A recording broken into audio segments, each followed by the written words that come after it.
So you mean? You are my system. Meng Qing poked at the illusory shadow before him with his finger. He felt that the pressure of awakening was about to drive him insane. Hey, I don't think I'm something that boring.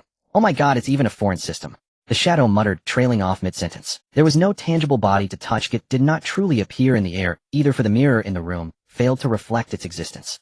After examining it for a while, Meng Qing looked at the shadow. Where is the panel? Please recall carefully what I just told you.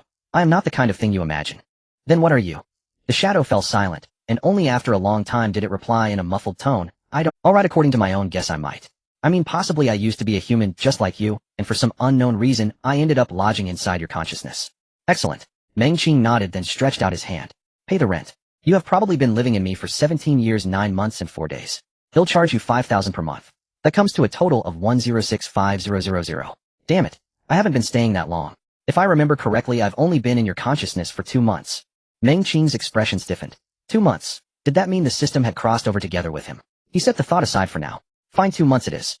That will be 10,000. I don't have any money. I'm just a soul. My god. Watching the shadow verge on hysteria, Meng Qing felt no sympathy whatsoever. Since it was an external cheat, it ought to be thoroughly exploited. So what functions do you have? Fishing across worlds. Collecting negative emotions. Attribute points. 100-fold cashback on spending. Many children, much fortune. No, none of that. Violent fluctuations of emotion caused the shadow to tremble. Meng Qing could clearly sense its agitated frustration. None of them. You intend to freeload the lodging. The shadow took a deep breath. Listen to me. Though I don't know who I am, I can still use some of my own power.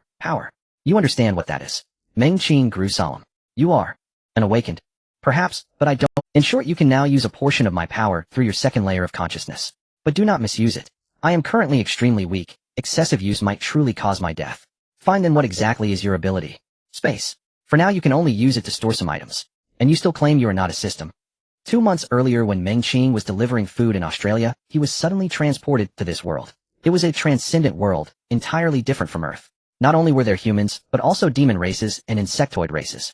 Among humans there were powerful awakened as well. The original Bodas family was deeply unfortunate. The drunken father had died of alcoholism a few years ago, and the mother had passed away from illness half a year earlier. Yet none of that mattered now. What mattered was that this body was about to turn 18. 18 was an extremely important threat. In this world there were only 2 paths to awakening: natural awakening or enlightenment serum. But the price of enlightenment serum rivaled that of an apartment in a popular city on Earth. A family like the original owners could never afford it, and there was no way to purchase it in the countryside. As for natural awakening, that too had conditions. Only those who awakened before 18 were considered gifted. After 18, the probability of awakening gradually declined. Even if one awakened after turning 18, unless the ability was high level, one would still fall within the ranks of ordinary people. When Meng Qing first arrived, he had been exhilarated. Who would not want to become a cheerful, superpowered hero? But once he understood that he was about to reach 18, he sank into confusion. Had he crossed worlds only to remain a mere drudge? Wasn't one supposed to become an emperor after transmigrating?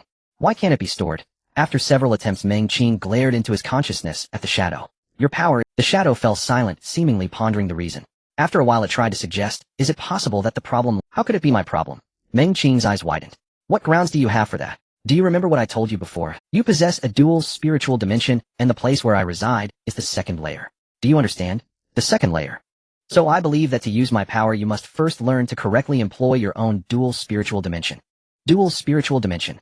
Did that mean that although the original owner had died, his spiritual world still existed? Meng Qing furrowed his brows. It was far too difficult to grasp. Spiritual, well, had no form, could not be seen or touched.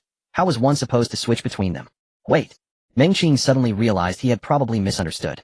He had instinctively assumed that his current self was Meng Qing from Earth, and the second layer of spirit belonged to the original owner. But was it possible that he was currently using the original owner's spiritual world, and that the so-called second layer was Meng Qing from Earth? Could he attempt to control the second spiritual dimension by searching for the memories and sensations of Earth? The shadow floating in Meng Qing's consciousness suddenly felt a slight tremor. As Meng Qing slowly stretched out his hand, a pile of crumpled banknotes on the table vanished in an instant. It worked. Seeing the now empty tabletop, joy lit Meng Qing's face. With a mobile warehouse, the space he could manipulate in the future expanded greatly. Oh, at worst, it would make delivering parcels wonderfully convenient. But his smile quickly froze. However, how do I take it out? The shadow said, well, I'm a little tired. You don't know? How can you not know? That was all the money I had left. Knock, knock, knock. A voice sounded from outside the door. Meng Qing, are you home? Meng Qing took a deep breath, glared at the shadow, then answered yes. If you are, then open the door. The voice was crisp and forceful. He pushed the door open. Outside stood a girl in a blue and white school uniform, her long hair tied in a high ponytail. She was Meng Qing's neighbor Yulan. What are you up to? After glancing at him, Yulan stepped sideways into the room and looked around as though searching for signs that Meng Qing had tried to hang himself. Holding an interesting conversation and exchange with my own soul. Yulan's expression turned disgusted, yet she had already grown used to Meng Qing's changes and even felt they were rather good. After all, the old Meng Qing could not even throw 2 decent punches with 3 attempts. Whenever something happened, he only knew how to cry. The two of them were not just neighbors, but classmates as well. After Meng Qing's mother passed away and the family lost all income, the original owner simply dropped out of school. There was no real compulsory education in the countryside. With money, everything was fine. Without money, everything fell apart. After confirming there were no traces of a suicide attempt, Yulan sat down at the empty table. Did you go to Treasure Mountain to do temp work? Yes. Meng Qing spread his hands. I have to eat, don't I? If I don't work, will you support me? You don't actually want me to become your Livian son-in-law, do you? Get lost. Yulan spat lightly. You should think about doing something else. Working at Treasure Mountain for too long. Treasure Mountain, pleasant in name, only it was in fact a giant dump. The treasures that country folk flocked to were nothing more than city dwellers' discarded household trash. Unknown drugs and rotting substances were often scattered within, and a dizzying, nauseating stench lingered constantly over the area. Meng Qing had little choice. By the time he arrived, the original owner was already penniless. He had to survive first before considering anything else. I know. I have a plan. With a cheat in hand, everything became negotiable. Yulan frowned at his confident demeanor. Just don't do anything illegal. If the patrol division catches you, you're finished. I won't. You won't do it, or you won't get caught. Is there a difference? Of course there's a difference.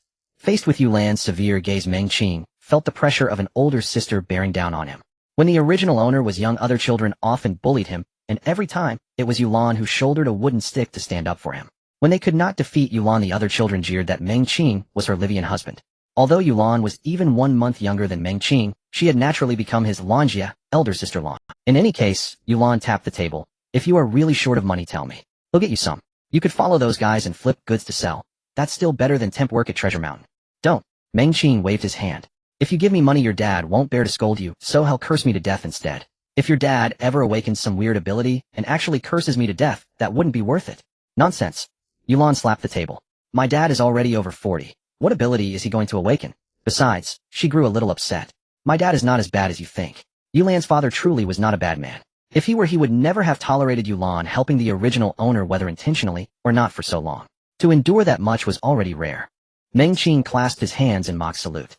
Lanjia is beautiful and kind of course, uncle, you wouldn't be a bad person. Don't worry, I know what I'm doing. Alright then. If you really run into trouble, tell me, and Seated by the table, Yulan had one hand resting on it, and the other on the edge of the bed. The feel of the bedding seemed off, so she reached in to grab. A borderline erotic magazine appeared in Yulan's hand. Meng Qing felt a wave of embarrassment. He had little concrete understanding of this world, and the original owner was a shoo-in. He could only search for information through all sorts of dubious books. I knew you were up to no good. Ignoring Meng Qing, Yulan flipped through the magazine on her own. Tisk, how could anyone's legs grow like this? Such magazines were mostly heavily edited. The scantily clad beauties within all had legs longer than their torsos and curves larger than their heads. This is normal, isn't it? Everyone looks like that. Yulan hesitated. Nonsense. My legs don't look like that. Meng Qing pondered for a moment. Then let me take a look. Before Yulan left, she slapped 200 federal coins onto the table. Meng Qing muttered that she was a rich lady. With 200 coins, he could buy more than 30 bowls of that sticky fried rice, the specialty of Treasure Mountain. Meng Qing marveled at the wealthy lady's generosity as he closed the door carefully behind him. Hey, system. Silence answered him. What is that supposed to mean? Acting so arrogant while living under someone else's roof, aren't you? More silence. Even though you communicate with me through consciousness, I'm pretty sure you're male. If you don't speak, I might have to do something strange to you. What are you planning to do? A wary consciousness echoed in his mind. Meng Qing licked his lips. I intend to imagine a priest who will exorcise you. Damn you. You are a devil. The phantom did not dare to gamble, for within Meng Qing's consciousness, such things truly might happen. Meng Qing could feel the other's tension and unease. Watching the phantom taking shape within his own consciousness, Meng Qing felt quite satisfied. That's more like it. You're a guest lodging in my mind. Showing some courtesy to your landlord is only proper, isn't it? But you can't keep threatening me. And you really shouldn't use that kind of thing. Alright, I understand. Meng Qing shifted into the second mental dimension, trying to soothe him. I won't use that sort of thing to threaten you anymore. The phantom sounded a little desolate. Will you swear to that? Meng Qing's expression turned solemn. I swear upon my noble character and pure heart that I will never again use that sort of thing to threaten my tenants, sir. Thank you very much. I do have one small request. I would be delighted to serve you, sir. Meng Qing's polite manner left the phantom somewhat embarrassed. After hesitating, he said, Could you not call me system? I firmly believe that I was once human. Though I remember nothing, I hope you will address me with a more ordinary name. His mood sank. He had forgotten everything about himself, and that was a cruelty to anyone. Sensing his sorrow, Meng Qing refrained from teasing him further. The other had lost all memory of himself. Meng Qing had lost everything he once possessed. So what do you want to be called? I don't know. Maybe you should decide. Any normal name will do. Then let's call you Adam. This name signifies origin. I hope that one day you will remember everything that belongs to you. Adam. Once he possessed the name, Adam became far more lively. Though his memories were lost for reasons unknown, some basic common sense still remained. While you were talking with that girl just now, I already thought it through. Taking items out is actually simple. There are two methods. The first method is just like when you store things, you shift into the second layer of your mental dimension, and I handle the The second method is only a rough concept for now. We'll have to wait until you awaken before we can test it. Meng Qing responded with a low hum. He had thought of this as well. The real problem was how he was supposed to awaken. Do you know how to awaken? Meng Qing looked at Adam. This fellow was an awakened being. Even with amnesia, he should have at least some experience. Adam pondered for a moment, then shook his head. I'm very sorry. I don't know how to help you. In my subconscious, awakening seems like something very easy. Are you even speaking human language? Meng Qing cursed with a laugh. You died and still exist in the form of a soul. You must be some kind of genius. Of course awakening would be easy for someone like you. Adam nodded in agreement. The two of them discussed for quite a while, but failed to come up with any good solution. One had lost his memories, retaining only basic instinct. The other was a transmigrator with a very shallow understanding of this world. Together they were like blind men and a riderless horse. Forget it for now. We don't have much money left. We need to figure out a way to earn some extra cash at Treasure Mountain. Meng Qing stood up and changed into his work clothes. Though Yulan had given him 200 coins, he never intended to rely on her for his livelihood. That simply wasn't realistic. At best, those 200 coins slightly increased his ability to withstand risk. Meng Qing lived near the south gate of Xiaobu Town, an utterly ordinary neighborhood. Outside the south gate lay Treasure Mountain. Xiaobu Town was an industrial satellite of Langzhou City, its main function being to process household waste for Langzhou. The town's gangsters colluded with the garbage plant workers, picking out usable items before the trash was crushed and reselling them to people in the surrounding countryside. Langzhou City and Xiaobu Town were only a few dozen kilometers apart. They were clearly in the same world, yet they felt like different worlds altogether. Meng Qing was not part of the gang, so he could only do the most dangerous sorting work, and he had to submit to body searches when entering and leaving to prevent smuggling. As a temp here, he earned 6 federal coins an hour. 6 coins were only enough to buy a single serving of that sticky fried rice of unknown ingredients beside Treasure Mountain. After the search, Meng Qing entered the sorting area and walked to the conveyor belt. Even with a cotton mask on, the stench was almost impossible to bear. Once he settled into work, Meng Qing began picking usable items off the conveyor while communicating with Adam. How much storage space do we have now? Are there limits on weight or anything else? Adam pondered. In terms of volume, right now we can store about 1 cubic meter of items. That's a relatively safe range. Any more might cause me damage. Damage? Meng Qing pulled a bundle of bread off the conveyor and tossed it into a plastic crate beside him. You mean this kind of thing is like carrying a heavy load? Yes. For now, if we exceed that range, I have to expend extra strength to keep the storage space stable. Meng Qing's hands paused for a moment, then resumed their steady motion. After thinking it through, he asked, if we describe this using an ordinary person's body and physical strength, maintaining the storage space must depend on 2 prerequisites. One is your soul's strength, and the other is the recovery speed of some kind of energy, right? Your description is quite accurate, landlord. Meng Qing felt he had gripped something crucial and turned their dialogue over and over in his mind. Some kind of energy. It was something Adam could absorb and store like human beings, eating and breathing to gain nourishment and strength. Adam was human and Meng Qing was human as well. Could it be that this energy was related to awakening? No, it had to be related. The greatest difference likely lay in this: although Adam existed only as a soul, his soul was nevertheless that of an awakened being, so he could sense this energy and also use it. As for Meng Qing, an ordinary person, he could neither perceive the energy, even if it existed, nor absorb it. So-called talent might simply be each individual's degree of affinity with this energy. The higher one's affinity, the earlier one awakened. Those with extremely poor affinity might never awaken in their entire lives. In theory, it all made sense. After exchanging information with Adam, Meng Qing began to feel troubled again. Clearly, the original owner of this body was not some 1/10,000 prodigy. Otherwise, he would not have delayed natural awakening until now. Hey landlord, I just thought of a method. Adam suddenly sounded excited. Look at that small bottle that just passed in front of you. Meng Qing shifted his gaze without drawing attention to himself. There was indeed a transparent glass bottle, but yet since Adam had mentioned it, Meng Qing suddenly froze for an instant. There is energy in there. Exactly. I can feel it. There's some energy inside. Not much, but of decent quality. Maybe we can give it a try. Awakening through other means. Are you certain this will work? Not entirely, Mr. Landlord, but it is unquestionably worth attempting. I believe. Damn it, I can't quite articulate it. Adam was deeply troubled. His memories and cognition remained fragmented, forcing him to rely almost entirely on instinct and raw sensation to interpret and describe reality. After a brief struggle, Adam managed to piece together his thoughts. The enlightenment elixir you mentioned earlier. Its function must be to employ synthetic compounds that push ordinary humans beyond their natural absorption threshold, thereby triggering awakening. If the underlying principle is analogous, we can replicate, or even surpass, that effect. Yet, Adam's tone grew solemn. Pharmacologically induced breakthroughs inevitably entail adverse consequences. At the very least, they are profoundly unnatural. But if I assist you directly in absorbing and transmuting energy, the result should be significantly safer than any synthetic agent. Mengqing did not immediately consent. Adam's reasoning sounded compelling. Yet the question lingered, could Adam truly be trusted? Mengqing could indeed sense Adam's presence, a sensation akin to holding a tiny fragile balloon in his palm. It could neither escape nor resist. Yet Adam was an intelligent life form, one who had died, yet somehow persisted. In life he might well have been a peerless master, though admittedly his scattered memories rendered him somewhat naive. And Mengqing had no other choice. Very well. From now on, I will strive to stabilize myself within the second mental dimension. Mengqing did not act hastily. After a moment's reflection, he instructed Adam, others are nearby. Simply identify which objects contain latent energy. I will selectively absorb them based on context. Understood. At the far end of the colossal conveyor belt stood a massive shredder.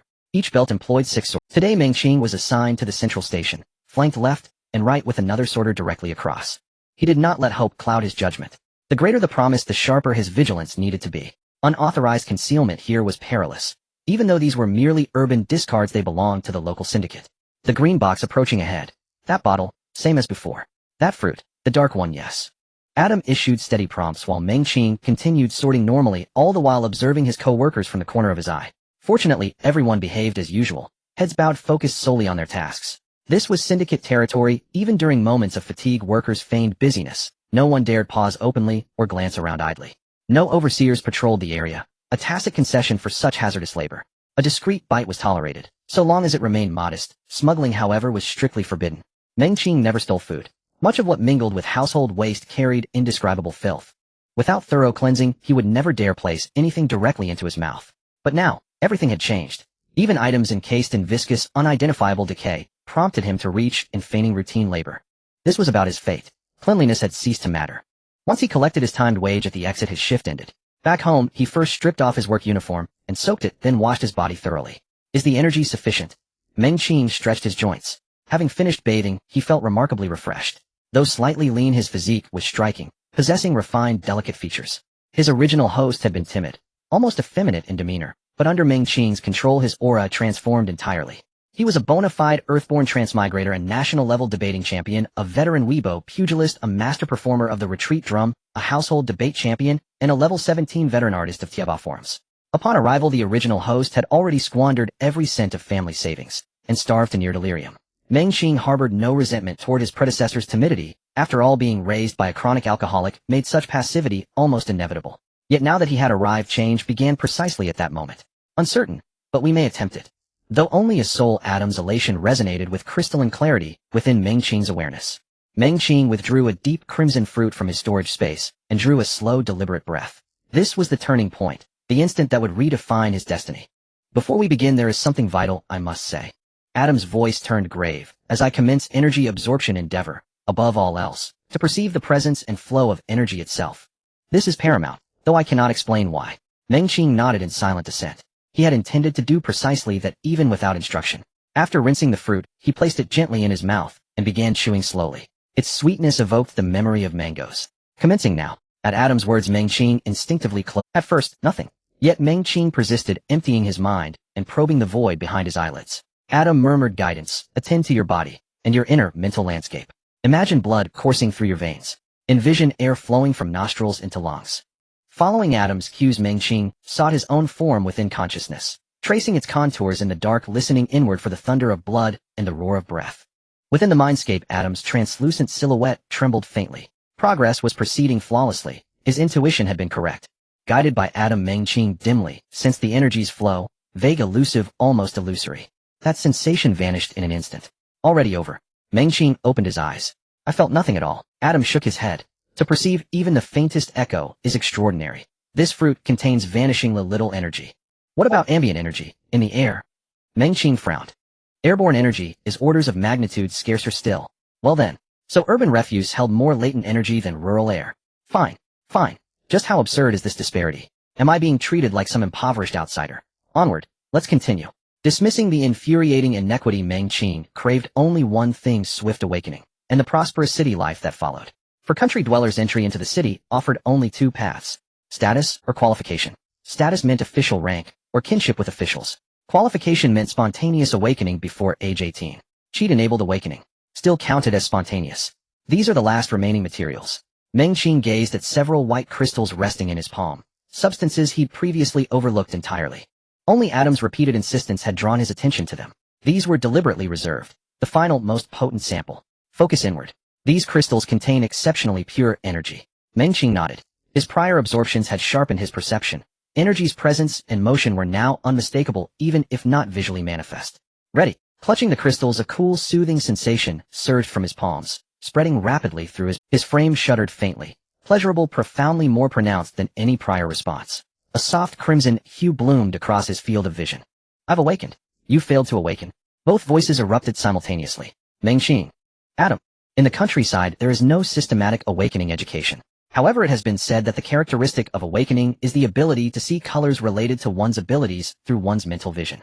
Meng Qing was very certain that he had just seen a deep red. That must be the awakening. What did you say? They both spoke at the same time, and then fell into silence. You go first. No, I will go first. The increasingly frustrated Adam pointed at Meng Qing, signaling him to speak first. Just now a layer of red light appeared before my eyes. Isn't that a symbol of awakening? As soon as Meng Qing finished speaking, Adam was stunned. This was indeed a phenomenon that would only occur after awakening, but Adam did not notice the changes happening within Meng Qing's mind. Wait a minute. Adam suddenly became excited. Oh my god, this is amazing. Seeing Adam's excited demeanor, Meng Qing was momentarily confused about what was happening, but it seemed like he had discovered something incredible. Listen to me, Mr. Landlord. Adam shook himself, trying to control his emotions. I know what this is about. Do you remember? You possess a dual spiritual dimension. Meng Qing straightened his body. The dual spiritual dimension means that Meng Qing has two chances for awakening and simultaneously. He can also have two different abilities. To be precise, it's three. Because inside his body resides Adam, who has the ability of space. Are there no precedents? Meng Qing was both excited and nervous. Excited because he had successfully awakened, and nervous because he wondered if being different from others would cause trouble. Adam shook his head. I'm not sure, but my instincts tell me this is very magical, even a bit bizarre. Very magical, a bit bizarre. After calming down, Adam began wandering through Meng Qing's spiritual world, seemingly trying to see what the situation was like below. Unfortunately, he was unsuccessful. His soul was imprisoned within the spiritual dimension of Earth Meng Qing. Not to mention, he didn't know how to get down. Even Meng Qing himself didn't know how to let him down.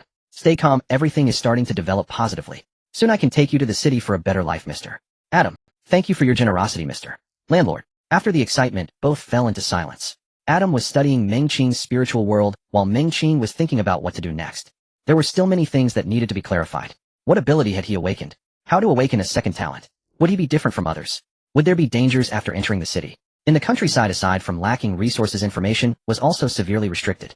Many things existed only as rumors, which troubled Meng Qing greatly. On Earth, the vast majority of knowledge can be searched for and learned through the internet or books. But this world is different. Even the nearby Xiaopu town, next to Langzhou, also faced information blockade. There was no public education, no communication technology, and even the movement of people was strictly limited. Adam, how do you determine your abilities after awakening? Well, let me think. You should condense your power, and then you can understand the characteristics of your abilities. Is it that simple? Meng Qing was somewhat surprised, but still followed Adam's suggestion and tried it. After taking a deep breath, Meng Qing held the air in his chest, and his muscles began to tense up. As his muscles exerted force, a somewhat restless power began to emerge, causing a tingling sensation in his joint. It felt as if his body hadn't exercised in a long time. And then, that's it. After hearing Meng Qing's description, Adam said very seriously, it could be some kind of physical enhancement ability, like strength augmentation or speed augmentation. It feels very weak. Adam immediately shook his head. No, Mr. Landlord, my judgment is very superficial. After all, I am just an amnesiac. It's hard for me to give any professional answers, and the strength of abilities depends on the user's application and development. Well, I don't know why I said that, but my subconscious tells me that's the case. Meng Qing looked at Adam with a face full of suspicion. Then what would you exchange with your ability for my ability? Of course, provided you can do such a thing. After rolling his eyes at Adam, Meng Qing began to ponder how to awaken his second ability. He still had some time before turning 18. He only needed to go to Treasure Mountain to gather some energy materials. The sky had already darkened.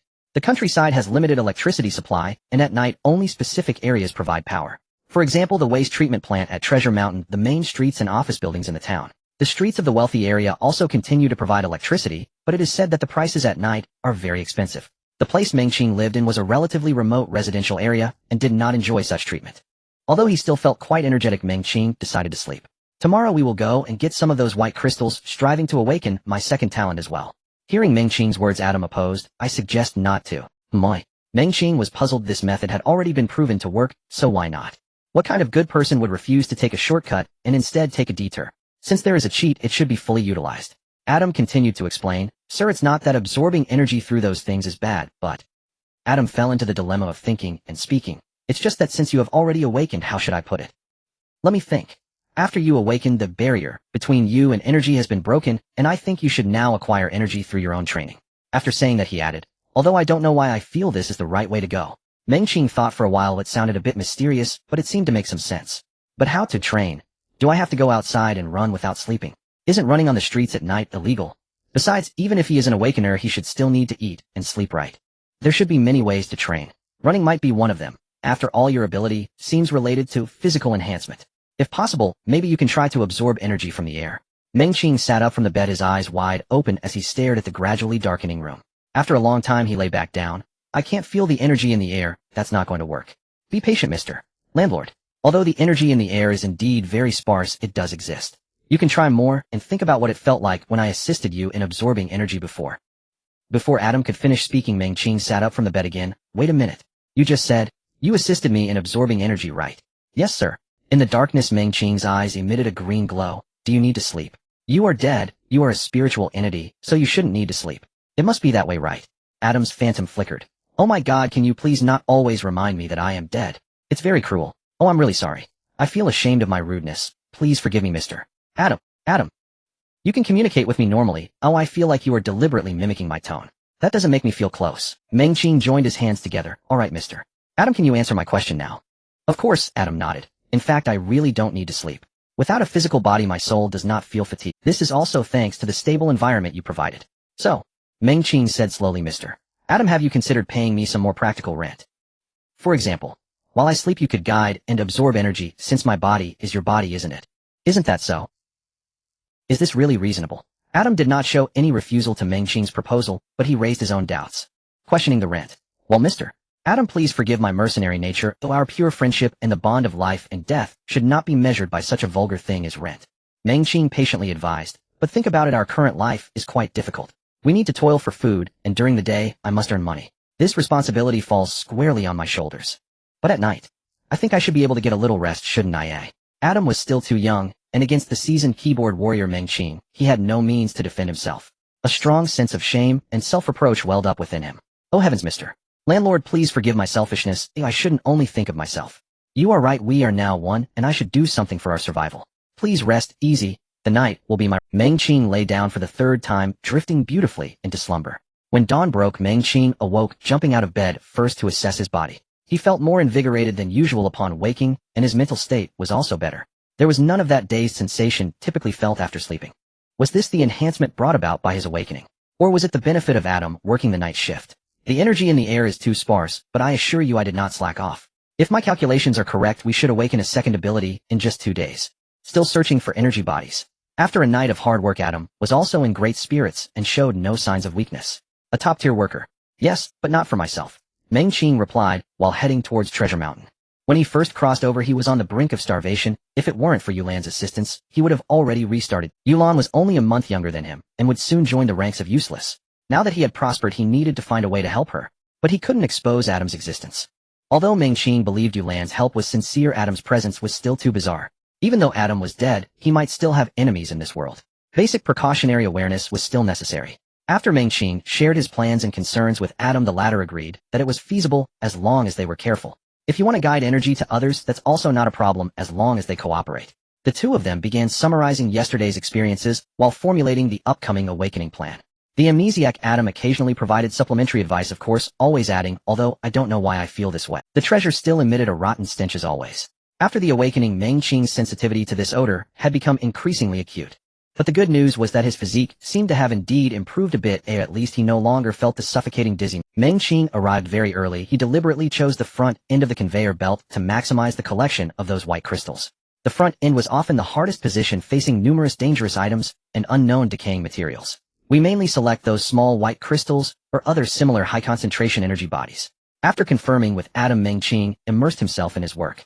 After the awakening, not only had his sense of smell become more sensitive, but his vision and hearing seemed to have received a slight enhancement as well. Those small white crystals which he had previously found difficult to detect, he could now easily pinpoint after Adam's return. Meng-Qing found it somewhat strange. He could work while searching for those white crystals, and even chat with Adam at the same time. This multi-threaded processing sensation was incredibly novel. Awakening was indeed impressive. By the way, I have awakened now. You mentioned that I could use your power in a second way after awakening. Ooh, what exactly does that mean? Meng-Qing asked Adam while tossing away a filthy woman's underwear. Who knows why that woman's underwear was embedded with white crystals? Was it used as diamonds in town? So extravagant, too extravagant. It's a pity that I didn't appreciate it before and missed out on so many good things. But it seems that even recognizing value is useless. Without Adam's assistance, even if he obtained these items, they would be of no use. I thought about it while working last night, and I believe this: when you awaken, you gain the ability to manipulate energy. Perhaps you can try to use my abilities subjectively.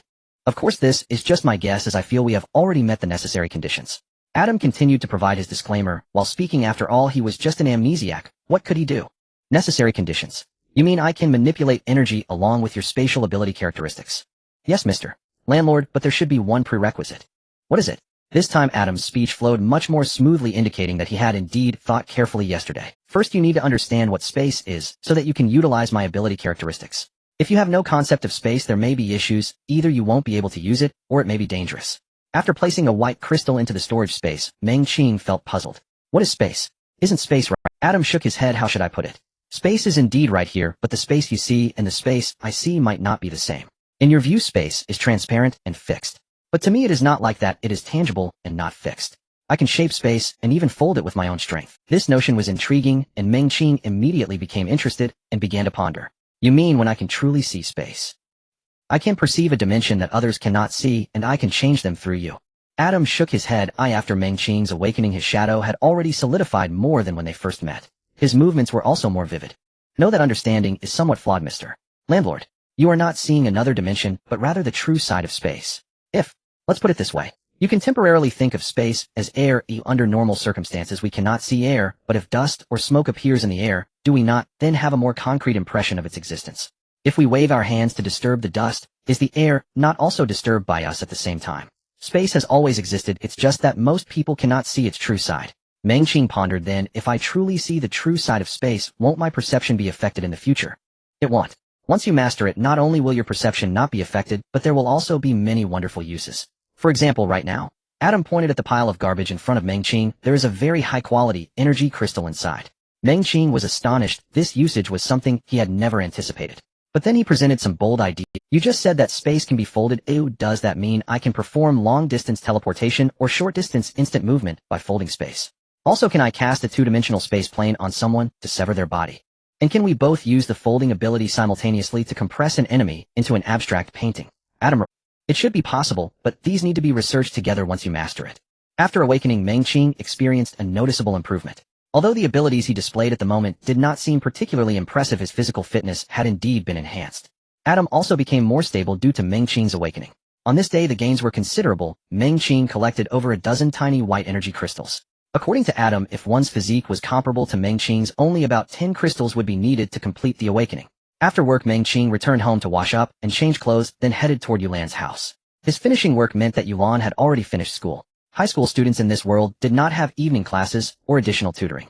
In fact, Meng-Qing felt that there was no need for education in this rural high school. In the fragmented memories of the original owner, the content taught in high school was merely basic mathematics, language, and music and art. History, geography, and politics were combined into a single subject, and most of the content was glossed over. As a person from Earth, Meng-Qing had reason to suspect that the Federation was intentionally blocking educational access for rural people. It was quite despicable. Yulan's house was located in the back street, not quite in a wealthy area, but better than the one where Meng-Qing lived. After arriving at the Yu household, he knocked on the door. There were no high-rise buildings in the countryside. The tallest structure was the city wall, besides the government building and the patrol office in the central area. The small building of the Yu family was 2 stories high, without a yard, and the front door faced the street. After knocking twice, a round head poked out from the upstairs window. No one is home. Meng-Qing. The round head belonged to Yulan's father, who generally did not like Meng-Qing. But soon after, the round head was pulled back, replaced by Yulan's head. Wait a moment, he'll be down soon. What a good person. Meng Qing sighed inwardly. This girl didn't even ask why he was here before coming down. Not to mention the round head. Meng Qing couldn't understand why Yulan was so caring towards the original owner. Although she looked decent, she was rather clumsy and poor. Her advantages were scarce while her shortcomings were numerous. Yulan, brimming with youthful energy, quickly came down from upstairs. Without waiting for Meng Qing to speak, she placed her delicate index finger in front of her lips and gestured, "Let's go first." Meng Qing was somewhat puzzled. Why did it feel like they were sneaking out like teenagers on a date? "I came to repay a favor." The round head from upstairs poked out again, watching his beautiful daughter drag the poor boy away. The round head was so angry that it stomped its feet. "Are you coming back for dinner?" Yulan looked up. "Yes, wait for me." The round head had a look of heartache when, "Oh, soon." After saying that, Yulan quickened her pace, dragging Meng Qing around the corner. The round head clicked its tongue and shook its head before returning inside, muttering about how girls shouldn't be kept at home and how a poor boy was taking advantage. The restaurant was filled with a bittersweet atmosphere. "What is it? Are you short on cash?" After turning the corner, Yulan released Meng Qing's wrist. She patted her pocket, which was bulging, obviously containing a large sum of money. "They'll lend it to you, but you can't do anything bad. Yesterday my dad said that if you were willing to transport goods from Treasure Mountain, he could help you clear some connections, starting with goods that no one wants to run. Once you get used to it, you can apply to the Rangers for more popular goods." The Rangers are the gang in Xiapu Town controlling the main industries of the area. As they walked, Yulan rambled on about things to pay attention to when transporting goods. Some of her comments were disconnected, clearly indicating that she was not truly familiar with the topic, just trying to understand it on the fly. Meng Qing, following Yulan, felt a bit speechless. But this girl was indeed a good person. Not only that, if it weren't for the age gap, he would almost suspect that Yulan was some sort of aunt to the original owner. After arriving at Meng Qing's home, Yulan placed the money on the table. "It's a total of 2,000. This is my New Year's money, and it must be paid back." Looking at the stack of new bills, Meng Qing felt a bit dazed. He once had a sum of New Year's money as well, which he unknowingly spent after starting college. He thought it was just ordinary. Seeing Meng Qing's expression darken, Yulan paused for a moment, then spoke. "As long as you do the right thing, even if you lose money, you don't need to rush to pay it back right away." Meng Qing shook his head, coming back to his senses from the memories of the past. Since this was an extraordinary world, maybe he could still find a way back. "It's not a big deal to take a few more steps. I'm not borrowing money from you." Meng Qing turned to look at the open door and walked over to close it. Yulan's body stiffened. "What are you doing? What are you thinking?" Meng Qing approached Yulan and whispered, "I want to show you something good." Yulan's face fell. "If you say it's a glow-in-the-dark watch, I'm really going to hit you." Meng Qing exclaimed, "Huh? You know about this?" Yulan replied flatly, "I've heard others say that bad men deceive by claiming they have glow-in-the-dark watches that can only be seen in the dark, or that they have dancing cats at home. This kind of sleazy trick exists in another world too. Indeed, sleazy tricks are similar everywhere, but unfortunately, I am not a scumbag. Moreover, using such a trick should be a subtle increase in interest. If used on a girl he barely knew, she would only see." Meng Qing picked up a small steel basin from under the table. It was the bowl the original owner used to eat. However, Meng Qing felt this item resembled a dog bowl, and he hadn't used it since he arrived. "Let me perform a magic trick for you." After saying this, Meng Qing ignored the strange expression on Yulan's face and pressed his palms against both sides of the steel basin. As the restless power within him surged forth, the steel basin began to make creaking noises. Yulan's expression shifted from unhappiness to confusion, then to surprise, finally freezing into bewilderment. Yulan gazed at the steel basin that Meng Qing had crushed with his bare hands, murmuring, "You awakened. When did it?" She was a very confident girl. Despite living in the countryside and nearing 18, she still firmly believed that she could awaken naturally. There was no other explanation for the scene before her. Given the thickness of the steel basin, it was difficult for an average person to even bend it, let alone crush it barehanded. It could only mean that Meng Qing had awakened. A tremendous sense of loss surged through Yulan's heart. This was the first time she had clearly seen someone familiar awaken. There were also awakened individuals in the town, such as the mayor and the patrol officers. However, those people had hardly demonstrated any power, and Yulan did not know what true awakened beings were capable of. After feeling lost for a while, Yulan smiled. "Since you've awakened, you can go to the city for public-funded education. I can save a bit of money too." As she spoke and laughed, she returned to her previous demeanor. "Once you enter the city, aim higher. I've heard that naturally awakened individuals hold a good position there." Meng Qing laughed heartily. "What if I encounter someone I can't defeat? Without Sisterland's help, I might end up crying." Yulan snorted, feeling a bit sad inside. Did people change after awakening? Clearly she was already unhappy, yet this guy still intentionally said. However, she still held back her sadness. "Then you wait for me to awaken. Once I awaken, if anyone bullies you, I'll help you beat them up. Just like when they were kids." Meng Qing leaned closer. "You mean it?" "Of course. When have I ever gone back on my word?" "In that case." Meng Qing reached into his pocket and took out a white energy crystal, holding it in his palm. "Then I can't wait. You can help me awaken." Yulan was somewhat surprised. She had never heard of anyone being able to assist with awakening unless he had the enlightenment potion. But the enlightenment potion is very expensive. Her father said he couldn't afford it even if he saved his entire life. How could Meng Qing possibly have it? Despite these thoughts, Yulan felt an inexplicable sense of anticipation. The rural people's attitude towards awakening is quite complex. It is a dream that truly exists but feels so far out of reach. Every girl and boy fantasizes about suddenly awakening one day. Then they would become the lucky few entering the city to study and becoming urban dwellers, the envy of everyone. However, the dreams of most young people gradually shatter with age, watching their aspirations crumble before their eyes. Anticipation turns into torment, into suffering. In the end, they must obediently accept their fate and become genuine villagers. Then the cycle continues with the next generation. Meng Qing opened his palm, revealing tiny energy crystals. Yulan glanced down, her expression showing the enlightenment potion, being a potion, should resemble water. This stone-like object should not be the enlightenment, a fraud. Listen to me. Meng Qing lowered his voice, knowing that in this extraordinary world one must still be cautious. His hearing had slightly improved after awakening, but what if there were other strange awakeners? Even though they were in the countryside, who knows if there are hidden experts around? This thing can indeed help you awaken. Meng Qing leaned in closer, his voice barely a whisper. If you trust me, just give it a try. The sun had already set beyond the city walls, leaving a sky filled with evening glow. Yulan looked up at Meng Qing. His eyes were clear and serious. He was completely different from the silly boy in her memories. In her memory, that foolish guy would only follow her around, refusing to leave despite others laughing at him. Sometimes when confronted by someone he couldn't defeat, he wouldn't fight back, only covering his head and braving the risk of getting hit. He wouldn't even try to solve the sad things he encountered, only crying. He had no trace of masculinity. Her father said that people can suddenly grow up overnight. Now, the silly boy has grown up and started to help himself. All right, I trust you. Yulan took a deep breath. What should I do? Affected by Meng Qing, Yulan instinctively lowered her voice, and the two of them sneaked around, as if doing something. Let me describe it to you. You need to try to find that feeling. Meng Qing repeated what Adam had previously told him, adding some of his own insights. Did you remember? Yes. Then say it back to me. After Yulan earnestly repeated it, Meng Qing's eye. Isn't she supposed to be a girl? You have a photographic memory too. I have a photographic memory because of my dual spiritual dimensions. Could you also have it? Did I say something wrong? Yulan was somewhat puzzled, feeling she shouldn't have misremembered. No, you got it right. Meng Qing thought to himself that even if this girl wasn't an awakener, she was definitely extraordinary. At least her ability to memorize was impressive. Listen carefully. Not only do you need to remember, but you also have to understand and apply it. Yes. Then let's try it out first. After speaking, Meng Qing placed the energy crystal on the table, picking out two smaller ones to hold in his palm. Hold my hand. I will stimulate the energy inside, and you try to feel its presence and absorb the energy. This was truly remembered. In the orange-yellow evening glow, Yulan's palm pressed against Meng Qing's hand. Adam, let's stimulate the energy together. You guide us. Okay, landlord. As Meng Qing and Adam stimulated the energy crystal, a thin and pure stream of energy began to surge from within, and under Adam's guidance that stream seeped into Yulan's palm. With her eyes closed, Yulan's body suddenly trembled slightly. She bit her lip, her hand unconsciously gripping Meng Qing's hand tightly. Is this peculiar thing?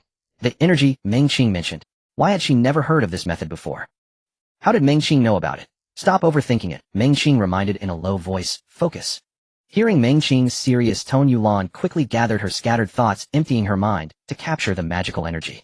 But that energy had already vanished. Yulan's gaze lowered slightly, like a child who had done something wrong. Meng Qing discarded the tiny crystals in his palm. They had completely lost their luster. Although the color hadn't changed much, they were indeed different from before. Can you feel it? Yes. Describe it. Yulan lowered her head and recalled. It feels like a kind of chi. Not very distinct or specific, but I can indeed feel it. Meng Qing nodded, and at the same time Adam's voice echoed in his mind. It seems her talent is about the same as yours, landlord. This should be sufficient. Hopefully, even if it's not enough, we can go to Treasure Mountain to gather more. After all, no one else will discover such things. These tiny energy crystals are inconspicuous, looking like fragments of some kind of stone. Not to mention, without Adam, it wouldn't have been easy for Meng Qing to distinguish them himself. After all, his sensitivity to energy isn't particularly keen. While communicating with Adam, Meng Qing also reached for the remaining energy crystals on the table. This was Adam's suggestion. He said that perhaps absorbing everything at once would yield different effects. Of course, though I don't know why, I just feel it should be this way. Adjust your breathing and heartbeat. Meng Qing opened his palm, and Yulan pressed her palm against it. The tiny crystals made her feel a bit prickly in her hand, but it wasn't a big deal. She had been working hard to train her body, so this little discomfort was nothing. Listen well and don't think about anything extra. Focus on sensing the flow and existence of the energy. Absorb them, accept them. Meng Qing reiterated his instructions. Yulan responded with an feeling Meng Qing's seriousness and realizing that this was an important moment in her life. It's starting. After Meng Qing finished speaking, he and Adam stimulated the shards of crystal. What? You awakened? In Yulan's home, the round-head man looked incredulous. That doesn't make sense. It shouldn't be happening. Seeing his expression, Yulan pouted. Dad, what do you mean? Shouldn't you be happy that I've awakened? Happy. The round-head man nodded vigorously, after saying that he looked at Yulan with great expectation. My dear, what ability did you awaken? Yulan placed her hands on her hips. It's a power amplification. Power amplification. The round-head man's head seemed to deflate. What color is it? It's a somewhat vague silver gray. Dad, how do you know you can see colors after awakening? Yulan was somewhat surprised. Her dad wasn't an awakener. How did he know this? The round-head man moved his lips. After all, your dad is in his 40s. I've seen more than you've walked. What are you babbling about? Don't worry, after I go to the city to study and get a job, he'll bring you to the city to enjoy life. She didn't mention that her awakening was accomplished with Meng Qing's help. This was Meng Qing's request, although she didn't know why Yulan felt she should respect Meng Qing's opinion. Another fulfilling day has passed. After finishing his wash, Meng Qing lay down on the bed. It is somewhat regrettable that Yulan's awakened ability seems to be some form of physical enhancement, which feels significantly inferior compared to Adam's space ability. Indeed, the gap between people is immense. Since this world already possesses space ability, what about other ability? For instance, time, fate, karma, and so on. Damn, I really want to possess such advanced abilities. Adam, yes, landlord. Meng Qing looked up at the pitch-black room. You must have really good luck, right? In the legends of the countryside, awakened abilities are random. Hackadang, this guy can awaken such an incredible space ability, not to mention anything else. His luck must be extraordinary. Hey, if my luck were good, I think I wouldn't have died inexplicably and lost my memory in the process. That can't be said like that, Meng Qing immediately retorted. Have you considered that you might have faced enemies far stronger than you, but due to your extraordinary luck you survived, and were fortunate enough to reside in the body of a kind landlord? Isn't that a form of luck? After contemplating for a moment, Adam agreed. If I think of it that way, then I am indeed a very lucky guy. Alright, then I'll leave the night to you, lucky sir. Of course, equally lucky landlord. Adam does not need to sleep. The night can be entirely entrusted to him. Not only can he level up experience automatically, but he can also keep watch seamlessly. Although Adam cannot control Meng Qing's body, he can awaken Meng Qing through mental communication if there is danger. He works 3 jobs on his own: security, a tea maker, and a storage cabinet. But he doesn't receive a salary. The cost-performance ratio is maximized. He works 3 jobs on his own: security, a tea maker, and a storage cabinet. But he doesn't receive a salary. Or should he boast about this? Adam also appeared spirited as the energy from leveling up every night nourished him as well. Although there hasn't been a dramatic enhancement yet, there is still some effect. Everyone has a bright future. Meng Qing, while laughing and chatting with Adam about the applications of space ability, walked towards Yulan's house. Today's schedule has already been planned, so he doesn't need to work at Treasure Mountain anymore. He will do something else. But first he needs to eat. Before Meng Qing reached his destination, Yulan rushed out from the front door. Her round head from the second-floor window exclaimed, "What do you want to eat, sister? We'll treat you." Yulan waved her small hand, exuding an aura of confidence, as if she would live for 200 years. How would I, a poor person, know what delicious food there is? Just let the rich lady decide. Call me sister. Rich sister. 5 black mutton buns, 2 bowls of porridge, 3 marinated eggs, 3 fried dough sticks, and a steamer of. Enough. Meng Qing interrupted the extravagant Yulan. Are you planning to stuff me to death and settle debt? Meng Qing, being a southerner in his past life, can't eat much for breakfast. The buns in the countryside are quite substantial, about the size of his palm. Let alone 5, even 2 would be a challenge. Yulan pouted. Your personality has brightened up a lot, but your appetite is still about the same as before, like a little chick. Meng Qing found it a bit strange. Since he had awakened, shouldn't he be able to eat more? Not to mention, having a stronger metabolism should be a basic function, right? However, in the past 2 days since awakening, he hasn't even had an interest in regular food and feels hardly hungry at all. After breakfast was served, Meng Qing started to eat the buns and fried dough sticks. The taste was quite good. The fried dough sticks were crispy, the buns had ample filling with thin skin, and the juices were rich. After finishing the fried dough sticks dipped in porridge, Meng Qing lost his appetite. Across from him, Yulan was still devouring her food. The palm-sized mutton buns only required 3 or 4 bites. 1 marinated egg per bite. After folding the fried dough stick twice, it vanished in just 3 bites. Meng Qing. Boss. Yulan patted the table. My friend isn't full, bring 2 more buns. Coming right up. The breakfast shop owner held back a laugh as he placed the buns down and turned to walk back inside, his shoulders trembling. Rich sister still knows how to care for others. Meng Qing opened his mouth and pinched his cheeks. Yulan, while stuffing buns into her mouth, glared at Meng Qing. You are laughing at me. I am not. Meng Qing said seriously. My teeth hurt, rub them for me. You are obviously laughing at me. I swear I am not laughing at you. What must I do for you to believe me? Yulan swallowed the last bite of bun. If you want me to believe you, then go tell the boss you are not full and order 2 buns. Does that make sense? Am I supposed to ask if you are really okay? This meal is equivalent to my whole day. Have you always been able to eat this much? Yulan was unhappy. You really are laughing at me. Meng Qing. Fine, boss. I am not full, bring me 2 buns to take away. You'll eat them when I get back. After the boss packed the buns and walked over, he gritted his teeth and placed them on the table, still trembling slightly as he walked away. I feel like the boss is also laughing at me. Then should we order 2 buns for him to take back too? Get lost. Yulan picked up the bun, stood up, and tossed her ponytail as she turned to leave. Breakfast is finished. What are you planning to do next? Mengqing looked at the buns in her hand. You haven't finished eating yet. No, I mean I plan to find a quiet and spacious place to specifically test my abilities. The house is too small for me to use them effectively. The main reason is that there are still patrol officers and the town mayor in the town. They are all awakened ones, so caution is necessary. Yulan's nose twitched. I will go too. Isn't today Monday? Don't you have school? Mengqing turned to look at Yulan, who was struggling to swallow. Good grief, is she really not full? What strange ability has she awakened? Yulan shrugged nonchalantly. I told my dad to withdraw me from school. There is nothing to learn anyway. Besides, we need to apply to enter the city as soon as possible. Once we exceed the age limit, it won't be acknowledged. Indeed, there isn't much worth learning in the countryside school. Hearing her say this, Mengqing could only nod. Alright, I plan to go to Garbage Mountain to give it a try. It's spacious there.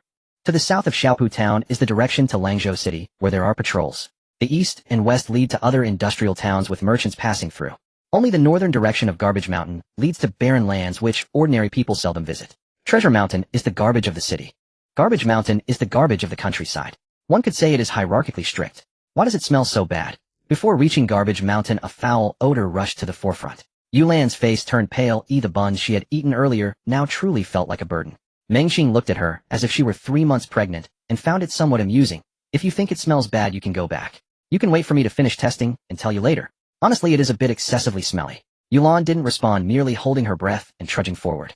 After climbing up the winding path, the air became much fresher, and the two breathed deeply together. After circling around to a barren land behind the mountain, Yulan spoke. How do we test? Mengqing shook his head. I don't know either. I just want to find a place to see what abilities I have. At the very least, I want to determine the extent of strength or speed enhancement. There are rumors that the school in the city has specialized awakening education, but Mengqing feels that one cannot fully rely on systematic education. He'll try first, you just watch. Sure. After explaining, Mengqing began to gather strength. He communicated with Adam in the morning, but Adam only had a clear view of space ability. He couldn't explain other types of abilities. However, Adam still suggested that Mengqing should exercise more and participate in combat sports. For now, there are no other methods. Their understanding of this world is still vague, and they can only try from the most basic aspects. Feeling the surging power within his body, Mengqing began to rapidly swing his fists. This body is still slightly weak. Even with the enhancement of awakened abilities, it doesn't appear particularly impressive. Yulan sat down on a rock in the distance, watching Mengqing continuously punch the air in the barren land. The ability she awakened seems to be similar to Mengqing's, both belonging to some form of enhancement in physique and strength. As she watched Mengqing's figure become increasingly swift and powerful, Yulan's eyes brightened. She clenched her fists, feeling a surge of excitement. The previous Mengqing definitely couldn't reach this level. In the barren land, Mengqing gradually entered the zone. He began to channel energy, while searching his memories for combat techniques he had seen in his past life, envisioning an enemy to strike. Although the moves were not flashy or elegant, the simulated effect was quite good. The more Mengqing punched, the more heated and excited he became. Yet the shadow before him was not a real entity, and a punch thrown had no tangible feedback. After a moment's thought, Mengqing quickly ran to the edge of the barren land, and began punching and kicking a pine tree. Straight punches, horizontal elbows, knee strikes, and sweeping kicks. After throwing a barrage of punches, Mengqing was drenched in sweat, but felt no fatigue. Rather, he experienced a refreshing sensation after releasing his strength. The results were quite good. The trunk of the pine tree was marked with many varying depths of indentations, and in some places the bark even showed cracks. Yet Mengqing's body did not feel much pain, although there was still a bit it was not uncomfortable. This ability is aside from Adam's opinion that the landlord's fighting style is somewhat brutal. Seeing Mengqing stop, Yulan jumped up from the rock. It's my turn, it's my turn. Although Mengqing's barrage of punches looked crude, it had a unique sense of impact and aggression. Mengqing sat down on a nearby rock to rest, and watched Yulan channel her power to imitate his previous barrage. He chose not to spar with Yulan. After all, they are just outside the town. It's always better to be cautious. After watching for a while, Mengqing was somewhat astonished. To be honest, this girl has a strong memory. She was able to imitate the various chaotic 8 extremes fist and Muay Thai moves he had just used after only one glance. On their way back to Xiaopu town, the two exchanged insights and reflections, concluding simply that they were exceptionally strong and could grow even stronger. First, register at the town administration office to schedule certification, Yulan suggested. They had breakfast before the agreed. You've already looked into the procedure? Mengqing asked. Though Yulan's family wasn't among the town's elite, their financial stability and local connections far surpassed Mengqing's. In rural areas, everyone knew that natural awakening before age 18 granted one entry into the city as an elite, but almost no one knew the formal process that followed such awakening. Who would bother investigating such matters? Besides, Xiaopu town hadn't produced a naturally awakened individual in years. I've already confirmed everything, don't worry. Just follow Sister Yu. The Xiapu Town Administration Office stood on the right side of Central Square. The Patrol Defense Bureau occupied the left. These were the two tallest buildings in town. Naturally awakened, the clerk adjusted his glasses and scanned Mengqing and Yulan before nodding. Please wait a moment. I'll retrieve the documentation. It was their first visit to the government building. They glanced around curiously. The interior design leaned toward stark, austere minimalism, and the near-empty hall lent it an air of quiet desolation. This clerk is surprisingly courteous, Yulan remarked after her survey. Mengqing merely hummed an acknowledgement saying, to villagers natural awakening before 18 meant automatic ascension to the status of city dweller, a definitive, irreversible class divide. Though few had ever seen a city dweller, legends painted them as enigmatic, refined, and formidable, beyond reproach by any provincial bureaucrat. The clerk soon returned with 2 registration forms. Apologies for the wait. Procedures must be observed. Please fill these out first. I'll notify Section Chief Wei to conduct your certification assessment. Upon completion, Section Chief Wei will arrange for security personnel to escort you both to the city. The forms were straightforward, only basic identification details and the date of awakening. Before they finished filling them out, a lean, athletic young man descended the staircase from the second floor. He didn't interrupt. Instead, he sat silently nearby, waiting patiently until they completed the forms. Only then did he speak. I'm Wei Yunhui of the Integrated Affairs Office. Congratulations, both of you. He offered congratulations before any assessment, yet no one questioned his certainty. To feign such awakening would be tantamount to self-diagnosis of psychosis, warranting immediate transfer to Baotsong Mountain for rehabilitation. Follow me. Wei Yunhui's tone was effortlessly authoritative, utterly distinct from the clerk's deferential cadence. They rose and trailed him toward an office on the right side of the hall. Place your hand here and channel your energy. His instructions were brief. Mengqing eyed the device on the desk, resembling a printer, with quiet curiosity. Was this some kind of energy detection apparatus? Such technology existed. Truly existed. Wei Yunhui offered no explanation. After instructing them, he simply stood still observing. Yulan, ever unreserved, stepped forward, placed her palm upon the instrument, and began channeling her energy. As Yulan activated her power, 2 green lights illuminated on the aging device. A flicker of surprise crossed Wei Yunhui's eyes, but he remained silent. Mengqing stepped forward, studied the instrument. Its indicator comprised 3 segments, and pressed his palm down, channeling his energy. All 3 segments blazed instantly. Wei Yunhui's eyebrows twitched, his gaze locked onto Mengqing. After calmly handing them the stamped registration forms, Wei Yunhui spoke. Your records have been uploaded to the district administration system. Approval will arrive no later than this afternoon. If you finalize your affairs within 2 days and depart for the city, you may still catch the autumn enrollment cycle. Does today count? Yes, it does. So they'd need to leave by tomorrow morning at the latest. Autumn enrollment. Is selection voluntary or assigned? Assigned. Only after attaining Tier 3 may you choose whether to continue studies at Jinshan Academy or sit entrance exams for Changwu Academy. Thank you. By the way, does Jinshan Academy charge tuition? Does it include lodging and meals? At Mengqing's question, Wei Yunhui allowed himself a rare faint smile, tinged with gentle irony. Tuition is required, as are fees for accommodation and meals. However, naturally awakened individuals may apply directly through the academy for interest-free federal loans, or request financial aid as underprivileged students. Of course, all such loans and subsidies undergo rigorous review, and approved amounts fluctuate according to annual federal budget allocations. Final determinations rest solely on official approval. Mengqing stared blankly. Damn. So much for elite status. He'd suspected the village rumors were After all, if even foundational education required payment, how could awakened education possibly be free? Moreover, Wei Yunhui's words hinted at deeper implications. For instance, within cities, awakened individuals might not be as rare or revered as imagined. It felt akin to his past life. Elders in the village believed university admission guaranteed stable employment and bright prospects. Yet graduates arriving in cities discovered universities churned out more graduates than ants, and not all degrees held equal weight. Stability eluded them. Survival itself proved arduous. Leaving the administration building, Mengqing walked deep in thought. Though Wei Yunhui mentioned interest-free loans, Mengqing instinctively sensed complications lay ahead. What's on your mind, Doi? Yulan turned, puzzled by his distracted expression since exiting the building. Nothing. Mengqing took a slow, deliberate breath. To hell with it. All that matters is getting into the city. Yulan patted his shoulder, her voice warm with affection. Don't fret about money. I'm here. You won't starve. Really? Mengqing rubbed his palms together. Absolutely. He burst into laughter, shouting, generous benefactress. Returning home, he packed his clothes, then surveyed the house carefully. As a transmigrator, he felt no attachment, even estrangement, toward this dwelling. It held no valuables. Once in the city, he'd need capital. He had no intention of relying on Yulan indefinitely. Better to secure a federal interest-free loan. Bearwald, that phrase fits me perfectly. Not a single valuable thing. Wait, wasn't the most valuable asset staring me in the face? This house, though modestly located, surely held some market value. He rushed back to the administration building, presented his natural awakening certificate, and stated his request clearly. I wish to sell my house. Residential property sales aren't prohibited, but we only handle title transfers. We neither broker nor reclaim. After brief reflection, Mengqing immediately identified a buyer, the Baotsong Mountain Syndicate. With its vast membership, the syndicate undoubtedly required housing. Arriving at Baotsong Mountain, Mengqing strode straight toward the syndicate's compound. At the gate, a burly guard raised a hand. State your business.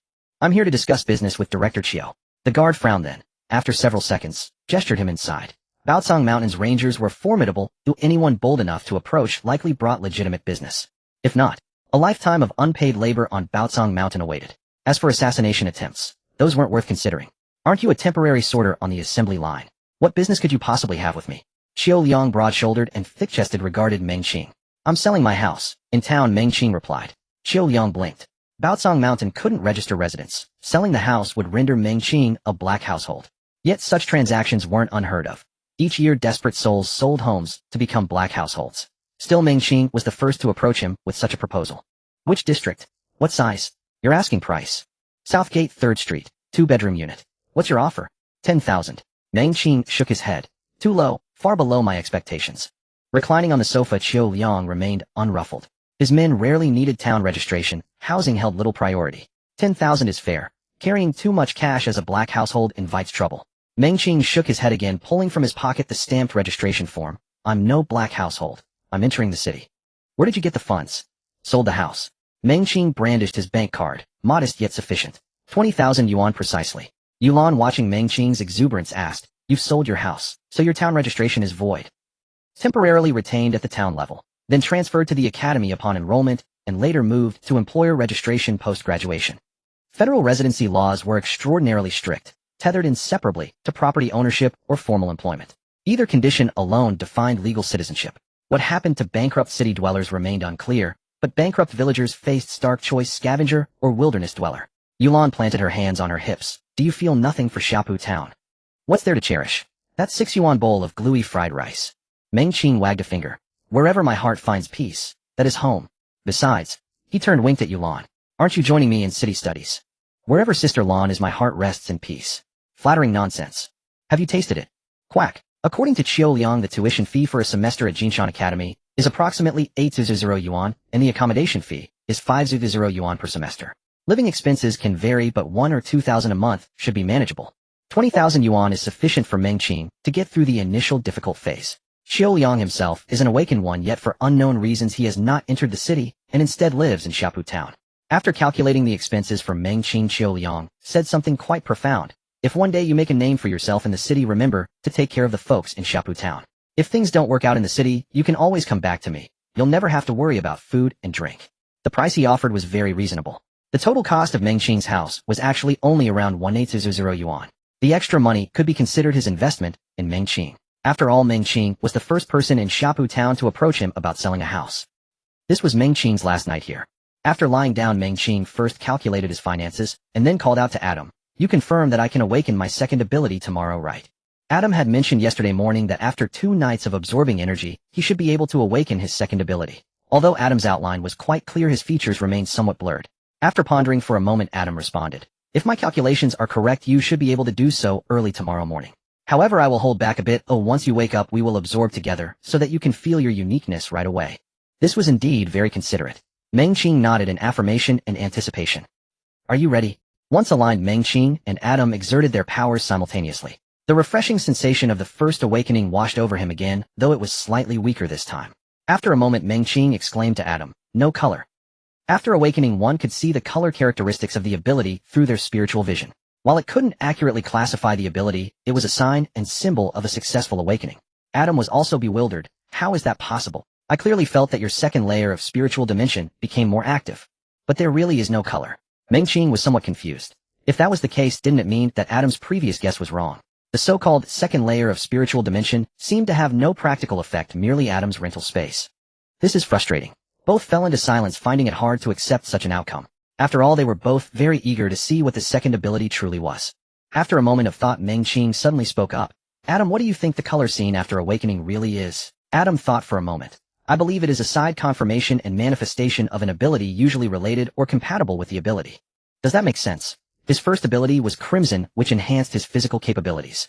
That could be somewhat justified as blood is red.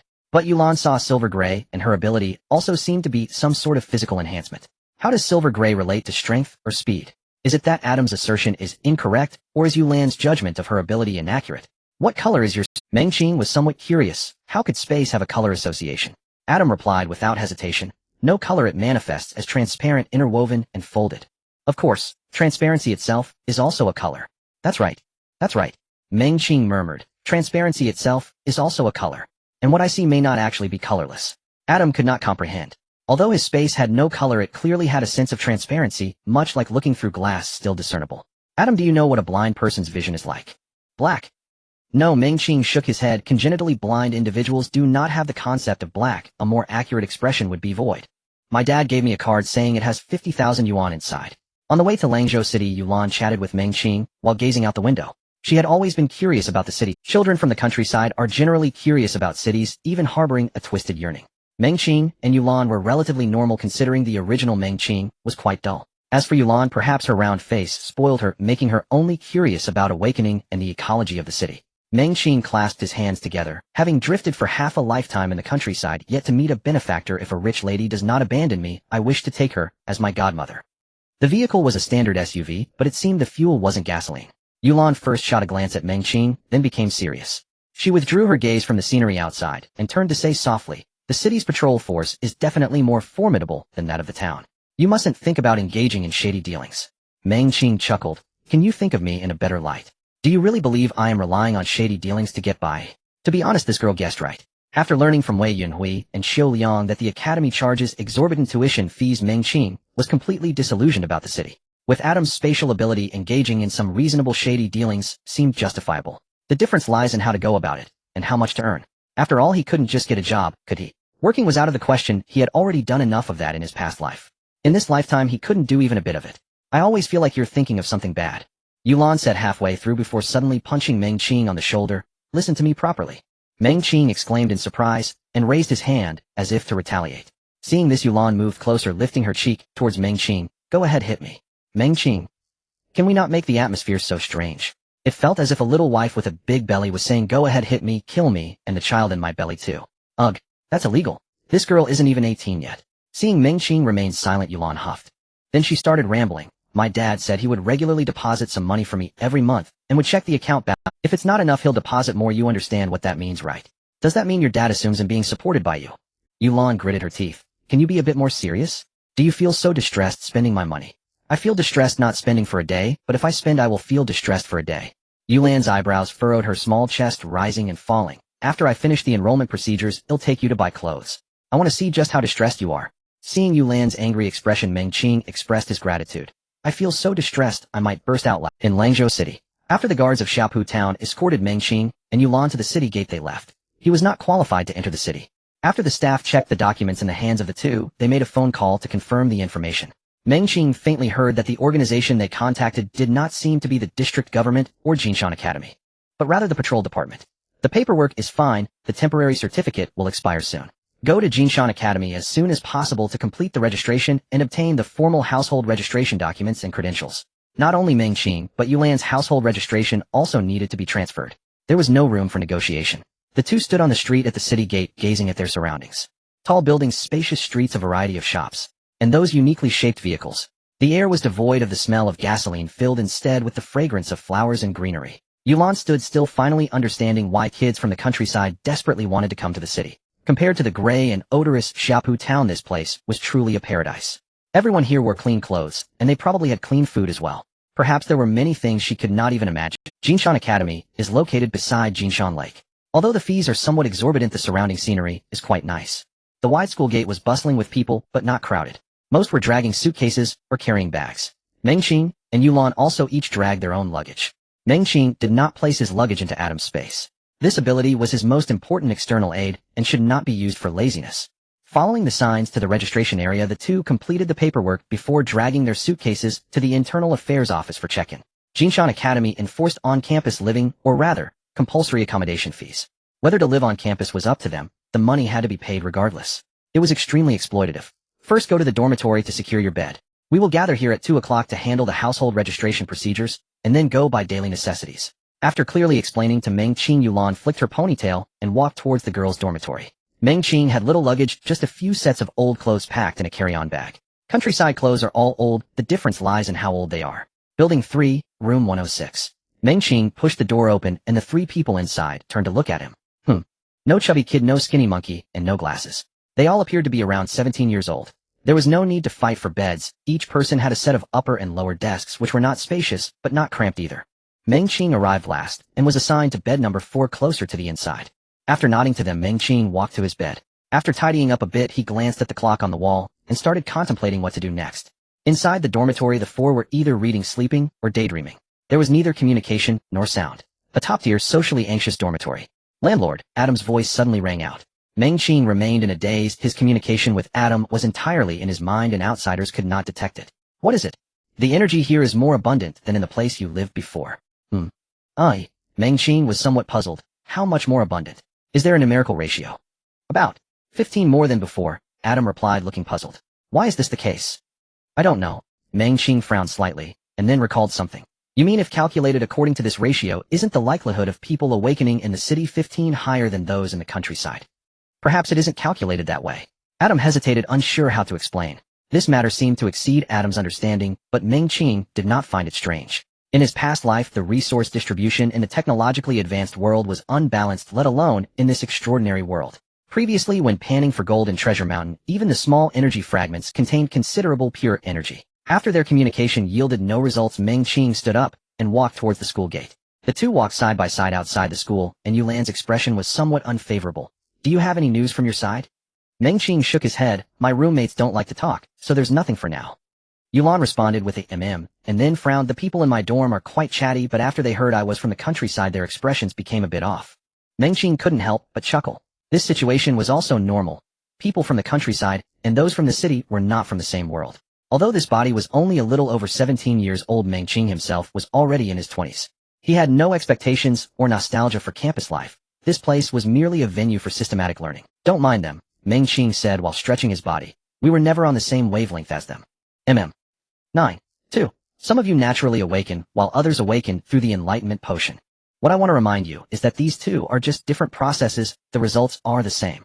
Just like some grow up in the city and others in the countryside. As soon as the teacher on stage finished speaking, a buzzing sound filled the lecture hall. Some people whispered to each other, and a few turned to look at Meng Qing and Yulan. Meng Qing patted the agitated Yulan beside him. After the teacher on the platform allowed the students to interact briefly, he knocked on the podium. Next we will discuss the course arrangements and some main regulations. The rules of Jinshan Academy are not too strict. In fact, they have a somewhat relaxed vibe. There aren't many courses with only 4 theoretical classes each week. Teacher, can we attend classes from other departments during our free time? As Meng Qing was pondering this question, someone raised their hand to ask. Looking over, he was surprised to find it was his roommate. The teacher was quite familiar with these questions. The academy randomly assigns dormitories to provide you with more opportunities. The teacher was quite familiar with these questions. The academy randomly assigns dormitories to provide you with more opportunities to communicate with awakeners from other departments in your daily life. This was quite good. Meng Qing mentally gave Jinshan Academy a point. Then other students raised additional questions, most of which were about matters not clearly stated in the school rules. For example, Jinshan Academy does not prohibit students from working part-time off campus, nor does it prohibit students from learning through other means. There will be an assessment each month with different rewards based on rankings. Additionally, dating is also not prohibited, but if a female student becomes pregnant, she will be forcibly suspended from school. After the questions ended, the teacher knocked on the table again. You can explore other issues yourself in your future studies. Jinshan Academy allows students to make mistakes, but you need to bear the corresponding consequences yourself. A bold student raised his hand. Does this include fighting on campus, teacher? Yes, it does. However, I kindly remind you that the consequences of fighting across departments may be something you cannot bear for now. After saying this, he walked straight outside. Follow me for your first assessment. The students looked at each other, but soon all got up and followed. What is the assessment? The 2 in the front whispered to each other, and a boy in a printed short sleeve replied softly, random dueling. What the hell? The questioner tensed up. What punishment will the loser face? It's not just about winning or losing. The boy in the printed short sleeve seemed to know far more about Jinshan Academy than others. Seeing the surrounding gazes gather, he slightly raised his voice. It's mainly about the application of abilities, combat skills, and instincts in battle. Is this how all assessments are conducted? Meng Qing couldn't help but join in. The boy in the printed short sleeve shook his head. Only our enhancement department has this approach. The mental department and elemental department have different assessment methods. Enhancement department, mental department, elemental department. Meng Qing silently took note of these names. Just hearing them, he could roughly guess the types of abilities. Someone asked, what about the mysterious department? The boy in the printed short sleeve glanced at the person. The mysterious department is generally specially recruited by Changwu Academy or even Yunding Academy. Places like Jinshan Academy do not have a mysterious department. Although Mengqing did not understand what the so-called mysterious department was, he felt that just hearing the name seemed quite extraordinary. For instance, Adam's spatial abilities. The examination area was spacious, filled with various weapons. This year's preliminary assessment rules have been slightly modified. You may freely choose your opponent, and if not, I will assign one randomly. The teacher named Xie spoke from the edge of the examination area. The crowd buzzed again, and even the boy in the printed short sleeve frowned in thought. It seemed to be a recently modified regulation. He did not remember such a rule. I will go. A rather stout boy walked to the center of the examination area, clearly having already chosen his opponent. Mengqing suddenly had a bad premonition. Because when teacher Xie mentioned Sumar from the countryside, this guy had been eyeing him and Yulan with a strange hostility. Fool. Ridiculous. After the boy steadied himself in the center of the examination area, he did not immediately choose someone, but turned to ask teacher Xie. Teacher, what if the opponent refuses? If they refuse to take the assessment, they lose 50 credits. Credits in Jinshan Academy are very important, directly affecting various privileges and progress in studies. After receiving the answer, the boy revealed a satisfied smile, and then pointed at Mengqing and Yulan. I choose the countryside person. Yulan's chest heaved as she lifted her foot ready to fight. Yesterday, upon hearing that she was a country bumpkin, her dorm mates had isolated her even more. She had also become disillusioned with the city. Mengqing firmly pressed down on Yulan's shoulder, saying he'll go first. The first person to take the stage faced many uncertainties, such as how to gauge the abilities of these newly awakened individuals in the city. But now he had no choice. He didn't want to choose either. Jinshan Academy did not encourage students to hide and develop. Rather, it encouraged them to strive for advancement through various means. At least this was the case in the strengthening department. Credits, rankings, assessments, brawls. These were all determined and promoted by the academy itself. Be careful. Yulan's expression was serious. She also had no idea about the level of the people in the city. Her instinct to fight was fueled not only by anger, but also by a desire to probe Mengqing's capabilities so he could gain some experience for the future. Mengqing turned to Yulan with a light smile. The one who should be careful is him. After speaking, Mengqing walked to the center of the examination area. Once he steadied himself, he turned to teacher Xie at the edge and asked, Teacher, may I ask how far we can go in this fight? Teacher Xie snorted lightly. Since it's a duel, of course you should fight with all your might, aiming to defeat your opponent. You don't think a duel means just putting on a show here, do you? The crowd erupted in astonishment. To fight with the intent to kill. Is Jinshan Academy's entrance assessment really this brutal? Thank you. After speaking, Mengqing turned to the robust male student, raising his hand to point at him. Under the puzzled gazes of other classmates, Mengqing retracted his index finger and pointed his thumb down. A provocation and insult. The other student's face flushed and the veins on his neck bulged. Wild man, you're asking for death. With a loud roar, the boy surged forward. Mengqing did not evade. He shouted in his heart, Adam, assist me in adjusting my strength. Understood. Adam empathized with Mengqing's anger as he resided within Mengqing's body. To him, Mengqing's identity was his own. He could not allow Mengqing to be looked down upon, especially by someone who seemed so weak. Bang! The two fists collided like two stones crashing against each other. The boy was tall and confident in his strength. As their fists met, his initial confidence turned to shock, then disbelief. He heard the sound of shattering. The continuous impact felt like waves crashing against his fists, and in an instant his arm lost all sensation. Crack! His finger bone shattered, and the broken arm bone protruded from the muscle. Mengqing stood firmly in place as the boy's body fell backward. However, Mengqing did not remain idle. Watching the boy fall flat, he stepped forward, grabbed the boy's hair, and yanked it down while driving his knee into the boy's face. Since he had said he would fight to the death, this was how it should be. Mengqing understood that teacher Xie's words were nonsense. He merely used this attitude to tell the students that they could fight freely. With him around, no one would die. The only purpose of Mengqing's actions was clear. Though I am a country bumpkin, you better be on your toes. I have no time to indulge in your campus power struggles. Only a strong beast can instill fear and avoid much trouble. Slap. Mengqing's wrist was grabbed, and his knee was intercepted. Teacher Xie's expression showed some surprise, and even doubt. This country bumpkin is quite capable with a strong intent to kill. This kind of strength and physical intensity. It seems another killer has emerged from the countryside. The onlookers fell into silence.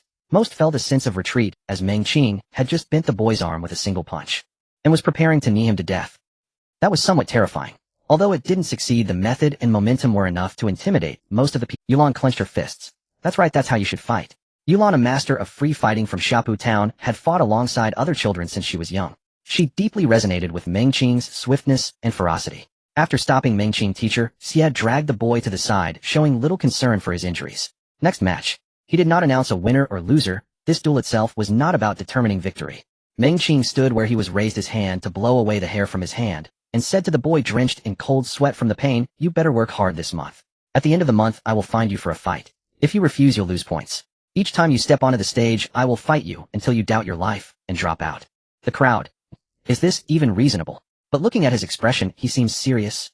After Mengqing stepped off the examination stage, a boy in a floral short-sleeve shirt clicked his tongue. "Brother, your plan won't work."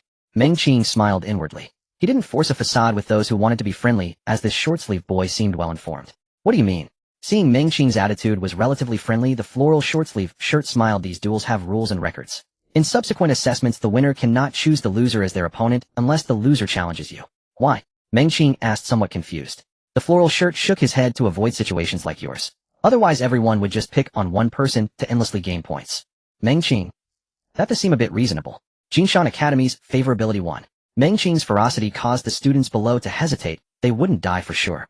But to break an arm wasn't easily accepted. Seeing no one stepping onto the stage, Teacher Xie's brows furrowed. Were the delicate flowers in this greenhouse already intimidated?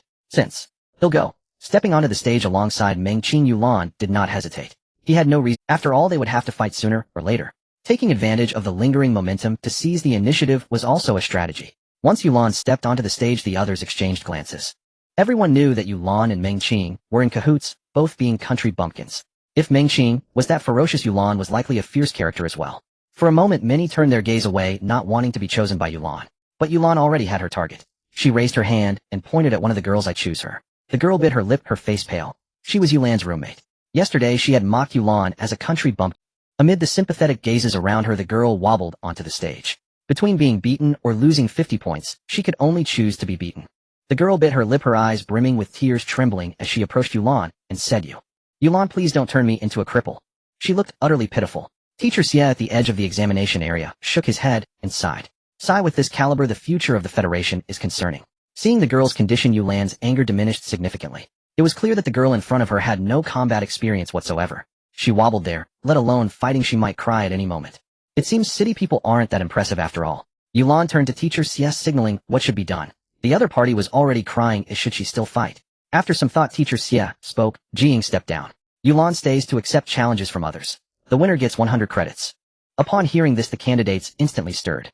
100 credits were quite generous. It should be noted that credits are typically only available during end-of-month assessments or other major events. It's easy to lose points.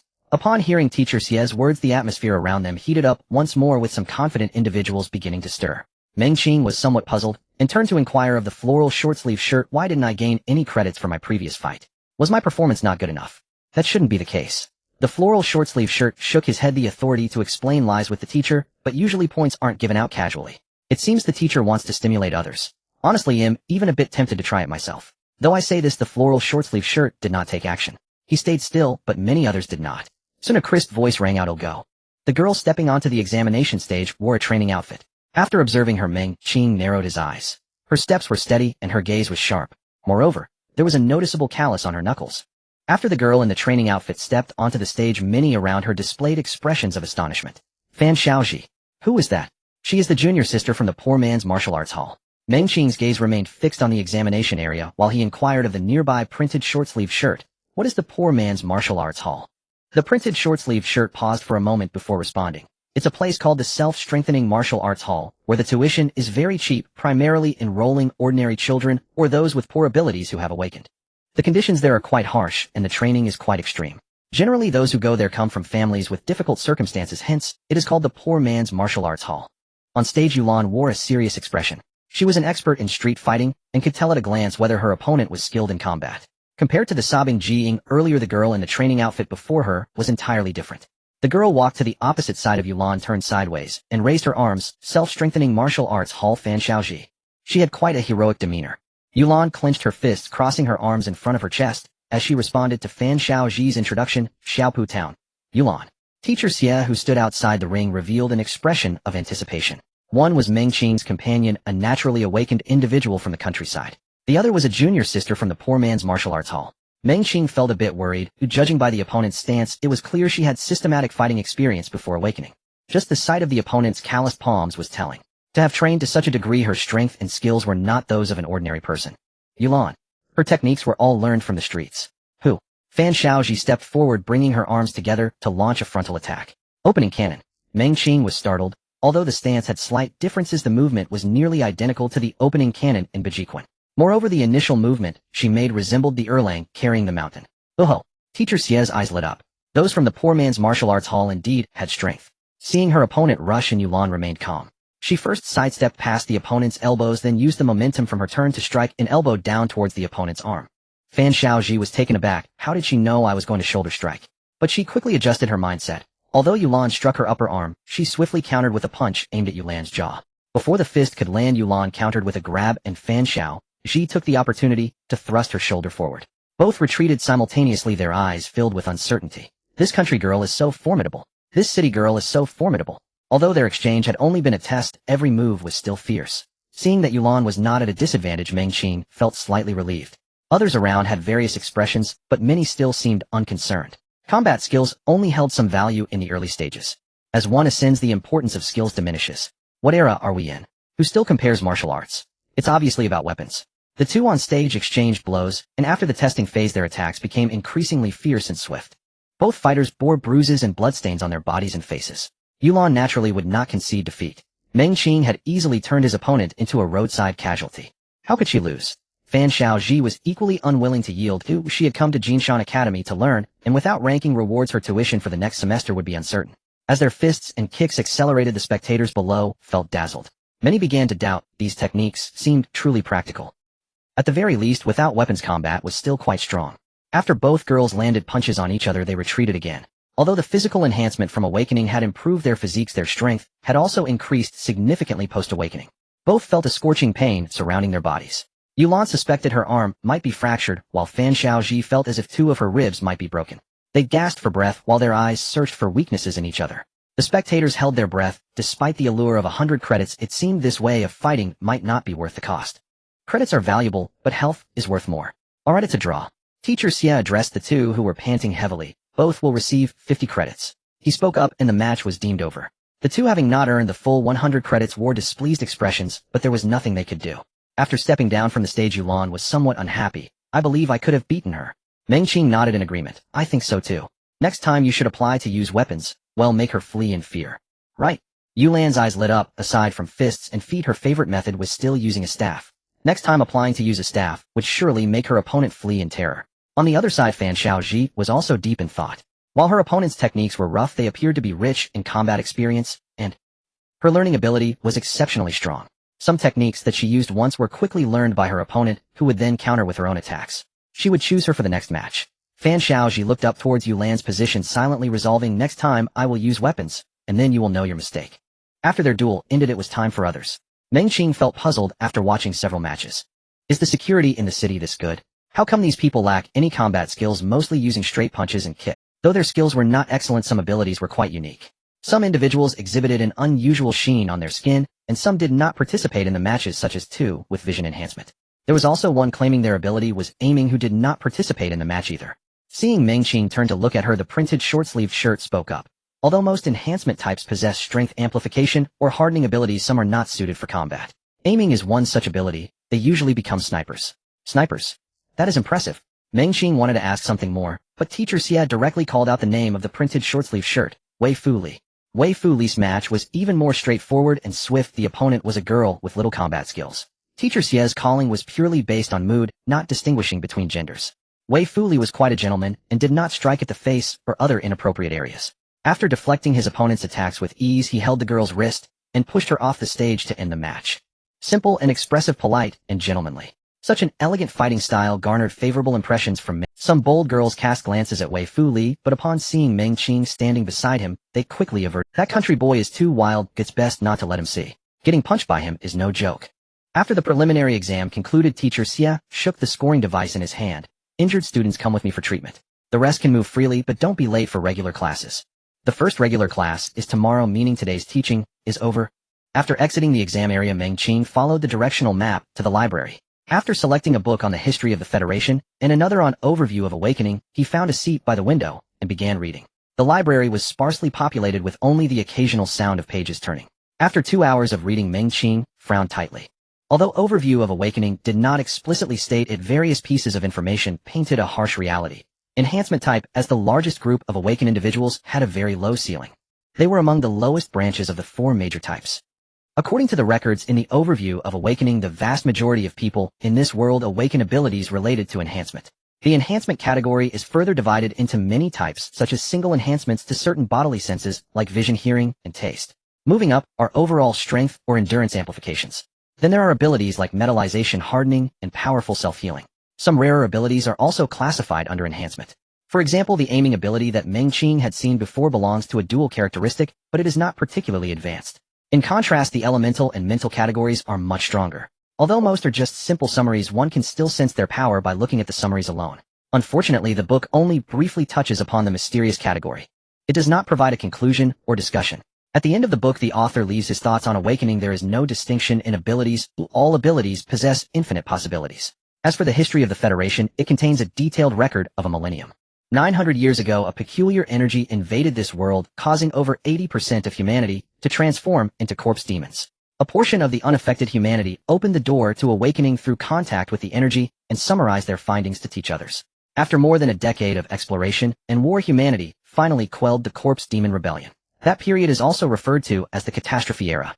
After the catastrophe era ended, humanity slowly began to regain its vitality, continuously researching and attempting to harness that energy. This period is divided into two parts: the Restoration Era and the Golden Age. In the vague written records, it is noted that after the start of the Golden Age, human technological civilization experienced a leap. Energy no longer posed an eternal problem. Materials science made significant progress, and supplementation and the cultivation system became more refined. But this was only within this world. The energy exists solely in this realm. Although it cannot conquer the stars, the people of the Golden Age indeed enjoyed 3 very happy centuries. At the end of the Golden Age, the demon race across the ocean launched an attack on humanity by crossing the icy plains.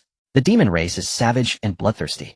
They allied with the remaining corpse demons hidden in the southern mists to launch a surprise assault on the human world. The demon race possesses physical capabilities far superior to humans and exhibits reckless bravery. The war was extremely brutal, with both sides fighting to the last. Ultimately, humanity completely eradicated the corpse demon race from history, while the demon race was severely weakened and retreated to the other side of the icy plains. Humanity fell from the Golden Age. A vast amount of historical literature and technical data was lost, and countless cutting-edge technologies became relics of the past.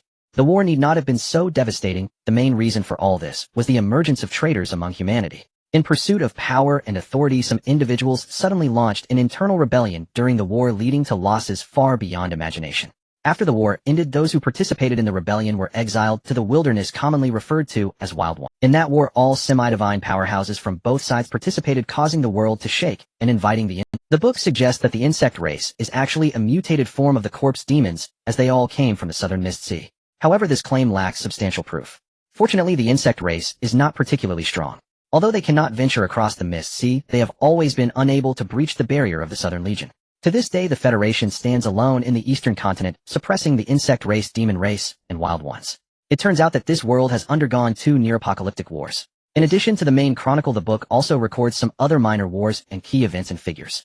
At least this provides a general understanding. Meng Qing glanced at the world map on the last page of the history of the Federation.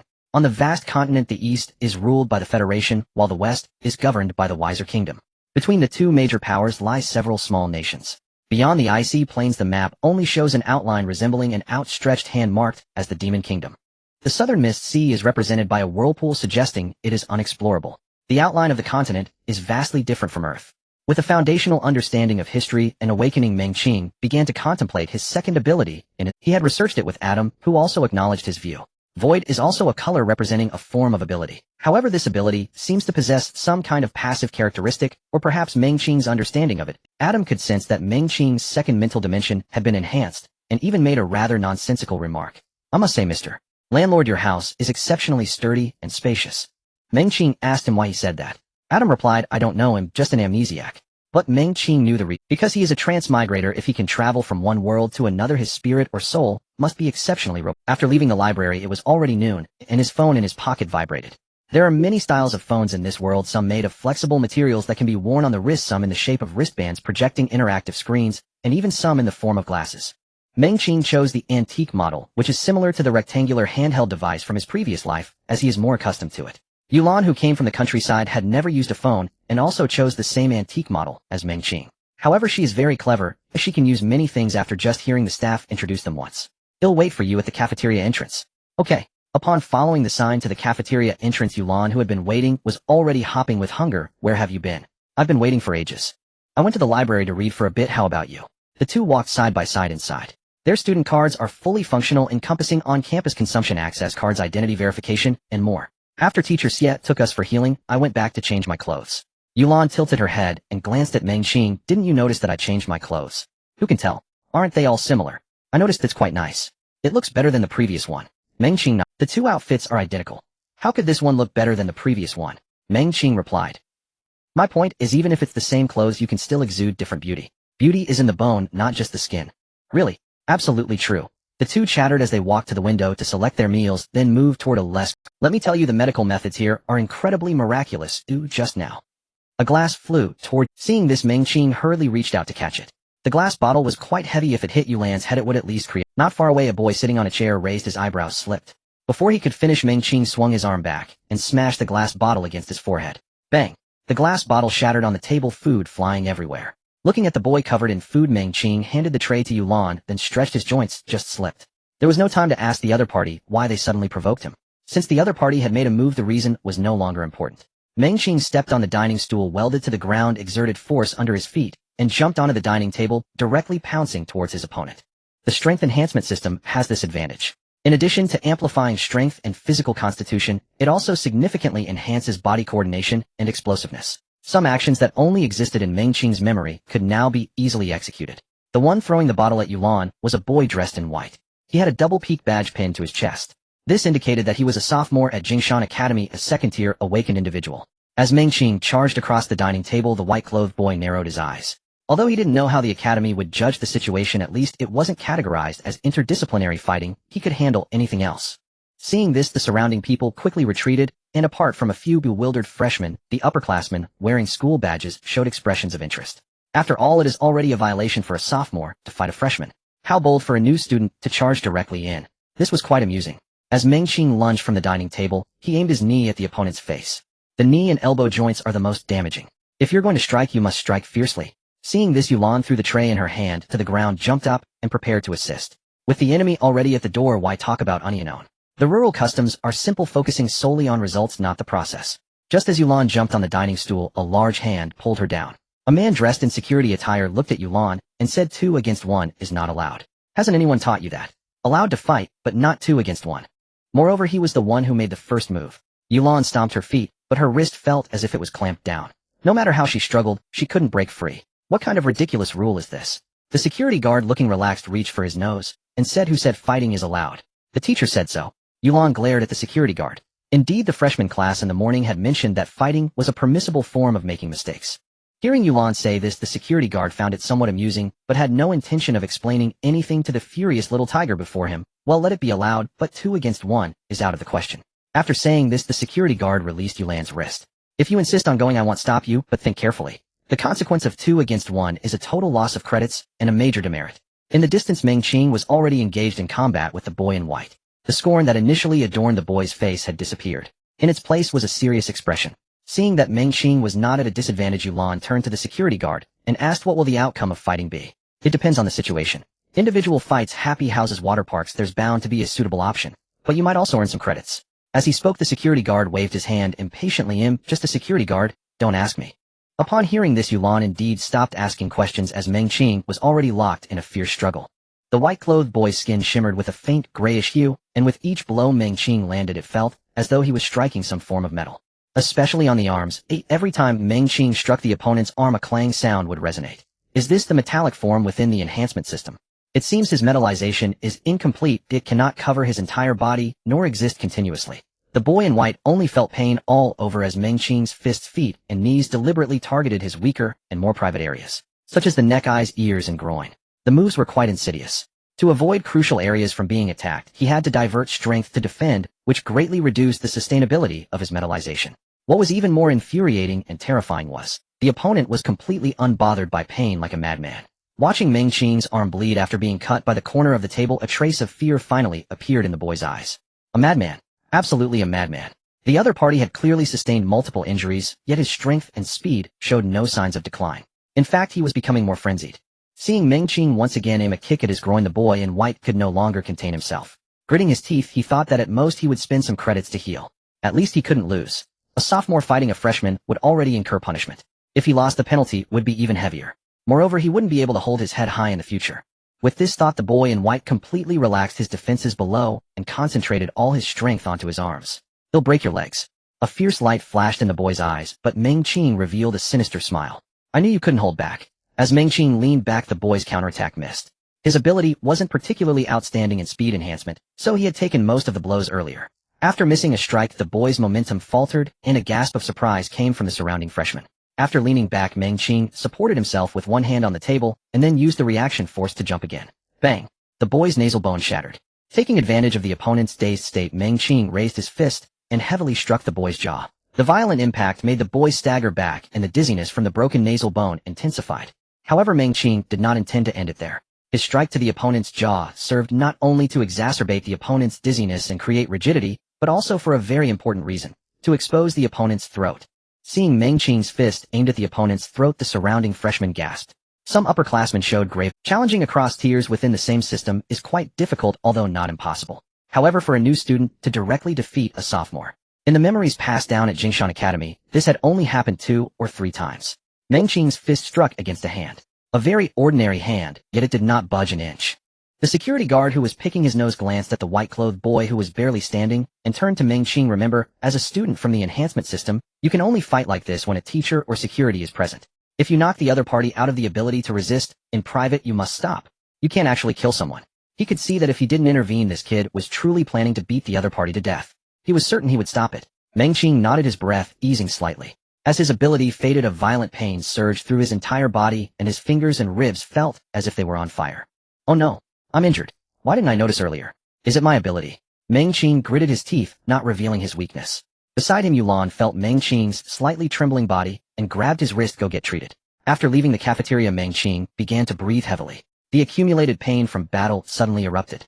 I sustained worse injuries than my opponent. It's just that all those pains were temporarily blocked by my own ability. In the end, I won because the opponent's mindset turned to fear, becoming overly reliant on his abilities while neglecting combat skills. But is this ability to block pain my first ability or my second ability? In the medical room of Jingshan Academy, the receptionist nurse looked at Yulan in surprise. How did you get injured again? After the morning entrance exam, Yulan had come for treatment under Teacher Xia's guidance. Injuries during the entrance exam could be treated for free, which was a decent benefit for new students. Shaking her head, Yulan pointed at Meng Qing. Beside her, it was him. The nurse glanced at Meng Qing and pointed to the room next door, room 3. Inside room 3 sat a girl dressed in a white school uniform with a 3-peak school badge pinned to her chest. Meng Qing was stunned, a student acting as a doctor. Wait, it seemed that she was a healing type ability user practicing here. The senior girl in white spoke softly, her smile warm and charming. Where are you hurt, Junior? Meng Qing twitched the corner of his mouth, finger bones, ribs, and arm cuts. Alright, Junior, come sit a bit closer. Yulan, standing beside, rolled her eyes. This soft girl could probably make a row of people cry with one punch. A greenish light appeared in the healing senior's hands, and with her guidance the green light began to flow slowly along Meng Qing's palm. A refreshing sensation instantly suppressed the fiery pain. How magical! Meng Qing looked at the senior girl. This effect was too incredible. It was instant indeed. After the wounds healed, the senior girl happily took a small box from the side. 5 credits. Thank you. The infirmary charges for treatment. Meng Qing's eyes widened as he gained a new understanding of the ruthless nature of Jingshan Academy, causing any lingering affection he had for the senior sister to vanish. So it turns out our relationship is ultimately a transaction. You sly senior sister.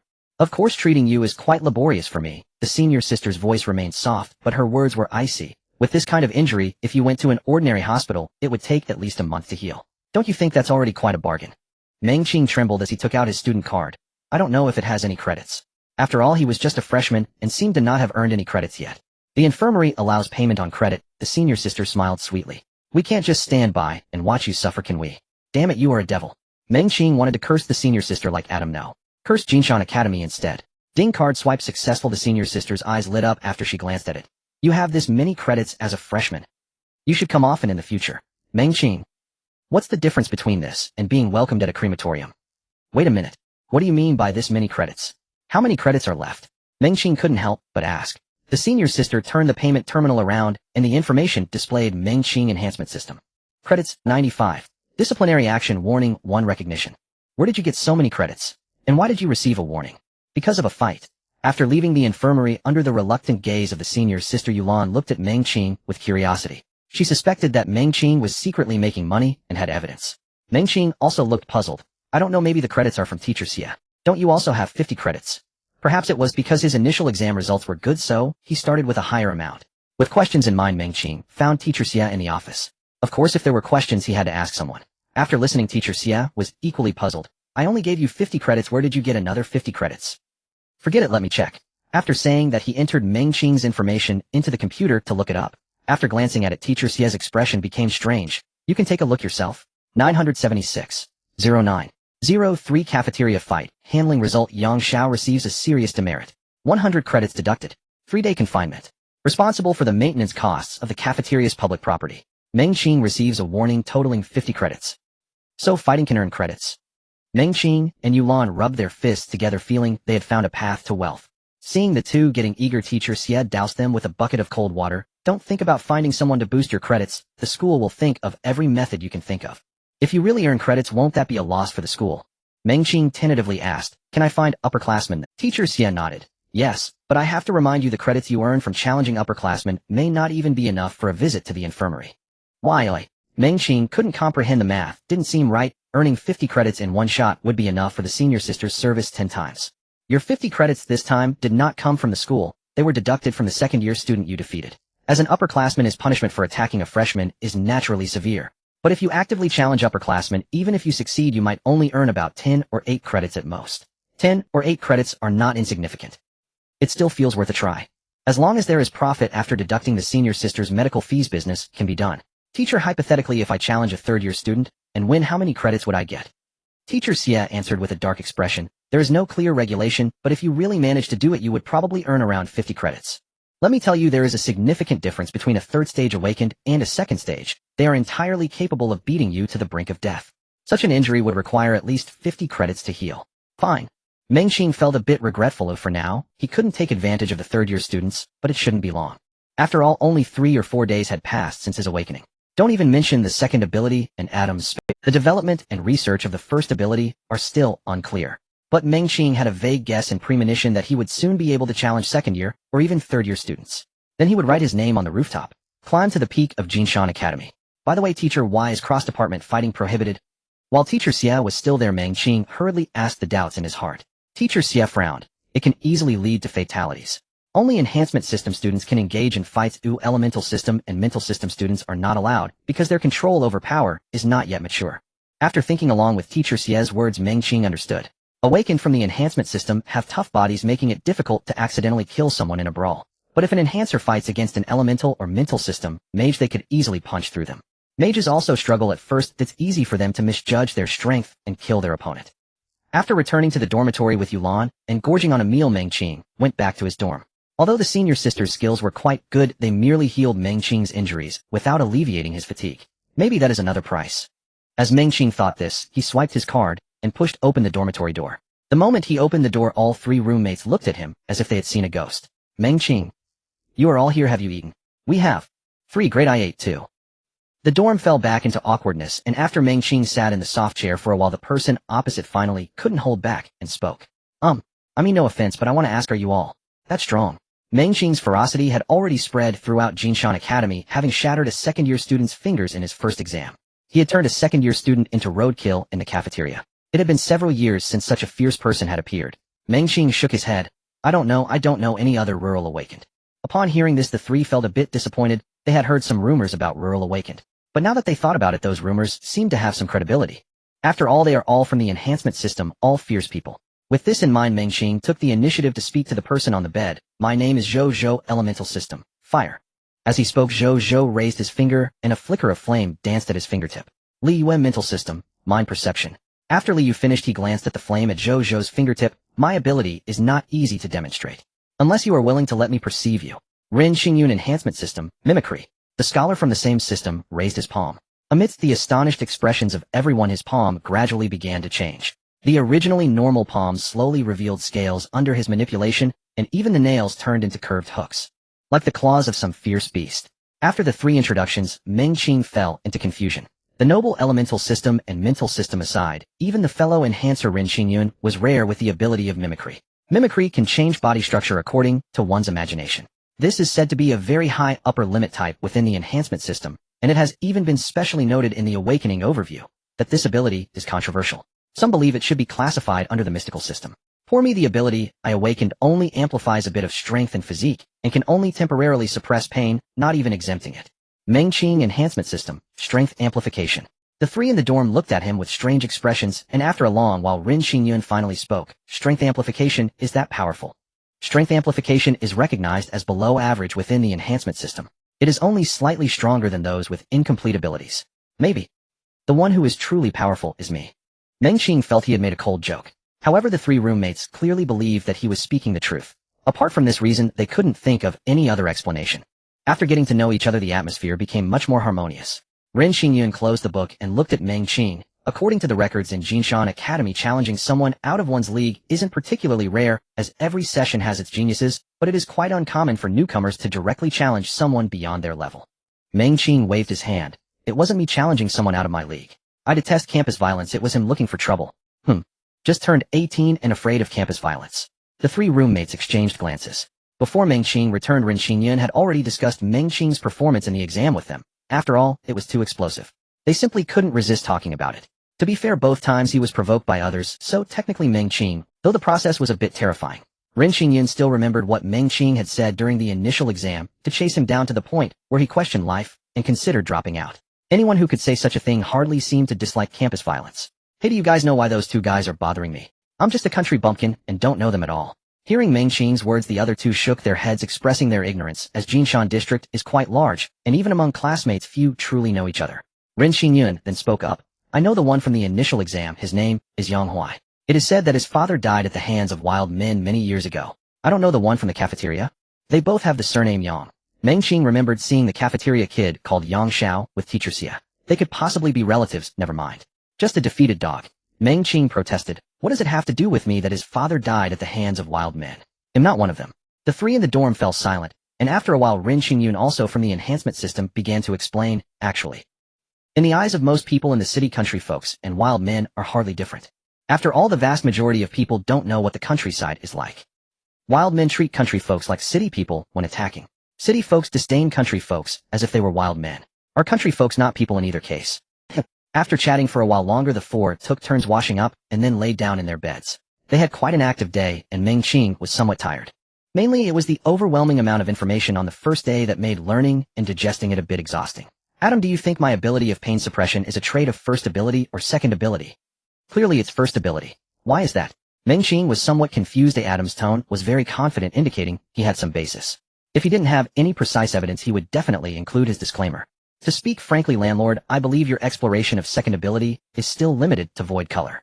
Perhaps you should find a suitable opportunity to seriously attempt to understand what second ability really is. The reason I say this is that I have concrete proof. Landlord, perhaps you haven't noticed, but your second spiritual dimension has been in a closed state for a long time. As a tenant, I am very aware of this. Elaborate. Mengqing shifted his position. In his mind, Adam sat cross-legged on the ground, and after pondering for a moment, he spoke slowly. Why is your dual spiritual dimension called dual? Because it is dual. Mengqing felt he was having a pointless conversation with Adam. That's right, because it is dual. Landlord, dual means they exist relatively independently. I think perhaps because communication between you and me is very easy, it gives you some illusion like your dual spiritual dimension is a single entity, something that can be controlled naturally. Mengqing frowned slightly. He did indeed have this feeling, isn't it? Obviously not. Do you remember what we said the first time we met, when we first attempted storage? To correctly use one's dual spiritual dimension. That's right.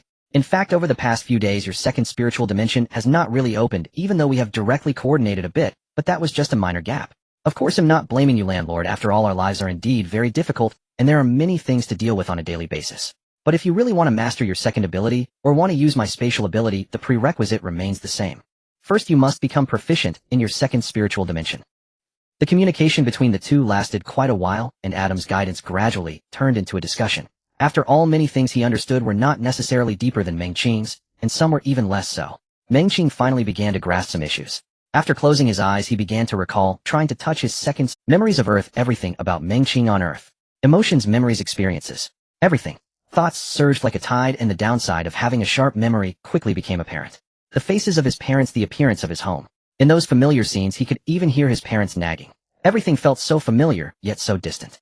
It slightly opened, then closed again. Although Adam had no facial features, Mengqing felt he must now look completely stunned. This is a bit difficult for me, Adam. I need some time. Of course you have been working hard, landlord. I think you need to rest for a bit. Meng Qing stared blankly at the ceiling with his eyes wide open. This was quite cruel for him. To open the second spiritual dimension, he had to keep recalling everything about Earth, trying to find the feeling of Meng Qing. But in the memories of Earth, most were related to his parents. What should he do? Lost in thought, Meng Qing gradually fell asleep, while Adam dutifully began to go idle. In conventional views, many people believe that enhancement system is the bottom tier ability. I think you might share this. Xie stood at the podium looking down at the students.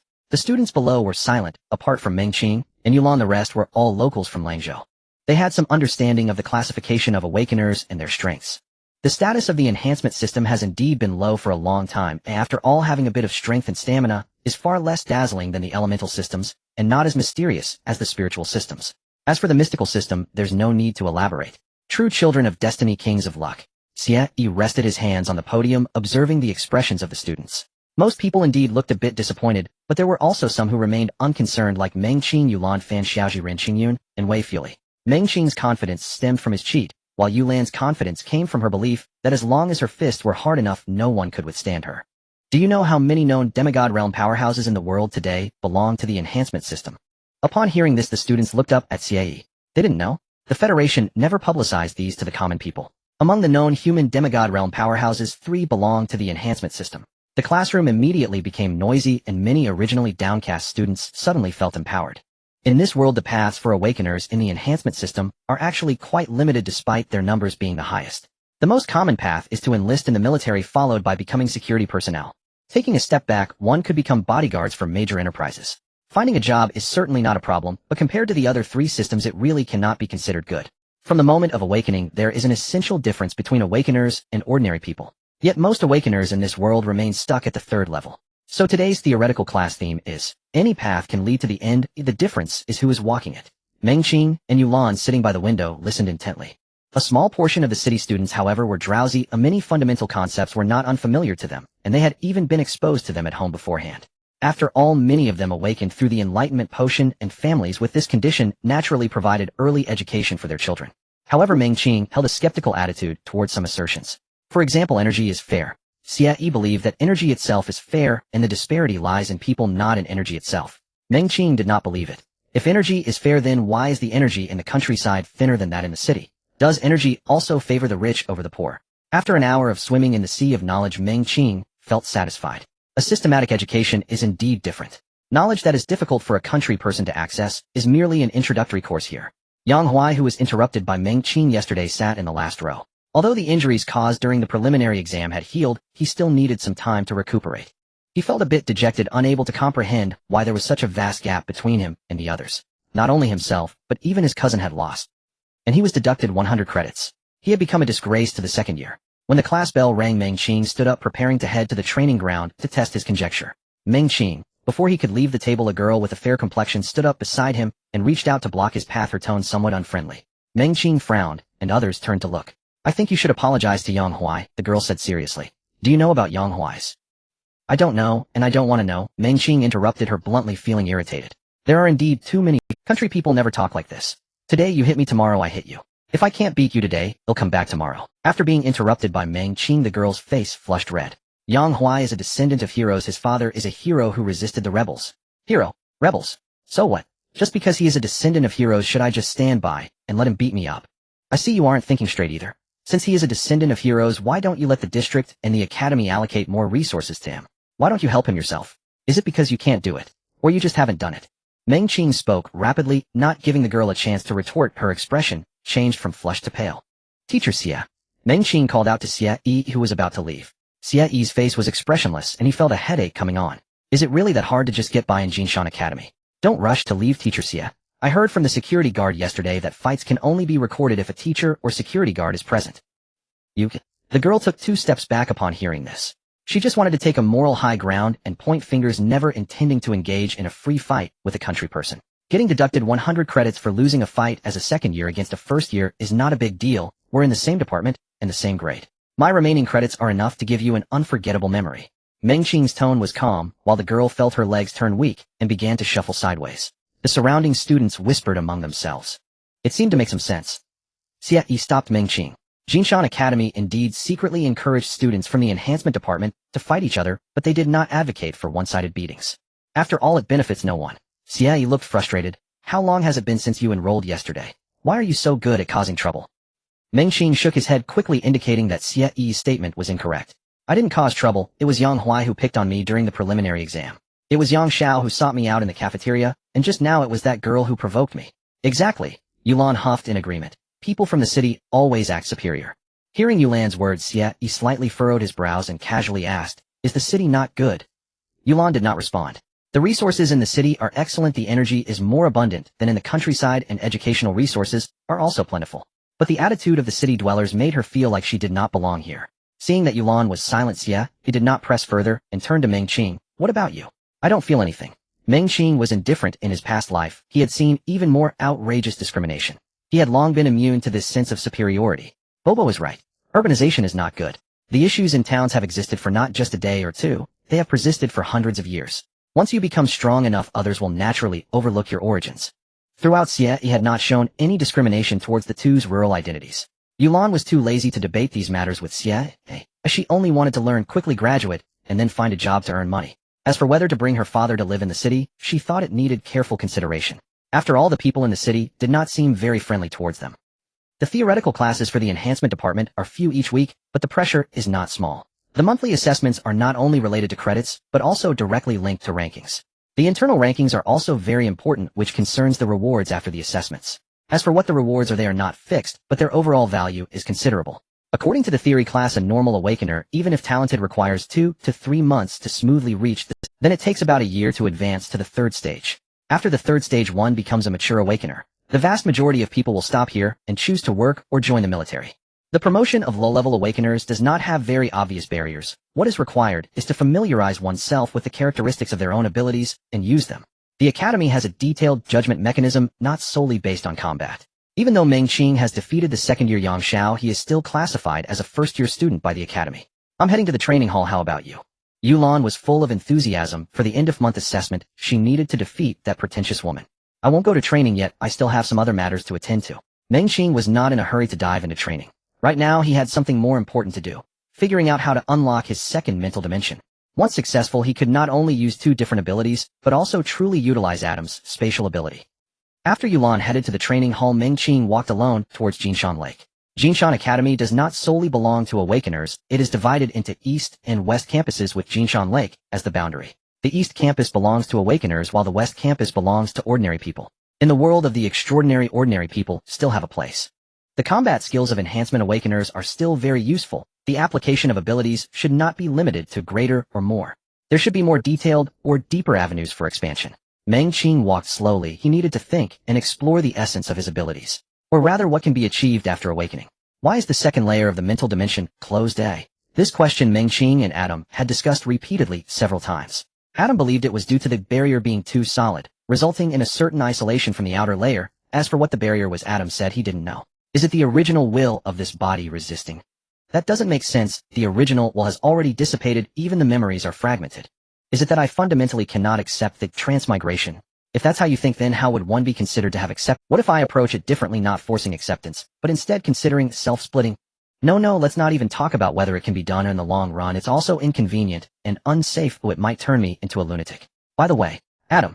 Meng Qing's eyes suddenly lit up. He felt he should be able to find some similarities from Adam. Adam, if one day you recall your past, but those memories feel strange, would you think that was you? Would you love the people in those memories? Would you hate the enemies in those memories? Adam looked a bit perplexed. He had never considered this possibility, because he thought he would never recover those memories. After quite some time, Adam finally replied gloomily, I'm not sure, but if those are indeed my memories, I think I would As for the people in the memories, perhaps I would still try to love them, or hate them. Even if they feel strange. Adam's mood was a bit low. Sir, forgetting one's past is a sad thing. If one day I can remember, no matter what it is, I will be grateful to have had a life. Adam, I think I have found a way to push open the door. Oh, is it? Adam's words were cut off as the second layer of the mental dimension began to stir slowly. Meng Qing realized that he had been rejecting the idea of transmigration, despite being in an extraordinary world. Even if awakening was cool. But on Earth there were still things he could not forget or abandon. For the past 2 months, he had deliberately avoided recalling anything related to Earth. Because he knew he might temporarily, or perhaps forever, not be able to return. His heart had always been resentful of this world and this journey. Thus the mental dimension that truly belonged to Meng Qing had remained closed. Now he had to accept this fact. The mental dimension atom was and began to twist gradually.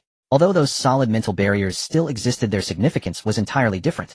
He could sense that the mental dimension here was interacting with his physical body outside. He could feel the energy. Adam's joyful expression suddenly froze. He wasn't controlling or drawing the energy, so why was the absorption speed also increasing? Is this a passive effect of the dual dimensions? Or is it a characteristic of the second dimension? The external energy seemed to flow towards Meng Qing's body, as if it were being siphoned, never stopping. After a while, Meng Qing's voice came through. Adam, my second ability seems to be a form of absorption. Adam pondered for a moment and asked, were you intentionally controlling it just now? That kind of energy attraction? Meng Qing shook his head. No low-level awakeners can't specifically perceive external energy. I think it might be some kind of passive effect. So that means, the two spoke simultaneously, it also possesses some subjective activation functions. Meng Qing thought for a moment. The characteristic color of this second ability is nullity. Although it cannot be directly associated with absorption, perhaps there are other characteristics beyond absorption. If we look at it from the perspective of absorption, active skills are likely related to release. As for what effect the release will have, I need to verify it practically. At that moment, Meng Qing had truly undergone a second awakening. Because at this moment his second mental dimension finally connected with his physical body. Let's try it. Meng Qing raised his hand and drew power from the second mental dimension. Although he had opened the second mental dimension, using it still felt somewhat awkward.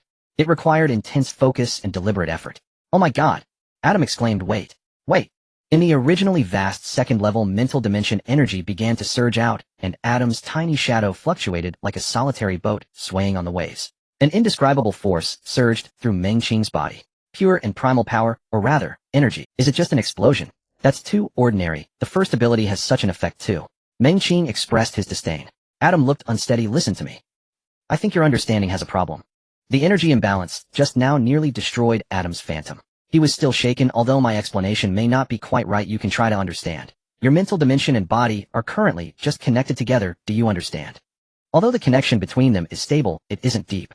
Both layers, they merely just opened a communication channel, but lack deep fusion.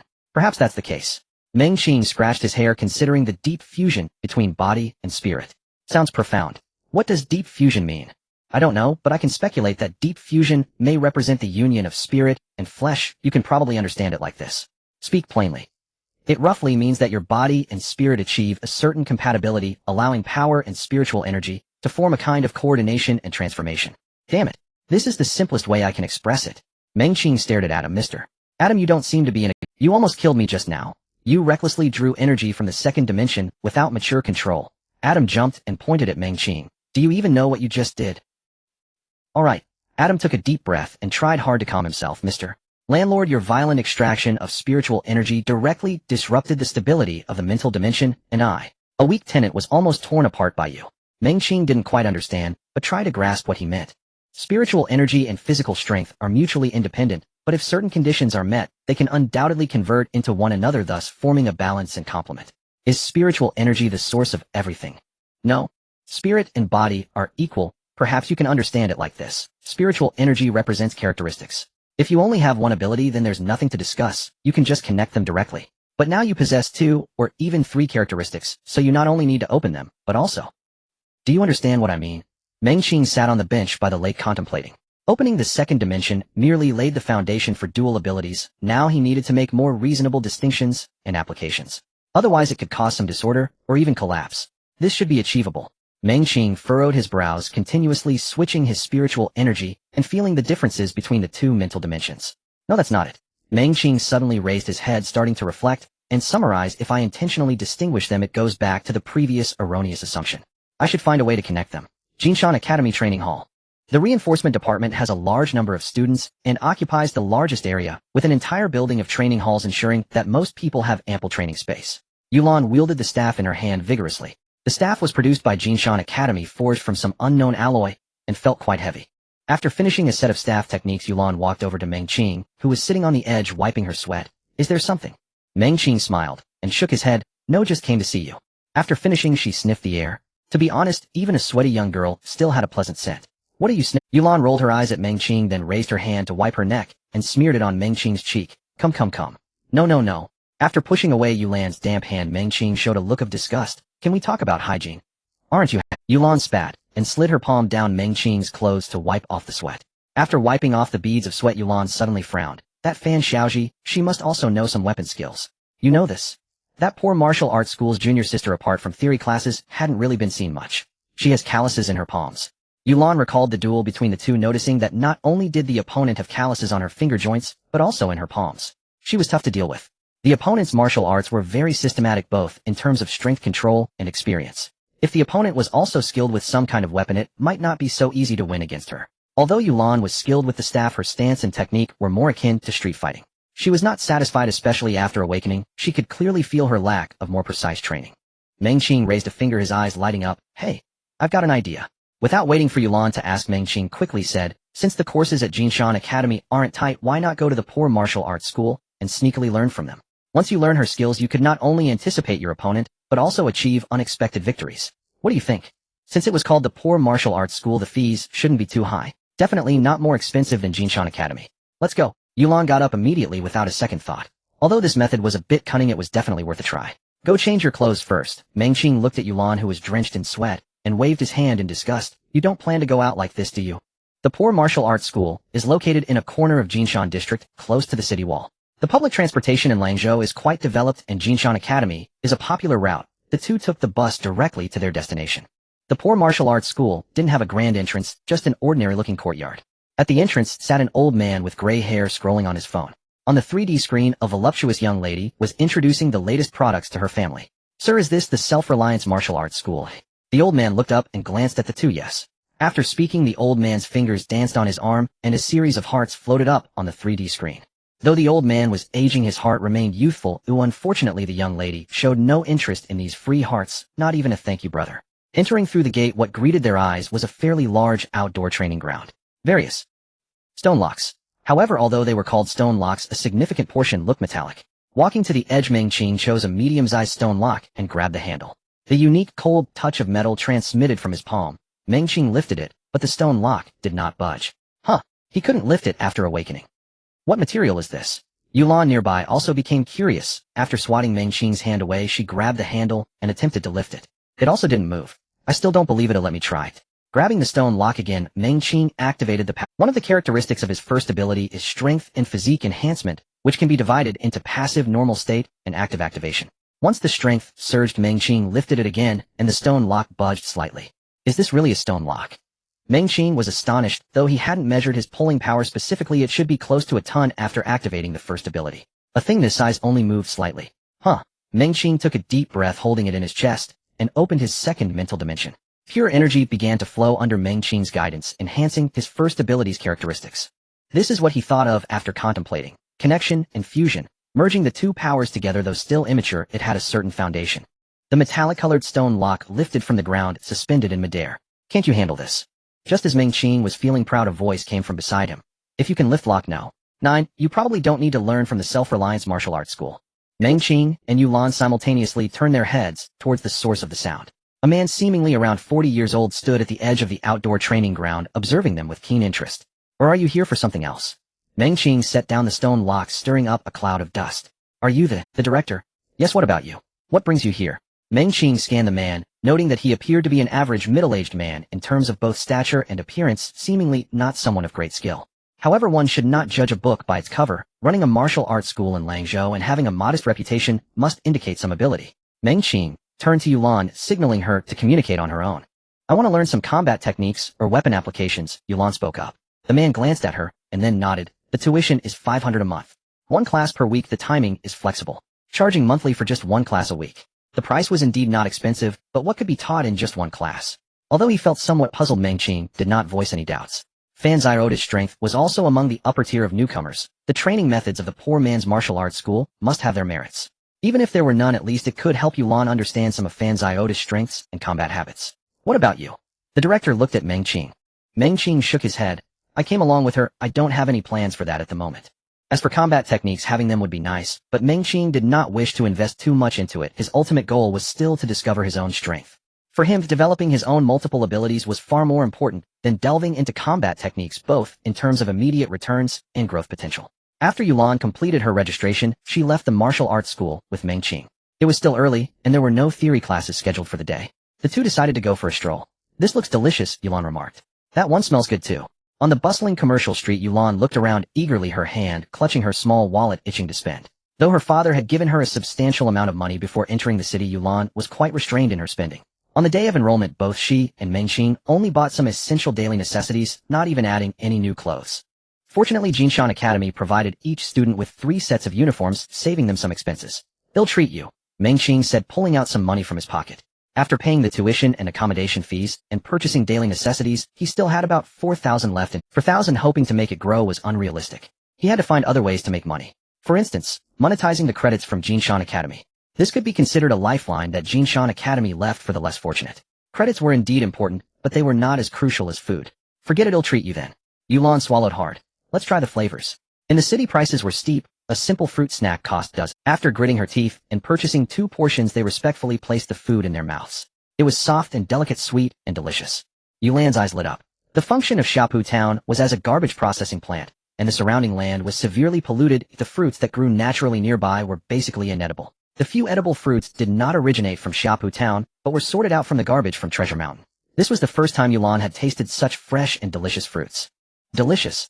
Yulan exclaimed loudly, drawing glances from those around her. "What's so good about this?" A girl murmured, "It's just ordinary bean fruits." Yulan ignored her. "If it's delicious, it should be praised."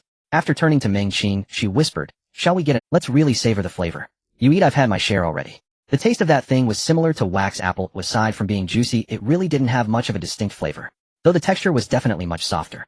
"Let's get it together." Yulan pulled out more money and bought another 2 portions, handing one to Mengqing before indulging in the food herself.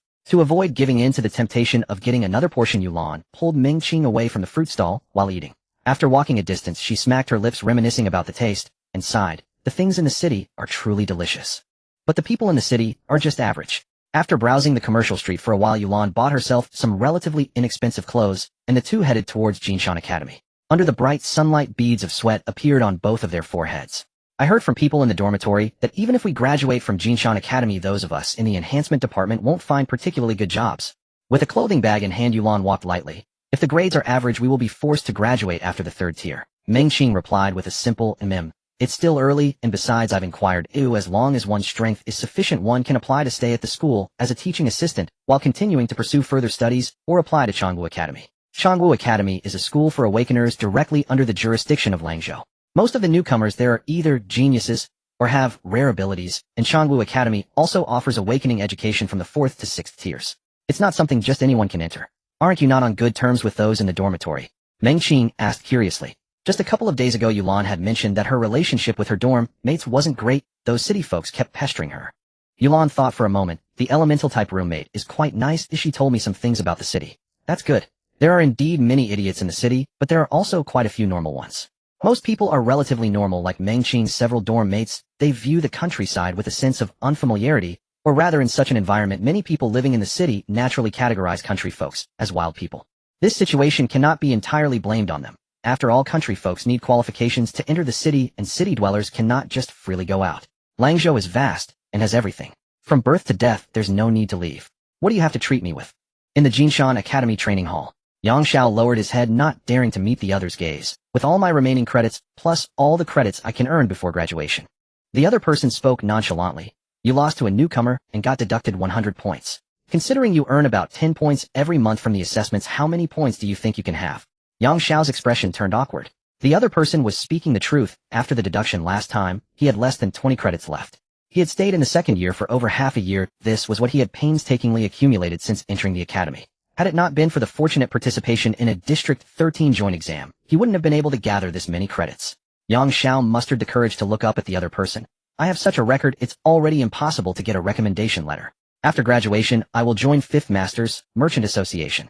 Sitting across from Yang Xiao was a boy in a white tank top. "Credits, calculated at 200 each. If it's not enough, it'll make up the difference later." Yang Xiao seemed to have made a certain decision. The boy in the white tank top shook his head. "Do I lack this little bit of credits and money? Besides, do you know what the consequences are for a 3rd-year student to beat a 1st-year student? Jinshan Academy allows mistakes, but punishments are also incremental. A 3rd-year beating a 1st-year results in academic probation plus credit reset. What happens if you lose is even more unimaginable. Expulsion is just the most basic consequence. Jinshan Academy has many more methods and authorities." Yang Xiao fell silent for a moment. He had nothing else left. "What will it take for you to make a move?" "As long as I can offer it." The boy in the white tank top laughed. How about giving up your urban household registration and joining the slave capture team? Yang Xiao's pupils constricted, instinctively taking 2 steps back. Langzhou does not allow slave capturing. It belongs to the underground business, and to become a slave catcher one must give up their identity as a city dweller. The boy in the white tank top leaned back, casually placing a towel over his face. Waste get lost. Losing to the newcomer, Yang Xiao had already become a laughingstock among the upperclassmen. After receiving a demerit, he was destined not to obtain the recommendation letter from Jinshan Academy. His future had already turned bleak. Yang Xiao steadied himself, his expression shifting. After a long while he finally spoke slowly, "I'll participate." The boy in the white tank top responded with an and then seemed curious. "It's just one loss. Even if you can't get the recommendation letter, there are still other things you can do." "Why?" "Even if he can't enlist, can't apply to be a security officer, at least he could work in a company or factory." Yang Xiao turned around, walking a couple of steps before pausing in place. "After all, I have no prospects of venturing out. Might be quite good." The boy in the white tank top chuckled lightly, seemingly unconcerned. He had only asked casually and didn't truly care why Yang Xiao wanted to do this. The slave capture team was short on people anyway. As for who to send to deal with the newcomers from the countryside, he already had plans in mind. Tell Zhong Wu to set up a stage. See if the kid from the countryside has the guts to step up. If he does, take him down. There were rules to underground fights. Formal invitations to fight followed different rules. Even if a third-year student fights a first-year student, it would only result in expulsion without any additional punishment. After all, Zhong Wu was also going to join the slave capture team. Understood. A response came from the side. As Meng Qing pushed open the dormitory door, he was met with 3 complex gazes. "What's going on?" Meng Qing asked while closing the door, looking at them. "I've been out all day. There shouldn't be any news about me, right?" Ren Qingyun replied. Zhou Zhou's expression was serious. "Someone has come to issue a dual invitation. It's from the 3rd year." Meng Qing widened his eyes. "What dual invitation? And what does it mean that it's from the 3rd year? Why would 3rd years challenge a freshman like me? This doesn't make sense. Where did this enemy come from?" Looking at Meng Qing's bewildered face, Zhou continued. "The dual invitation is an open application. There are designated arenas, and it can be refused." "Then can't I just refuse?"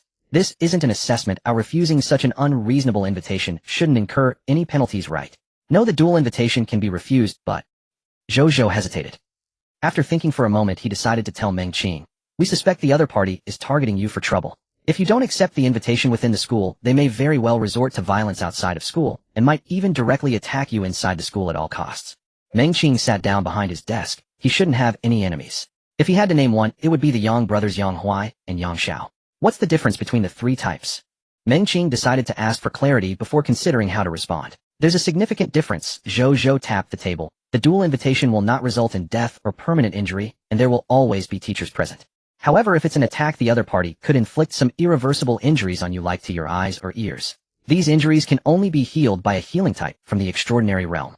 As for them attacking you outside of school, that's even more severe. If they attack outside, the jurisdiction would fall to the security bureau, and then, if the other party has connections with the security bureau, the school wouldn't be able to intervene. But what do they want?" After pondering, Meng Qing looked up at Zhou. 3rd years challenging 1st years, even if it's an invitation. Even if it's a dual invitation, regardless of win or lose, the 3rd years could be directly expelled after it ends. That's a serious punishment. Being expelled from the academy means losing the qualification for military service and civil service examinations. What hatred or grievance is there? Who issued the invitation? Zhong Wu we have inquired, and he's not particularly outstanding among the 3rd years, but there's a fundamental difference between the 3rd and 1st years. Meng Qing exclaimed. "What?" "The academy is turning a blind eye to such an utterly unequal invitation." Li Yue, positioned near the door, spoke up. "This is the characteristic of Jinshan Academy. Everything can be challenged, but one must bear the corresponding consequences." "Who do you think it is, eh?" Yulan furrowed her brows, as she had already heard about it upon returning to the dorm. Jiying seemed a bit gloating, and after Yulan slapped her, she felt much better. Meng Qing shook his head, indicating he didn't know. "I guess it's the Yang brothers, or maybe that girl from this morning. What's her name?" He had interacted with very few people in the past 2 days, and there were only a few conflicts. Yulan's eyes glinted coldly. "I don't know. I'll ask around later. If it's the Yang brothers, I'll challenge Yang Huai during the assessment at the end of the month, and try to cripple him. Since the enemy was already desperate, he too should be equally ruthless." "All right."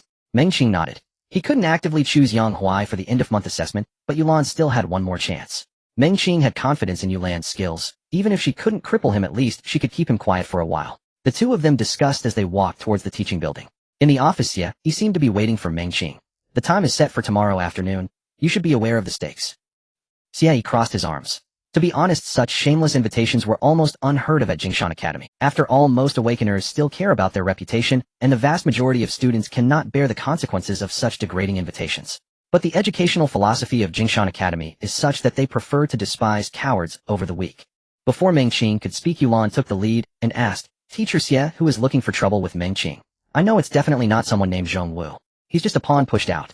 Zhong Wu had no interactions with Meng Qing, but sacrificed his future to issue a duel invitation. There's only one possibility. He is also being manipulated.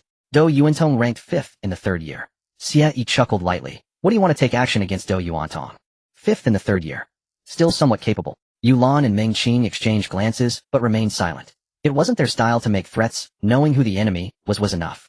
Although he found Meng Qing troublesome, Xie, he still had expectations for this student from the countryside. After pondering for a moment, Xie slowly spoke. Zhong Wu's ability characteristic is stone skin, and the effects revealed in the most recent assessment were mainly focused on his arms, legs, and chest. The duration is approximately 15 minutes. His combat style is conservative, preferring to wear down his opponent with endurance before delivering a decisive blow. As he spoke, Xie, he couldn't help but chuckle, feeling somewhat absurd. The outcome of this dual invitation was destined. The gap between a 3rd-tier awakener and a 1st-tier one was insurmountable unless one was mystery type. He found himself actually anticipating Meng Qing to defeat his opponent. Thank you, teacher. Meng Qing sincerely expressed his gratitude to Xie. This information was crucial for him. Xie nodded in acceptance of Meng Qing's thanks. Don't worry, I will personally be there tomorrow. Just be careful. Regarding this somewhat headstrong student, Xie, he decided to offer some assistance. If you feel something is off, just shout regardless of the situation. I will intervene to stop the duel. Are you thinking about winning? After leaving the teaching building, Yulan looked at Meng Qing. Meng Qing did not deny it. Since he had to participate after comprehensive consideration, he needed to strategize towards maximizing benefits. However, he had never fought against a 3rd-tier awakener and had no idea of their approximate level. It would be great if there were a reference standard. After a moment of silence, Yulan spoke. What can I do? They had grown up together, coming from the same town to this unfamiliar. She felt she should do something. Go home and have a good dream. Meng Qing patted Yulan's bun at the back of her head. Don't worry, teacher. Xie said it won't be fatal. Since it won't be fatal, what's there to worry about? I still have plenty of credits. After Yulan left looking worried, Meng Qing walked alone to the training hall. Although the speculation wasn't fully formed, he had to try it out in advance. 9. For sunny weather. This shameless dual invitation is destined to be recorded in the history of Jingshan Academy. The department head specially opened the largest main venue. The venue, capable of accommodating 2,000 people, was already filled with spectators. Everyone was discussing how the new student would lose and to what extent he would be injured. Occasionally someone mentioned that the new student was quite strong, having defeated a 2nd-year student. However, this opinion was quickly drowned out. The gap between 2nd and 1st years was not that apparent. Such records appeared every few years. But for a 1st year to directly defeat a 3rd year, that had never happened since the establishment of Jingshan Academy. Although it was said that Changwu Academy had experienced something similar, the rumors indicated that the one challenging 2 levels was mystery type, which represented that anything was possible. Let's start at 9. Why hasn't the new student arrived yet? Did he back out at the last minute? Let's wait a bit. I heard that guy has a fiery temper. He doesn't seem like the type to back down. It's hard to say if fighting against a same-level freshman and against a 3rd year is completely different. 3rd year, my foot. Someone scoffed. This kind of person will be expelled from school after the duel ends and can no longer call themselves a student of Jingshan Academy. Purely. The remaining words were swallowed back. The 3rd-year students all knew who Zhong Wu was. Most people wouldn't dare to provoke that person. Yuantong, this business isn't profitable. In the front row of the audience, 7 or 8 people sat together, surrounded by empty seats. Do Yuantong, wearing a white t-shirt, rested his muscular arms on the backrest, his well-defined muscles exuding aggression. Hearing the jokes nearby, Do Yuantong merely smiled. Everyone has different ways of calculating. This is also the rule. Even though everyone knows Do Yuantong is behind Zhong Wu, such matters won't be traced back. Zhong Wu's fate, however, is uncertain. He's here. The students from the enhancement department were the most concerned about this duel. Everyone wanted to know how this student, who had shown in the preliminary exam, would fare. Would he back down, admit defeat, or suffer a crushing defeat? As for winning, they could only hope for a miracle. The enhancement department hadn't seen a miracle in a long time. As Meng Qing walked into the venue, the surrounding discussions abruptly stopped. All eyes in the stands were focused on him. A bespectacled boy in the spiritual department frowned slightly. This aura doesn't seem like that. You noticed it too. It has only been a few days since the new term began. This level. Isn't he just a freshman from the countryside? The boy turned to the girl beside him, also of the perception type, and asked, do you think this is possible? The countryside implies poverty and isolation. One cannot buy enlightenment elixirs there, much less afford ascension potions. The girl shook her head. Everything is possible. Perhaps today is the moment to witness a miracle. A miracle for Jingshan Institute, a 1st-tier awakener defeating a 3rd-tier. In the elements, stand the white-clad senior whom Meng Qing had treated, folded her hands beneath her chest, already calculating how many credits this wealthy junior might yield. 50 credits at least. I must get 50. I probably can't do it alone. Split 3 ways would each get 10 or 20. Yang Xiao and Yang Huai sat together, prepared to watch Meng Qing's pride and confidence be smashed to pieces. In the hushed arena, a clear voice rang out. Meng Qing turned to look at Yulan and waved. Do your best. Do your best. Most students at Jinshan Institute were proud and looked down on Zhong Wu's behavior. When Yulan cheered for Meng Qing, a few kind-hearted students began to cheer as well, especially Meng Qing's 3 roommates. Others showed derision, such as Yulan's roommate Ji Ying. Zhong Wu below the stands wore an expressionless face. He knew the outcome that awaited him after the bout, but he did not care. His path had long been set. This was merely an acceleration of what was to come. When the cheering subsided, Xie Yi stepped to the arena's edge and appraised the 2 combatants. No need to state the rules. At the word begin, Zhong Wu shifted back on his heels, and then suddenly surged toward Meng Qing. When striking a freshman, Zhong Wu saw no need for grappling or entanglement. Winning was simple for him. The important thing was to inflict damage severe enough to be unbearable and to do it under the teacher's supervision. Meng Qing spread both palms, and 2 currents of force flowed forth from the mental dimension. He really has abandoned his most familiar and skilled fighting style. He is confident and intends to maim me as much as possible. Spectators around the stands wore puzzled expressions. Has he been stunned? Why isn't he moving? No way, Zhong Wu's speed isn't that great. Xie Yi at the ring's edge shared their puzzlement. He had seen footage of Meng Qing fighting in the cafeteria, and judged that Meng Qing should not react so sluggishly. Back then when Yang Xiao hurled a bottle at Yulan, Meng Qing caught it, and threw it back, then used Yang Xiao's momentary distraction to leap onto the dining table. He should have no. Xie Yi's face flickered. Meng Qing truly was searching for a way to win.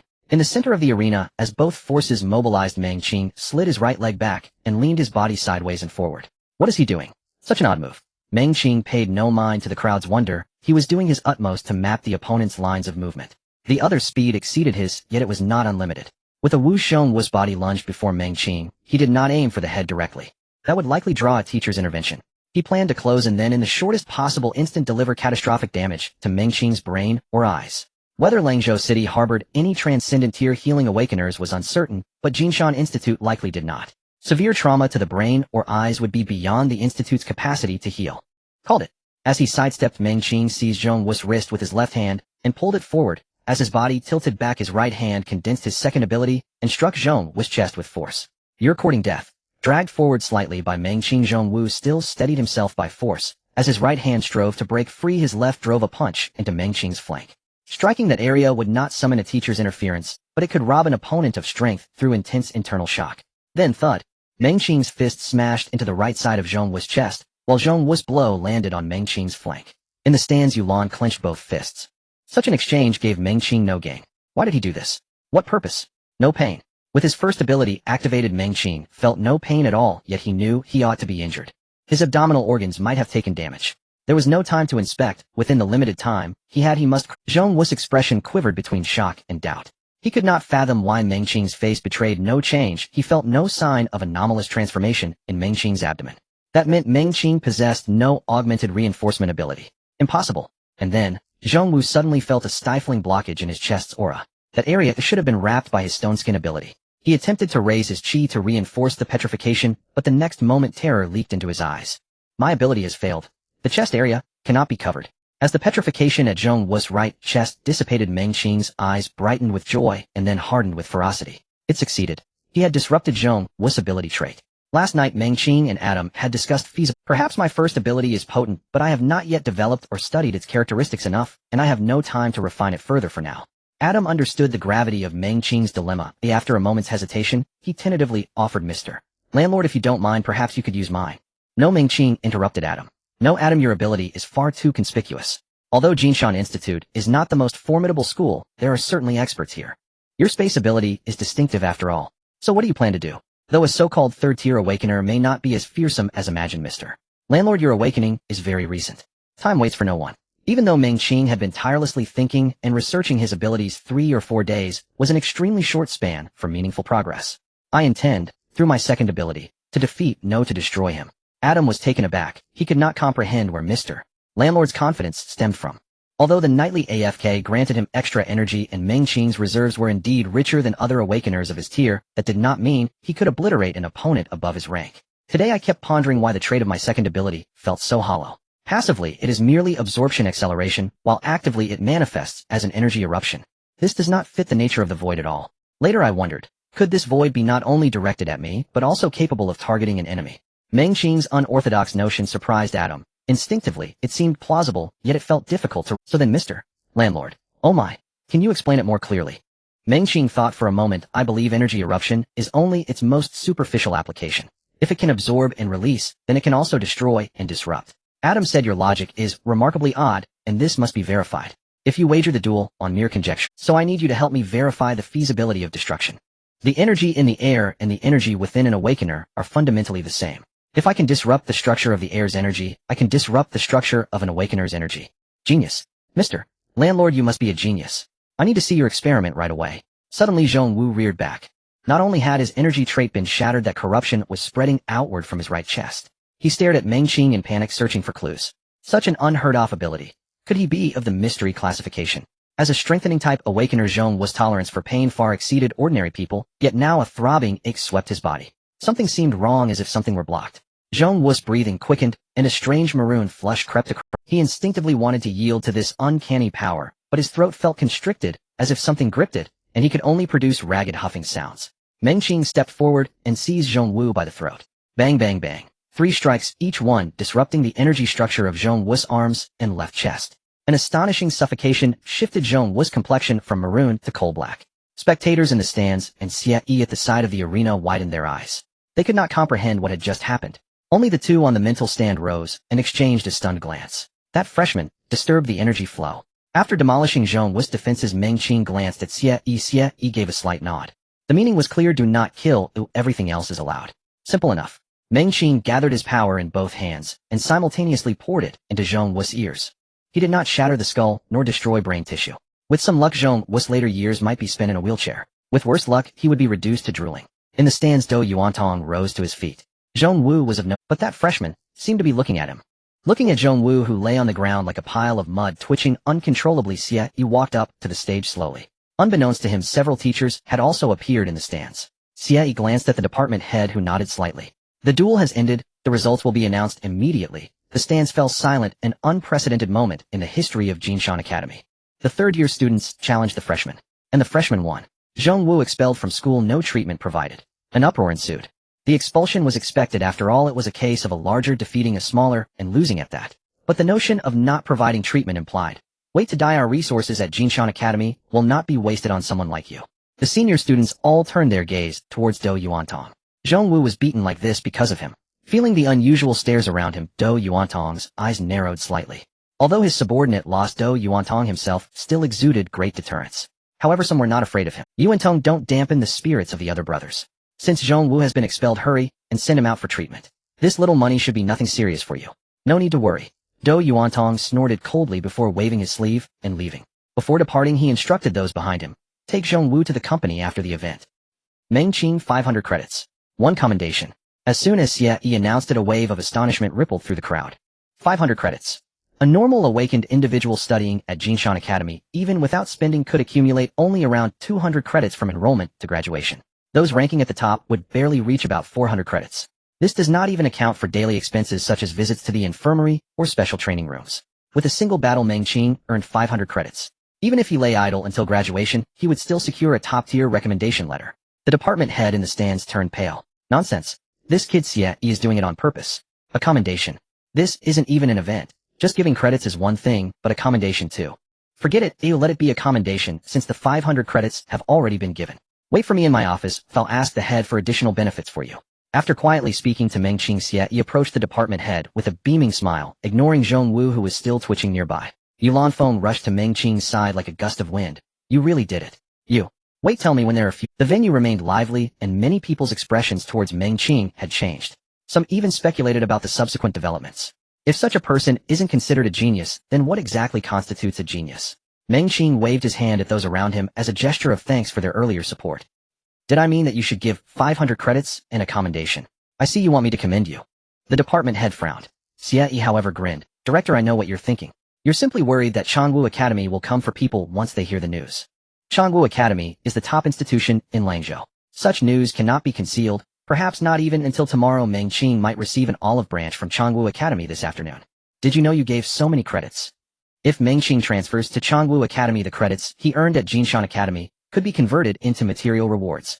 This is also the style of Jinshan Academy. Though I may be Blackheart, I do not play dirty. Xie shook his head, indicating that the director was still too young. I believe that if we handle this properly, perhaps we can keep Meng Qing at Jinshan Academy. Say it. The director immediately showed interest. There are a few points. First, Yulan is here. That doesn't hold. The director shook his head. There are plenty of useless individuals in Changwu Academy. If Mengqing is willing to go, it would be no problem for them to offer an extra spot. Alright, then the second point, we can offer material conditions and future assistance equivalent to Changwu Academy. Changwu Academy is administratively ranked one level higher than Jinshan Academy, which allows for greater flexibility. The most straightforward aspect is that recommendation letters from Changwu Academy carry more weight than those from Jinshan Academy. Including some special institutions, Changwu Academy has the qualification to recommend, but Jinshan Academy does not. Not very valuable. Hearing this, the director frowned. While the material rewards aren't much, the future investments require the dean's intervention to negotiate. Things outside the rules can only be handled outside the rules. Those things are precisely the most expensive. Director, you're confused. Actually, it doesn't necessarily require much future investment. I haven't finished my main point yet. Xie looked at him as if he were not living up to his potential. Although Mengqing has only been enrolled for a few days, he's not someone who is willing to suffer losses. Last night he came to find me. Guess what he asked? The director rolled his eyes at Xie. He spit it out. TSK. Yesterday they asked me who was behind Zhong Wu. I told them it was Do Yuantong. Think about it, this kid can already turn Zhong Wu into a cripple, so he must be plotting against Do Yuantong in his heart. If he went to Changwu Academy, there would be no legitimate way to deal with Do Yuantong. Do Yuantong is not Zhong Wu. The director frowned. Do Yuantong was a third-year student ranked 5th in the enhancement department, while Zhong Wu was not even in the same league. Everyone knew that this duel was manipulated by Do Yuantong. The academy was quite displeased, but to say that Mengqing could defeat Do Yuantong in 3 months felt unrealistic. Do Yuantong was about to graduate. Once Do Yuantong graduated, their disputes would no longer fall under the jurisdiction of Jinshan Academy. Xie slowly spoke. So director, before Mengqing took the stage, did you have a one chance of thinking Mengqing would win against Zhong Wu? Not at all. Then that's settled. In any case, I can try to negotiate with Mengqing. Let's be open and straightforward. First offer some benefits, and then sketch a plan. At the very least, let Mengqing stay at Jinshan Academy to take part in the District 13 joint exam, right? Benefits. The director's gaze became meaningful. You've already given 500 credits. What more benefits do you want to provide your student? Xie chuckled dryly. There was indeed a hint of taking advantage of the situation. He genuinely liked this kid from the countryside. A promising future.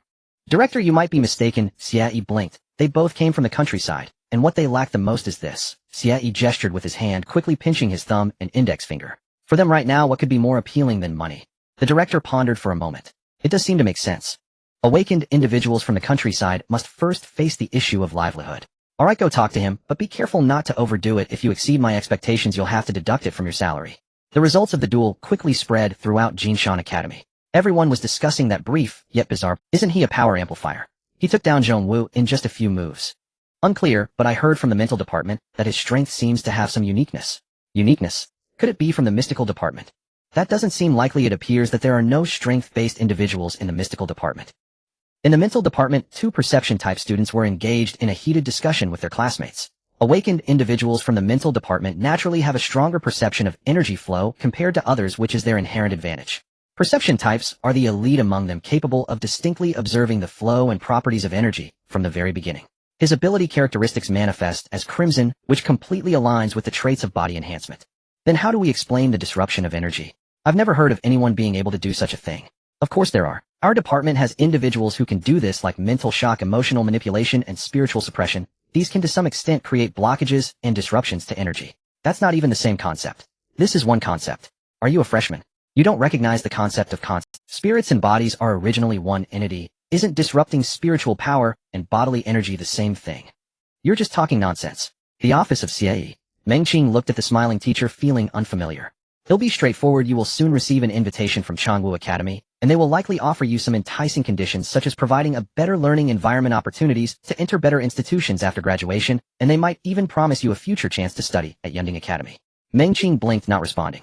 It seemed they were preparing to negotiate terms with him. Jinshan Academy likely want. What are your thoughts? Xie asked nonchalantly. Mengqing pondered. Teacher, what exactly is Yunding Academy? It sounds impressive. I haven't seen it mentioned in the awakening overview. Xie's lips twitched and his expression became somewhat complex. Yunding Academy is the highest institution in the Federation, reputedly home to the top geniuses within the Federation. What qualifies as a genius? Mengqing didn't understand. Is it merely based on awakening age? That seems unlikely. In the city there are enlightenment potions available, and if wealthy individuals truly want to awaken, they could simply have their infants consume the enlightenment potion right at birth. Xie's expression was contemplative. The first type is from the mystical department. There's nothing much to say about that. The second type is the development and expansion of ordinary abilities that differ from the norm. The third type involves possessing combat abilities that can dominate the same level or even challenge higher levels. Meng Qing straightened up. Isn't that exactly what I am? When will the top-tier academy send me a letter? A top-tier institution, the resources must be abundant. For now, don't think about it. Xie waved his hand. Only the mystical department can enter before the third rank. The second and third types can only have a chance after reaching the third rank, as short-term achievements don't prove anything. Yunding Academy never lacks geniuses. In any case, this is all I can negotiate for you. I've shared my opinions and suggestions. After gauging the director's limits, Xie presented Meng Qing with the academy's offer. In addition to the credits and praises from the previous competition, there is an extra monthly living allowance of 5,000 and all subsequent tuition fees will be waived. Each month one can enjoy a free high-level treatment or high-level mental therapy. After graduation, a top recommendation letter signed by the dean will be provided, and if one chooses to stay, they can start directly as a teaching assistant. There are various other conditions, but to Meng Qing it seems there is nothing particularly substantial. Apart from the living stipend, aren't the rest just empty promises? Traveling across realms, yet still getting empty promises. Teacher, let me think it over. Alright, if Changwu Academy invites you, let me know, and he'll negotiate further for you.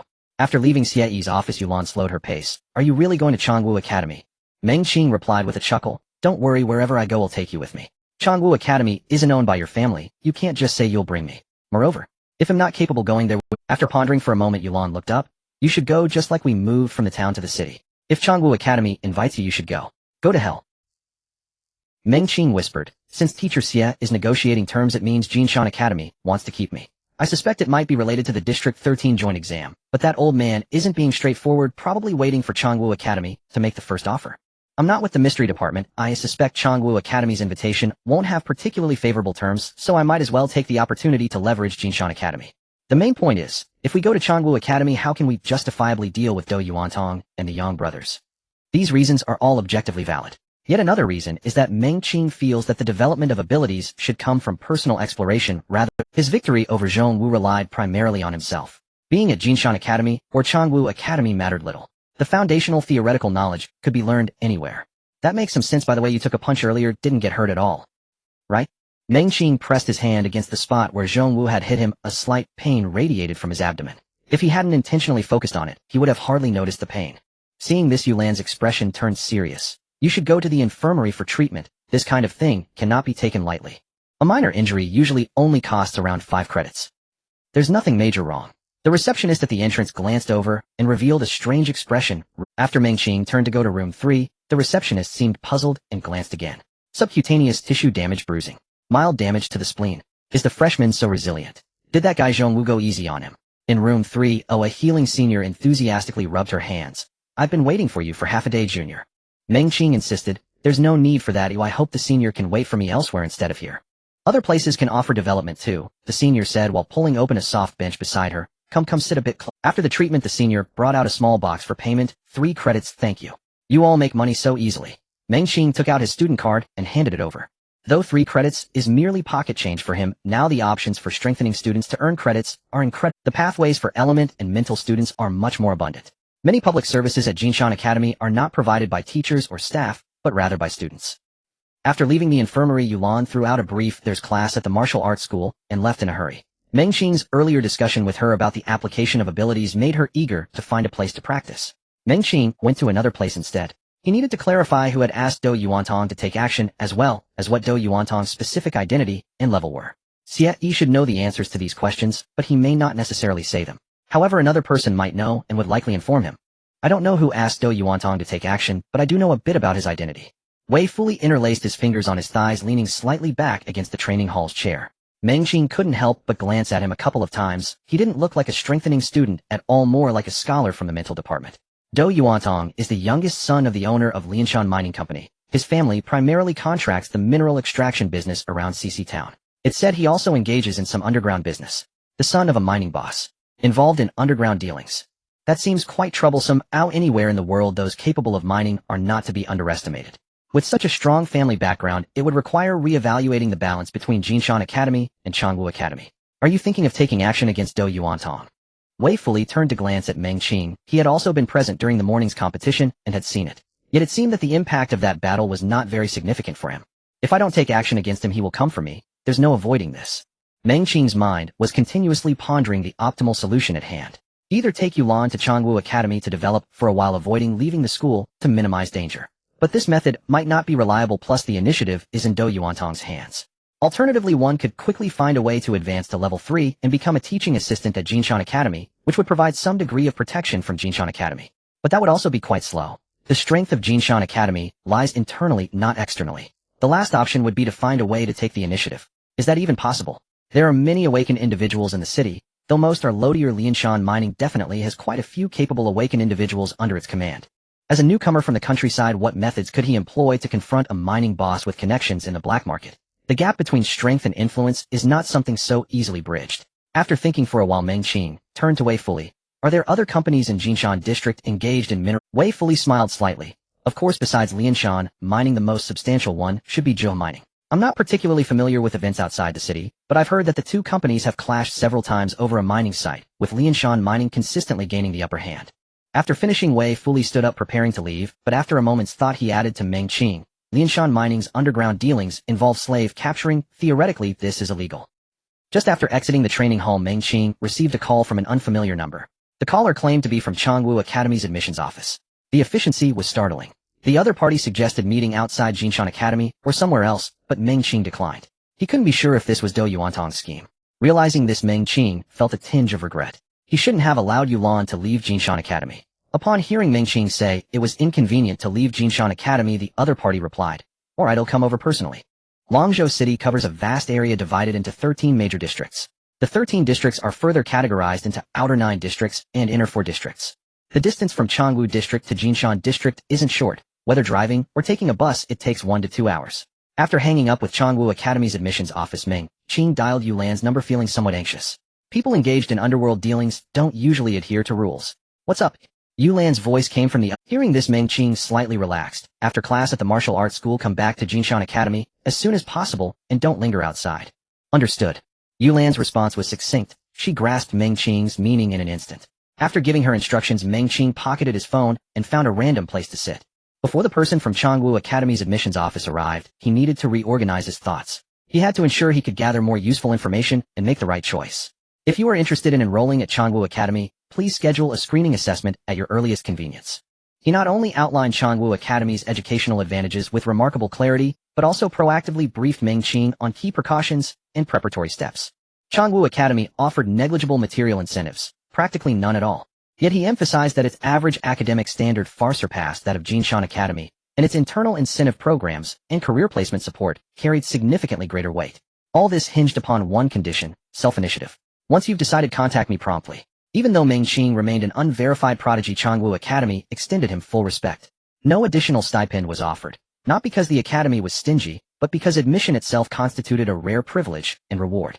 Meng Qing relayed to Xie everything the Changwu Academy admissions officer had conveyed. No embellishment for exaggeration would invite inconsistencies. After listening, Xie did not immediately respond. He gazed steadily at Meng Qing. "Should you choose Changwu Academy, I fully support you. Its resources are indeed superior. Its student body is also markedly more accomplished. To speak pragmatically, even if your talents fade into ordinariness over time, you may still secure a distinguished position through alumni networks and peer connections." Students of Changwu Academy began life on a fundamentally higher plane than those of Jinshan Academy. Or rather, for most students at Jinshan Academy, their ultimate destination merely marked the starting point at Changwu Academy. After a moment's reflection, Meng Qing met Xie Yi's gaze. "Teacher, may I speak frankly?" "Go ahead. I'll grant or deny your request within my authority." Meng Qing briefly assessed his current circumstances before asking, "Can Jinshan Academy guarantee my safety and Yulan's within the near term?" If Jinshan Academy could not provide such assurance, he would need to explore alternatives. Xie gave a dry chuckle. "You truly lack faith in our academy, don't you? Do you imagine Lianshan Mining Corporation holds any real clout?" A look of disdain flickered across Xie Yi's face as he continued, "To ordinary people, perhaps Lianshan Mining appears formidable. But remember, this money is the most illusory currency in existence. Do Lianshan, a thug by origin. His fortune came solely because someone needed what he dug up. Don't mistake him for power. Even our department head standing at Lianshan's gate would leave Do scrambling to curry favor, let alone the dean." Meng Qing frowned. "Is Do Lianshan truly so weak?" "Not exceptionally weak, but your status has changed. Should he dare harm you, it would be suicide, and no patron could shield him. Recall, though Jinshan Academy is merely a district-level institution in Langzhou City, it falls directly under the vertical jurisdiction of the Shangting Authority. Should matters escalate seriously, the Public Security Bureau would no longer intervene. It would be the Patrol Defense Bureau. The academy may file a direct report with Langzhou Command should they assume control. Dou Lianshan would struggle to die cleanly. The Patrol Defense Bureau isn't just police. Though Lower Pu Town had its own Patrol Defense Bureau, locals treated it no differently than any municipal law enforcement agency. No one had ever heard of elite cultivators within its ranks. Was the Patrol Defense Bureau truly so formidable? Regardless, his immediate security concerns were now resolved, at least until graduation. Meng Qing exhaled deeply. Perhaps Chongwu Academy wielded greater authority, but for now he chose to remain at Jinshan Academy. Chongwu's environment might prove more intricate. For the time being, he required a relatively familiar setting to refine and deepen his abilities. Teacher Xie, I've decided to stay at Jinshan Academy. Xie smiled. I'll inform the department head. The security office will issue appropriate notices. So long as you remain at Jinshan Academy, student Lianshan Mining cannot touch you, unless they're prepared to sacrifice Zhongwu and destroy themselves alongside you. As for after graduation, that rests entirely with you. I have no doubt the day you graduate from Jinshan Academy, you will stand far above the Xie Yi's words resonated with unwavering conviction, faith in Jinshan Academy, and profound confidence in Meng Qing. After leaving Xie Yi's office, Meng Qing called the Chongwu Academy admissions office to say he might consider transferring after reaching Tier 3. They responded without offense, only warm encouragement to join them later for advanced studies. With the Lianshan mining crisis temporarily defused, Meng Qing felt a measure of relief. Yet he knew his time was limited. Tier 3 loomed ever closer. Within the Federation's awakened hierarchy, advancement was determined by 3 integrated criteria. 1. Degree of somatic spiritual fusion. 2. Depth of ability cultivation and mastery. 3. Maturity and structural integrity of mental energy. Yulan had yet to return. Meng Qing headed to the library to consult further materials. Fragmentary though they began coalescing into a discernible framework. You're researching too. A voice broke his concentration. Meng Qing turned. He found Ren Xingyun seated beside him holding a copy of Federation Geography. Meng Qing hummed affirmatively. Rural education is rudimentary. Many foundational concepts remain incomplete. Ren Xingyun tilted his head intrigued. What exactly do rural schools teach? After hearing Meng Qing's description, Ren Xingyun unconsciously furrowed his brow. By your account, rural zones constitute integral administrative subdivisions of cities, fulfilling specific industrial functions. So why does the Federation impose such stark differentiation? Meng Qing shook his head. He didn't know, nor could he fathom it. Once he'd assumed it stemmed from systemic educational inadequacy, but arriving in the city revealed otherwise. Urban educational resources overflowed, yet access lay beyond his reach. He'd awakened mere days ago, and this stratification had persisted for centuries, surely rooted in some deeper logic. They set aside their books and conversed. Ren Xingyun's family, though not destitute, belonged squarely to Jinshan's middle stratum. His fortune lay in having awakened spontaneously before age 18. According to Ren Xingyun, urbanites likewise inhabited rigid socioeconomic tiers. Children of affluent families never fretted over awakening. They simply acquired what they needed. 1 vial of enlightenment serum retailed officially at 3.5 million credits, an impossible sum for the impoverished yet trivial for the wealthy. Middle-class families strained every resource to afford it. Thus Jinshan's ordinary citizens were largely drawn from those lacking substantial means. Spontaneous awakening represented not only rural youth's sole path to transcendence, but also the last hope for urban poor to escape inherited limitation. Yet awakening itself remained profoundly capricious. Those manifesting feeble abilities, or failing to advance far along the awakened path, inevitably drifted back toward baseline human capability.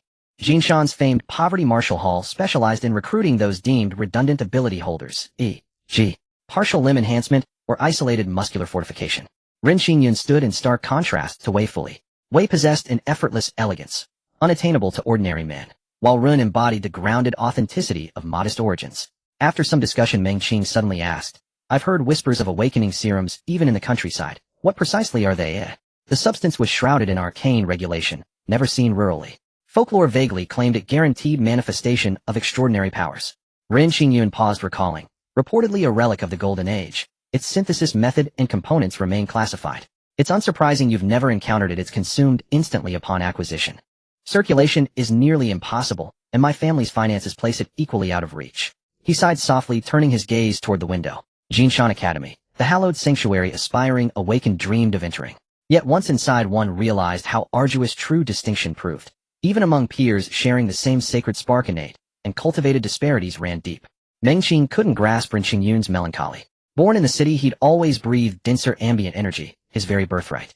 At the very least, he'd received comprehensive academic training, ensuring livelihood through knowledge even should a rural dwellers, by contrast, fixated desperately on the scarce local industries and posts, begging for employment merely to retain household registration and avoid descent into lawless vagrancy or scavenging.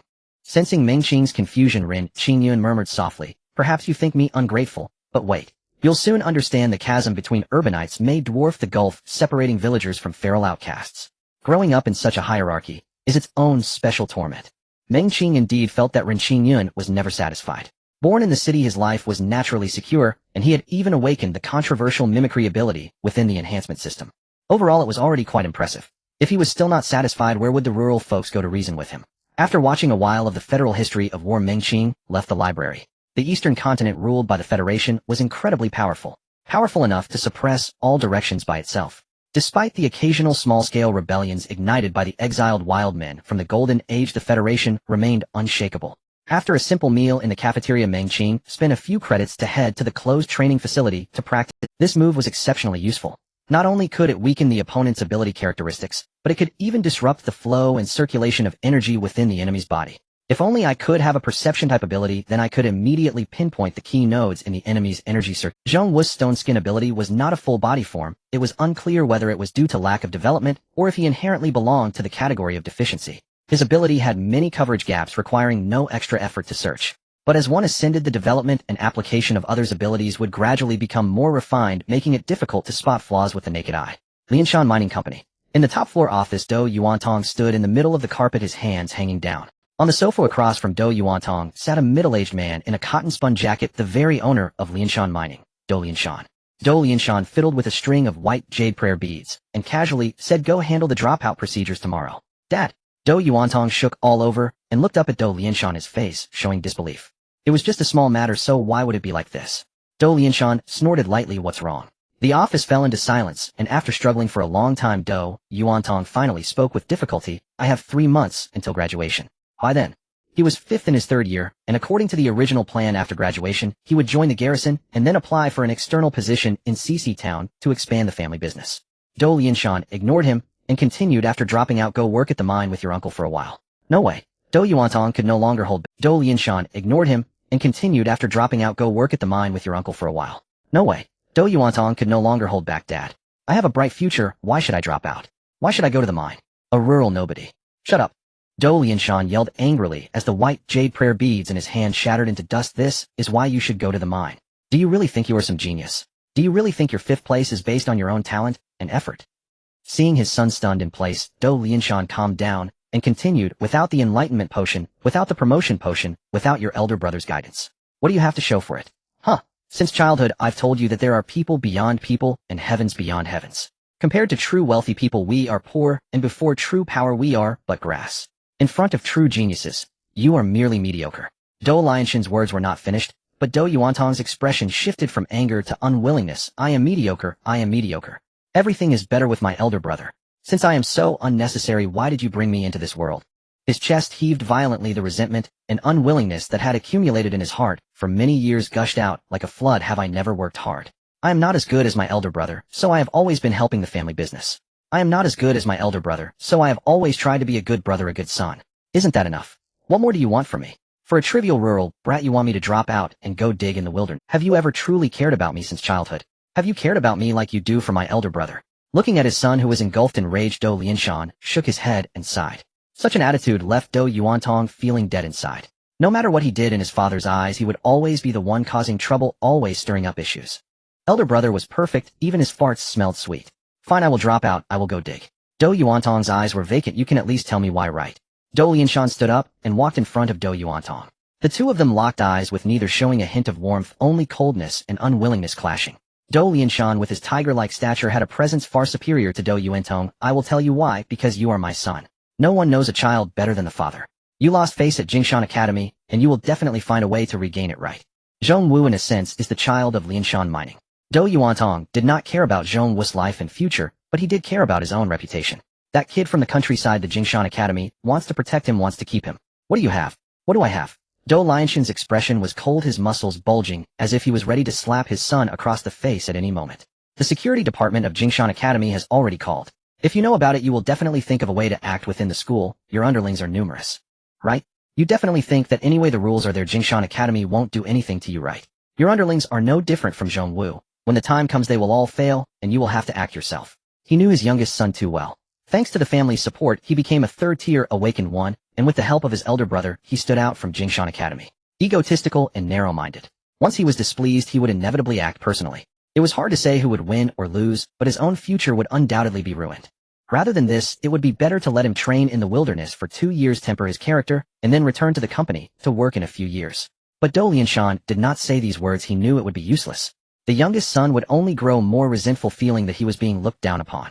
After listening to his father's analysis, Do Yuantong smiled disdainfully. Just because of these hypothetical situations, I should give up my future. He found it amusing, even feeling that the man before him had aged. Gone was the fierce spirit he remembered from childhood, replaced by a timid coward. Do Lianshan expressionlessly stated, now depart the city. The procedures have already been completed. As for Jingshan Academy, I will personally handle your dropout. All right. Do Yuantong nodded and turned to walk out of the office. When he reached the door, he suddenly stopped, turned to look at Do Lianshan. Dad, I am not a burden to this family, nor am I useless. One day you will understand that the future of this family does not rest entirely on my elder brother. I can make my own contributions. After finishing, Do Yuantong pushed the door open and left Do Lianshan standing there. Watching his son leave, Do Lianshan felt a mix of emotions. But then he smiled. As long as he could succeed, even if he felt a bit of resentment towards his father, it would be worth it. Between father and son, there was not so much warmth and sentiment. The training hall of Jingshan Academy. Yulan clenched her right fist, holding her breath to gather strength. Then she delivered a punch to the training dummy. This wood is not only highly dense and impact resistant, but it has also undergone some special processing. The training hall at Jingshan Academy is meticulously categorized with corresponding training dummies for each department, every grade, and even for different abilities. Meng Qing heard from his roommate, Zhou, who specializes in elemental abilities, that their flame-type training dummies possess a unique anti-burning property. The dummies for the strengthening system usually have a more singular effect. Impact resistance. Meng Qing stepped in front of the dummy and glanced at it, then looked over at the proudly standing Yulan. A distinct mark appeared on the dummy's chest with wood chips flying around it. No way. Did you really learn it? You just mentioned it this morning, and it was merely a concept. Moreover, it was a concept of different abilities. I think this ability could still be extended, but for now it might be out of reach. Yulan shook her hand. This new move is indeed useful, but her body also needs to withstand the impact of the reaction force. With her current physical strength, even facing the wooden dummy would make her fist feel discomfort. Noticing Meng Qing's silence, Yulan curiously asked, is the effect I researched different from what you expected? It's not even the same thing, okay? Meng Qing tugged at the corner of his mouth. His energy destruction primarily manifests as destruction characteristics. The move Yulan developed is about destroying the enemy's body. What color does your ability's characteristic manifest? Silver gray. Yes. Yulan nodded. Except for perception type awakened ones, others can only see. Meng Qing scratched his head, truly unable to fathom what kind of ability silver gray might represent. Within the strengthening system, silver gray can indeed be associated with certain metal mutations, but Yulan has tested several times, and her ability is not linked to those metal mutations. Yet there are no other external manifestations. The Academy's test reactions are also normal. It is just an ordinary comprehensive strengthening system. Meng Qing has reason to doubt the accuracy of Jingshan Academy's tests, or that the equipment is not advanced enough. However, he soon dismissed this speculation. Perhaps it really is as Xie Yi in the Awakening overview mentioned, there are no distinctions in abilities, the difference lies in the person. Meng Qing was curious, so what are your thoughts on further development? Yulan thought for a moment. Based on my observations, the attack power of this move should be sufficient, and I plan to focus on making some adjustments and enhancements to my physique and speed in the future. After finishing, she chattered about her experiences and exploration directions regarding this move. Meng Qing listened for a while. Some of her ideas were quite imaginative, but they might not be unachievable. Children raised in the countryside have little concept of awakening, which instead encourages them to bravely break conventions to explore and innovate. Many awakened ones raised in the city have early exposure to related knowledge, even knowing beforehand that they would awaken. Thus their paths ahead are clear and straight. Upon reaching the appropriate age, if they do not awaken naturally, they take medicine and then train according to the Academy's curriculum. If advancement proves difficult at that age, they continue taking medicine. There's no need for excessive thought, as predecessors have already summarized the experience. He pushed open the dormitory door. The 3 people inside looked at him with ghostly expressions. Meng Qing felt that he had seen this scene before. What happened again? Is there another calamity about to befall us? This city is just too dangerous. It's even less safe than the countryside. Zhou waved his hand. No, it has nothing to do with you. Not entirely, it might still be somewhat related to you. Meng Qing looked puzzled, and his roommates shared the same puzzled expression. After a few seconds of silence, Zhou finally spoke up. Do Yuantong has dropped out. Do Lianshan came to Jingshan Academy to process the dropout paperwork, and once the procedures were completed, Do Yuantong's name disappeared from the rankings. The Academy was in an uproar. Many were still curious about the follow-up of the dual invitation, not expecting it to end in this manner. Most speculated that within the 3 months before Do Yuantong graduated, either Meng Qing initiated the challenge, or Do Yuantong took action against Meng Qing. After Meng Qing defeated Zhong Wu, he was no longer merely a freshman. A small number believed that perhaps Meng Qing truly had the strength to challenge Do Yuan Tong. He dropped out. Meng Qing originally wanted to say, why does his dropping out matter to me? But then he realized this reflects the energy of Jinshan Academy. However, would Jinshan Academy forcibly expel the fifth-year student just for him? Zhou nodded. I heard it was his father who personally handled the paperwork. I said, are you really from the countryside? Not from some big corporation. Ren Xingyun and Li Yu also showed they also couldn't understand why Do Yuan Tong suddenly dropped out, especially when he had only 2 to 3 months left until graduation.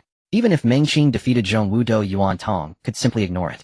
If Meng Qing is a genuine country person, then after graduation Do Yuan Tong would undoubtedly have plenty of ways to seek revenge. Dropping out now undoubtedly seems like a sign of weakness to everyone. It feels like a desperate measure. Meng Qing pointed at his own face. Do I look like a rich family's young master? The three shook their heads in unison. Not at all. That's just. Hey, can you stop being so hurtful when you speak? Meng Qing was speechless. Did he really have some strange scent of a poor person on him? Zhou looked at Meng Qing with piercing eyes. By the way, how did you defeat Zhongwu? You pushed him back with one punch. How did you do it? The third tier is the endpoint for most awakened ones, and also the largest group. But that doesn't mean the third tier is weak. At least for them now the third tier is a relative strength. Meng Qing pondered for a moment. It was his second ability that defeated Zhongwu, but this ability possesses a strong anti-detection feature. Its characteristic manifests, as none so outsiders shouldn't be able to perceive it. Meng Qing was reluctant to share this. After all, they were just roommates, and this secret was known only to Adam. Even Yulan doesn't know. Li Yue sitting at the door suddenly spoke up. You don't have to answer. Zhou is just being Ren Xingyun opposite Li Yue continued. Someone like you, a genius, must have an extraordinary development and application of your abilities. This is your secret, and even teachers won't ask. Is that so? This indeed saved him a lot of trouble and questions. After all, finding a reasonable way to dodge inquiries isn't easy. Yes, it's my question. Zhou hurriedly explained upon realizing, aside from the Academy's regular education, some individuals have additional developments for their abilities which don't need to be disclosed to avoid issues in future battles. Zhou's face turned awkward. He had committed a major taboo out of curiosity. Inquiring about someone else's unique development of their abilities may not be illegal, but it is very impolite, and could even be seen as malicious.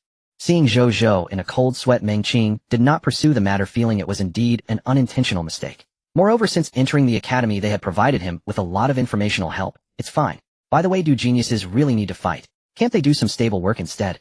He just wants to sit in an office, enjoy air conditioning, and slack off, ideally working only 3 days a week and 4 hours a day. Of course, the less fighting the better.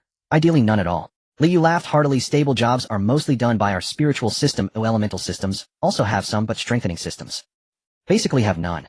The job options available after graduating from the spiritual system are vast. Whether joining the military or applying for civil service positions, it's quite easy. After all, being able to awaken the spiritual system indicates they possess a quicker thinking speed than others. With this characteristic, the spiritual system is highly sought after. Even if they don't aim for civil service positions, they can work as secretaries in companies. Especially those beautiful girls from the spiritual system, they are highly sought after in large corporations and might receive job offers even before graduation. As for the strengthening system, fighters should fight. Meng Qing felt that his future was shrouded in darkness. After graduating from Jinshan Academy, even with a top-tier recommendation letter, it was likely that he would be directed towards the military corps or the security bureau. As for the Xuanfang division, Li Yu said not to consider it. It was hopeless. The Xuanfang division does not publicly recruit. Their personnel are mainly supplemented through invitations followed by recommendations from Changwu Academy. There's basically no chance to join voluntarily because in their eyes, you think you're capable, they think you're capable, only then are you truly capable. Is it really that exclusive? Meng Qing exclaimed in surprise, then turned to Li Yue. How do you know all this so well? Li Yu chuckled. I heard it from others. After Do Yuantong dropped out, life suddenly became much easier. During theory classes, no one came to ask Meng Qing to apologize to Yang Huai anymore. As for Yang Huai, it was said that he was training hard every day. Meng Qing didn't bother him. If he went easy, it wouldn't be satisfying, and if he went hard, he would lose points. He couldn't kill anyone in school. His credits had other uses, and spending them on Yang Huai wasn't worth it. As for Yang Xiao, he was also said to have dropped out. Ji Ying cried to Xie after being slapped by Yulan and changed to another dormitory. Everything was developing in a good direction. You should have met the conditions for the second-tier promotion by now, right? Why doesn't old Xie give you a test for placement? In the cafeteria, Yulan was devouring her food and asked between bites. With Adam's help, Meng Qing was able to absorb energy to nourish his body, and his daily consumption was not a problem. He even had a surplus. His demand for food had not changed from the past. On the other hand, Yulan's appetite skyrocketed after awakening. During meal times, she would practically jump into the serving bin to swim. How would I know? But I guess old Xie might be pretending to be clueless, waiting until after next month's District 13 joint examination to test my level. Is that so cunning?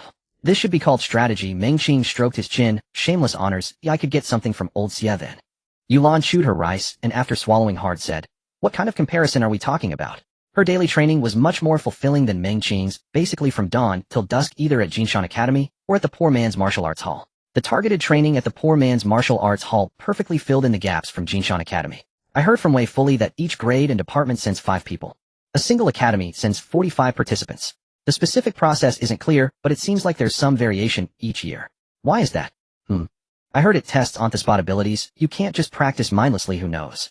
Do you want to go too? Yulan's cheeks were stuffed with food like a hamster, and she mumbled in response to Meng Qing's question. Why can't I go? Meng Qing lightly coughed. You can definitely go, but it seems like selections are prioritized based on rankings. I occupy 1 spot in the first year of the enhancement department, leaving 4 spots available. Yulan did not argue. Meng Qing had already proven his strength. If he couldn't secure a spot, then Jinshan Academy wouldn't be Jinshan Academy. I should be able to secure a ranking. After finishing a bowl of refreshing unknown soup, Yulan leaned back against her chair. In the first year of the enhancement department, aside from Meng Qing and Fan Xiaoji, no particularly outstanding competitors had emerged yet. After thinking for a moment, Meng Qing reminded her, besides your junior sister, there are 2 others you should be wary of. Who? Since Yulan attended the Poor Man's Martial Arts Hall, Fan Xiaoji had become her junior sister. However, Yulan didn't acknowledge it. When the 2 met, they merely snorted at each other. One is Rin Xingyun from my dormitory. His ability is mimicry, allowing him to transform his arm into a dragon claw, and perhaps other parts can transform too. And then there's Wei Fully. Yulan showed a curious expression. Who? She was immersed in the joy of her growing strength and had no interest in interpersonal relationships. Aside from the names Meng Qing had mentioned, she didn't recognize anyone else. He's the one who stood next to me on the day of the preliminary exam, wearing the floral shirt. Oh, that guy who looks like a playboy. After washing his hands, Wei Fully quietly walked over and sat down next to Meng Qing. Yulan nodded towards Wei Fully, seeming as if nothing had happened just now. Meng Qing pointed at Wei Fully. This guy is probably quite strong, so be careful. Wei Fully nodded and said thanks. But I want to participate in the District 13 joint examination. The cafeteria was bustling with people. While each department had its own teaching buildings and training facilities, the cafeteria was shared. Jinshan Academy aimed to promote daily exchanges between departments. However, in reality, everyone mostly interacted within their own departments. Cross-department interactions only existed in dormitories. By the 2nd or 3rd year, many would apply to switch dormitories to live with others in the same department for easier discussions. Most people knew Meng Qing. After all, he was still too famous.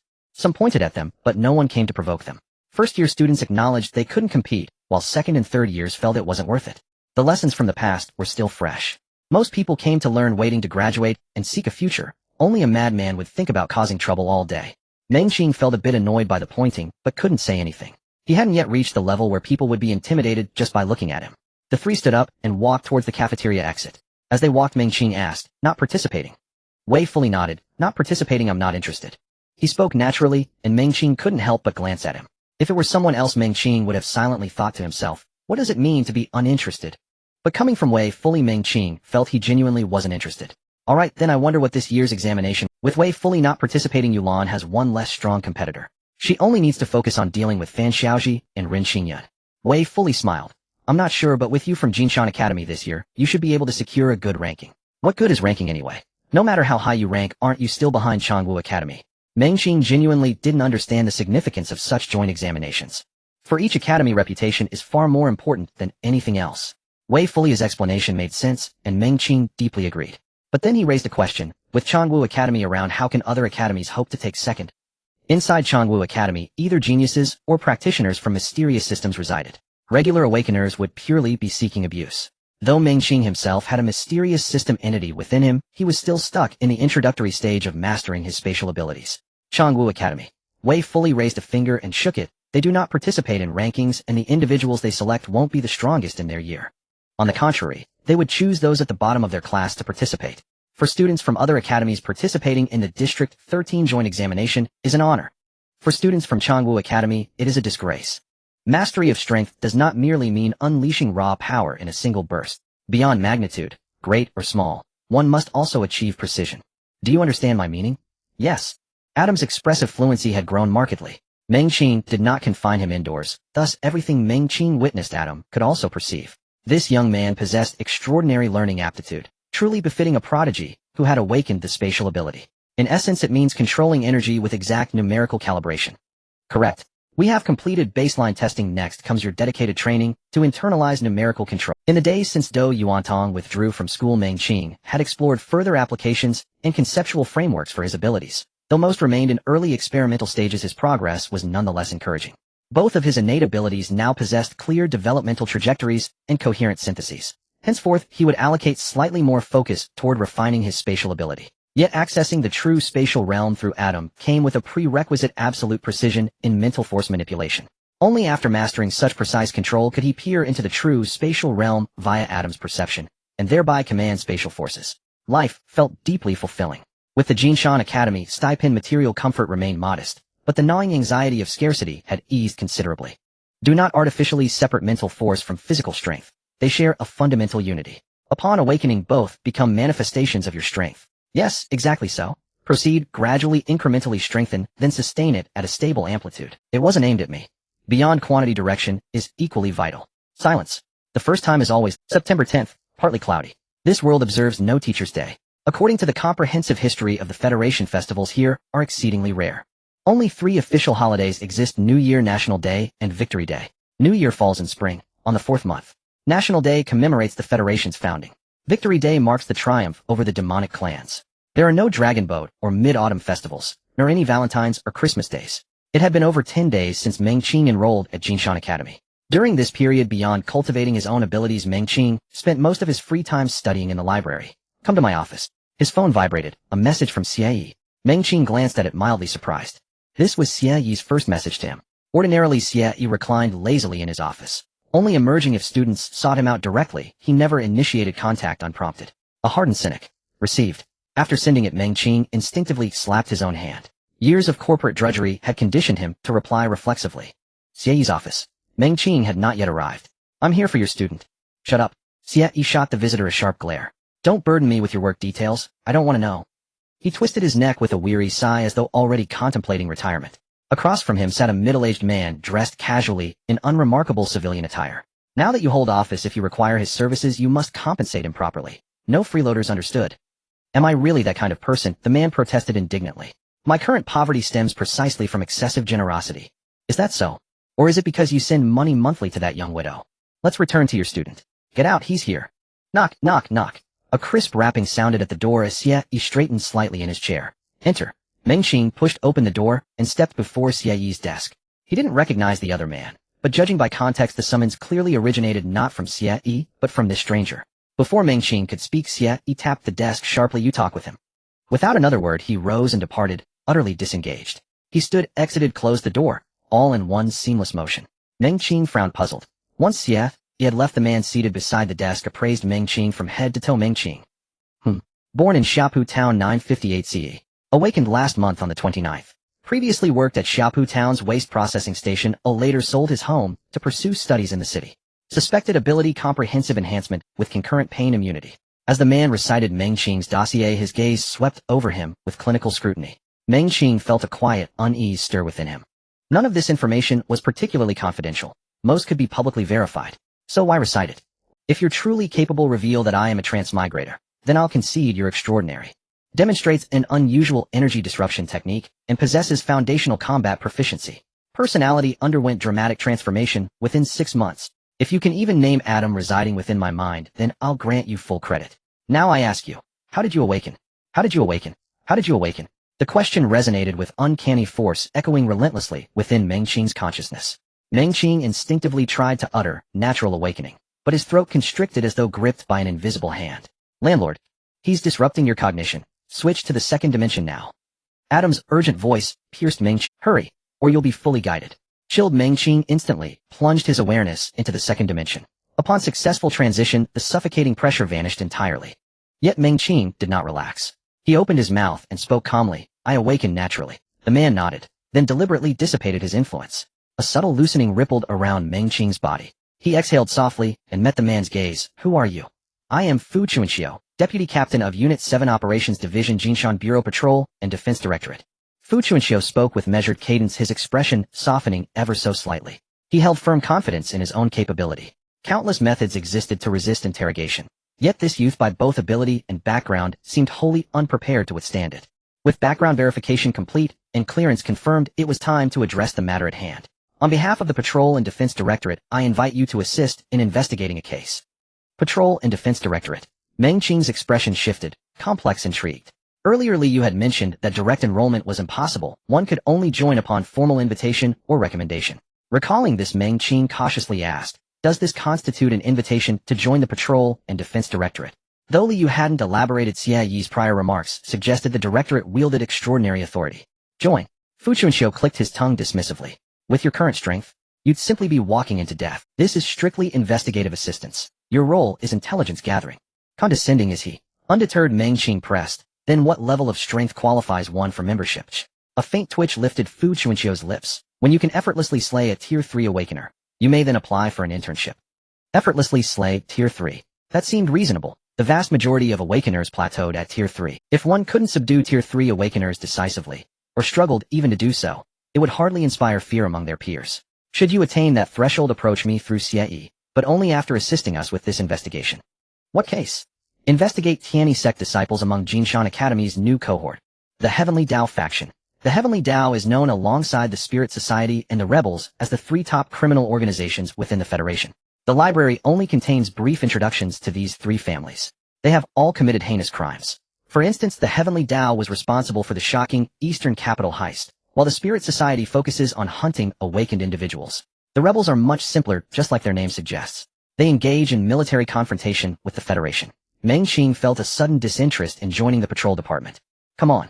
The Heavenly Dao is super terrifying. Having awakened for less than half a month, what could I do to offend the Heavenly Dao? Investigate. I might end up getting hung up for questioning. Commander, look at me coming from the countryside. Everyone dislikes me and my strength is just average. Fu Chuanxiu. Seeing Fu Chuanxiu unresponsive, Meng Qing paused before continuing. Mainly am afraid of delaying your work, and with my identity, everyone will naturally be on guard against me. This makes sense. City dwellers will naturally be wary of country folk. Meng Qing suddenly felt that being a country person wasn't so bad after all. For instance, during situations like this, one can say, I am a barbarian. Your identity as a country person is precisely the most suitable. Fu Chuanxiu remained expressionless, feeling a large sum of money was about to leave home. There's no reason for this. Fu Chuanxiu silently cursed Xie Yi in his heart. They said not to freeload, but now let alone freeloading it would be good enough if I don't bleed too much. After pondering for a moment, Fu Chuanxiu slowly spoke. In this case, you will only assist in analyzing information as a student, and you do not need to participate directly in arrests or confrontations. At the same time, we will protect your information. Meng Qing cursed internally. Back then Huang Go said the same thing, and what happened? Who knows if there are any Heavenly Dao insiders within the patrol department? Fu Chuanxiu smiled. Once the matter is completed, the patrol department will reward you with a weapon or armor, an internal product that is valuable yet rare.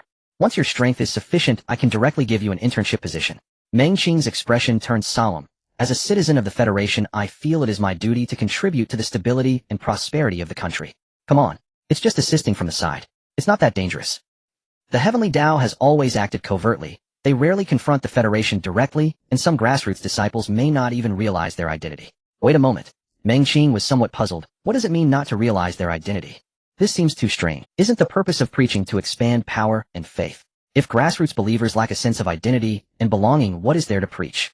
Being able to be ranked alongside the Spirit Society and the Rebels as the three major criminal organizations of the Federation must mean they have some ulterior motive. Fu Chunkius' expression grew serious. It's the literal meaning, don't rush, let me finish. But do not spread it. The founding time of the Heavenly Dao and the identity of its leader are shrouded in mystery. According to the Patrol Department's investigations over the years, they should have been established after the Demon War nearly 500 years ago. Unlike the Rebels and the Spirit Society, the Heavenly Dao rarely clashes openly with the Federation. Even the world-shocking Eastern Capital heist was not a forceful attack. They are more like a thief organization. They assist some poor city dwellers in becoming awakened, and then lurk waiting for the right moment to strike and plunder resources. The past Eastern Capital heist, upon review, was actually completed through nearly perfect coordination among a group of grassroots administrative personnel. Commander, your ability is related to the mental domain, right? If you suspect someone, can't you just interrogate them directly? No, Fu Chuanxiu shook his head. First, large-scale interrogations would cause panic, and also alert the Heavenly Dao. Second, as I mentioned earlier, many people do not realize their identity as Heavenly Dao disciples. Becoming a formal Heavenly Dao disciple has thresholds. Early evangelists do not expose their identities. That's why I said earlier that many grassroots believers find it hard to realize their identity in the early stages. This seems to be somewhat problematic. After thinking for a moment, Meng Qing looked at Fu Chuanxiu. So the Heavenly Dao helps the poor awaken, and when they need assistance, they use those awakened poor to complete the plunder. Does this count as a cult? Meng Qing for a moment found it hard to distinguish. Coming from the countryside from his perspective, he felt the Heavenly Tao didn't seem like bad people. Perhaps you think the Heavenly Tao isn't bad, but have you considered that the Heavenly Tao's plans don't always succeed? Those awakened individuals are merely their tools, easily discarded. Most of the resources plundered flow into their higher-ups. Fu Chunki's expression grew grave. What is a cult? False cults preach world destruction.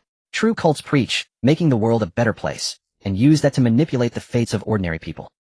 After Fu Chuanxiu left, Meng Qing fell into deep thought. He hadn't interacted with many new students, but if he had to say who might be a Heavenly Tao disciple, Rin Xingyun. But Fu Chuanxiu told him that real Heavenly Tao disciples are exceptionally skilled at disguise not just in identity, but also in stance. Meng Qing's identity as a country person serves as his protective cover, and he has shown strong strength among the new students. These aspects have duality, though it's very possible that a Heavenly Tao disciple might approach him. Even if the other party is cautious and hasn't approached him, Meng Qing can discover many things that others cannot due to his unique position among the new students in Jinshan Academy. As he left, Fu Chuanxiu reminded him, "Don't feel so much pressure. You are just a small part of this plan. If it succeeds, that's great. If not, it doesn't matter. The patrol department has been entangled with the Heavenly Tao for hundreds of years. It won't be resolved overnight." As he left the office, Meng Qing encountered Xie returning. Before he could speak, Xie raised a hand to interrupt him. "Don't talk to me about the patrol department. Even if you are a temporary peripheral member, you must adhere to confidentiality regulations." All right then. Meng Qing was speechless. Xie clearly knew many things, but remained in a laid-back state. However, since Fu Chuanxiu said he was just a pawn in this game, he could treat it as if nothing happened. The less involvement, the better. Perhaps there are no Heavenly Tao disciples in Jinshan Academy at all. At the Jinshan branch of the patrol department, Fu Chuanxiu returned to his office, rubbing his temples. The workload was overwhelming. Even iron cannot withstand this. Is everything arranged? The door opened, and a man dressed in athletic gear walked in and sat down, casually picking up the documents to read. Seeing this, Fu Chuanxiu said irritably, "Everything is arranged. The informants in each district have been instructed, and I personally went to the Jinshan Academy." The man nodded while reading the materials, but when his gaze reached the end of the documents, he couldn't help but ask, "Naturally awakened individuals from the countryside won a 3-tiered competition in the new student phase. Is this suitable?" "Suitable? There is no one more Fu Chuanxiu slouched in his chair, looking up at the ceiling. He has just awakened. He hasn't yet realized the cruelty of competition and survival. The Heavenly Tao should be paying attention to him. All right. I trust you to do your job. I heard that the rebels in Qizhou have relocated. The higher-ups want us to pay more attention to you."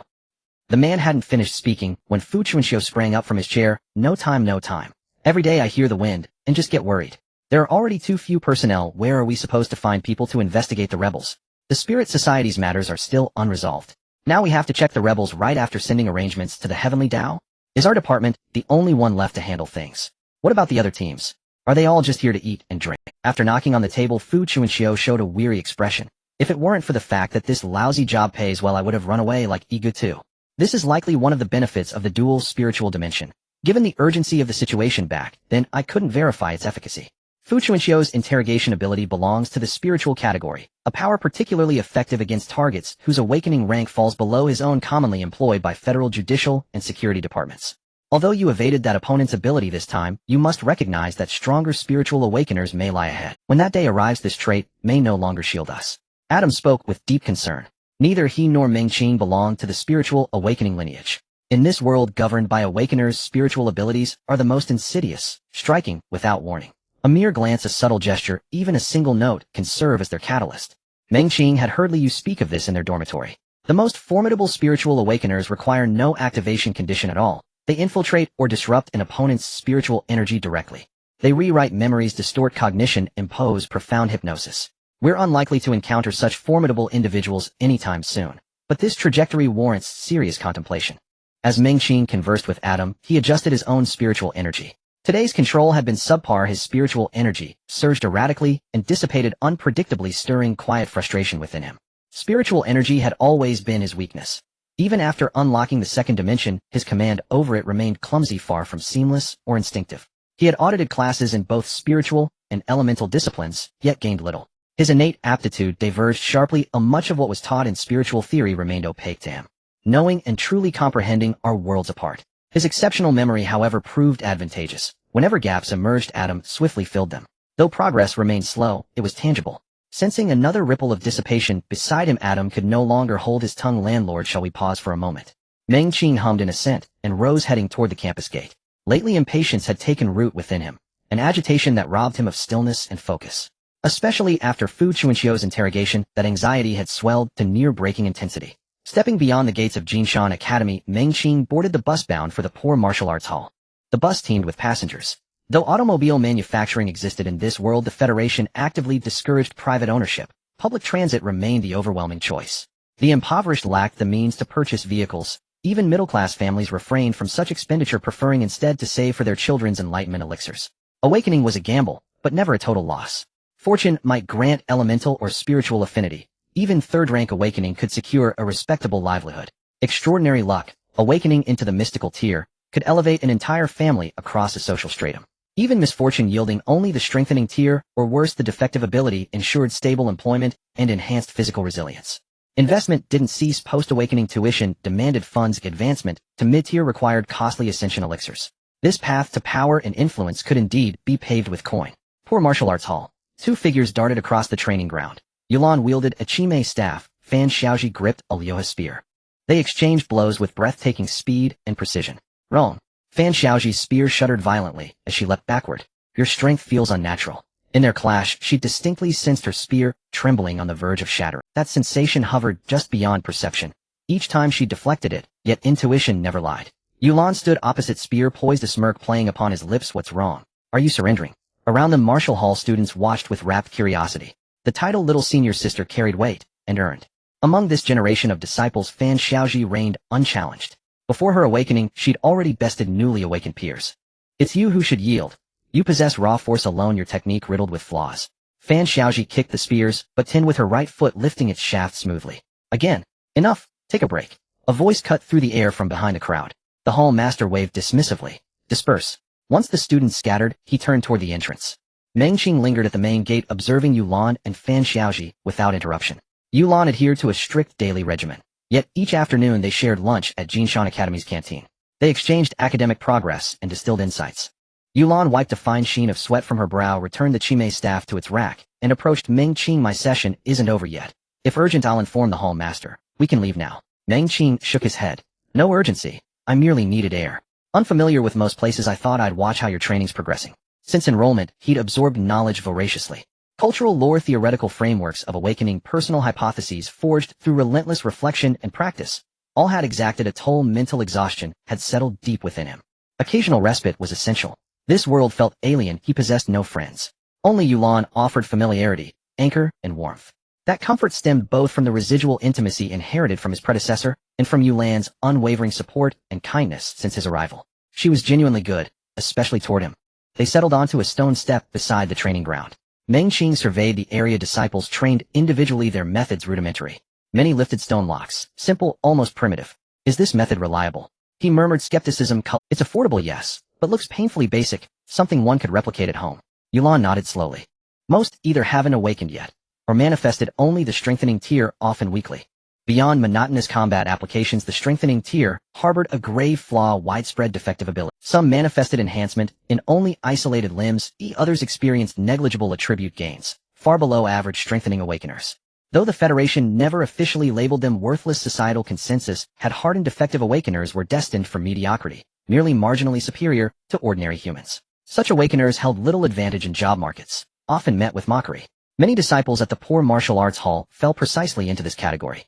What about Fan Xiaoji's ability? Meng Qing asked curiously. Her admission to Jinshan Academy implied rigorous standards. She couldn't possibly be defective. She's standard strengthening, perhaps comparable to yours, but lacks pain suppression. Adopted by the hall master, she's affectionately called Little Senior Sister by younger disciples. Yulan paused, glancing toward Fan Xiaoji, who now corrected stances for younger trainees. Then added, her enrollment differs from ours. We study to learn, she studies to earn. The Poor Martial Arts Hall applied not only to its disciples, but to the hall itself. After taking a brief rest, Yulan got up and walked towards the training room in the distance. As a student like her, there were relatively few basic training programs, with more focus on honing combat skills. Most of the students here are the poor from the nearby area. A monthly tuition of 500 is something even the impoverished families in the city can barely afford. As for schools like Jinshan Academy, although they do not reject those with incomplete abilities, most poor people cannot. Despite the federal interest-free loans, it is exceptionally difficult for those with incomplete abilities to advance, and finding a good job after graduation is almost impossible.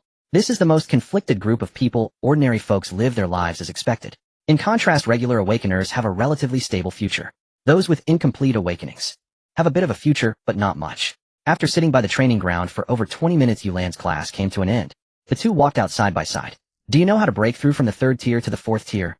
After leaving the poor martial arts school, Yulan spoke in a mysterious tone. Meng Qing nodded. Of course, it's the promotion potion. This is not exactly a secret.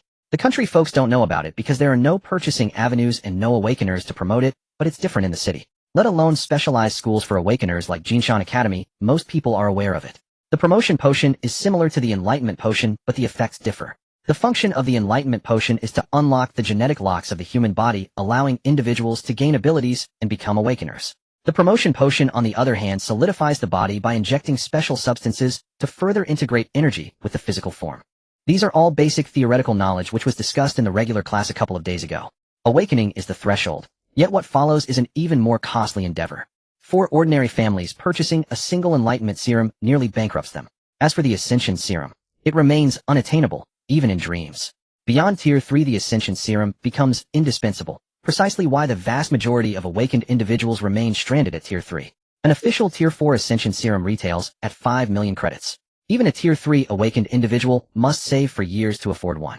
By then, most have already formed families and raised children, and after careful deliberation, they typically redirect those savings toward purchasing enlightenment serums for the next generation. Investing in offspring carries promise. Perhaps one might awaken as a mystical class talent. At worst, the outcome is merely a flawed ability, hardly a ruinous loss. Once the crowd thinned, Yulan lowered her voice. I've heard rumors of an illicit method, one that bypasses the ascension serum entirely. Both were destitute, poorer even than urban paupers. Though Meng Qing received sponsorship from Jinshan Academy, the stipend fell far short of covering an ascension serum. What illicit method? Noticing Meng Qing's interest, Yulan glanced left and right, confirming no one was near before whispering the details are hazy. I overheard fragments and casual talk at a pauper's martial hall, but Fan Xiaoji swiftly silenced the conversation. That wretched woman. The vague term I caught was body forcing, but its mortality rate is staggeringly high. A staggeringly high fatality rate. Truly the hallmark of a deviant cultivator. Though Meng Qing had never handled an ascension serum himself, its existence and application were widely known and rigorously validated across human civilization. The orthodox path remained the only viable choice. Yet even the ascension serum does not grant direct advancement. It merely establishes the corporeal foundation. Concurrent mastery of ability application and mental architecture is equally essential. The Federation's evaluation criteria are exceptionally stringent, akin to professional title certifications on Earth in a past life. Only upon attaining a formal rank may one legitimately aspire to higher posts or responsibilities. Let's first reach Tier 3. High fatality shortcuts can wait. Jinshan Academy has promised me a top-tier recommendation letter signed by the dean himself. In next month's 13th District Joint Examination, should you distinguish yourself, you might secure both their scholarship and the dean's endorsement. You might even receive an invitation from Changwu Academy. Then we'd attend together and later ascend to Yunding Academy. Yulan dismissed Yunding Academy as pure fantasy. Its very name evoked unreality, too distant and ethereal to be credible. Changwu Academy, however, was worth striving for. Though saving enough to purchase an ascension serum remained an insurmountable hurdle. Post-awakening, she perceived power with newfound clarity and immediacy. Yet such sums were beyond her reach and indeed beyond most city dwellers' means. Fine, let's graduate from Jinshan Academy first and reassess afterward. The city had delivered shocks far exceeding mere material disparity. It revealed the daunting trials awaiting all awakened individuals. A profound lack of theoretical knowledge. A crippling deficit of resources, especially the latter an unbridgeable chasm of disadvantage. Meng Qing felt deceived by Xie Yi, who once claimed money is the most illusory thing in this world. Utter nonsense. Money was supremely practical, tangible, decisive. If awakening and ascension could be purchased, what truly lay beyond its reach? The wealthy were born with guaranteed Tier 3 awakening. The impoverished relied solely on capricious fortune. After animated discussion, they resolved to anchor their ambitions in reality, aiming to make a strong showing in next month's 13th District Joint Examination. They would then leverage Jinshan Academy for every possible advantage. If Yulan also excelled, perhaps they could both enter. Though their future remained uncertain, hope and aspiration bloomed unreservedly within them. Jinshan Commercial Street. Rarely venturing out together, Yulan dragged Meng Qing along for a stroll. Meng Qing no longer scrutinized daily expenditures so obsessively. After all, dying with unspent wealth was life's greatest folly. Moreover, his modest income rendered saving for an ascension serum utterly impractical. Spending modestly to ease life's austerity served both physical and mental well-being. Rumors say rebel forces from Qizhou are advancing toward Langzhou. Outside a snack stall, Meng Qing and Yulan exchanged glances, and both pricked up their ears. Campus life was monotonous. Even conversations among roommates felt barren. Such gossip held irresistible. Let them come. They'll likely just besiege nearby towns. Do you imagine they'll breach the city walls? Hard to say. My family says though the rebels suffered defeat in Shizhou, their strength remains formidable. The speakers were a well-dressed young couple. Their small table bore the snack shop's most expensive delicacies and premium beverages. The girl scoffed, if the rebels are truly so powerful, why don't they march on Zhongdu? Under Federation rule, 25 provinces radiated outward from 5 megacities, the central node being the Federation's political and spiritual heart, Zhongdu. Zhongdu housed not only Yunding Academy, the sanctuary of awakened cultivators, but also the Federation's administrative core, the Supreme Court. Langzhou City lay southeast of Zhongdu, an unremarkable province among the 25. It resembled Jiangxi Province, geographically peripheral, benefiting from none of the metropolis's influence. The young man beside them snorted, "Don't doubt it. I've already booked my flight. To Zhongdu. To Dongdu." Nearby, Meng Qing watched enviously. Wealth conferred extraordinary privilege, not only foresight into unfolding events, but even preemptive evacuation planning. Yet Meng Qing felt little alarm. The Federation war annals recorded no instance in history where any of the 25 provincial capitals had ever fallen. The Central Legion, garrisoned on home soil, boasted formidable strength and superior armaments. For decades it had crushed rebel forces into submission. Were it not for the brutal terrain of the wildlands, the rebellion would have been eradicated long ago. The two people just mentioned that the rebel army would attack the town. Yulan's good mood and appetite instantly vanished, and after packing the remaining snacks into a plastic bag, she wore a frown. They are still students with their household registration temporarily registered at Jinshan Academy, thus not counted as official residents. They will only be able to officially possess a household registration in Langzhou after starting work or buying a house. Only then can she bring Yuan No Dai to the city to settle down as a relative. Even if the town were to be attacked, it shouldn't reach Xiapu Town. Meng Qing recalled the federal map he had seen. Xiapu Town is not even located to the west. Moreover, Xiapu Town only has a waste treatment plant. What would the rebels want to attack it for? Are they going to scavenge garbage just like us? In fact, Xiapu Town does have supplies of goods and food. Not everyone relies on scavenging for a living. The trash from Treasure Mountain is mainly sold to the poor as well as to residents of more remote areas, and even wild men. That isn't safe either. Yulan felt a bit anxious. When she went to the city for her studies, she had taken the family's savings with her. Although most of it is still in her card besides tuition and living expenses, she couldn't shake the feeling that her father had already started scavenging in the town. Now that the rebels are coming again, the town is no longer safe. When I go back, I will ask Lao Xia or Wei Fu Li if there's any way to move the household registration in advance. Meng Qing didn't have any solutions himself.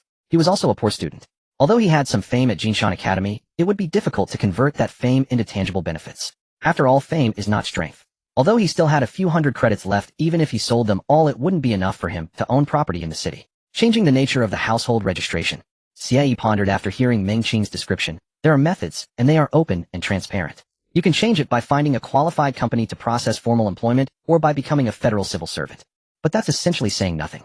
There are very few companies qualified to accept household registrations.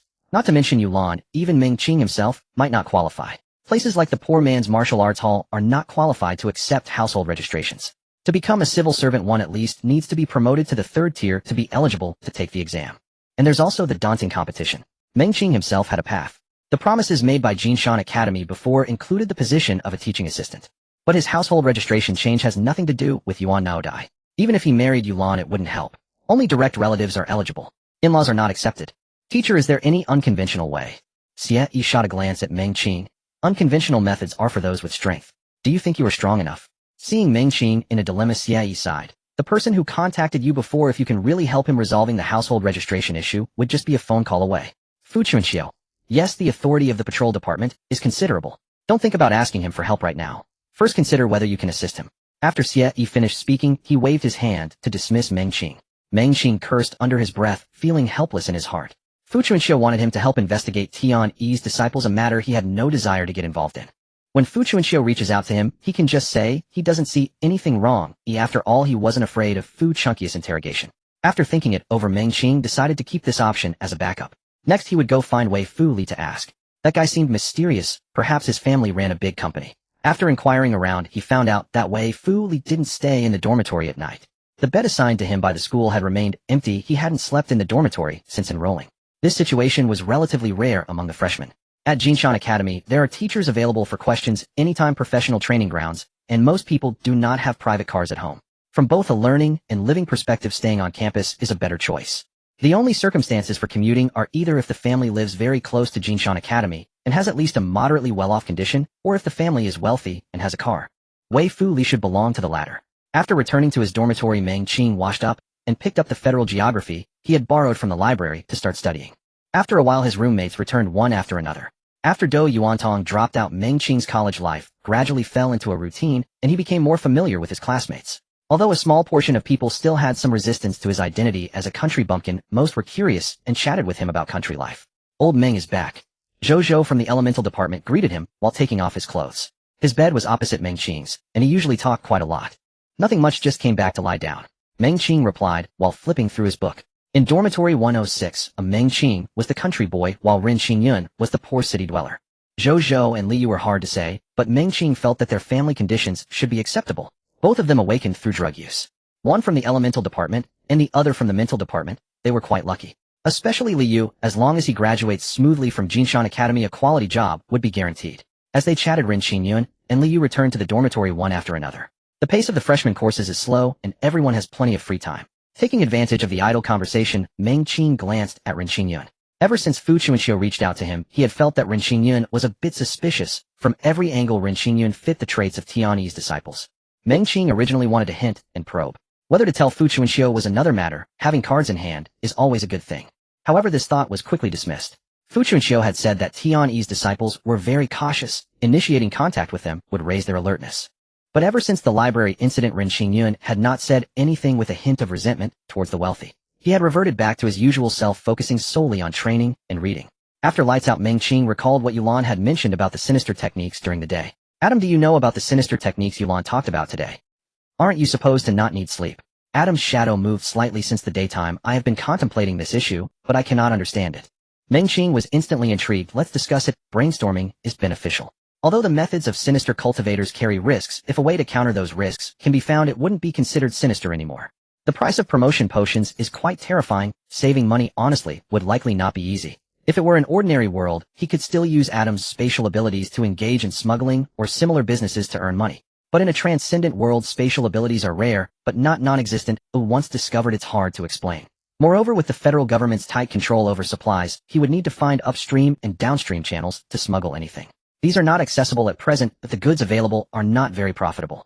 I don't know how to say it, but it just feels very strange. Adam paused. My instincts tell me this is feasible, but whenever I try to recall these, I feel a very bad sensation. Maybe it's as Miss Yu said. This method has a high fatality rate. If there is a fatality rate, what is the reason? Meng Qing scratched his head. There must be a reason for the fatality. It can't be that one just dies from trying it. The methods known to the disciples at the poor man's martial arts hall shouldn't be particularly mysterious.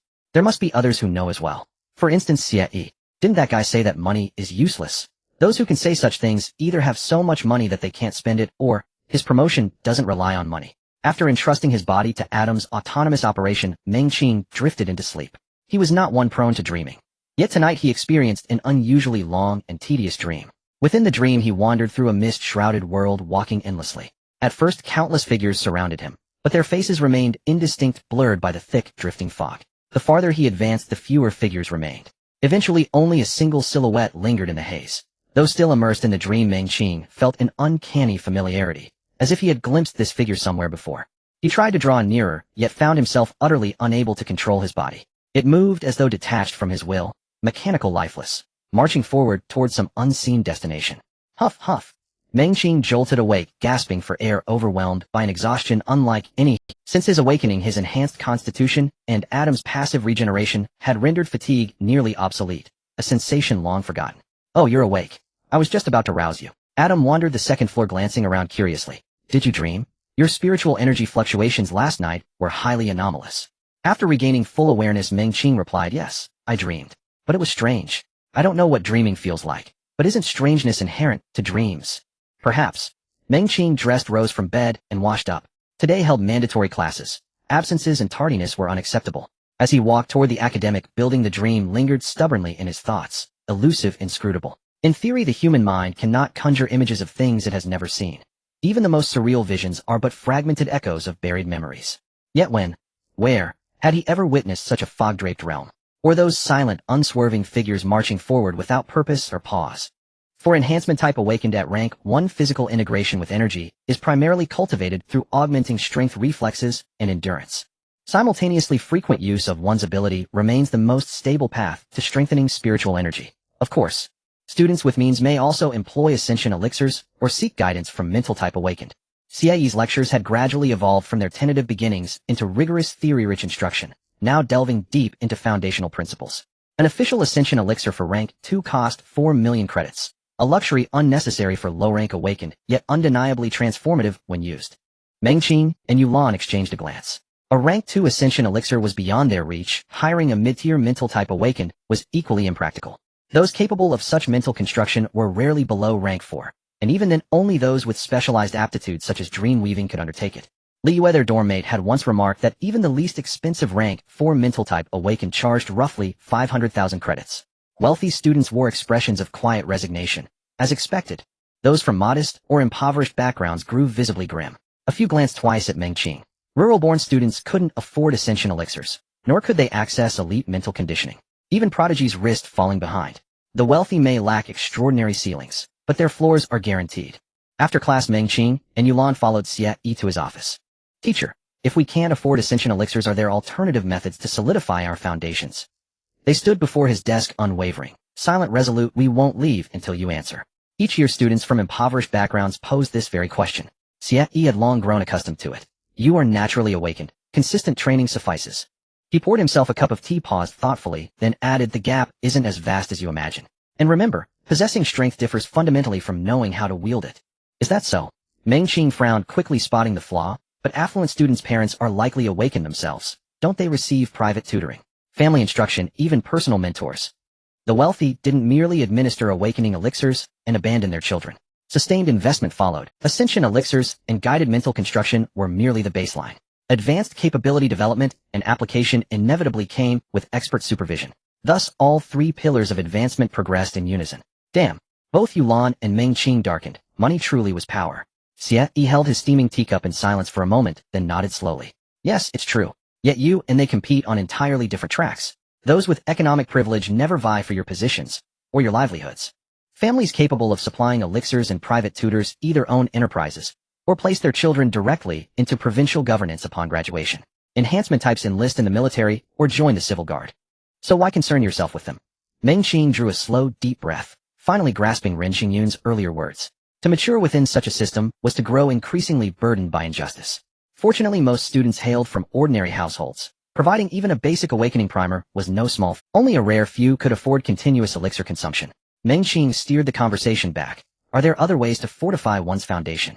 Yes, Xie blew gently across his tea. But it is fatal, and mortality rises exponentially with each rank. This has been proven across generations.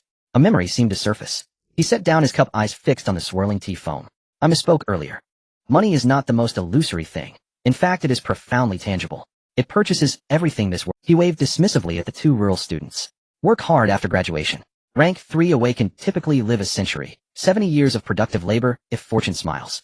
Opportunity remains. Emerging from Xie's office, Mengqing and Yulan exchanged a glance. He lied, Yulan said flatly. It wasn't deception, it was deliberate obfuscation. Xie clearly refused to disclose that lethally perilous method. Mengqing nodded. Spontaneous utterances often revealed deeper truth, while carefully considered statements were invariably polished, filtered, and guarded. Recalling Xie's earlier disdain for Lianshan, mining Mengqing now sensed something else beneath that contempt, not for money itself. Rather, for elixir dependence. Yet in this world, elixir reliance was the norm. Could the mainstream be wrong? If teacher Xie refuses to speak, we'll seek answers elsewhere. Mengqing considered aloud. First, the Undercity Marshal Hall. Fan Xiaoji, or its master, may know. Second, the Patrol Bureau. I suspect knowledge resides there too. No need to rush. These are merely the 2 most plausible avenues, and mere awareness of a method is useless without concrete execution. Yulan nodded, mentally replaying lessons from the Undercity Marshal Hall. Indeed, legendary masters had emerged from its ranks, students who struggled to afford daily meals, let alone elixirs. Perhaps the hall's very curriculum was that forbidden method. Change the nature of the household registration. My family could probably arrange it, but Wei fully offered an apologetic smile. I'm sorry. Such matters are sensitive, I'm not at liberty to handle them. Mengqing shook his head. I know the Federation is strict about household registration. I only wanted to ask if there were any other avenues. Wei fully considered for a moment, then shook his head. There are methods, but they are far harder to execute. Riskier even than hiring an ungraduated awaken in advance and taking on their registration. The few paths I can think of don't apply. Things like technical talent settlement or relocation for major contributions. Those routes face very strict review. The official channels were nearly impossible and the informal ones unqualified. Only the route through Fu Chuanxiu remained. Mengqing felt a headache to use Fu Chuanxiu's path. He would have to accomplish something concerning a Tianyi Dao disciple. But where was he supposed to find one? It had been days without any Tianyi Dao disciple approaching him. Wait, Tianyi Dao excels at exploiting poor awakened who refuse to accept the fate allotted to them. Might they be watching him, waiting until he suffered a setback or fell into a low? Then, a rural talent driven into pain and struggle by an imbalance of resources. A mysterious, powerful, benevolent organization would come to his aid. He would be grateful, perhaps even utterly devoted. Perhaps that was the calculus. But how to enact it? Isn't your household registration attached to the school? With your ability, once you graduate, you should be able to find somewhere qualified to accept it. Wei, fully beside him, asked, when you graduate, if you struggle to find work, I can arrange for you at my family's company. Then changing the registration would seem reasonable. Meng Qing shook his head. Not me, Yulan. A couple days ago we heard that Qizhou's rebels might come to Langzhou. Her father is still in Xiapu town. The news of the rebels had not spread widely. Meng Qing hadn't heard others discussing it. Though it was hearsay, Yulan could not gamble with her father's safety. It shouldn't be a major problem, Wei fully said, clearly holding inside information. After a pause, he glanced toward what seemed the direction of Qizhou. Since their crushing defeat at Shidu 20 years ago, the rebels have not been much of a force. Defeat at Shidu? That didn't appear in the Lianbang War history. It couldn't have been omitted, could it? Wei fully nodded. That battle left no written record. Though the rebels were gravely weakened, the forces that met them also suffered devastating losses. In short, they likely lack the capacity to assault Langzhou Fu. It is more probable they are conducting a strategic withdrawal to hide in the mountains. Watching Wei Fuli's retreating figure, Meng Qing could not help but feel suspicious. What kind of family did this man come from? He knew of battles absent from the records, and even estimated the rebels' strength. With that family and that reach, why not sit the Chongwu Institute exams? Tianyi Dao disciples are masters at concealing their identities and allegiances. Could he be a Tianyi Dao disciple? Shaking his head to dismiss the absurd thought, Meng Qing scolded himself for growing paranoid. Since learning of Tianyi Dao disciples, everyone seemed a suspect. Damn Fuchuanqiu. The poor people's mark. Though monthly classes were few, the training ground remained open to students for long hours. Whenever Yulan and Fan Xiaoji sparred, others respectfully cleared the space and watched to learn. They were one of the two genuine normal enhancement practitioners in the hall. Their spears and staves moved with fierce energy. The onlookers were rapt. Sweat beaded on Fan Xiaoji's brow. No matter the move, once I use it, she copies it. Her fundamentals are not solid, but at this rate, she'll truly surpass me before long. It seems I must hurry and begin cultivating. When dueling, Yulan grew exceptionally focused, scarcely disturbed by petty emotions. She studied Fan Xiaoji's points of force while thinking of counters, then at the right moment she reversed and employed Fan's own technique back against her. To see how Fan would resolve it. When Yulan first arrived at the hall, she relied on instinct and street tricks against Fan and was beaten most of the time. But now Yulan could hold her own with Fan, even finding flaws in Fan's moves. This high-intensity rivalry granted them daily progress in varying degrees. The drawback was that after each bout, Yulan sank into hunger. Not merely bodily appetite, but a restlessness, as if every cell throbbed with craving. Alright, take a rest. The hallmaster, seated a short distance away, called out, and the grappling Yulan and Fan Xiaoji both stepped back. There was no real hostility between them. They maintained a healthy rivalry. After returning the Chimei staff to the rack, Yulan walked over to the hallmaster. The hallmaster was a short-haired man of about 40, steady and reliable in appearance. He was not given to many words in ordinary times. Yulan came straight to the point. Hallmaster, I'd like to ask about something. He nodded. Speak. I heard that the city's wealthy use auxiliary medicines from awakening through advancement. That makes the foundation firmer, doesn't it, Hallmaster? Yes. Most people at the Poor People's Martial Hall knew this, though it was seldom spoken aloud. Like the poor on earth don't mutter about yachts or planes. Are there any other ways to stabilize one's foundation? The Hallmaster turned to Yulan. Train more. Use your ability more. Yulan was taken aback. Was that really not a brush-off? It did not seem so. Whether Xie or the Hallmaster, when they said it, there was a resolute light in their eyes and tone. What about advancing to the 4th rank? That costs a fortune. Ordinary people cannot afford 4th rank advancement medicines. Is there any other way? The Hallmaster, a practical man who admired Yulan's talent and diligence, grinned. Yes. But that method is dangerous. The higher you climb, the more perilous it becomes. People no longer use it, a few remember it. As she suspected, Yulan felt a jolt that matched Xie's account. The method's mortality rate had been too high, and so it had been abandoned and forgotten. But, which is stronger, that method or using medicines? Yulan asked the Hallmaster. They sat on the steps at the edge of the training ground, while students not far off continued their exertions. The place buzzed with activity, yet the Hallmaster's gaze drifted, as if savoring a memory. After a long pause, he spoke softly. That method is more potent than medicines, but far more difficult. Much, much more. Moreover, the world no longer permits cultivation by that method. Why is it forbidden? Who forbids? The Hallmaster's mouth curved with a hint of mockery. Energy forbids it. The present natural energy cannot sustain that form of cultivation. Energy forbids it. Yulan frowned, puzzled. If only Meng Qing were here. He had many ideas and was more adept at manipulating energy. Perhaps he would know why. Seeing Yulan a little downcast, the Hallmaster reconsidered. Keep at it. When you reach the 3rd rank, if you meet the conditions I will tell you that method. Us. Me and Xiaoji. The hallmaster shook his head. You and your fellow villager. After returning to Jinshan Academy, Yulan shared the news she had obtained from the poor martial arts school with Meng Qing. So that method is not only dangerous in itself, but the current environment also does not permit it. Meng Qing pondered for a moment. The greatest issue was no longer the method itself, but the environment that did not allow. The energy does not permit it. Meng Qing's training frequency had gradually stabilized recently, and he had a firm grasp on his 2 abilities, but what he lacked was mental construction. Can you sense the natural energy? After a moment of contemplation, Meng Qing looked at Yulan. Yulan shook her head, indicating she could not. This issue had been mentioned in theoretical classes. Only 2 situations could allow one to directly sense natural energy. Apart from the perception-type awakeners of the mental system, other types of awakeners must reach at least the 7th rank, the extraordinary realm, before they can do so. Though she had sensed it vaguely during her awakening, it was mainly due to Adam's help and guidance. Without the ability to perceive, natural energy absorption was out of the question. Aside from the energy in the air, there must be something else. Food. Food. Both of their eyes lit up simultaneously. The food in the city also contains energy. Although the quantity is still very limited, we can absorb it better. Standing up and walking around, Yulan felt more convinced that her hypothesis was correct. Since her awakening, her appetite had surged. She originally thought it was due to her enhanced physique, but now she pondered. Perhaps it was not just physical hunger, but a weakness caused by the release of energy. This explanation made much more sense, but why hasn't your appetite increased? Everyone's physique is different.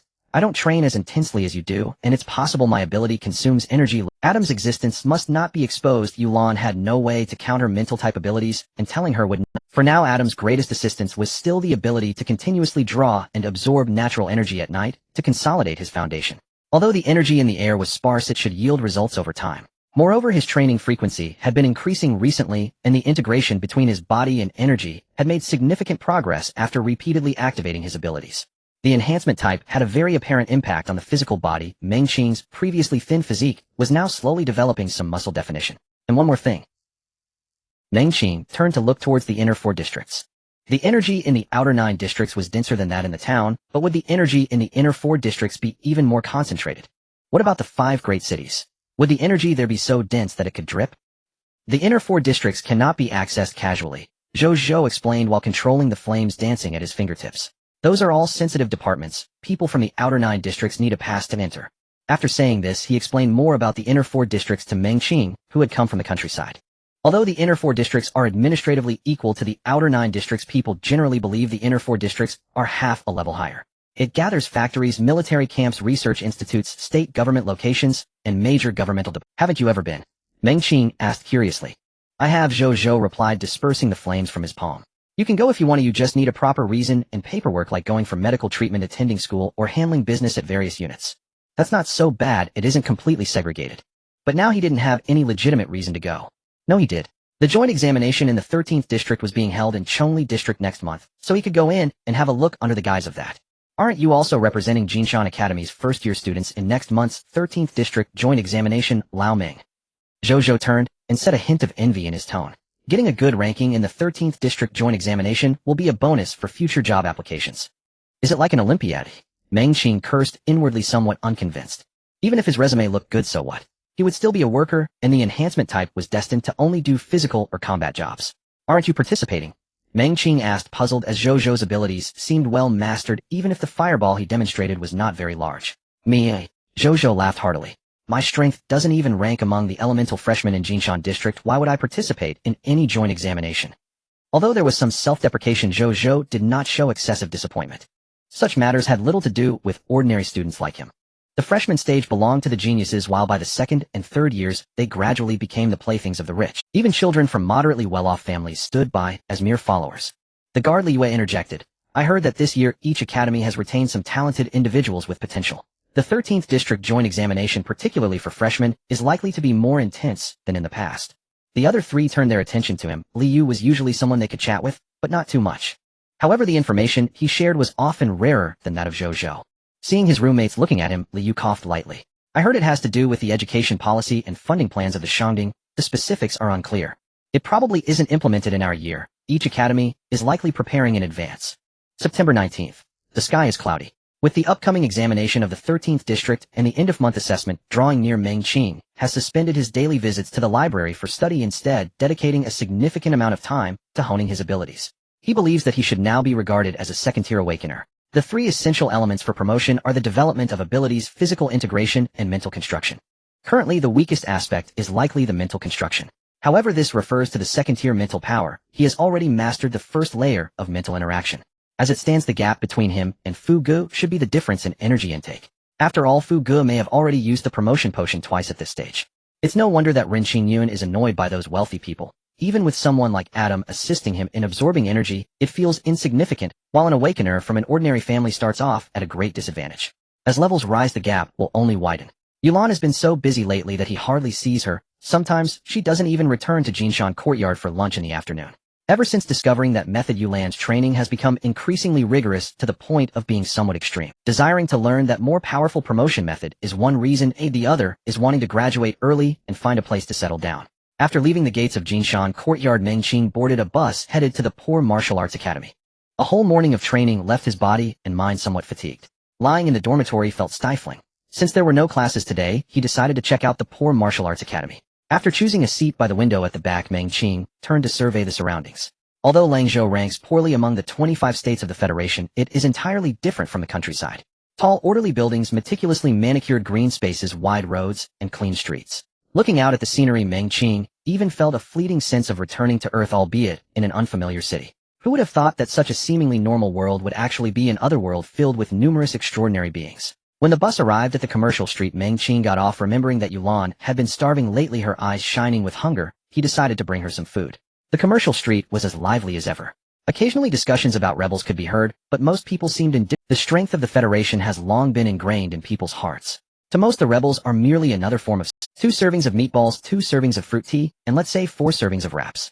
The woman at the meatball shop in her 30s smiled at Meng Qing as she packed up his order, saying, "Your girlfriend isn't here today."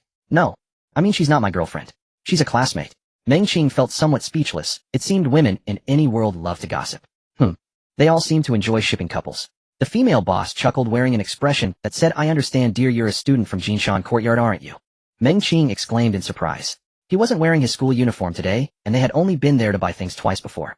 This gossiping female boss has an impressive memory. Seeing Meng Qing's confusion, the female boss laughed heartily. "Don't be fooled by me selling meatballs. I'm also a mental. Aren't mental awakening abilities supposed to make it easier to find a job? The number of mental awakeners is the least among the 3 main types, and the employment environment is the best." How did she end up selling meatballs in a commercial street? "I awakened 2 years ago. I'm not very useful, just have a better memory. I'm no different from an ordinary person."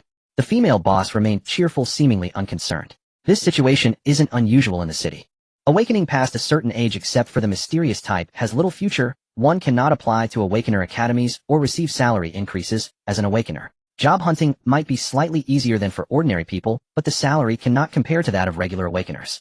After taking the food from the meatball shop owner and paying, Meng Qing turned to walk towards the bus stop outside the commercial street. After walking a couple of steps, a woman suddenly linked her arm with his.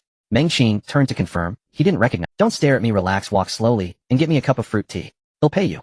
The woman appeared to be in her 20s with fair skin and wearing silver-rimmed glasses. With her arm linked to his, Meng Qing tried to pull away, but she held him tighter. "Sorry, but if you make any unusual moves now, it could implicate you. You just need to walk with me to the street corner, and he'll give you some money." Their steps fell into sync, one in front and the other behind.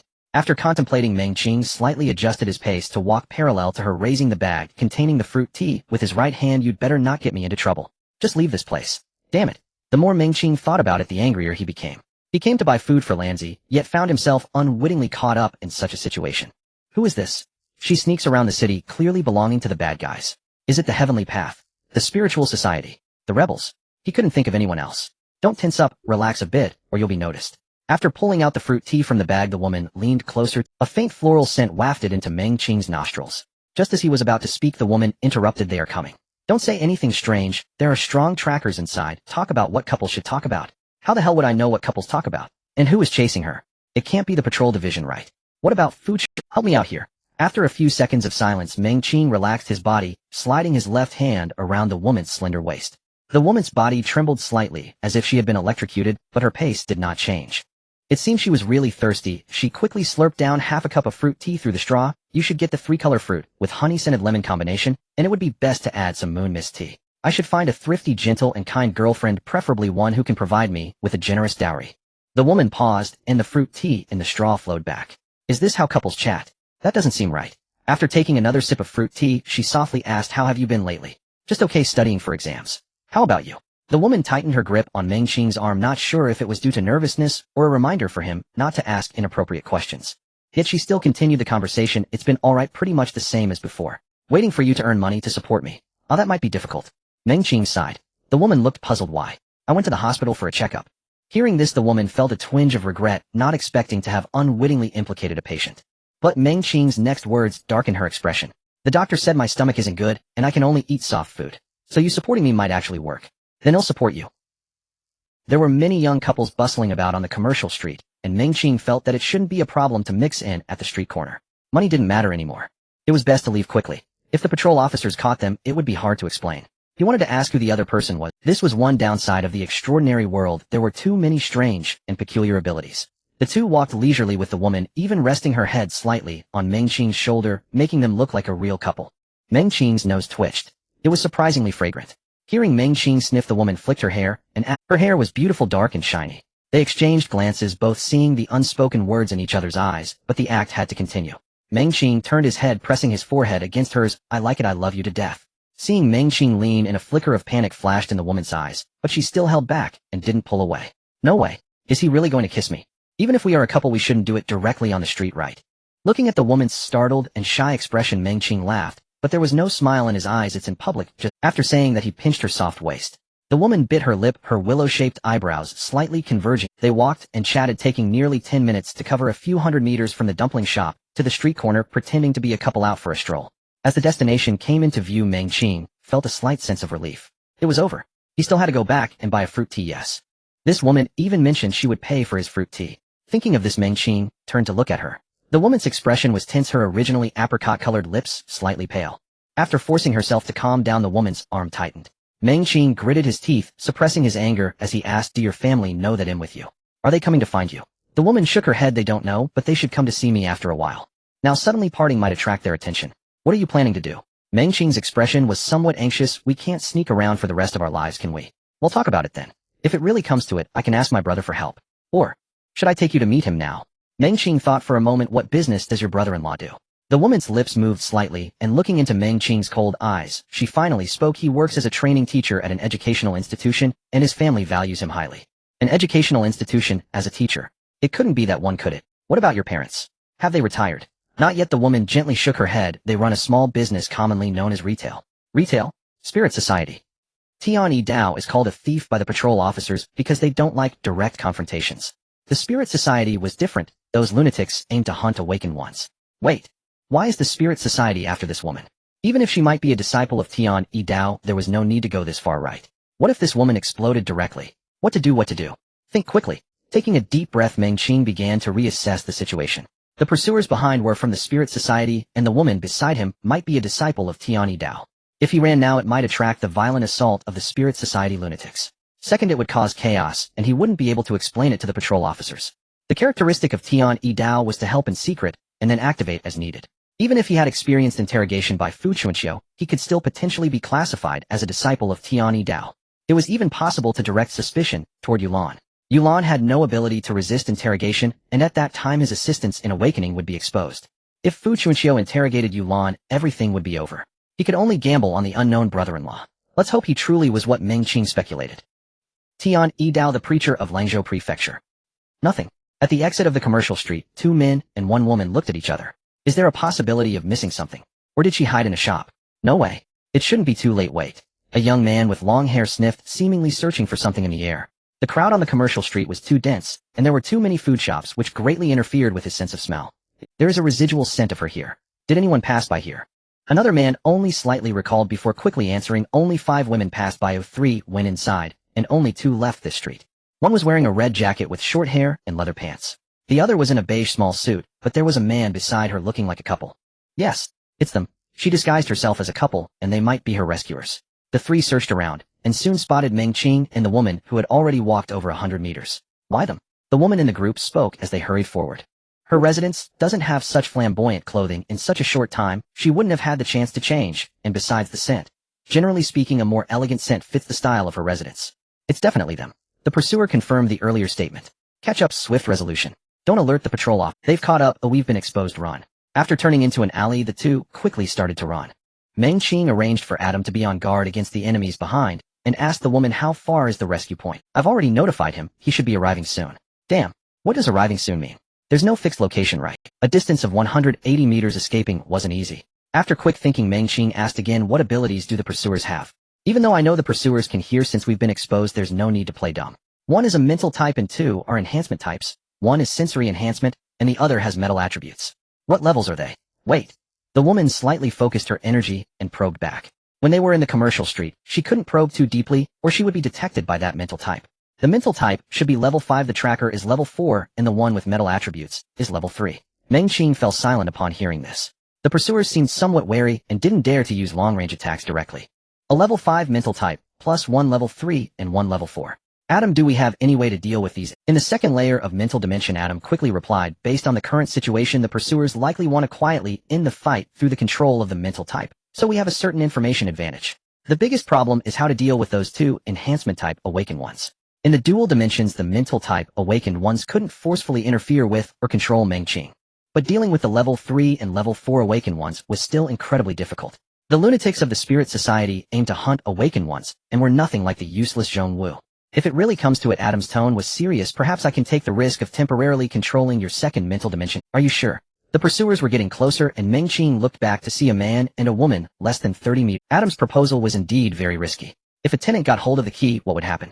Would they become the master of the house? Moreover, they hadn't tried this operation before and might not be able to achieve it. We can only give it a try. If you have another plan, I will do my utmost to cooperate with you. Since Adam awakened, he had been researching his abilities. Although he couldn't effectively test them with his body, he still summarized some applications. Originally, the plan was to wait until Meng Qing could skillfully master the second mental dimension before researching and trying together. But now he had to take the risk and propose this suggestion. Alright. After a brief contemplation, Meng Qing gave his answer. If it comes to a dangerous moment, I will open the second layer to you completely. Remember, if it comes to that, you must kill this woman as well. Otherwise, it might expose your existence. You should find a way to escape. You're a strength type. If they shut up. Although the woman meant well, Meng Qing had his own concerns. Now he was very likely being pursued, as if he were in cahoots with the woman. He did not have the advantage in speed, and the uncertainty of escape was overwhelming. He had no choice but to deal with the pursuers behind him, and he scanned the surroundings. Fortunately, the surveillance here wasn't dense, otherwise he would truly be done for. He needed to resolve this quickly and erase his traces. It was best to eliminate this woman along with it. Adam, how much storage space can you maintain now? Can you store bodies? Yes, I can now establish and maintain roughly 10 cubic meters of independent space. Although they were running desperately, the pursuers were closing in. They haven't used any long-range attacks or area-wide offensive methods. Perhaps they won't, or they may be just as wary of attracting the attention of the patrols. The highest level is a mental type awakened. They likely want to end the battle quietly. That mental type awakened might even possess some form of controllability. Otherwise, leaving two corpses here would cause them trouble. As he ran swiftly, Meng Qing's heartbeat quickened. In the 20 days following his awakening, Adam diligently absorbed energy every night, a considerable portion of which was consumed and integrated into daily training. The remaining small portion settled within Meng Qing's body, waiting to be activated and awakened.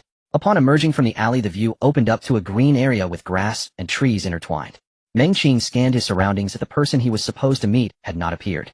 The pursuers were already within striking distance. He could only rely on himself. After gathering strength, once more he surpassed the woman in a few strides. The woman beside him displayed a complex expression in her eyes, but did not speak. Watching Meng Qing pull ahead by several meters, she suddenly stopped.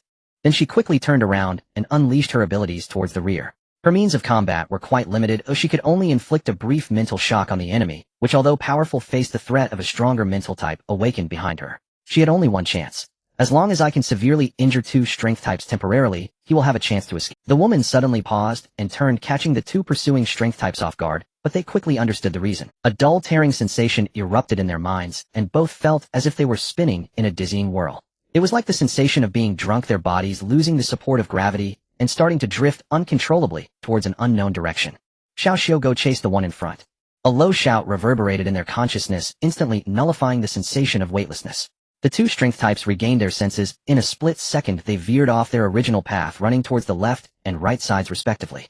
The pursuers quickly advanced, grasping the woman's neck and wrist. The strength type awakened named Xiao Xiao. The pursuers quickly advanced, grasping the woman's neck and wrist. The strength type awakened named Xiao Xiao adjusted her direction and continued chasing after Meng Qing, who had already run several meters ahead. You were right. They haven't resorted to excessive violence, likely wanting to take the target away through mental control. Adam quickly reported on the battle behind and provided his analysis. Meng Qing had no time to respond. The woman pursuing him seemed to have been stimulated somehow, her average speed slightly faster than before. A level 3 strength type with metallic attributes. If they were certain geniuses or rich kids, they could already cover their entire abilities at this stage. Meng Qing quickly churned the energy within his body, the two different attributes intertwining and entangling. As he was caught by the shoulder, he leveraged the force to turn and punch towards her abdomen. Xiao Xiu's eyes revealed a trace of surprise and mockery. If it weren't for the fear of causing a big commotion, he wouldn't have to go through so much trouble. A strength type without external traits dares to resist. A strength type awakened without external mutations is only slightly better treated than those incomplete awakened, barely meeting the threshold of a normal awakened. She was very confident, not even bothering to dodge. With her metallic protective abilities, let alone an ordinary punch, even a typical elemental attack would struggle to harm her. Bang! The punch struck her abdomen, producing a dull sound. He felt a slight dislocation in his fingers, but it did. With that powerful strike, Meng Qing knew his fingers had surely sustained some damage again, but the woman's abdomen contracted, and she let out a gasp. Her right hand remained clamped on Meng Qing's shoulder, but her torso bent backward. Why does it hurt? The sudden pain left her confused and bewildered. She was very proficient in the basic application of her abilities. It was absolutely impossible for a coverage failure to occur. Even if there was a coverage failure. With my body enhancement, it shouldn't. Since her awakening, she hadn't experienced this level of pain for a long time. Meng Qing's expression was calm. The second ability, attribute destruction, could be effective against level 3 awakened, as had been previously verified on Zhongwu. The downside was that his body would always endure some rebound damage. Seeing her momentarily stunned due to the disruption of her energy attributes, Meng Qing quickly raised his left hand to grasp her neck, pulling her towards him, while his right hand punched towards her throat. Crack! After the energy attributes were disrupted and disturbed, the metallic coverage on her body began to fade. This punch shattered her trachea and exacerbated the spread of the attribute destruction. Xiao Xiu clutched her neck and staggered back, her eyes glassy. She opened her mouth to gasp for air, but the shattered windpipe only gave her a hissing response. She tried to harness her energy to metallize, but it seemed to boil and evaporate within her body like water after. Crack! Crack! Xiao Xiu's eyes turned bloodshot and blood flowed from her nostrils and lips as she coughed. After swaying twice, her breath relaxed, and she fell straight back. Xiao Xiu. The fierce battle ended in just seconds, and seeing her companion fall, the two pursuers behind. As soon as Meng Qing raised his gaze, he felt an overwhelming wave of fatigue wash over him. It's a mental type ability. Meng Qing's focus faltered and his hands slowly drooped. I will kill him. The pursuer's eyes widened with rage as he rushed towards Meng Qing. In the distance, the mental type awakened looked equally furious, but he did not let anger cloud his judgment. Instead, he quickly pondered what had gone wrong. According to the information provided by the informer, there seemed to be no such person in Jinshan district. The opponent, clearly not high in level, had managed to kill Xiao Xiu. He quickly recalled the fight he had glimpsed moments ago, growing increasingly uncertain. The opponent had no weapon in hand, yet could injure Xiao Xiu. This was unreasonable. Could he be a new member? And did he possess a special ability? No. It was likely that he was a more important target for cultivation that even the informer was unaware of. Don't kill him. The mental type awakened, having figured it all out, spoke up. He might possess more critical information. The pursuer paused momentarily upon hearing this, then turned to the back, gritting his teeth. No. Whoosh. As soon as the pursuer turned around, an unusual sound came from behind him. An immense sense of crisis made the hairs on the back of his neck stand on end. Without time to think about the reasons, his body suddenly swung towards the sound, turning his head to look. The one who had clearly been subdued just moments ago was charging at him. Impossible.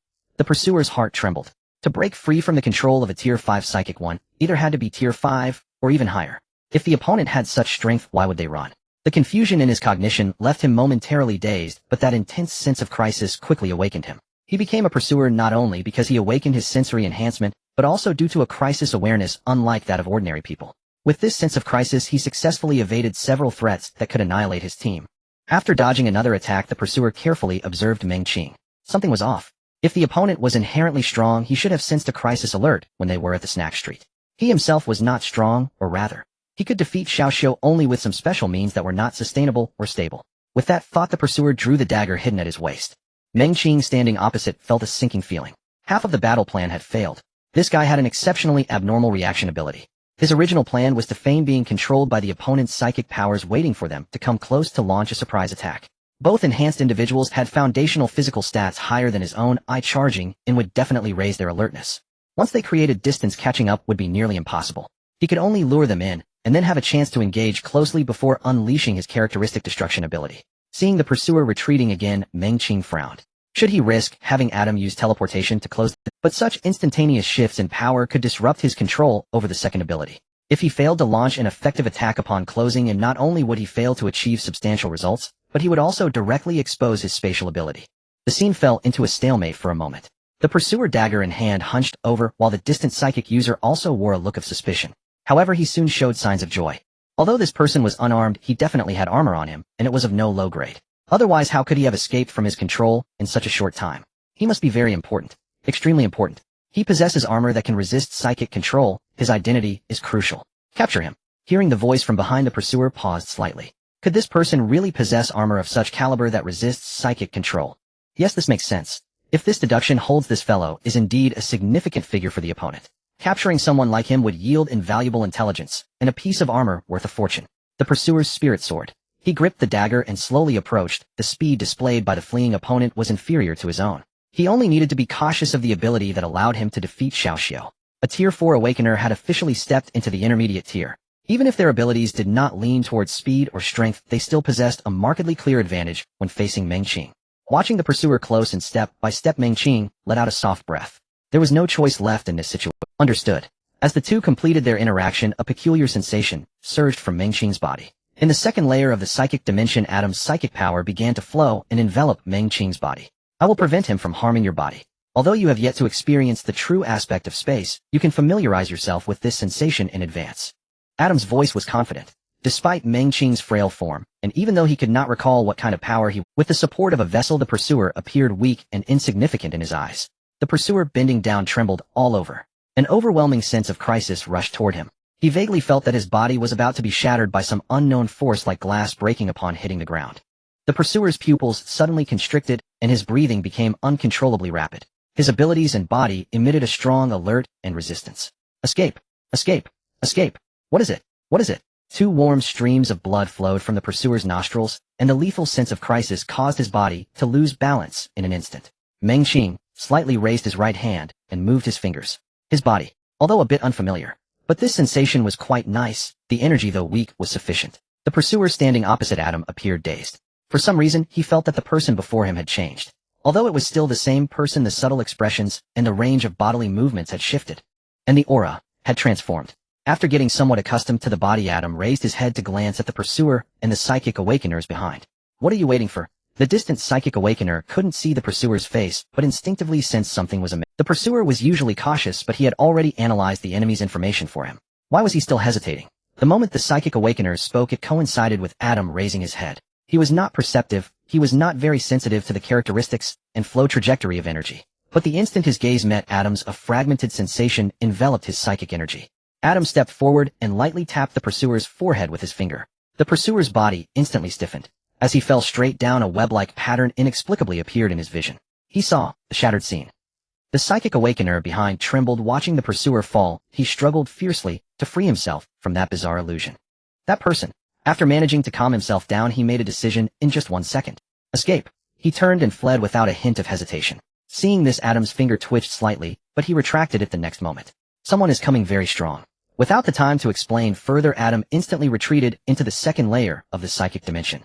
Regaining control of his body, Meng Qing felt a slight tremor. This sensation was too strange. He could see everything, yet he had lost control over his body. The other party has no malicious intent. It is very likely to be the brother that woman mentioned. Back in the rented room, Adam continued explaining while savoring the feeling of possessing a body. Meng Qing looked up and began to search around. How do you know the other party has no malicious intent? A kind of instinct, I guess. I don't know how to explain it to you, because I don't know how it came about. Maybe in the future you'll feel it too. After saying that, Adam reminded him again, for now it's best not to communicate with me. The psychic awakener who had just fled did not get far before suddenly stopping in place, and then turning around to walk toward Meng Qing. His expression was normal, completely devoid of the panic and fear from before. Seeing this, Meng Qing's heart sank. Another psychic awakener was coming. And stronger. At the alley's exit, a man dressed in a brown casual suit stepped out. He said nothing, casually glanced at the 2 pursuers lying on the ground before speaking a few words. The distance was somewhat far, and Meng Qing couldn't hear clearly. Soon several muscular men walked out from the alley and approached the 2 pursuers, dragging their bodies into the nearby woods. The woman who had previously pretended to be Meng Qing's girlfriend remained in a daze. After the suited man glanced at her, she instantly woke up. She quickly looked around, her face showing confusion and bewilderment. After the psychic suppression, she had lost her senses and was entirely unaware of what had just happened. Upon seeing the suited man, she secretly breathed a sigh of relief. Let's go rest at my place. As the suited man spoke while walking forward, the woman silently nodded, glanced back at Meng Qing, and then quickly turned to leave in another direction. Once the woman left, the suited man also approached Meng Qing. Shall we talk? Meng Qing remained silent. Although Adam said this person bore no hostility seemed rather unreliable. It should be like desire, not something that exists at all times, but appears when needed. Seeing Meng Qing's silence, the man was not in a hurry, and they stood on the lawn staring at each other. After a moment of silence, the man spoke again. Then let's discuss what you can talk about. Shouldn't you be rushing to care for your sister at this time? What do we have to discuss? I don't want to know anything, nor do I wish to get involved in your issues. I'm just a passing master. The other party was a psychic user who had instantly controlled a tier 5 psychic, indicating he was at least tier 6. Such strength was already quite formidable, placing him among the ranks of experts. Moreover, since Adam said this person was very powerful, it meant that even Adam would not be able to handle him. The man in the suit nodded slightly. For your snacks, and the 5,000 that Huang Yun promised you, do you think that is reason? Don't tell me her name. And don't tell me your name. Meng Qing was somewhat annoyed. This person must be crazy. Can't we just play dumb, and each go our separate ways? Wait a moment. He knows my snacks, and that the woman named Huang Yun promised to give me money. TSK. In other words, he has already accessed Huang Yun's memories. This means that our previous conversation has been exposed. The ability of the mental system is indeed sinister. The man in the suit pondered for a moment, a slight smile appearing on his lips. It seems you've guessed our identity. Judging by your attire, your family's financial situation isn't affluent. Since we've met, how about this? Are you interested in joining us?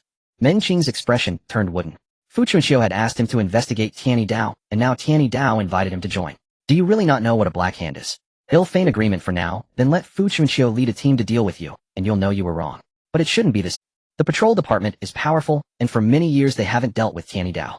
They certainly won't collapse, just because a few traitors are exposing them. What if this guy is just pretending to invite me, actually planning a diversion? At that point it would be like falling into a trap, and I wouldn't be able to explain myself. I refuse. Tianyi Dao is so poor they can barely survive relying on petty thefts. Joining them would yield. Hearing this, the man in the suit gently nodded. You helped Huang Yun, and I am very grateful from a personal standpoint, but is it possible for everyone to just pretend we never met today? Meng Qing frowned slightly. I have no lofty ideals, I just want to live a stable life. He has Adam and dual talents. He just needs to graduate from Jinshan Academy step by step. At that point he could take a recommendation letter from Jinshan Academy to apply for a security officer position, and usually just go with the flow. Once familiar with the city's environment and rules, he could use Adam's abilities to engage in less conspicuous smuggling. He could quietly make small profits and develop steadily. Only a lunatic would want to join a cult. Hearing Meng Qing's words, the other party nodded slightly. That's fine, but I hope you can seriously consider it. I will contact you again after some time. How about that? Not how about that. No, is a cult so easy to talk to? Shouldn't they be enraged and then kill themselves, or use their abilities to forcibly alter my perception? Is he really discussing this with me? Is he even going to let me go? Jinshan District Conway Hotel. In a suite on the top floor, Huang Yun sat on the sofa deep in thought. About 10 minutes later there was a knock at the door. After Huang Yun responded, the man in the suit pushed the door open and entered. Huang Yun stood up and looked at him. Mr. Kong, has someone betrayed me? Mr. Kong replied with an mm. It seems someone has been exposed, or has betrayed us. This news was difficult for Huang Yun to accept. The people they chose were all underprivileged young men and women, and they had been observed for a certain period. Such people actually defected to the spirit society. It's not your fault. Mr. Kong lightly tapped his fingers on the coffee table. You should rest here for a while. I will have someone handle the work matters. Huang Yun sighed. The news of the traitors made the entry and exit procedures exceptionally strict, and it was currently impossible to leave Langzhou. After a moment of thought, Huang Yun turned to the side. By the way, Mr. Kong, when did you arrive? Why did you kill those two enhanced individuals? It wasn't me who killed them. Oh. Huang Yun's eyes widened. That young man, she had confirmed his life force was at most 3rd tier, even less. Her mind was a bit chaotic. A 2nd tier awakened individual killed a 3rd tier and a 4th tier by himself. And they were both enhanced individuals. Is he from a wealthy family? Does he have a weapon? No. Doesn't seem like it. Huang Yun murmured, repeatedly recalling the details about Meng Qing in her mind. His ability's manifestation color is crimson, which is usually related to body enhancement, and aligns with my judgment of his abilities, but how could this be possible? The Spirit Society people know what went wrong. Watching Huang Yun fall into confusion, Mr. Kong lightly. A flood of inexplicable memories surged into Huang Yun's mind. In those memories, Huang Yun saw herself standing blankly. And in the distance, Meng Qing was fleeing. That 3rd tier enhanced awakened individual grabbed Meng Qing's shoulder from behind, and Meng Qing countered. With just one punch he made the woman curl up, and then with another punch she clutched her neck, retreating and falling to the ground. As the scenes shifted, the final view froze in the moment she turned to escape. Huang Yun adjusted her glasses and looked up at Mr. Kong. I don't understand. That person, to be precise, only used one move to defeat the first opponent, and the second move was merely a finishing blow. The 4th tier pursuer also only needed one move. Not just one move. He just tapped the pursuer's forehead, without warning, without any show of force. Strange and exaggerated. Moreover, In the memories, I also mentioned that the person had armor that can resist mental control. But the source of this statement was, they believe that young man is an important member of Tianyi Dao. But he is not. So the question returns to the beginning. Perhaps that young man is the descendant of some important figure. He may possess some hidden weapon and armor that can resist 5th-tier mental attacks. No. Anyone equipped with such gear would certainly have bodyguards around. What do you think he is? After thinking without results, Huang Yun raised her doubts to Mr. Kong. The more she thought the stranger it seemed, even doubting the whole matter was a conspiracy. A meticulously planned act. Mr. Kong narrowed his eyes slightly. I had someone investigate forward from when you encountered him, and the results showed he came from Jinshan Academy. Jinshan Academy. He is a student of Jinshan Academy. A 2nd tier is not enough to serve as an assistant instructor, let alone a teacher. Mr. Kong did not confirm or deny. Maybe the specific identity is still under investigation. There should be results soon. He too was very curious. Huang Yun's doubts were also his doubts. Huang Yun's suspicion was also his. Whether it was the patrol department or the spirit society, both had the ability to fabricate such a story and accident. But if this is a carefully crafted lie, then why are there so many suspicious aspects? Or is it that the patrol department is the true mastermind and the spirit society is just an unaware actor? What about him? Huang Yun instinctively thought that the young man had already been captured. This was the safest method after all. He had seen both her and Mr. Kong, and he might have even guessed their identities. Let him go. He should have returned to Jinshan Academy. Hearing Mr. Kang's reply, Huang Yun opened her mouth. She felt her thoughts were starting to lag behind. Although it doesn't seem right to think this way, is it really appropriate for you to let him go? He has seen you. What if? It's fine. Mr. Kong raised his hand to cover his forehead, then moved his hand. When he turned back to Huang Yun, a strange face appeared in her view. You. This is a functional piece of armor. After saying that, Mr. Kong repeated his previous action, and that strange face reverted to its former appearance. Identity exists according to necessity. You will have your day too. Listening to Mr. Kang's words, Huang Yun's heart raced. She had always thought that the face in front of her was the target she was pursuing, and the overwhelming sense of unreality and absurdity seemed to engulf her. Since that face was fake, why couldn't this face also be fake? After a long silence, Huang Yun quietly asked, since he is a student of Jinshan Academy, can we go through them? No. Mr. Kong shook his head, denying her plan. Maintains silence regarding everyone until we find the traitor. Jinshan Academy. After a brief wash, Meng Qing arrived at the library in search of information regarding Tianyi Dao and Ling Shi. Under the guidance of the librarian, Meng Qing finally found several books that were somewhat related. He opened 2 books simultaneously, one for himself and one for Adam. Ling Shi, an extremely evil organization in the human world, widely active in the Eastern Federation and the Western Visser Kingdom. The vast majority of its members are concealed within cities, while a few wander in the wilderness or small towns. Their goal is to hunt awakened individuals, and formal members possess a peculiar secret technique that allows them to dissolve the bodies of the deceased after an awakened one dies. Ling Shi claims that the rampant awakening of individuals has led to a deteriorating survival environment for humanity, and that the wars with the demon and insect races also stem from the abuse of energy by awakened ones. Their aim in hunting awakened individuals is to return the souls and energy to the world. However, the upper court and the kingdom believe that Ling Shi's intentions are not to balance energy, but rather to plunder it. This is a brief history of the development of world religions. It primarily discusses the content and subject related to the Holy Light Church of the Visser Kingdom. Ling Shi and Tianyi Dao exist merely as points of comparison without detailed explanations of their organizational structure, personnel distribution, or ideological breakdown. Is there any new information from Tianyi Dao? No, the general content is consistent with what Fu Chuanxiu said before. After closing the book, Meng Qing fell into contemplation. The man in the brown suit, even without the identity of a preacher from Langzhou Prefecture, must be extraordinary. He easily let himself leave, which is not cult-like at all. Is he plotting something against me? Or is he confident that he will definitely join Tianyi Dao at some point in the future? This forms a closed loop with my previous speculation. Tianyi Dao. So confident. He doesn't seem worried at all about me exposing his identity. It can't possibly be a gamble on his character. Then the remaining possibilities are few. Either his identity or strength does not fear exposure, or this may itself be a conspiracy waiting for me to report. Or perhaps his appearance is fake. Just as Meng Qing was speculating, Tianyi Dao's next move his phone in his pocket. Yulan, where are you? Meng Qing glanced at the time. It had unknowingly reached past 7 in the library. Yulan waiting for you at the entrance of Jinshan Lake. After replying with okay, Meng Qing returned the books and headed towards Jinshan Lake. During this time, Yulan had been training like crazy every day. Oh, why did she have the mood to call him for a walk today? As he rounded to the lakeside, Yulan was indeed waiting for him at the fork in the road. Upon seeing Meng Qing, she waved her hand. So free today? Meng Qing was somewhat curious. Yulan's aura was very steady, completely different from her state in the previous days. Today we learned other content, Yulan said, glancing around to confirm there was no one else before lowering her voice in a very miraculous way. I asked the librarian, and he said he could teach it to you. Meng Qing looked intrigued. The theory class of the poor man's martial arts hall. It's not the one with a fatality rate that we discussed before, it's another one, and it's not taught by the librarian, but by his friend. Yulan quickly explained, her eyes filled with excitement. I haven't seen that person before, and I asked others. They haven't seen him either, but I observed that he has a good relationship with the librarian. He taught me and Xiaoji a special breathing method. Mengqing was slightly taken aback. Breathing method. It sounded rather mystical, seemingly different from what the Federation advocates. They'll demonstrate it for you. Pay attention not only to the physical movements, but also to the energy flow trajectory and breathing frequency. Okay. After Mengqing finished speaking, he reminded Adam to observe and learn as well. Amidst the evening glow, Yulan slowly raised her arms. As her limbs moved gently, her breathing and energy flow rhythm gradually became synchronized. Oh, Adam couldn't help but exclaim this. Although this method isn't particularly profound, it is indeed quite miraculous. He was also practicing Yulan's movements. Although he didn't have a physical body, his spiritual entity, evolved from his soul, could still achieve synchronized simulation. Yulan's movements appeared gentle, yet certain actions clearly carried a blend of finesse and strength. The more he watched, the more peculiar Mengqing's expression became. This breathing method looks somewhat familiar. Some of the movements resemble the 5 animal frolics, 8 pieces of brocade, and Tai Chi from his past lives' memories. As for the breathing method, he wasn't sure. Tianyi Dao.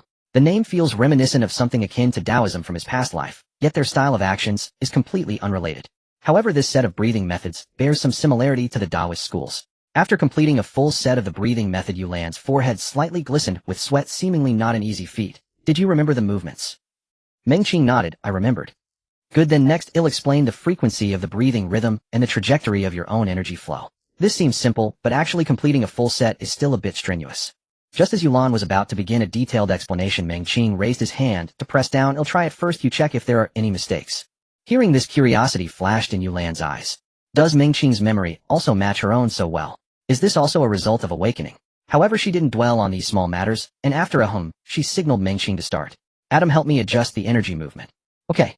After confirming the communication, Mengqing slowly raised his qi. While watching Yulan practice earlier, he felt that her aura was somewhat unstable. As the long breath filled his abdomen, Mengqing's limbs also began to move slowly. Yulan, standing opposite him, looked somewhat surprised. I actually remembered it after seeing it just once. As Mengqing's movements became more and more in sync with his breathing, Yulan's eyes began to widen. Those movements, that breathing rhythm, he had already known. The actions he practiced with that person earlier were nearly indistinguishable. As the breathing method deepened, Mengqing felt an increasing sense of wonder. Wonderful. Truly wonderful. Body-breath energy. Never before had they so smoothly blended together to form an almost perfect balance and resonance. He could even feel that with each breath he was cleansing his physical body, while every cell seemed to be filled with vitality, and each breath could draw in the natural energy around him. After completing a comprehensive breathing method, Mengqing felt refreshed all over, as if those joints and muscles that usually belong to exercise had been awakened. His body felt somewhat sore from the impact of the breathing method, but exceptionally clear. Have you learned this before? Yulan rushed to Mengqing's side, almost pressing against him. She felt that Mengqing's movements just now were even more consistent with that person's than before. The transitions between softness and strength, the natural rhythm. No, Mengqing shook his head. Although he had collected many health videos in his past life, he had rarely engaged in actual. This counted as his first time personally experiencing the benefits of such movements. Of course, it could also be because this is an extraordinary world where the impact and nourishment of energy could yield effects even from square dancing. How did you do it? Yulan grabbed Mengqing's collar and shook him vigorously. Why do I feel like what I do is completely different from yours? Of course it's different, Mengqing internally scoffed. This Taoist-like method emphasizes meaning over form. Although Yulan has learned the breathing and movements, she places too much emphasis on replicating the actions. However, this cannot be blamed on her. After all, there is no Taoist cultural transmission in this world. It's normal for her not to understand. Stop. Mengqing grabbed Yulan's wrist. Let me teach you. Upon hearing this, Yulan immediately stood still obediently. After briefly flipping through some memories of Taoist thoughts from his past life, Mengqing began. This breathing method has 4 key points. You have only grasped 2 of them. Yulan was somewhat puzzled. Oh, weren't there only 3 key points? But she didn't refute, quietly listening to Mengqing's explanation. The 4 key points are form, breath, energy, and intent. If my guess is correct, intent is the key. If you cannot grasp the intent, this breathing method, while powerful, is not sufficiently miraculous. The core of intent is nature. Mengqing's explanations mostly stemmed from books and short videos from his past life. They are not necessarily wrong, but rather mixed. After roughly explaining his understanding, Mengqing looked at Yulan and asked, so do you have any insights? Yulan thought for a moment and replied, a little, but this kind of mindset doesn't seem particularly suitable for me. Mengqing responded with a hum, and after thinking for a moment, he continued, then just know it for now and gradually comprehend it. This is something that can't be fully grasped in just a day or two. Next, let's talk about energy circulation. Earlier, while she was demonstrating, Adam had been mimicking and summarizing the energy flow trajectory. The person who taught Yulan the breathing technique must have spoken it out loud. Despite Yulan's remarkable memory, there were still some completely unreasonable aspects regarding energy circulation. Turn around and feel it. As Yulan turned her back, Mengqing extended his finger and pressed it against her back, beginning to explain the initiation of this breathing technique should start with the first deep breath, with energy being drawn from the heart and lungs, then flowing along the corresponding path. Yulan listened and took notes, and after Mengqing explained it once, she repeated it herself. That's right. That's right. For now, practice this method. If there are any issues or progress later, we'll discuss it then. This breathing technique is quite miraculous, but it can't be practiced excessively. Both of them felt muscle soreness after just one session. The effects were even stronger than after sweating profusely in the training hall. This method is amazing. Why doesn't Jinshan Academy have it? On the way back, Yulan felt somewhat puzzled. This breathing technique not only has incredible effects, but the entry barrier isn't particularly high except for that so-called artistic conception. Mengqing didn't understand either, but he didn't want to delve into the reasons behind it. There are too many unreasonable aspects in this world, and compared to that, it didn't seem strange that a good foundational training method went unnoticed. Moreover, truly mastering this breathing technique isn't without its barriers. The physical movements are just the basics. There are also breathing energy and mindset. It probably won't be easy to popularize. The dormitory was empty. The three roommates had recently settled into their studies, and the time spent together in the dormitory was gradually decreasing. After washing up, Mengqing lay back down on his bed. While practicing the breathing technique earlier, he had a feeling he should master the second dimension of mental strength more meticulously. Although the second dimension of mental strength had already opened, Mengqing couldn't help but marvel each time he entered. Compared to the first level, the second level was simply vast. The first level of mental dimension allows for clear perception of boundaries and volume. It's like a room. Although there are no visual boundaries, you can distinctly sense its size through a certain feeling. The second level is different. The entire second level of mental dimension is at least as large as several football fields. Not only is the area vast, but the barriers are also exceptionally thick and solid. This is the mental strength that can traverse two worlds. Oh, you. Adam, floating in midair, expressed surprise. You created a projection of yourself in the mental world. Just a simple attempt to prepare for potential issues in the future. Mengqing walked up to Adam. This conjecture was being realized for the first time, and it felt quite strange. Manifesting one's consciousness in the mind and forming a stable shape. After circling around Mengqing's projection, Adam clicked his tongue in amazement. When you do this, do you lose control over your body? Of course not. Mengqing moved his projection. It's like moving both of your hands simultaneously. They both belong to you, and you can perform different actions without interfering with each other. Adam nodded. Then what do you mean by the potential events in the future? Mengqing raised his hand, guiding the flow and shaping of mental strength to deal with certain awakeners of the mental type. The first level of mental dimension is too weak. I can't rely on switching and escaping every time to handle such situations. I need to find a way to counteract it. In the vast second mental dimension, as Mengqing's fingers grasped in the air, the originally transparent mental strength surged suddenly. A giant hand began to coalesce in midair, changing with Mengqing's movements. Adam took a half step back. The sudden appearance of the gigantic hand made him feel quite uneasy. Hey, take it easy. Mengqing dispersed the giant hand floating in the sky. Do you think it's possible that in the future I can use this method to counterattack awakeners who employ mental techniques against me? It should be possible. Adam pondered for a moment, but this is the second level. Ordinary mental type awakeners can't even perceive it, or they will subconsciously ignore its existence unless you draw your opponent here, where you can connect the two levels of mental dimensions. That's right, that's what I think too, but this idea is still a bit risky, so I don't plan to implement it practically for now. Mengqing nodded, and then looked at Adam. I think we can start trying to learn your abilities now. Regarding the fusion and utilization of spatial abilities, Mengqing and Adam had already studied it repeatedly for quite some time, and had a relatively complete plan. No, you can't always think of me as the one to guide and exert force. That would completely differ from your need. After circling around, Adam spread his hands. If I guide and initiate it, then essentially am still the one controlling the shaping and usage of space. You need to subjectively utilize the characteristics of my abilities. You understand what I mean, right? Although I exist independently within your mental dimension, you need to learn to autonomously extract my mental strength to form the spatial characteristics. Mengqing pondered for a moment. They initially thought the theory had been established and should be easy. Unexpectedly, they got stuck on the first practical step. Don't worry, your control over the second level dimension is already quite proficient. You want drain me dry in one go. Seeing Mengqing hesitating, Adam began to encourage him fight. Especially the battle involving spatial abilities requires a strong emphasis on timing. Only by mastering it yourself can you unleash your abilities in the shortest and fastest time possible. Okay, I understand. I'm going to start extracting now. Come on, I'm a bit stronger now too. After opening the second level of the mental dimension, the mental strength inside became much more active, allowing Adam to gain some replenishment and enhancement. As Meng Qing's projection withdrew, Adam's mental strength began to flow towards the barrier's edge. In the real world, Meng Qing's pupils trembled slightly. With the coverage of Adam's mental strength, the world before him suddenly changed. The originally neat and white ceiling transformed in his vision into irregular small squares, no many staggered little cubes. After Meng Qing squeezed his eyes tightly, he turned his head left and right to look around. Not only the ceiling but even the surrounding beds and the air had transformed into little squares. His breathing disturbed the airflow in front of him, causing those semi-transparent small squares to continuously reorganize and morph, reminiscent of scenes from some science fiction movies. However, Meng Qing raised his hand and his arm did not turn into little squares, it was just surrounded by a multitude of tiny grids. As he moved his fingers, the small squares began to roll and combine. Even when his pulse throbbed, the tiny squares around his arm would rhythmically rise and fall. Is this the true spatial vision? This is the perspective of a beginner. Adam's voice came through. Landlord, the spatial vision can be adjusted and controlled. Now that you see it, you must understand its form of existence. Only when you truly comprehend and master this vision can we proceed to the next phase of our plans and experiments. They had many hypotheses about spatial abilities, but the premise was that Meng Qing must be able to utilize spatial abilities himself. Got it, I will try again. He recalled their previous communications, repeatedly savoring the descriptions Adam had given him about spatial abilities since his awakening. The space he saw was completely different from what Adam perceived. Adam did not see it as a grid. This understanding stemmed from his basic comprehension and imagination. It wasn't wrong, but it felt very strange. After attempting to summarize again, Meng Qing reopened his eyes. The small squares in his vision vanished, replaced by a chaotic sense of layering. Various objects piled up, disorderly, forming an exaggerated abstract painting in his eyes. Walls, beds, surrounding decorations, and even items and people from the next room overlapped and intertwined. Huh. Meng Qing gasped for air, and the scene before him suddenly shattered, returning to the normal world. This time Adam said nothing, simply remaining quietly in place. After a brief rest, Meng Qing once again drew spiritual power from Adam. The scene remained entangled in chaos.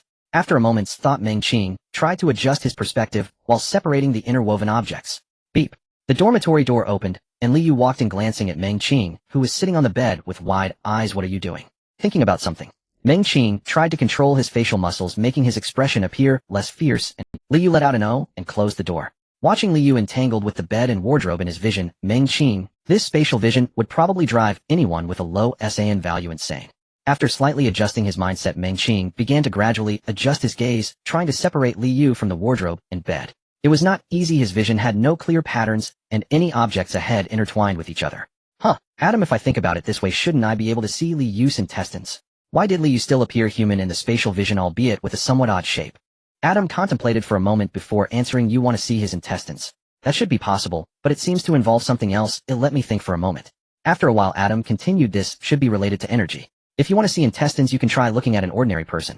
Awakened individuals inherently contain energy, which naturally forms protective effects. I guess that perhaps one day, when your strength far surpasses your opponent, or your mastery of spatial vision becomes more precise, you would be able to see the bodies of awakened individuals through this vision. What good is that? Meng Qing thought to himself, if I far surpass my opponent, I can just go up and rip their clothes off. Why bother with spatial vision? Let him go. He should have returned to Jinshan Academy. Hearing Mr. Kang's reply, Huan Yun opened her mouth. She felt her thoughts were starting to lag behind, although it doesn't. After giving his eyes and mind a brief rest, Meng Qing attempted again, but this time, he tried a different approach.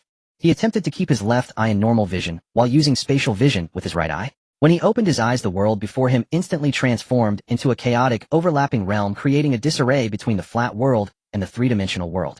Damn, this won't do. After cursing under his breath, Meng Qing rubbed his eyes. Adam, suspended in the second layer of the spiritual dimension, silently maintained Meng Qing's extraction of spiritual power. Time passed gradually. After several hours of attempts, Meng Qing could no longer resist and fell into a deep sleep. In today's dream, he once again found himself in that misty world, surrounded by those disappearing figures. Still unable to see the faces of passers-by, and only himself moving forward. So there are classes today. Last night's excessive practice made Meng Qing somewhat fatigued, and when Adam woke him, he still felt groggy. After yawning and washing up, Meng Qing dragged his weary body towards the teaching building. Some classmates he encountered along the way greeted him, while others ignored him. What's wrong with you? Yulan pinched Meng Qing's chin and turned his face to examine him. Why do you look so listless? I'm tired. Cultivation is quite exhausting, you know. After taking a few deep breaths of fresh air, Meng Qing perked up. He couldn't explain to Yulan about training his spatial vision, so he let her guess wildly. As expected, Yulan exclaimed, young people should be a bit more restrained. There were many classmates along the way, and they did not discuss breathing techniques. After class, Yulan hurriedly took a bus to the poor man's martial arts hall. Meng Qing found a secluded spot by Golden Mountain Lake to continue practicing his spatial vision. After several hours of continuous attempts last night, Meng Qing was now able to accept the chaotic images before him. He deliberately chose a relatively open space to make the scene before him less complicated.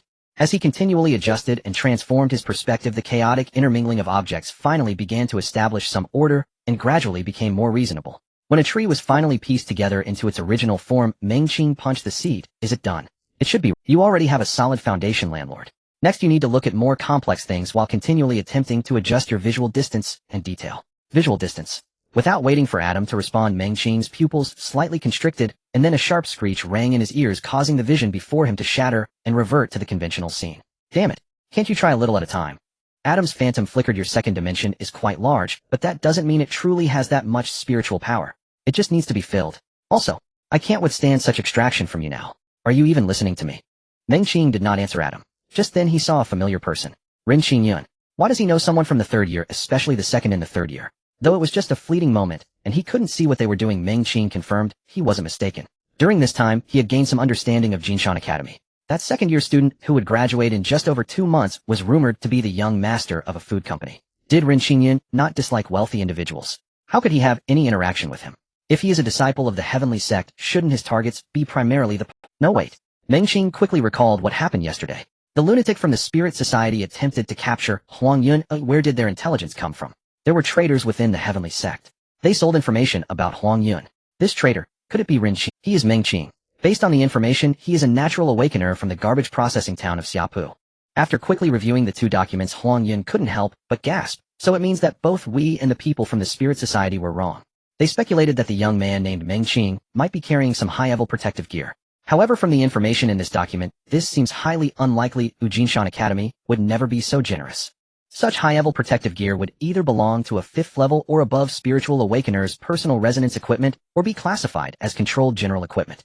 Given his background, it's impossible. He is very special, Kong Rue said, crossing his arms and his eyes shining with light. He can resist the suppression of 5th level spiritual awakeners with his willpower, once he reaches the 3rd level. But she still dutifully offered her suggestion. According to the data, this person was a cowardly and timid individual, but she still dutifully offered her suggestion. According to the data, this person was a cowardly and timid individual just a few months ago.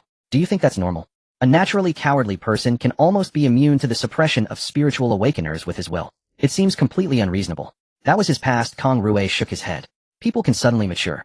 After losing his parents, his life became extremely difficult, and it was after that his character developed. This is not incomprehensible. Alright then, what do you plan to do? Huang Yun felt somewhat uneasy, even a bit regretful. At the food street, in order to evade the pursuit of the Spirit Society, she had taken a risk in choosing the seemingly kind Meng Qing, not expecting to drag him into this. After witnessing Kong Rui's ability to change his appearance, Huang Yun's heart had already begun to waver. Kong Rue did not answer immediately, but turned to Huang Yun. You've seen many awakeners. What do you think of him? What do I think of him? Huang Yun's breath caught. Meeting Kong Rui's gaze, she felt a sense of unfamiliarity she had never experienced before. In those eyes, which were once gentle and calm, now burned with fierce flames, hot and astonishing. If the investigation information is accurate, then he is the most formidable genius I have ever seen. No exceptions. Kong Rue nodded in agreement. The only thing that needs to be clarified now is how he managed to defeat 3rd and 4th level awakeners. Huang Yun's mind recalled the information she had just looked over. According to the data from Jinshan Academy, he has mastered a technique that can disturb energy. This disturbance cannot be perceived by the naked eye, but sensory-type awakeners can clearly observe the disrupted energy trajectories. Kong Rue remained silent, merely shaking his head. This does not make sense. It even contradicts common sense. Huang Yun also realized the issue, and after thinking for a moment tentatively said, is his ability actually from the mystic system? The mystic system.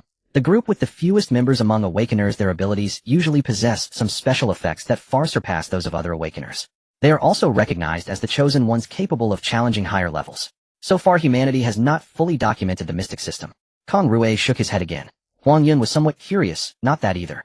It should not be. It has been over half a month since the competition at Jinshan Academy. If he were from the mystic system, Yunding Academy would have sent an invitation directly. Huang Yun nodded instinctively at this. If that's the case, then everything can only be explained by genius. A reinforcement-type awakener who has been in the city for less than a month, mastering a special technique to disturb energy through the basic education at Jinshan Academy and his own exploration with exceptional willpower. Thinking of this, Huang Yun's heart trembled, and she instinctively spoke. Do you want him to enter the patrol department? This will get him killed. I can't agree. Huang Yun's tone was somewhat agitated. He is very smart, and he has already shown enough talent. We have no position. Kong Rue frowned slightly but soon calmed down. If he is not a Tao disciple then of course I won't let him take risks. But what if he is a Tao disciple? Huang Yin straightened her body slightly. What do you mean? Kong Rue chuckled lightly. Geniuses are often proud, but the world today is very cruel to geniuses. Next month he may have to make a choice. Next month. The joint examination of the 13th district of Langzhou. When Meng Qing returned to the dormitory, Ren Qingyun had already come back early. Zhou Zhou and Li Yu were not there. Ren Qingyun, as usual, borrowed a book from the library. After washing up briefly, Meng Qing couldn't help but glance at Ren Qingyun. He seemed to act as if nothing had happened. Ren Qingyun slightly raised his head, and coincidentally met Meng Qing's gaze. Their eyes lingered in the air. After 2 seconds, Ren Qingyun spoke. After the assessment at the end of the month, the 13th district joint examination will follow. Aren't you going to train a bit more? Meng Qing replied according to his words. I've been training quite a lot lately. What about you? Ren Qingyun's mimetic ability is notoriously rare among reinforcement types. At one point, it was even classified as part of the mystic system. With his ability characteristics, he is still quite formidable among the newcomers. I'm not sure what the competition format will be this year, but according to Li Yue I might just be eliminated in the first round. After some self-deprecation, Ren Qingyun shifted his focus back to the book. Staying at Jinshan Academy is also quite good. Seeing that he had no intention of continuing the conversation, Meng Qing did not push further. During the school opening period, Ren Qingyun was still relatively normal, but recently, he has become increasingly withdrawn. Every day he is either alone or goes back to the dormitory to either read or sleep. After retracting his gaze, Meng Qing leaned back in his chair deep in thought. He was now at the edge of a storm, and this position happened to be the most susceptible to being affected. Since he couldn't avoid it, he would need to step inside. But to safely enter the eye of the storm, a reasonable opportunity was. When Meng Qing reopened his eyes, the world transformed into a disordered scene once again, but was quickly reorganized into a relatively normal world by him. After a whole day of practice, he could skillfully restore his vision by adjusting his gaze. The phone on the table via Yulan dormitory. Meng Qing, wait for me. On the day he bought the phone, Meng Qing had instructed Yulan that unless it was an urgent matter, all issues should be discussed face-to-face. After leaving the dormitory, Meng Qing saw Yulan standing by the flower bed in the distance. She was wearing a school uniform and had her hair tied in a high ponytail. Despite being simple, she radiated a youthful vibe. After exiting the dorm area, Meng Qing finally spoke. What's the matter? The person who teaches the breathing technique wants to see you. But he's not insisting. Yulan seemed a bit shy. I didn't sell you out. Today while practicing at the martial arts hall, the director noticed something was different, and I couldn't just brush it off. Meng Qing responded with an alright. But what kind of person is he? Yulan thought for a moment. He's a man who looks both old and young. In the rain, the poor man's martial arts school was unusually quiet, as most students did not attend class during this time. Only the sound of the gentle rain and the scent of damp earth and grass filled the air. After crossing the threshold, Meng Qing quickly spotted 2 indistinct figures through the curtain of rain. They casually sat on the stone steps in front of the main hall, their faces obscured by the mist, making it impossible to discern what they were saying.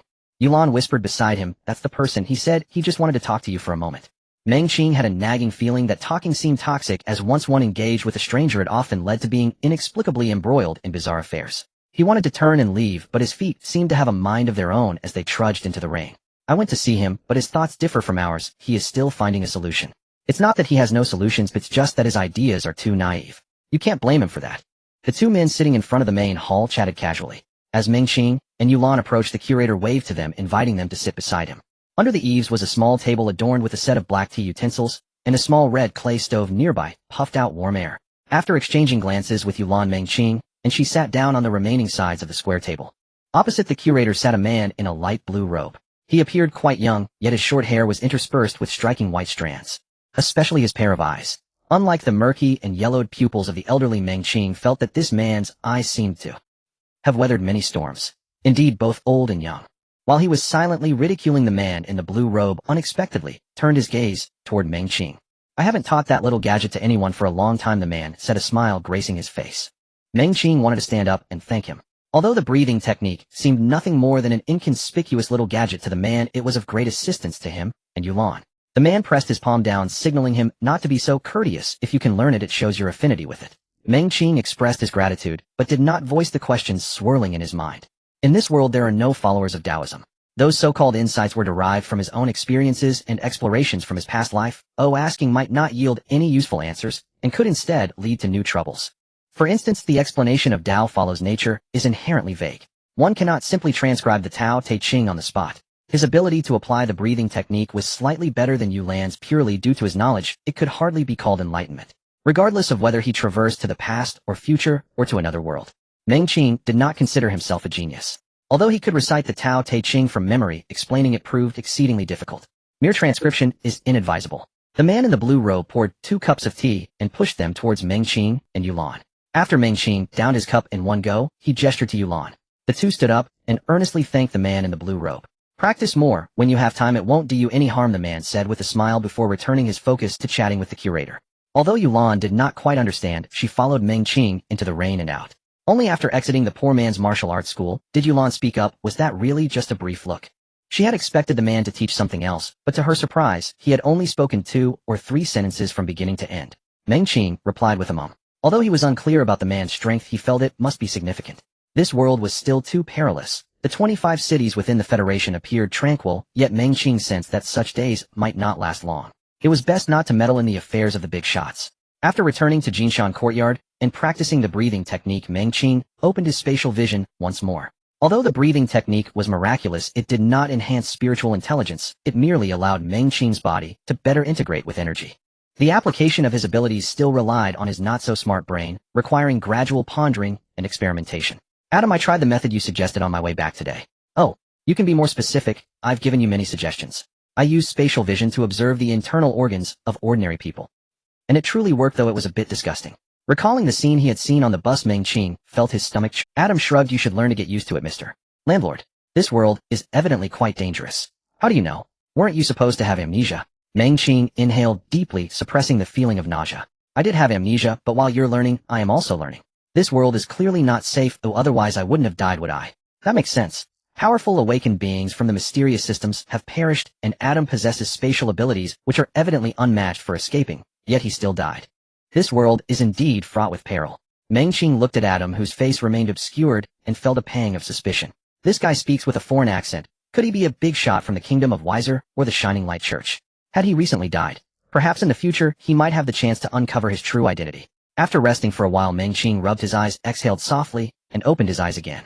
The small squares, the sense of disorder, and the overlapping sensations had vanished. In their place was a thin layer of transparency. The world had become real and orderly. Suppressing his excitement, Meng Qing slowly adjusted his perspective, peering through the branches of a large tree to observe the inner growth rings, and delving through the grass to explore the soil and rocks beneath. Hovering in the second layer, Adam replenished his spiritual energy while wearing a comforting smile. They had officially entered the door. This had originally been a crazy and bold idea, yet it had unexpectedly come to fruition. For the time being, all that was needed was to continue solidifying their progress. Once Meng Qing's second spiritual dimension reached a certain strength, he too could look forward to enhancement. At that point, he could attempt those even crazier and bolder ideas. I can sense the real space now. This is different from before, I'm certain. As Meng Qing spoke, he picked up a stone from the ground, stared at it for a moment, and then begrudgingly tossed it aside. Adam chuckled in delight. Oh, I bet you were just thinking of directly opening a dimensional storage space, right? Meng Qing, flustered and angry, retorted, shut up. Adam stifled his laughter. All right, listen to me. Opening a storage space should be placed a bit further down the list. You should start training with simpler uses first. The use of spatial power requires caution. It is different from elemental powers. In elemental training, mistakes may only lead to misdirected attacks or depletion of one's spiritual energy. However, spatial abilities can easily banish you to a folded dimension or even sever your body. Meng Qing responded with a moan. It was precisely because he recognized this that he had paused. The power of space does not adhere to reason. Though it is formless, it is the sharpest blade in existence. This is an extremely domineering means of attack. Even those who can metalize through enhancement would likely not withstand it, unless they could fully transform their entire body into a fluid elemental state. On a sunny day, the spacious training ground was filled with first-year students from Jinshan Academy. After taking attendance with a scoring device, he scanned the surroundings, feeling a headache when his gaze fell upon Meng Qing. Yulan had already picked up a dark black staff from the nearby weapon rack, ready to jump up and call out Yang Huai's name as soon as Xie spoke. Although Meng Qing had earned 500 credits and a subsidy from the duel against Zhong Wu, that was a different matter. Today she was still determined to break Yang Huai's hands and feet. Not even a deity could stop her. Meng Qing herself was indifferent. During the practical training in the latter half of the month, she had gained some understanding of most people's abilities. At least among the first-year enhancement students at Jinshan Academy, only Yulan, Rin Qingyun, Fan Xiaoji, and Wei Fuli could match her in a duel. The other two rich kids, although they had taken drugs, were not keen on fighting you. For them, it was enough to graduate safely, and then return to inherit their family fortunes or follow their family's arrangements for jobs. Fighting and killing were matters they need not concern themselves with. Today's monthly exam will have me assigning the opponents. Upon hearing Xie Yi's words, Yulan immediately turned her head to look over. A targeted attack. First group, Yulan, Fan Xiaoji. Xie Yi ignored Yulan's intent to fight. Yang Huai, standing amidst the crowd, bowed his head, a feeling of unspeakable humiliation rising from his heart, overwhelming him. On the way from the classroom, many classmates looked at him with sympathetic eyes. Everyone knew that Yulan was Meng Qing's friend, and that she was quite skilled. During the initial assessment, Meng Qing had declared that she would fight every opponent she faced, which was against the rules. But what if Yulan were to take her place? And what about Wei Fuli or Rin Qingyun, who were also close to Meng Qing? It was said that Yulan had also gone to the Poor People's Martial Arts School for extra lessons, and it was likely that Fan Xiaoji would join her. Even if they could only fight once each, Yang Huai would have to endure a beating for half a year. Not even a deity could withstand that. Yang Huai was quite ordinary, not to mention, he couldn't compare with the new king of Jinshan Academy, Meng Qing, even in comparison to Yulan and her friends. During practical training, Yulan and Fan Xiaoji could almost treat other newcomers like dogs. Yulan and Fan Xiaoji walked onto the training ground in perfect synchrony. Their steps and breathing were almost in unison. Meng Qing compared their breathing and thought that Fan Xiaoji had indeed practiced breathing techniques. "You're not hiding any secrets, are you?" Fan Xiaoji, still dressed in her training uniform, asked. Yulan smirked. "Once I hit you." Standing at the sidelines, Xie Yi raised an eyebrow. He naturally knew that Yulan had also gone to the Poor People's Martial Arts School for extra lessons, but the academy did not prohibit this, and even encouraged everyone to learn and improve through various means. The Poor People's Martial Arts School was known for its low fees, and had produced some successful individuals in the past. However, due to its primitive and brutal training methods, most people found it hard to stick with it. "Let's begin."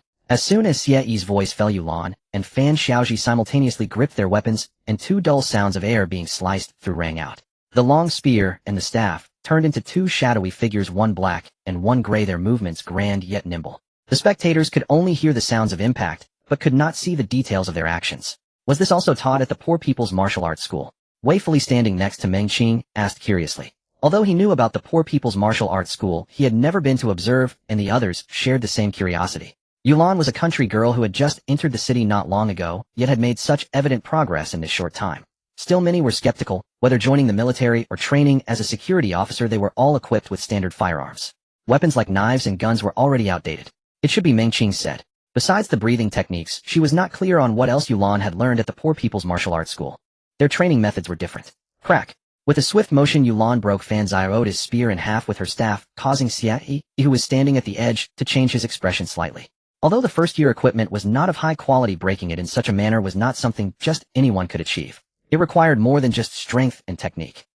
As Fan Xiaoji held half a spear preparing to charge again, Xie Yi lightly coughed. "All right, the assessment doesn't determine a winner or loser. Save your strength for the joint examination." Hearing this, Fan Xiaoji ceased her pursuit, picked up the other half of her spear from the ground, and walked off the stage. Yulan, however, was in high spirits. Although she felt a bit unhappy about not being able to hit Yang Huai, at least she was slightly ahead of Fan Xiaoji. Fan Xiaoji was formidable in both her footwork and spear techniques. She had researched this method for quite some time. After they left the stage, Xie Yi called up two other students with similar strength. "Your strength is indeed unusual." Fan Xiaoji turned to look at Yulan. She had sensed this unique strength once before, but had not been entirely certain at that time. Yulan chuckled. "Want to learn? I can teach you. Just call me little senior sister, and let's see." Fan Xiaoji had been adopted by the head of the Poor People's Martial Arts School, and had grown up there. Some older students had previously called her little senior sister. This was due not only to her identity, but also to her strength. Yulan looked at Fan Xiaoji with a smile, feeling quite pleased. "Little senior sister, teach me." Fan Xiaoji clasped her fists together. Yulan replied. Seeing Yulan's stunned expression, Fan Xiaoji giggled. "Little senior sister isn't trying to back out of the deal, is she?" "Who's backing out?" "Yulan's fat'll teach you tomorrow, but if you can't learn it, don't blame me." Fan Xiaoji, having gotten what she wanted, was in high spirits, and Yulan was not angry. During her training at the Poor People's Martial Arts School, Fan Xiaoji had provided her with a lot of help. Even if she didn't teach her directly, over time Yulan would be able to see the techniques. Meng Qing, standing aside, was somewhat surprised. Although he could also break the training weapons in the training hall, he could only rely on a variant of his second ability, or attempt to use Adam's spatial force. Achieving this with his first ability was still quite difficult. After all, the first ability was truly ordinary, while the training hall's weapons were not made from ordinary materials. Yulan was progressing rapidly. The last 7 or 8 assessments had been rather dull, as most students from the city were not keen on combat skills. They mostly focused on building up their chi, and then directly engaged in hand-to-hand combat. Just as Meng Qing was starting to feel drowsy, Xie Yi finally called his name. His opponent was a very ordinary girl whose performance had always been average. Meng Qing glanced at Xie Yi. He had originally thought his opponent would be Rin Qingyun or Wei Fuli.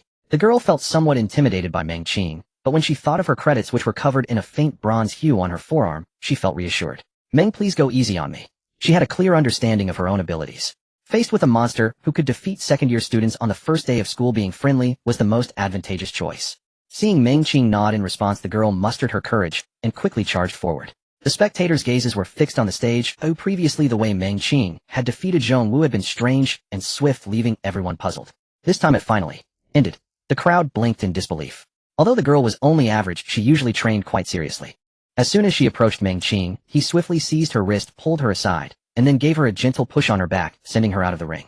It was effortless, just as it had been with Wei Fuli during the initial assessment. The girl who fled the stage turned pale. The moment Meng Qing had grabbed her wrist, it felt as if all her strength had vanished. The ability characteristic covering her wrist also disappeared. The rumors are indeed true. Meng Qing possesses a rather peculiar ability that can disrupt ability characteristics. After stopping, the girl turned to Meng Qing and said thank you. He was not as fierce as she had imagined. In fact, he was quite— The surrounding crowd felt somewhat disappointed. They had thought they might glean some insights, but to their surprise, Meng Qing had resolved the situation without even having to show his full strength. Is this the power of a genius? After yawning, Xie Yi continued calling names with the scoring device. Ren Xingyun and Wei Fuli were both skipped over, with opponents all being students of average strength. Wei Fuli was the same as always, polite. After sidestepping, he directly pushed his opponent out of the ring. Ren Qinjian's fighting style was more aggressive. After his arms mutated, he sent someone flying with a punch. Fortunately, after a month of training, everyone had toughened up, or if it had been at the beginning of the school year, many would have broken a couple of bones. After everyone had completed the monthly assessment, Xie Yi scanned the surroundings and said the joint examination for the 13th district will be in 2 days. The first round will be a 1v1 points advancement among students of the same department from different academies. Winners will be randomly assigned for the second round of group battles. As soon as Xie Yi finished speaking, a buzz arose among the crowd. Meng Qing turned to Wei Fuli. Isn't this quite normal? It's rare, and it's a very dangerous signal. Wei Fuli revealed a serious expression. What do you mean? According to unwritten conventions, when group battles appear, it indicates that the region may enter a state of preparedness, in a state of readiness. Meng Qing wanted to inquire further, but Xie Yi had already begun announcing the list. Meng Qing, Ren Xingyun, Yulan Fan, Xiaoji Zhang Tong. Representing Jinshan Institute's first-year enhancement department in the District 13 joint examination, is there any objection? The others remained silent, tacitly agreeing. Meng Qing glanced at Wei Fuli, thinking that this guy had already made arrangements in advance. We will gather tomorrow. After saying that, Xie Yi turned to leave. Meng Qing held on to Wei Fuli and continued to ask, why suddenly enter a state of readiness? Didn't you say that the rebel forces in Qizhou are no longer strong? Yulan and the others perked up their ears, following closely beside them. This matter directly concerned everyone. If the rebels truly attacked, no one could escape. Wei Fuli shook his head, saying, the state of readiness does not mean we will leave the city to confront the rebels, but rather prepare for the potential chaos that may ensue upon their arrival. If the rebels actually attack the city, then the members of the Heavenly Path and Spirit Society, lurking within the city, will definitely come out in force to cause destruction. When that time comes, all awakened beings with combat abilities must be involved in the internal conflict. Although this action has not received official recognition, it has always been regarded as a kind of invisible signal. Meng Qing thought for a moment. But this shouldn't have much to do with us, right? I mean, with us first-year freshmen. Even if the Heavenly Path and Spirit Society lunatics cause chaos in the city, there should be the security department and patrol office. If awakened beings are needed for battle, it shouldn't fall to us freshmen. Normally that is the case. After all, first-year freshmen are not very strong and represent hope in the future. Wei Fuli nodded. But the world is unpredictable. It's not just the Heavenly Path and Spirit Society out there. They are merely the strongest and the largest, and when chaos strikes, they may not be as terrifying. The truly dangerous ones are those engaged in the black market and the smaller criminal organizations. Partly cloudy. The bus from Jinshan Institute traveled through the checkpoint and crossed the Changwu Bridge. The inner 4 districts of Langzhou are enveloped by 9 outer districts, each covering more area than Jinshan District. In addition to Changwu Institute, Changwu District also houses the station military units of the Central Corps. After crossing the Changwu Bridge, Meng Qing gazed into the distance through the window, noting the high greenery coverage in Changwu District with hardly any tall buildings in sight. Most of the buildings in the open areas are low-rise, with a few standalone structures dotting the rolling hills. There are also very few vehicles on the road. After traveling for several minutes across Changwu Bridge, Meng Qing mentally asked Adam, so, is the energy here denser than in Jinshan District? It's about 20 denser than in Jinshan District. Meng Qing was somewhat puzzled. According to the Federal Chronicle, the origins and divisions of the 25 states were purely based on geographical considerations. However, Meng Qing felt that there must be other reasons involved. The energy in the city is denser than in the countryside, and the energy in the countryside is surely denser than in the wilderness. This way it maximizes their utilization and encourages more people to become naturally awakened. But what is the underlying? Meng Qing was at a loss, unable to understand the reason for the differences in energy density. Perhaps it has to do with places like paradises or spiritual veins. After pondering for a long time, Meng Qing could only temporarily understand it this way. The bus entered Changwu Institute and then drove into their internal reception area. The District 13 joint examination has always been hosted by Chongwu Institute, which specially built a lodging building resembling a hotel for this purpose. Everyone got off the bus in an orderly manner and collected their room cards from the front desk. As soon as Meng Qing entered the elevator, his phone vibrated. Xie 1203. Upon reaching room 1203, the door was slightly ajar, and as he pushed it open, Xie was just coming out of the bathroom. You should have no problem making it through the first round, but don't be overconfident, Xie said, while drying his face. Meng Qing sat down on the sofa. What if I run into someone from Chongwu Institute? Although according to Wei Fulei, the people representing Chongwu Institute are of the lowest level, what if? After tossing the towel aside, Xie smiled. Then you can only do your best. Luck is also a part of strength. Chongwu Institute is ranked higher than Jinshan Institute, so theoretically their student body should be between levels 46. However, ever since Yunding Institute opened low-level education, other core institutions in different states have followed suit and begun to recruit those talented and wealthy students. As a result, the gap between ordinary institutions and core institutions has become even more apparent. Xie took out a lighter and said, in the team competition after advancing, if you can place in the top 5, the institute will reward you with a second-tier promotion potion. What? A second-tier promotion potion worth 4 million? That's almost enough to buy a house. Meng Qing had checked the rewards for past joint examinations. While they were generous, their value had never reached this level. It seems that this joint examination is indeed very important to each institute. Meng Qing's eyes sparkled. What if I place in the top 3? Or even first? Xie chuckled, saying, the institute hasn't really considered that, but if you truly manage to place in the top 3, or even first, I guarantee the rewards will not disappoint you. However, just to be clear, you can't take the rewards and transfer to another school right away. You must at least wait until the second year. Deal. But I do have a small request regarding the basic rewards. Is it about the household registration? Meng Qing nodded. Let's not worry about whether he can actually get it. What if? Xie nodded. As long as you place in the top 3, I will promise you that on behalf of the director. Didn't you say it's very difficult? Meng Qing's expression was strange. Both Xie and Wei Fulei had previously expressed their inability to change the nature of household registrations. After flicking off the ash, Xie chuckled lightly. It is difficult, but as long as you have enough value, anything. Previously, when you defeated Zhongwu, the immediate benefits the institute gave you were limited, mostly based on your graduation from Jinshan Institute. Why? Meng Qing also smiled, as the reason was quite obvious, because I did not bring actual benefits to the institute, but if I can achieve remarkable results in the joint examination, it will be different. As long as you understand, changing the nature of household registration is indeed very troublesome, but if one truly desires it, there will always be a way. The premise is that you are worth it. After exiting room 1203, Meng Qing returned to his own room. After resting for a while, Meng Qing activated his spatial vision while urging his power. An imperceptible crack appeared before him. This is the basic offensive means of spatial abilities. The formless dimensional slash, although it cannot yet be released from a distance, is sufficient to heavily injure an enemy or even directly slay an opponent if one can get close enough given its current level. Moreover, it has a very strong concealment capability. Both Xie and Liu mentioned that this joint examination is quite challenging, especially for the first-year segment. To achieve sufficiently remarkable results, he might really need to resort to spatial powers during the chaos. Only by being sufficiently remarkable will the heavenly path acknowledge his worth. At that time, they will take further, and he can then make his choice accordingly. 10. Too cloudy. Chongwu Academy is affluent and extravagant. Even the sub-venue is significantly larger than the main venue of Jinshan Academy. Xie reminded Meng Qing and the 5 others after they received their badges, saying, the freshmen from each academy this year are quite strong, do not underestimate them. Meng Qing's badge number is 25. Yulan's badge number is 57. The first round is an elimination match with a total of 70 first-year students in the enhancement department of Zone 14. Participant 1 will face Participant 2, Participant 3 will face Participant 4, and so on. After the first round, only the top 35 in points can advance to the second round of the team competition. The group followed Xie to their designated position, and along the way Meng Qing was observing the people around him. Most first-year students are around 17 or 18 years old, with a few slightly younger who have awakened naturally ahead of time. The first group is on stage.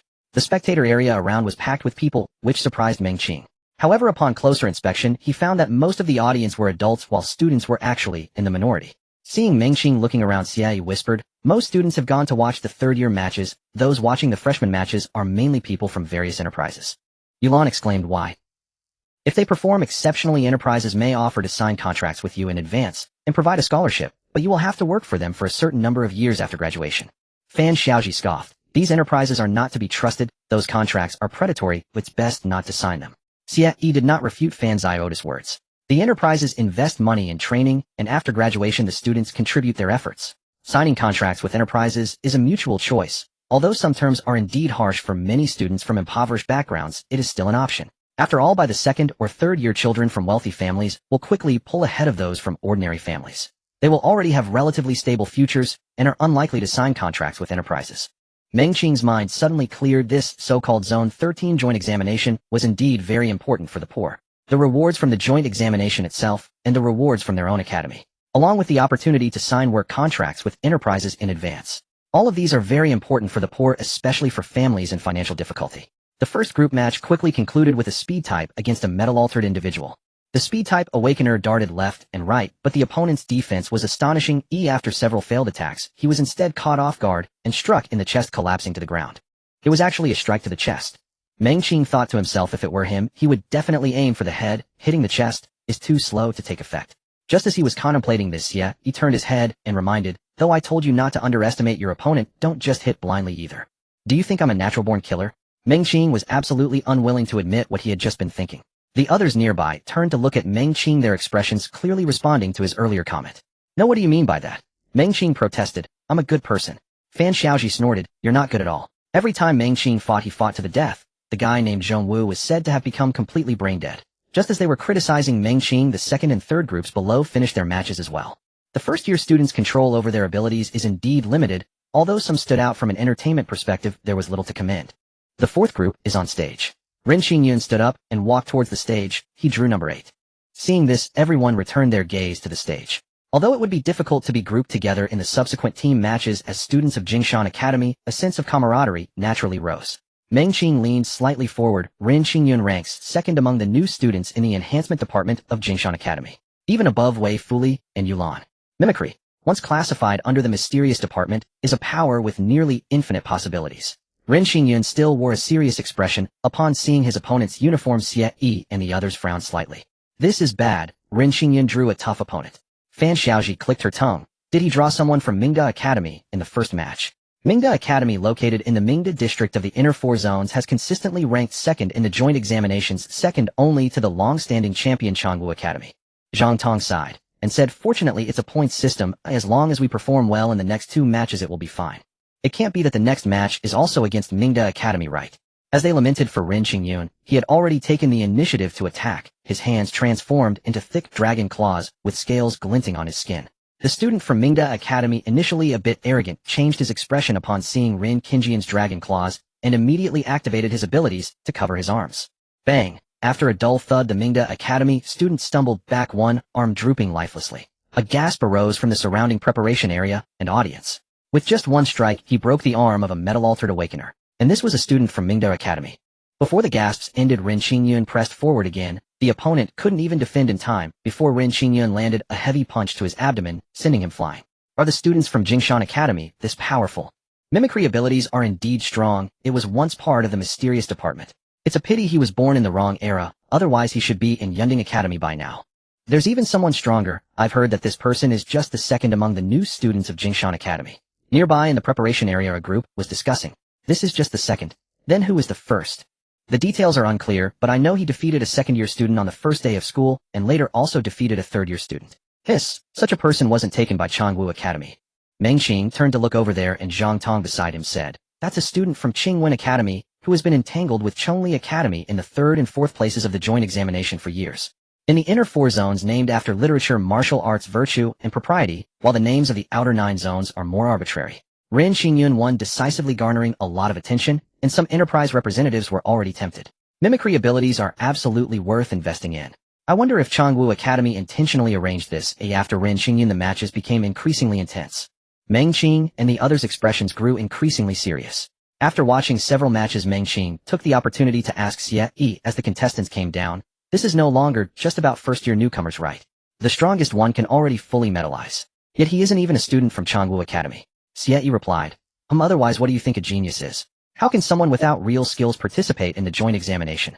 Group 9 is on stage. Fan Xiaoji stood up and brushed off her clothes. It's my turn. The first round of the points match does not allow the use of weapons, which is a significant disadvantage for both Fan Xiaoji and Yulan. Fan Zioda's opponent is a student from the outer 9 zones, also a girl.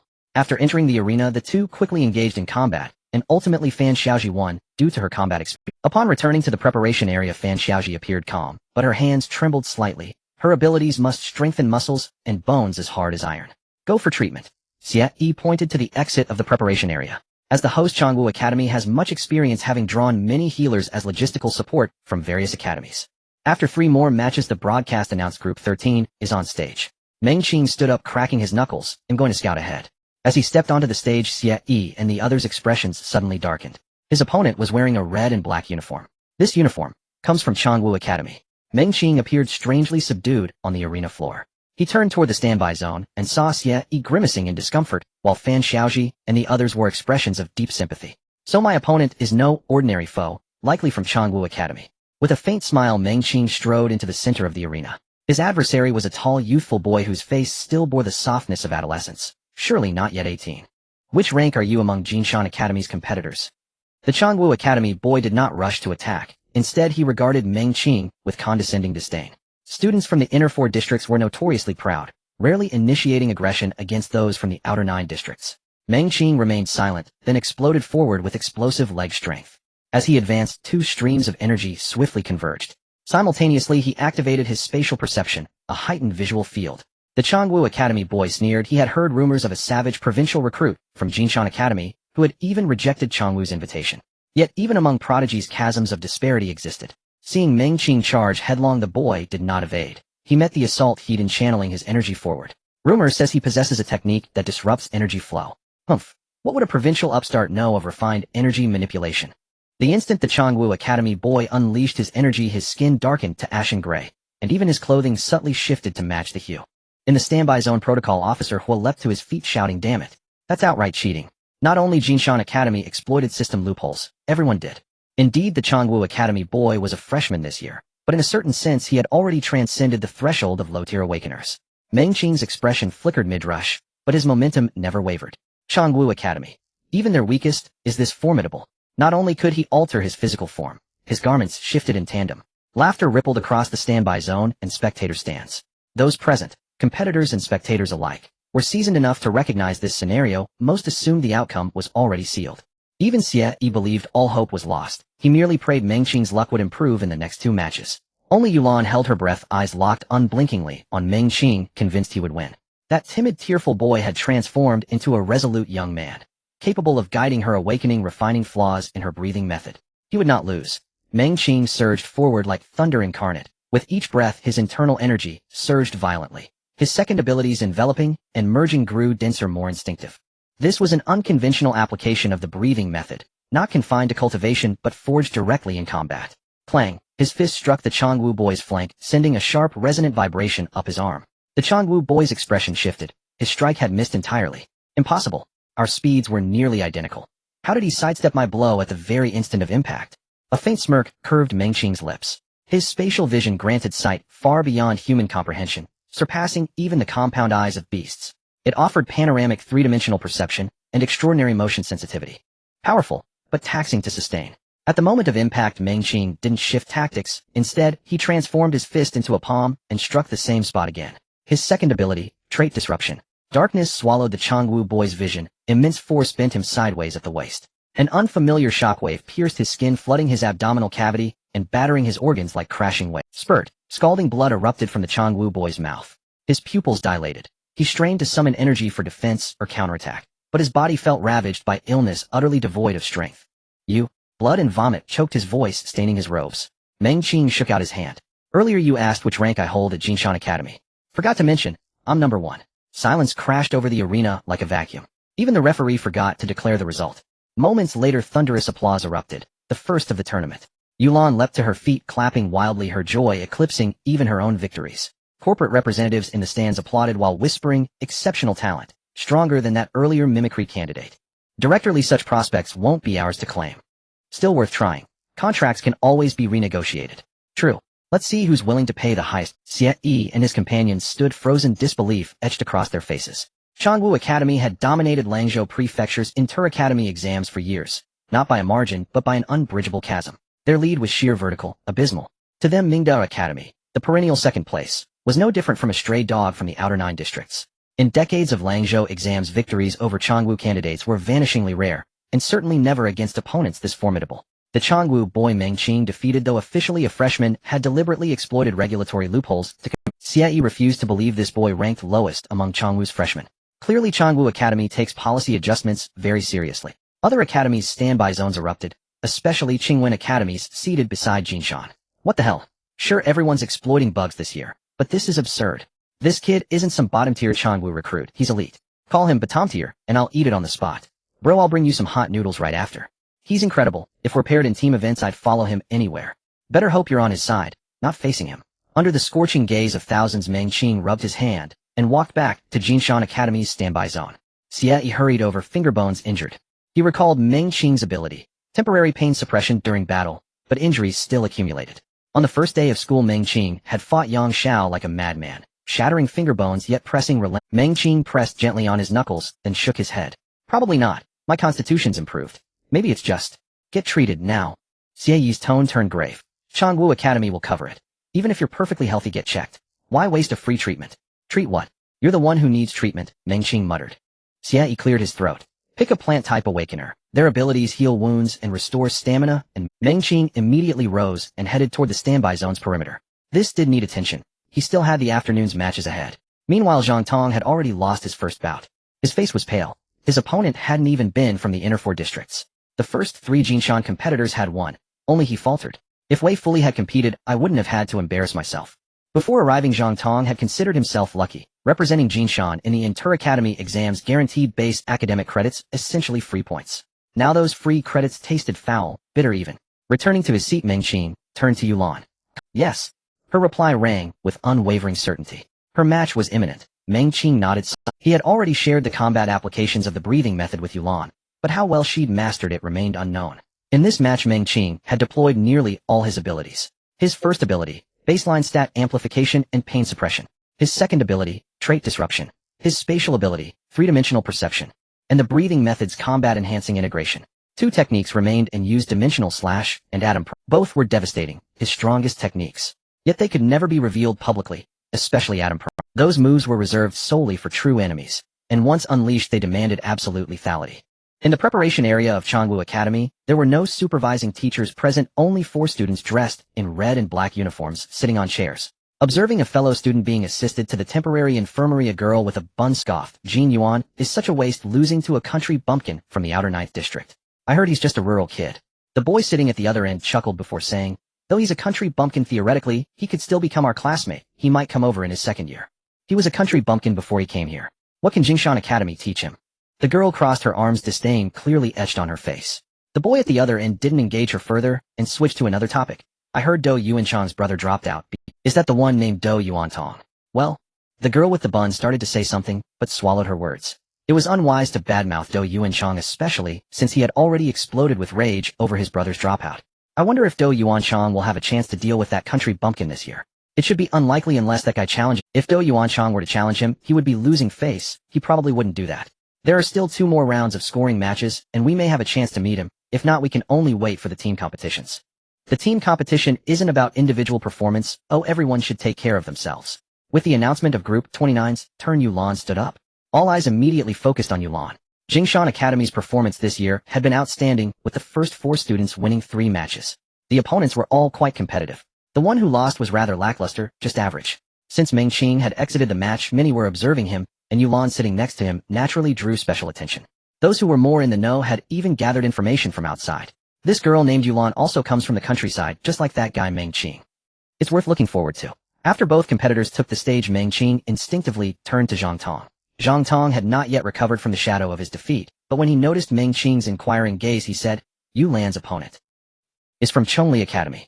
Seeing Meng Qing's expression of relief, Zhang Tong began to curse internally, and if Yulan wins as well, I'll truly be a clown.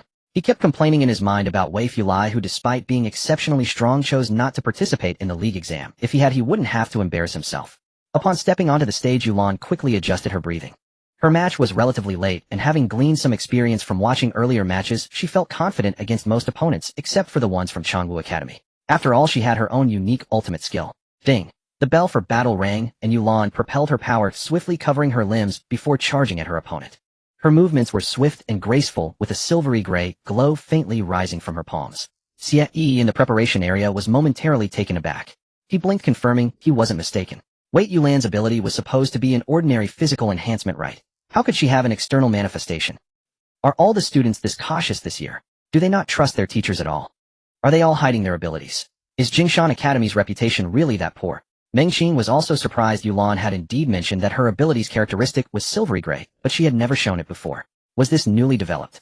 As the competition progressed, the examinees from the inner 4 districts had already shed their inflated ego, particularly after Meng Qing defeated Changwu Academy's Jin Yuan. Facing Yulan's rapid attack, the examinee from Chongli Academy held his breath, quickly discerning the direction of her attack, while thinking about how to counter it. His ability was the common steel morphing combining offense and defense, and he could already achieve basic full-body coverage. Aside from speed, there were not many flaws. The two rapidly closed the distance, their elbows colliding. A fierce impact coursed through Yulan's elbow as she slightly turned her knee to strike horizontally at her opponent's abdomen. Seeing this, her opponent released Yulan's front elbow, then swung his fist downward to block Yulan's knee. Just as he attacked Yulan's knee, she suddenly retracted her knee and sidekicked towards his ankle. Seeing his ankle about to be injured, the boy from Chongli Academy immediately bent his knee to dodge, while raising his arms to prevent Yulan from launching a follow-up attack. At the moment he lifted his leg and braced his elbow, Yulan's lower leg changed direction again, delivering a powerful kick to the crease of his other leg's knee. With Yulan's fierce kick, the boy from Chongli Academy instantly lost his balance and fell sideways. A shock coursed through him, and a look of bewilderment appeared on his face. Speed was one of his few flaws, but he couldn't understand why a single kick to his knee could cause such intense pain. It had clearly been covered by his ability and shouldn't have been so easily damaged. A sharp pain resembling a torn ligament made him involuntarily cry out, "Ah!" Yulan, calm in demeanor, quickly retracted her right leg and slid to the side. Her hand, shimmering with silvery gray light, struck the side of her opponent's face as he fell. Crack! The intense pain sent a sharp scream ringing in the boy from Chongli Academy's ears, as if the entire world was filled with that penetrating cry. He wanted to cry out for help, but found that his jaw seemed unresponsive, unable to open, and could only emit muffled sounds. Thud! The Chongli Academy examinee fell to the ground, convulsing uncontrollably. Yulan was victorious. Xie stood up and glanced at Yulan, who was returning, then at Meng Qing, hesitating to speak. In the first round, Jingshan Academy achieved an unbelievable result. 4 wins and 1 loss was a top-tier performance. Even Changwu Academy had only 4 wins and 1 loss. The 4 victorious students all possessed unique techniques and abilities. Perhaps they really should be sent to better schools for more professional training. Jingshan Academy's educational philosophy and environment may truly not be suitable for these geniuses. Thinking of this, a hint of melancholy appeared in Xie's eyes. The world could be cruel to geniuses. However, that hint of melancholy quickly vanished as he greeted the smiling Yulan, nodding in approval. Not bad. Let's continue to push ourselves in the next round. After Yulan sat down, Xie continued, the groupings for the next 2 matches will avoid those we have already faced. After this round, there will be another match in the afternoon, and the final match will be tomorrow morning. Everyone has already seen the matches from other academies. If you encounter an opponent you remember, you can try to find their flaws and weaknesses based on your experience. But don't rely too much on it. Several people nodded in agreement. In the first match, only a few rounds could be considered evenly matched, while most matches were decided within 5 moves. In such a short time, it was difficult to determine an opponent's fighting style and true strength. Those who made it this far each had their own distinct characteristics. After the last group concluded, the broadcast announced the time for the afternoon matches, and the information for the top 35 was displayed on the 3D screen. Meng Qing glanced over. 01 Jingshan Academy Meng Qing 1.02, Changwu Academy, Senshinshin 1.03, Changwu Academy, Shen Zhou 1.19 Jingshan Academy, Yulan 1 point. So Changwu Academy is targeting us, huh? Intentionally placing themselves in first place. Based on the order of appearance, name strokes, or first letter sorting, they shouldn't be first. After cursing Changwu Academy's pettiness, Meng Qing and the others exited the venue along the preparation area. Many people glanced their way, and some corporate representatives offered them friendly smiles. After leaving the venue, Xie stopped and turned to look at a few of them. Make sure to rest well at noon and don't run around. Don't be late in the afternoon. After Xie left, they headed towards the hotel restaurant. Although Changwu Academy had a petty attitude, their service was quite good, providing not only free medical services, but also a wide variety of meals. Once in the restaurant, Yulan devoured her meal, fiercely looking as if she would bankrupt Changwu Academy with her appetite. Alright, are you trying to eat up the funds that others have provided? Meng Qing pulled Yulan, who was ready to continue her feast. Yulan huffed, what? Are you complaining about how much I eat just because I'm a country girl? What are you talking about, girl? I've never seen any city girls. Is it Fan Xiaoji? She's probably poorer than us. After rolling her eyes at Yulan, Meng Qing dragged her out of the restaurant. What was that move you just did? I've never seen it before. Hearing Meng Qing's question, Yulan felt a bit shy. Don't laugh at me. I borrowed it from you. What do you mean you borrowed it from me? That's the characteristic of my second ability. You can modify it too. You have developed it too. Seeing Meng Qing's shocked expression, Yulan became even more embarrassed, clearing her throat as she said, didn't you say you used characteristic destruction to defeat Zhong Wu? I just wanted to try it out. Wait, hold on, don't rush. Let me think it through. Meng Qing rubbed her head. Carefully explain it to me. Yulan pouted. I used my own abilities characteristics to try and develop something similar to yours, but so far it can't destroy the opponent's ability characteristics. It can only add penetration and shattering effects through strength. This technique shall be temporarily named Shatter. Feeling the gaze of Meng Qing sweeping over him, Yulan felt somewhat lacking in confidence. After all, it was something he had devised from Meng Qing, but he hadn't sought his consent beforehand. Just as Yulan was feeling uneasy, Meng Qing grabbed his wrists. With a serious and sincere expression, he said, it's already agreed. Huh. If you become successful in the future, don't forget that we once shared hardships as fellow villagers. Go to hell. Yulan shook off Meng Qing's hand. You've already defeated the people from Changwu Academy. Shouldn't you be the one to become successful first? No, Meng Qing shook his head rapidly. We're different. No, I might fall into ruin one day, but you will definitely succeed. Will you agree or not? Yulan stepped on Meng Qing's foot. Sure. Is that good enough? Let's make a pinky promise. Get lost. He defeated Jin Yuan from Changwu Academy. I've inquired and Jin Yuan is not at the bottom among the newcomers. At least he ranks in the upper middle level. Yes, it's likely that Changwu Academy wants to ensure their ranking. They should have no problem advancing in the qualifying rounds, but the team competition is uncertain, or it really depends on luck. However, I estimate that Changwu Academy still wants to maintain their face. It depends on how they arrange the groups. He said that if he places third or above aside from additional rewards, he will also help solve Yulan's household registration issue. I've already agreed to it. Alright, got it. After hanging up, Xie lit another cigarette. The team competition has too much room for manipulation. He genuinely cannot determine whether Changwu Academy cares about their reputation. After all, rankings are related to the financial allocations and equipment support for the next quarter. If Meng Qing ends up with 4 weak teammates, no matter how formidable he is, he probably won't be able to change the outcome. It's going to be tough. At 2 in the afternoon, the venue for the first-year enhancement department. As a few members from Jinshan Academy walked in through the preparation area, they immediately attracted attention. In just a short while during lunchtime, almost everyone in the venue had gathered information about several students from Jinshan District. Aside from Zhang Tong and Meng Qing, the other 3 piqued the interest of the business representatives. They all come from impoverished backgrounds. Coming from poverty is good, but it's easier to bargain. Perhaps their families are waiting for rice to cook. The team numbers are still the original ones, but the groups have been randomly shuffled with opponent information broadcast and displayed on a 3D screen. Before they could even warm their seats, the first group information was announced over the speakers. Group 1 Jinshan Academy Meng Qing vs. Changwu Academy Shenzhou, please enter the arena. A wave of question marks erupted in the venue. Even the audience began murmuring with discussions. Changwu Academy is somewhat shameless, openly conducting a... Meng Qing stood up and glanced at Xie. Xie shrugged, indicating that the opponent is shameless. Those with power and influence are always so arrogant and blatant. As Meng Qing turned to walk towards the stage, Xie's expression darkened instantly. If the plot continues like this, there would be no need for the team competition. Changwu Academy would directly split their own people into several groups, while everyone else would just wait idly. Meng Qing is formidable, but his strength lies in countering enhancement types. The team competition requires mixed groupings from the 3 major departments. If Changwu Academy groups their own together, as long as there are powerful elemental or mental system fighters among them, Meng Qing wouldn't even stand a chance. Thinking of this, Xie sneered. Changwu Academy has lost all sense of shame for the sake of benefits. Meng Qing walked to the center of the arena, gazing at his opponent. Shenzhou had his hands in his pockets, also sizing up Meng Qing. Meng Qing recalled that this guy had the same demeanor in his first match. Throughout the entire fight, he kept his hands in his pockets without taking them out. Aren't we buddies? I just defeated your classmate a moment ago. Are you really this confident? Or does this posture provide some kind of buff? Come on. Before Shenzhou could finish his words, Meng Qing charged forward. His speed was still rapid, but Shenzhou's speed was even faster. He merely sidestepped casually to avoid Meng Qing's elbow, aimed at his face. We don't even have time to chat. Another sideways kick came at him, and Shenzhou effortlessly dodged it. With your speed, it's impossible to hit me. Our energy consumption rates are different. As soon as your internal energy is exhausted, defeat is inevitable. Meng Qing halted in his tracks upon hearing this. Shenzhou chuckled. Just admit defeat. Don't make it too embarrassing. Meng Qing slowly lifted his head, staring directly at Shenzhou. Then let's not make it too embarrassing. A sudden feeling of unease surged within Shenzhou. He quickly retreated until he was about 10 meters away from Meng Qing, feeling slightly relieved. Something's not right. This guy clearly can't hit me. Oh, why am I feeling this sense of crisis? Yet just a moment ago he indeed felt a shiver run down his spine. Meng Qing smiled at the distant Shenzhou and amid the puzzled gazes of the audience tucked his hands into his pockets. The audience? Are they still playing around?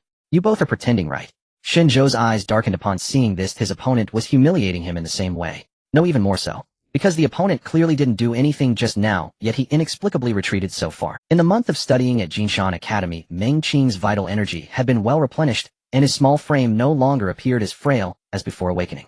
By tucking his hands into his pockets, his figure immediately straightened, and coupled with his already handsome features, his aura overshadowed Shenzhou. In the same scene, the same action performed by someone less attractive appeared especially sleazy. Coupled with Shunzhou's inexplicable retreat, some audience members even laughed out loud. "You're seeking death." Shunzhou's face flushed with anger. The laughter from the stands and the suppressed chuckles from the preparation area made him feel as if he was about to faint from rage. What use is disrupting energy? As long as he can't hit me, any additional effects are meaningless. Enraged, Shunzhou pulled his hand out of his pocket and lunged at Meng Qing. He could no longer maintain that posture. The mocking voices made him feel utterly humiliated. As long as he can't hit... What? Suddenly, as he approached Meng Qing's side to launch a surprise attack, Shunzhou froze in place. He had absolute confidence in his speed. An ordinary person couldn't even hope to attack him. Even in close combat, tracking his movement trajectory would be extremely difficult. But, just as he passed by Meng Qing's side, he clearly saw Meng Qing's pupils shifting in accordance with his trajectory. He can see me clearly. He can track my speed. How is this possible? Even those with perception abilities can't capture movement trajectories this clearly. Shunzhou's mind shook. He even forgot to adjust his position and attack. In the moment he realized he was distracted, Meng Qing's body vanished from his sight. What? Where is he? Shunzhou crouched down, exerting force to leap back, his eyes darting around the arena to search for Meng Qing's figure. Ahead. He didn't disappear, he just crouched down. This guy. Meng Qing raised his right arm, energy with destructive properties encircling his elbow like a fierce tiger charging towards Shunzhou. Shunzhou's hair stood on end. Seeing Meng Qing's elbow was less than half a meter from his neck, he activated his energy to evade, but the next moment despair flashed in his eyes. The energy was disrupted in its flow, and his body fell into an incomprehensible rigidity. He lost the speed advantage he had always prided himself on. Like a cannonball, Shunzhou flew off the stage, tumbling down like a kite with a broken string. The paramedics rushed to his side, extending their hands to maintain his vital signs. Several medical personnel exchanged glances while urging their energies. His throat and trachea were both ruptured. Fortunately, the opponent hadn't gone all out, otherwise he truly wouldn't have been saved. They all witnessed the impact Meng Qing made just now. The referee nearby couldn't help but intervene to stop it. However, given the circumstances, intervention could lead to arbitration disputes. Jingshan Academy, Meng Qing wins. As the referee announced the result, applause erupted around them, and students from the outer 9 districts even began to cheer. Being able to consecutively defeat the previously lofty Changwu Academy made them feel immensely relieved. Even the other 3 academies in the inner 4 districts felt thoroughly refreshed. Meng Qing, smiling, bowed to the surrounding crowd, thanking them for their enthusiasm. Fan Xiaoji, with her right foot resting on her left knee, looked at Meng Qing's ostentatious demeanor and turned to Yulan, saying, "Has he always been this pretentious?" After thinking for a moment, Yulan seriously replied, "He has only been this pretentious since awakening." After a brief conversation with everyone in the training area, Meng Qing headed back to the adjacent medical room. The free plant-based nurturing was too good to pass up. The plant type awakened was temporarily borrowed from Mingda Academy. Seeing Meng Qing walking straight towards him, he laughed heartily. "Classmate, would you be interested in transferring to our Mingda Academy?" Meng Qing did not answer directly, but smiled, and asked, "I could consider it, just wondering how the environment at Mingda Academy. Let's exchange contact information, and I can have someone from the admissions office talk to you later." "Sure." After the two happily exchanged contact information, Meng Qing sat down on a small stool, while the other person stood up and walked beside him, their hands glowing with a verdant light. A refreshing sensation spread from Meng Qing's back throughout his body. The other person knew Meng Qing was there for free nurturing, but did not mind, and earnestly helped him restore his body to leave a good impression. Seeing this, others were also a bit tempted. The strength displayed by this individual was too impressive. Even in the 2nd and 3rd years, they likely wouldn't easily fade into the background. It was worth forming connections for both public and private reasons. Unfortunately, under such circumstances, there were no opportunities for interaction. When returning to the training area, Ren Qingyun was walking back, and Meng Qing glanced at Xie. Xie nodded, indicating that Ren Qingyun had also won the 2nd match. Everyone became more cautious during the 2nd round of matches. Even the students from the inner 4 districts began to take the initiative against those from the outer 9 districts. On the 3D display, Meng Qing's name still ranked first, while Shunzhou's name had temporarily vanished.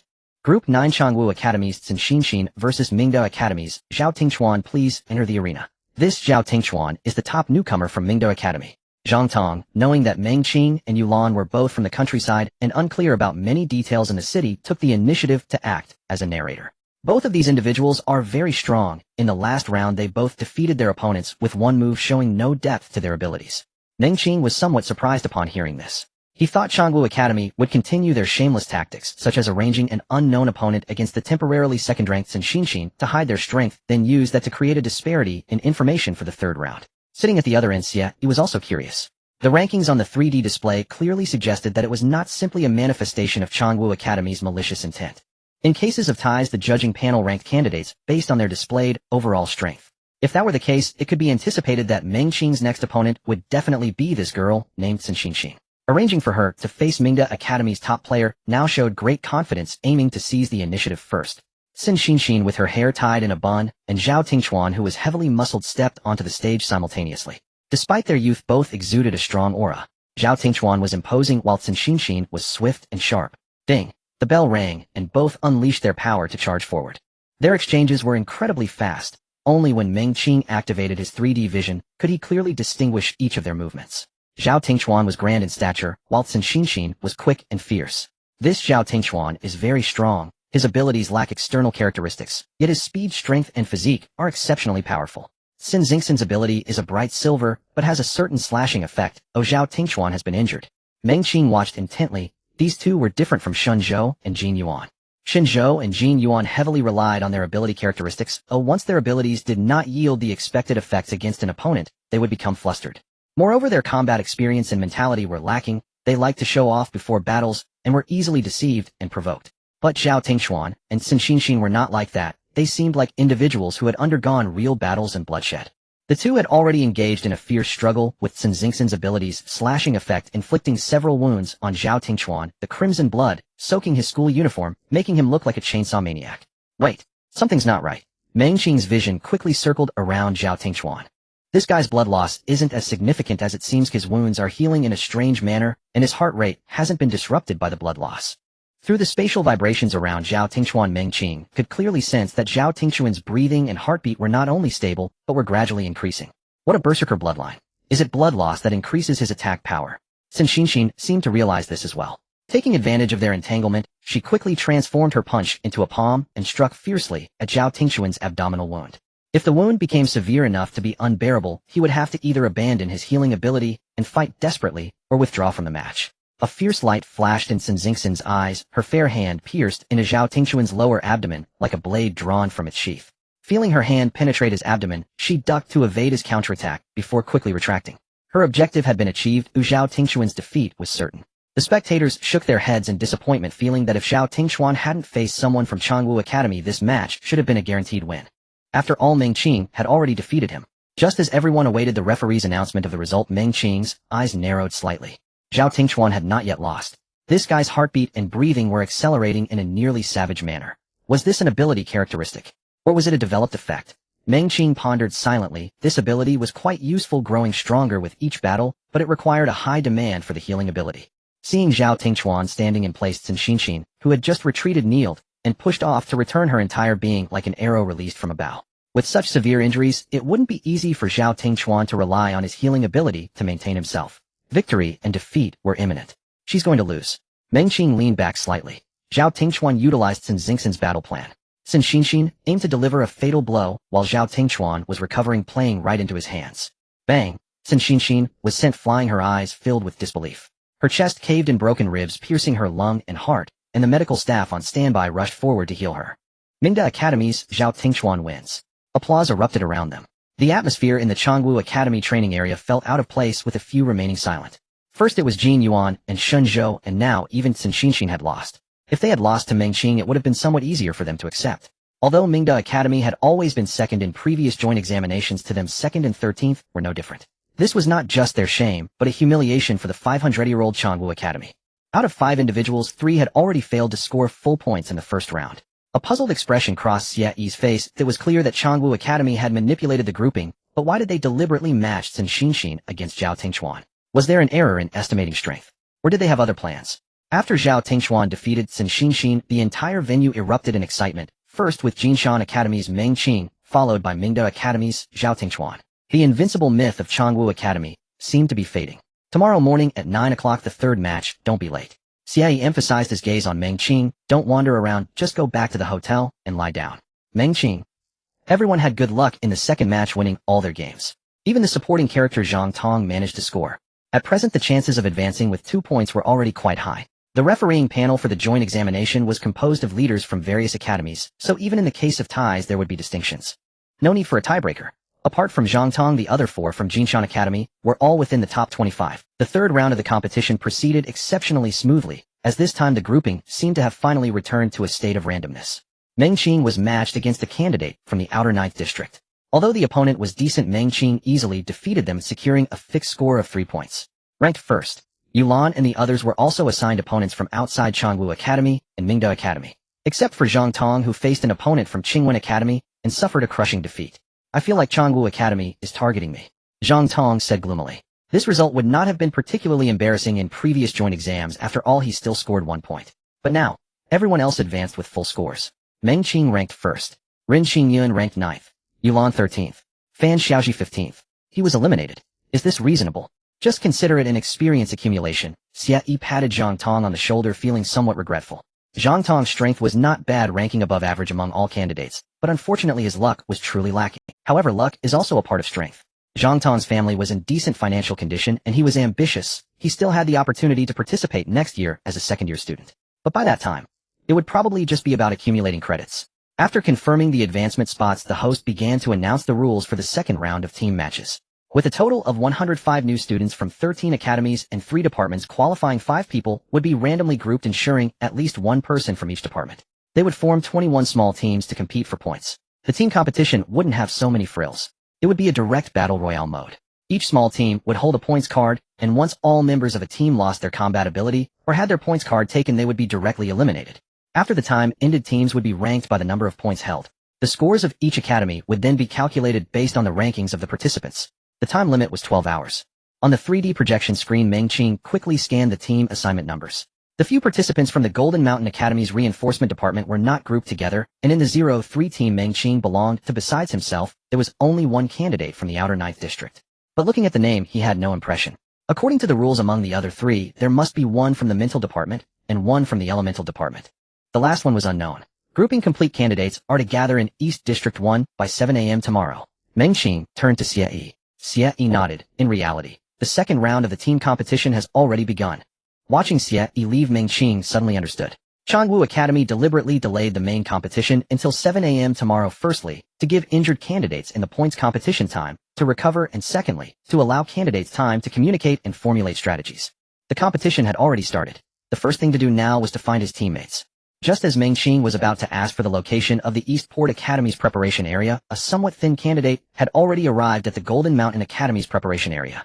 Hello Meng, I am Wei Fan from Eastport Academy. Hello. After nodding at Wei Fan, Meng Qing gestured for Yulan to go ahead and contact her teammates. Seeing this, Yulan turned and walked out. She was the only reinforcement candidate in her team and needed to find others in other venues. Rin Qingyun and Fan Xiaoji began looking for their own teammates. Is there a convenient way to find teammates? Meng Qing asked while walking. Coming from the countryside, he was not familiar with Changwu Academy, let alone Golden Mountain Academy. Wei Fan thought for a moment, and then opened the phone attached to his arm. Changwu Academy has its own campus network. Let me see if I can find something. After browsing for a while, Wei Fan shook his head. I am not a student of Changwu Academy, so I can only browse as a visitor. Currently, only Changwu Academy candidates can post to gather. Meng Qing felt a headache upon hearing this. That foolish Changwu Academy did not think to uniformly announce the names and affiliated schools of the team members on the 3D projection. Wait. Li Yu from the dormitory participated in the mental department assessment. Even if he did not qualify, he should still be at the venue. Do you know anyone from the mental and elemental departments in your academy? If so, have them take a picture of the projection list so we can cross-check the information. That would make it easier to find them. Wei Fan nodded immediately upon hearing this and began to contact his classmates. Meng Qing quickly took out his phone to contact Li Yue, and soon Li Yu sent a photo. Meng Qing glanced at it and quickly found the names of his teammates. 2 from the mental department, Zheng Shi from Sanwan Academy and Yu Wenbing from Shitong Academy. So the last one must be from the elemental department. Soon Wei Fan also had news. The elemental department has someone from your academy named Feng Huan. Alright, I will contact them. While speaking, Meng Qing sent a message to Zhou Zhou. Soon Zhou Zhou forwarded Feng Huan's contact information. After creating a group, Meng Qing asked Li Yu to help find Zheng Shi and Yu Wenbing's contact information. Li Yu readily agreed, and within a few minutes sent the contact information of the 2. Meng Qing, who is your reinforcement teammate? I can help you find them. Li Yue, no need, we've already made a group. My elemental teammate is from Changwu Academy. Meng Qing, good luck. Li Wei, you too. After adding the 2 mental department teammates to the group, they quickly agreed to meet in Meng Qing's room at the hotel. When Meng Qing arrived, Feng Huan from Golden Mountain Academy was already waiting at the door. After standing for a few minutes, the 2 mental department teammates also arrived. As soon as Meng Qing sat down, the male student from the mental department spoke first. Yu Wenbing mental department ability characteristic is illusion. I can create illusions to disturb enemies and can also impact their mental strength to a certain extent. The woman sitting next to Yu Wenbing immediately continued. Zheng Shi mental department ability characteristic is linking perception. I can synchronize teammates' vision within a small range and establish communication. Wearing the Golden Mountain Academy uniform, Feng Huan spoke. Feng Huan Elemental Department ability characteristic is high temperature steam. Wei Fan glanced at Meng Qing and then said, Wei Fan Reinforcement Department ability characteristic speed amplification. Meng Qing said, I am Meng Qing from the Reinforcement Department. My ability characteristic is comprehensive amplification. Everyone looked at Meng Qing. In normal circumstances, comprehensive amplification would be a rather mediocre ability, slightly enhancing everything, but excelling at nothing. But in Meng Qing's case it was different. He was already quite famous. Having defeated Changwu Academy candidates in 2 consecutive points competitions, if he had not been mismatched in the 3rd round, he probably could have achieved a 3-win streak. First in the Reinforcement Department. His strength was formidable. Teaming up with him guaranteed strength, but the risks were also exceptionally high. In the team competition, as long as there were students from Changwu Academy, they would generally take charge. If candidates from Changwu Academy were to lead separate teams, it would mean there could be 15 teams deliberately targeting them. The pressure was immense. The room fell silent. The future already looked bleak. Do you have any thoughts, Meng? Zhang Shi asked. You are the first of the Reinforcement Department, so you should speak first. After thinking for a moment, Meng Qing said, the candidates from Changwu Academy, especially the few from the Reinforcement Department, will likely communicate in advance to target me. So my plan is to take the initiative. We cannot fall into their encirclement. That's quite difficult. Feng Huan chuckled. If it's the Reinforcement Department leading, I believe you can hold your ground. After all, there shouldn't be 2 candidates from Changwu Academy in the same team. But if the elemental or mental departments also target us, it might be problematic. The others nodded in agreement, especially the 2 teammates from the elemental department. The mental department candidates from Changwu Academy were terrifyingly strong. With their abilities, it would be difficult to even withstand, let alone counter. Moreover, this team's overall capability had significant flaws. They had excessive firepower and decent control measures. However, there was no healer or tank, nor any perception ability. In other circumstances, they could try to slowly accumulate points until the last wave. But with Meng Qing present, they would inevitably face a continuous onslaught of enemies. In such a situation, without warning abilities and a healer, they could not hold out and would struggle in a prolonged battle. Do the other teams have any perception-type candidates? There are no professional perception types, but some abilities can take on the role of a perceiver to a certain extent, like me, Zhang Shi replied. Wei Fan added, the Reinforcement Department also has people who can take on this responsibility, such as those with heightened vision, hearing, or smell capabilities. That's acceptable. The rules do not allow carrying weapons or electronic devices. As long as there are no professional perception-type awakeners, we will have room to maneuver. Meng Qing took out a paper and pen from the drawer and sketched a cone. Our attack power is excessive, and we have no recovery means, so we must conserve our stamina as much as possible. What I mean is this. Yu Wenbing will control the main attack, giving up illusion abilities against regular enemies, focusing on mental impact to create staggering effects. Small team combat teammates will stay close together. Zhang Shi will discard communication, mainly responsible for perception and warning. After entering combat, he will cooperate with Yu Wenbing to delay the enemy's attacks or create mental clashes. Feng Huan will use steam to disrupt the enemy's vision, not seeking high concentration or high temperature. For most enemies, without professional perception abilities, obstructed vision equals blindness. Wei Fan is faster than me in regular combat. As long as I make a move, you will attack from another direction, primarily targeting the enemy's elemental and mental departments. There's no need to pursue hitting every time. The main goal is to disrupt the enemy's formation. I will be responsible for eliminating the enemies. We are all playing support, and you want to deal damage alone. Can your body handle it? Feng Huan crossed her legs and said, according to your battle plan, it seems you will be exhausted after fighting at most 3 to 5 teams, right? If we cooperate well, especially with effective control, I should be able to hold on. Once I fall, you can try to survive and score based on your stamina. After considering for a moment, the 4 teammates nodded. Yu Wenbing thought for a bit and spoke. What about the scorecard? Who will keep it? You or Wei Fan? The mage is quite fragile. Once in close combat, they are done for. Clearly the 3 of them are not suitable to keep the scorecard. Wei Fan is fast and hard to catch, while Meng Qing has a high overall value, but is more of a charge-type person. Let's have Meng keep it. Upon hearing Wei Fan speak, the others no longer hesitated. In their team, if they messed up a wave, it could be over.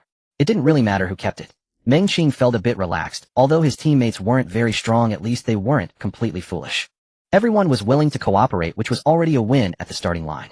After discussing other formation plans and possible scenarios, they dispersed.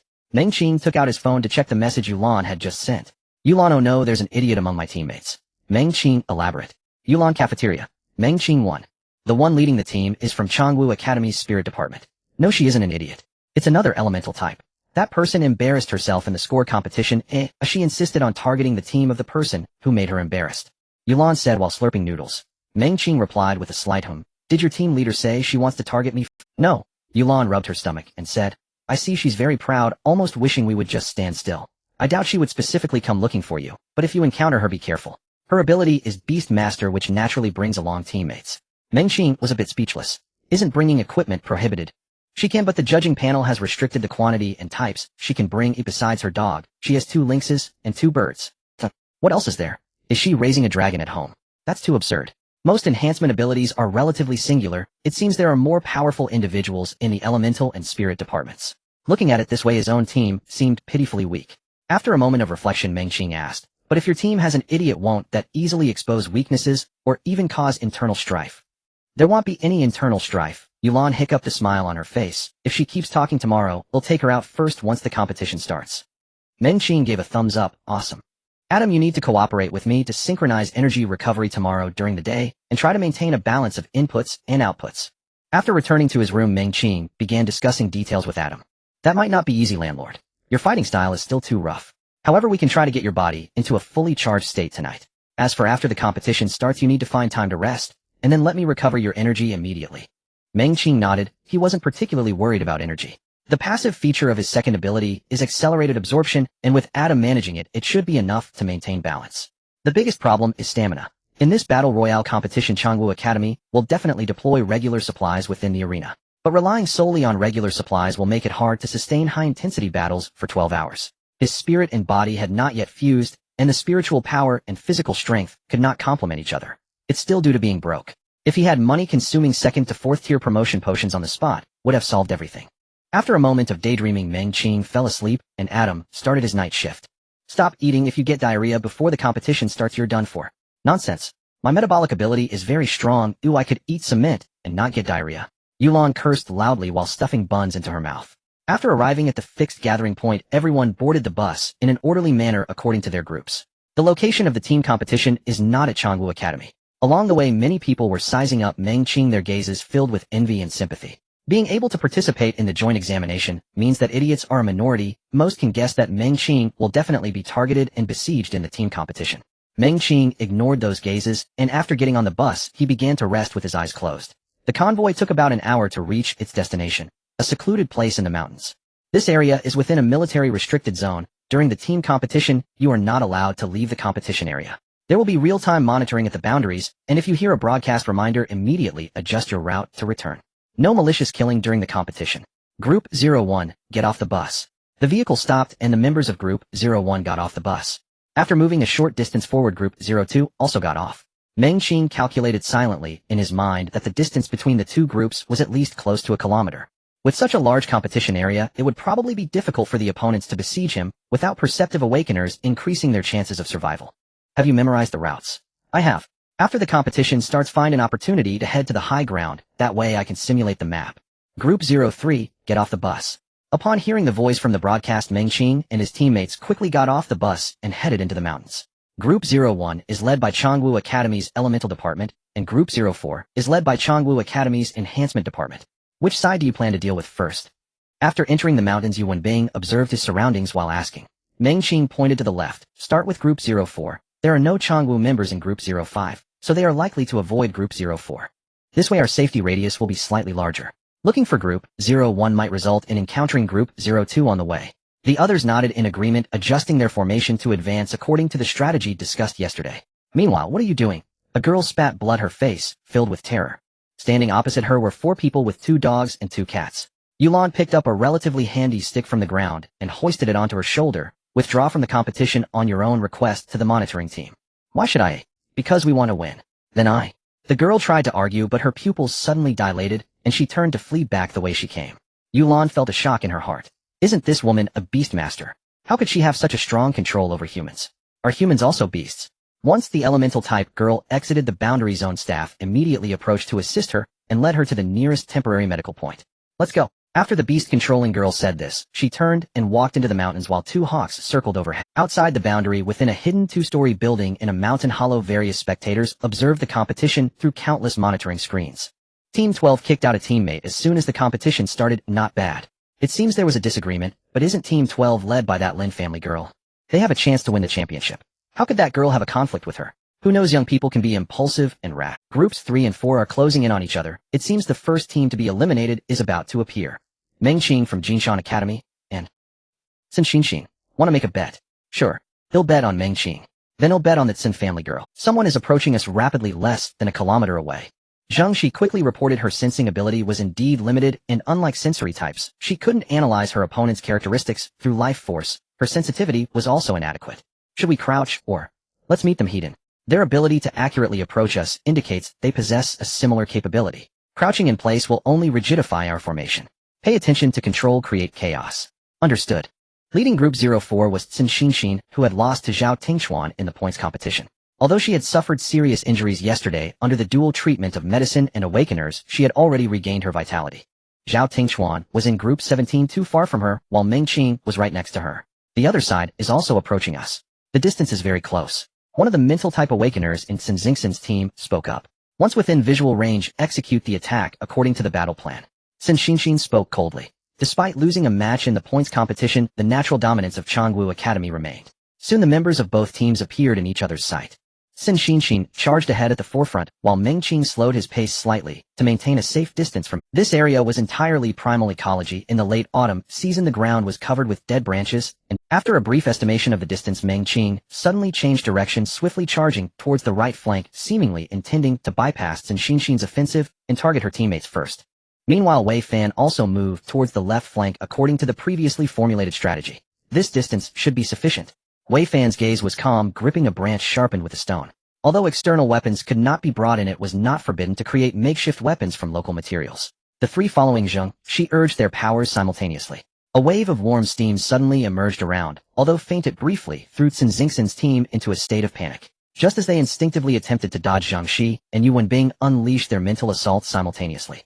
Cin Xingxin's expression tightened. It was too late to intercept the speed type. However, as long as she dealt with Meng Qing, Team 03 would naturally collapse. They were just a bunch of dogs from the outer 9th district. Breaking their backbone would suffice. Her thoughts flashed like lightning, quickly clarifying the current situation. She then adjusted her posture, propelling herself off a nearby tree trunk towards Meng Qing.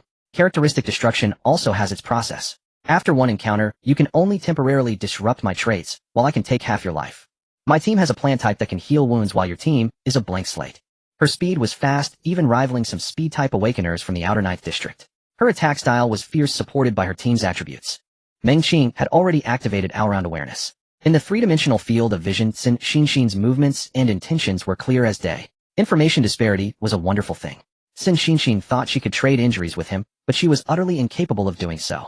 Neither of them used weapons, opting instead for their most familiar hand-to-hand combat. Cin Xinxin's eyes shone with fierce determination. After I cripple you, I'll go find Zhao Tingchuan. She turned her palm into a blade, aiming a strike towards Meng Qing's lower abdomen.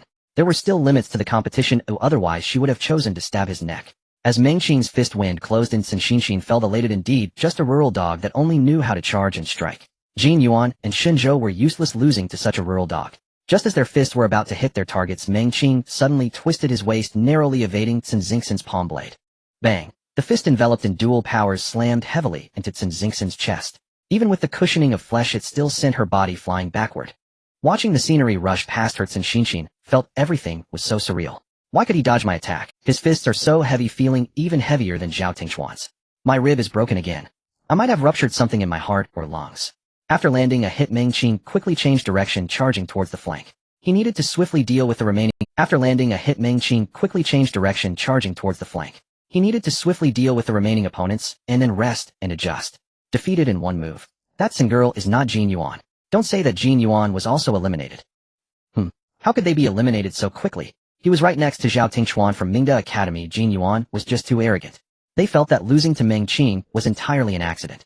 In the spectator area, many shook their heads. 2 reinforced members from Changwu Academy were eliminated right at the start, and the remaining 3 still wanted to surround Meng Qing. It seemed the delivery was at the door. Xie glanced at the resting Team 03 before starting to search for others' figures in the footage. 3 kilometers away from Meng Qing, 2 teams encountered each other, surrounding Meng Qing. Not interested in my goal is to win. I'll fight whoever I meet. If you want to pick a fight, go ahead. I can't engage in such despicable acts as teaming up against rules. Hurry up, I'll give you a chance to find Meng Qing. Next time we meet, don't say too much. Seeing Shen Zhou's team leave, Ren Qingyan frowned. Meng Qing's team had to face a frenzied siege since the moment they entered. It was unrealistic to cope with high-intensity wheel warfare at this level. After Team 09, led by Shen Zhou, departed, the captain of Team 08, turned his eyes, and spoke. Rest for 10 minutes, then follow them. Going to help? Someone asked. Team 08's captain scoffed. Help? Of course it's to pick up head. 12 hours can't possibly be a bloodbath to the end. Oh, we'll take whatever points we can get.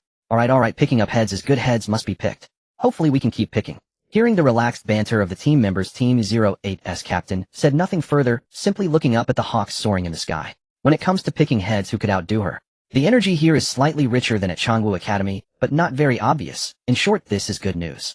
Adam, while striving to absorb the surrounding energy, said to Meng Qing, if only you could stay here forever. Don't think about it, this is a military control zone. It's more reliable to make money and buy promotion potions. Meng Qing relaxed his mind, contemplating if he could place in the top 5 he might at least receive a bottle of second-tier promotion potion from Jinshan Academy. Counting the rewards from the joint exam itself, I wonder if he could pay to directly buy a 3rd or 4th-tier potion. After defeating Sun Xingxin's team, Meng Qing's team stopped to rest in place. Theoretically, the teams on the left and right should be about 2 kilometers away, and without professional sensory-type awakeners it would be hard to detect their positions. Moreover, at this time most people would likely choose to explore inward for supplies. If someone approached from the flank, it would be evident they were coming for them. Waiting for the opportunity, catching them off guard. Just afraid of the hidden danger. Most of the teams gradually approached the interior of the mountain peak as Meng Qing had anticipated. The primary goal for everyone was to win the competition, so the importance of supplies was self-evident. Rest area for Group 03. Your characteristics do not lean towards mental suppression, so the primary task is to buy me and Wei Fan some output time rather than inflict injuries on the enemy. Feng Huan's steam can still be adjusted to save energy and stamina, just enough to interfere with their line of sight. After putting away Sun Xingxin's scorecard, Meng Qing began to refine the tactics for his teammates. The previous skirmish was quite successful, and combining it with what Yulan had said earlier, Meng Qing summarized some experiences. Most of the candidates from Changwu Academy are quite proud and do not like to cooperate with outsiders. If our first round of attacks can show effectiveness, especially if we can eliminate the team leader from Changwu Academy, it will greatly intimidate the remaining opponents. Yu Wenbing and the others nodded. After Sun Xingxin was defeated by Meng Qing, the members of Group 04 were immediately shaken. This battle could be considered quite easy primarily because Meng Qing had taken out Sun Xingxin in one move. Do you think anyone will come looking for us? Feng Huan, leaning against a tree trunk, asked. It's not certain, but we must try to maintain our best condition. The deeper we go, the more frequent the encounters will become. Meng Qing recalled the information he saw last night on the Changwu Academy campus network. Shenzhou was in Group 09, quite far from him. He might come looking for him, but he would need to pass through a large area where he could potentially encounter other teams. Let's leave as soon as everyone is rested. As Meng Qing stood up, his teammates followed suit, slowly advancing towards the left front.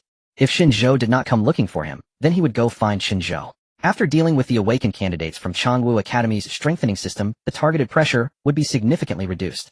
On the opposite side of the mountain, Yulan leaped up, grabbing a branch to avoid the incoming ice spikes. This is the only remaining elemental awakened from Team 11. Looked calm, despite being the last person, he showed no signs of surrender. A thin layer of frost covered the surrounding grass and leaves as if winter had already arrived. The guys from Changwu Academy are indeed formidable. Lin Ning couldn't suppress him. 2 pitch-black lynxes lay in wait in the grass, while the other individuals around took their positions and slowly surrounded the only remaining target. Lin Ning did not attempt to persuade the opponent to surrender. There was no concept of surrender among the students of Changwu Academy. Be careful, he is waiting for you to get closer. Lin Ning's voice echoed in Yulan's mind. Maintain a distance of 3 meters. Yulan quickly turned his eyes, trying to reply, mentally tell the others to launch a ranged attack together. While he is occupied, I will come in for a close-range attack to create an opportunity for you. After a moment of silence, Lin Ning's voice rang out again. Launch a combined ranged attack. The members of Group 12 immediately sprang into action, unleashing various attacks towards their opponent. A crystalline ice shield rose in the center area, while at the same time Yulan crouched and pushed off the tree trunk, propelling himself forward. Shatter Iron should also be able to break his shield. 10 o'clock. Someone is engaged in combat. Zhang Shi tried to exert his powers to observe more closely, but unfortunately, due to the limitations of his capabilities, it was difficult to gather more intelligence. Slow down to adjust your breathing, Zhang, she continued to observe. Hearing Meng Qing's words, the team's speed and formation quickly adjusted, gazing ahead while analyzing in their minds. It could be Group 6 and Group 7, or Shenzhou might have encountered someone else. Group 8, where Ren Xingyun is located. The timing seems off. Group 6 is led by Changwu Academy's mental system. Resolving them shouldn't be difficult, but the main challenge lies in whether the teammates can hold up. On a distant hillside, a girl in a black school uniform frowned. Am I surrounded? She could sense that there were 2 teams approaching from the left and right, and another team was closing in from the right with a distance of less than a kilometer. After a moment of thought, the girl immediately made a decision. She raised her hand and snapped her fingers. The sound was crisp and abrupt. The members of Group 7, who were entangled with her teammates, staggered at once, each hit by different skills, and fell to the ground. The scorecard is in hand. Hearing her teammates' voice, the girl nodded and said, break through to the right flank. Team 5 had already left early, so the only possible opponents on the right flank were Sun Xingxin or that one named Meng Qing. The strengthening team leader would be easier to deal with.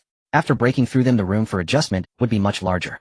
Their battle has ended. If they are groups 6 and 7, the winner is very likely group 6. Zhang Shi quickly spoke up. The leader of group 6 should be Yin Qi from Changwu Academy. Yu Wenbing immediately followed up. Yin Qi's ability is perception manipulation, which is quite tricky. Even if Zhang Shi and I joined forces, it would be difficult to form an effective countermeasure. Advanced control techniques. After a moment's thought, Meng Qing said no need for a countermeasure. How about this? You buy me and Wei Fan about 5 seconds of safety time. Can you do that?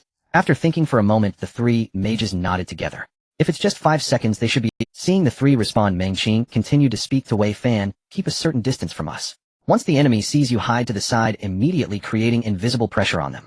After I make my move, do not rush in directly. I'll constrain and intercept their strengthening system, based on the situation, avoiding their impact on the rear. If they surround me, you can circle behind. Alright. After defeating the Group 04 led by Tsundere, the morale and confidence of their team had significantly increased. This tactic concentrated almost all the pressure and firepower on Meng Qing himself. Their task was to buy Meng Qing as much time as possible for close combat and output. Once it was confirmed that there were no obvious flaws in the tactics, the group accelerated again towards the front. The 2 mental system teammates were still very important. With them present, it could cover their immunity to mental control with a layer of disguise. They are indeed coming for me. It's Tsundere. No, it's that one named Meng Qing. After confirming the opponent, Yin Qi immediately spoke up, charged directly at the enemy's rear. I will control Meng Qing. Rustle, rustle. Both sides emerged from the woods, stepping on the dry leaves. Meng Qing activated his breathing technique, channeling energy into his legs, and lunged towards Yin Qi. In the team competition, everyone wore school uniforms, making it easy to identify the main opponents. Go! Yin Qi shouted, secretly cursing her useless teammates that despite having arranged the tactics in advance, they still hesitated at the critical moment. A local dog is just a local dog. She shouted go, but at the same time missed the opportunity. A thin mist spread around, and Wei Fan quickly dashed forward a short distance before dodging into the nearby bushes. This action immediately threw the members of Group 06 into confusion. A speed-type strengthening system would be disastrous if he got close. As Wei Fan maneuvered through the bushes, he deliberately rustled the leaves, appearing as if he was ready to charge at any moment. Yin Qi was filled with anger at this sight, but there was no time to worry about it. Meng Qing had already rushed within 5 meters, and seeing the ferocious Meng Qing charging over, Yin Qi raised her hand and flicked her fingers. Bang! Meng Qing's vision flashed, his sense of direction instantly thrown into disarray, but his form remained unchanged. Behind him, Yu Wenbing and Zhang Shi showed expressions of surprise, exchanging glances. Our countermeasure has worked. The guys from Changwu Academy didn't seem as strong as imagined. Seeing that Meng Qing's direction showed no sign of changing, Yin Qi's pupils suddenly contracted. How is that possible? At such a close distance, he actually wasn't affected. Thoughts raced through Yin Qi's mind, and she couldn't comprehend the reason. Bang! Yin Qi's body flew up, blood spraying from her mouth, falling like raindrops from the sky. Are those local dogs from the Outer Nine District so strong? Can they counter my perception manipulation? My useless teammates are still standing there in a daze. After falling, Yin Qi tumbled into the thick layer of fallen leaves, just like Tsundere. Wei Fan, who was darting through the bushes, also emerged from the mist, stabbing a wooden spike into the abdomen of the elemental opponent behind. After knocking Yin Qi away, Meng Qing crouched and leaped, using the warm mist to pounce on the 2 bewildered strengthening system awakened ones. In the viewing hall, the scene belonging to Meng Qing was slightly enlarged. Yin Qi's ability was actually countered by a student from the Outer Nine District. After all, it was 2 against 1. Yin Qi's current advantage lies in her ability development and mental structure, but she is still lacking in energy intensity, so being countered is understandable. Group 03 already has 4 score points, having consecutively defeated 2 teams. They show great potential. They probably won't get far, as Shenzhou's team is almost here. After consecutive battles, Meng Qing has no room to avoid confrontation. Groups 08 and 09 are already closing in.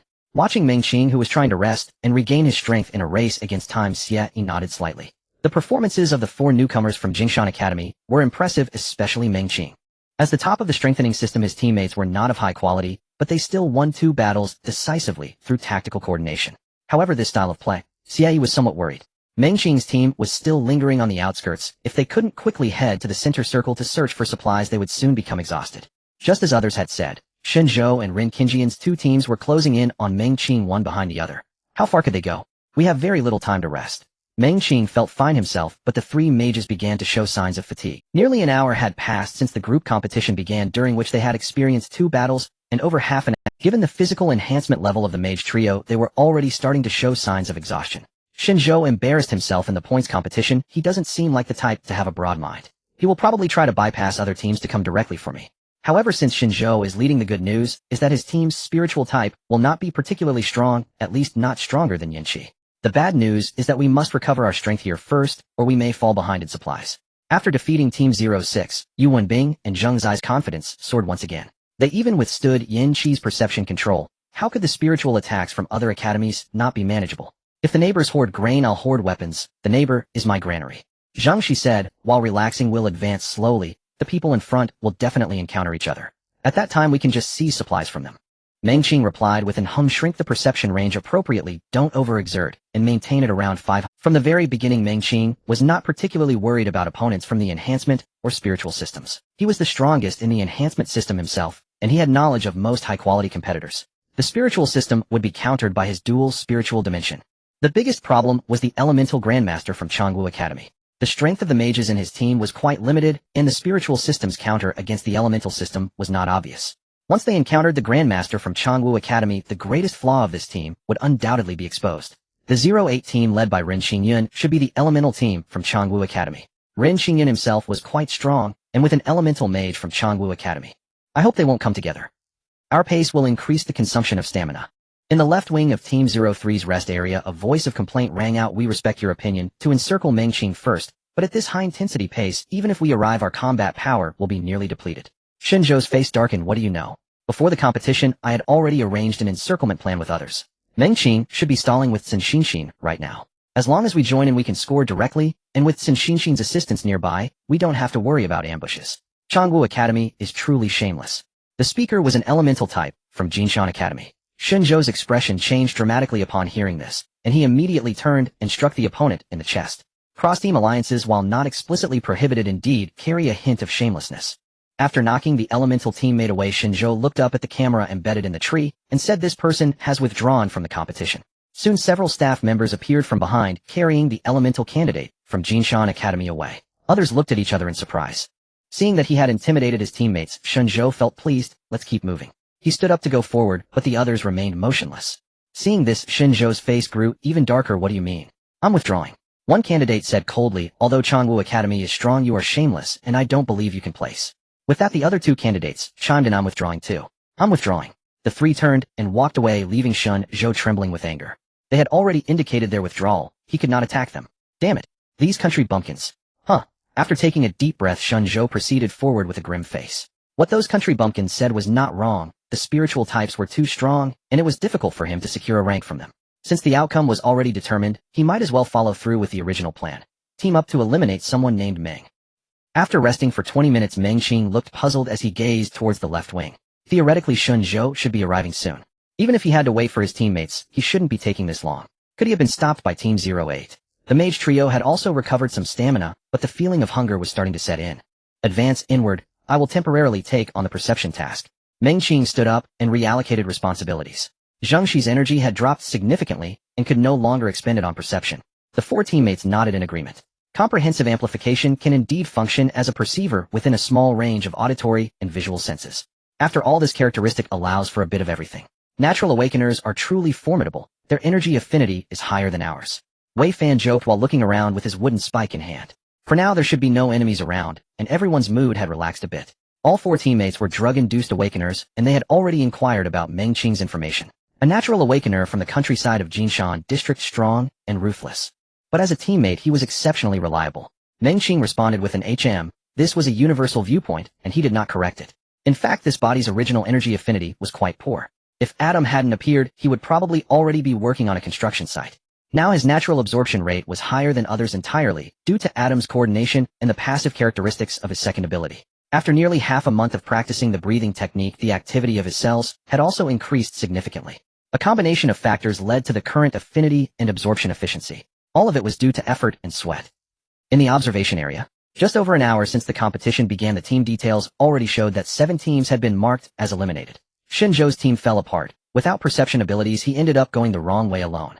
He's quite lucky. A teacher from Changwu Academy laughed heartily. Luck or not, it's all the same. He was never a title. The methods of enhancement awakeners are too singular and transparent, which have never belonged to the popular candidates. The elemental system boasts powerful long-range area attacks, while the spiritual system possesses methods that common awakeners find hard to anticipate and resist.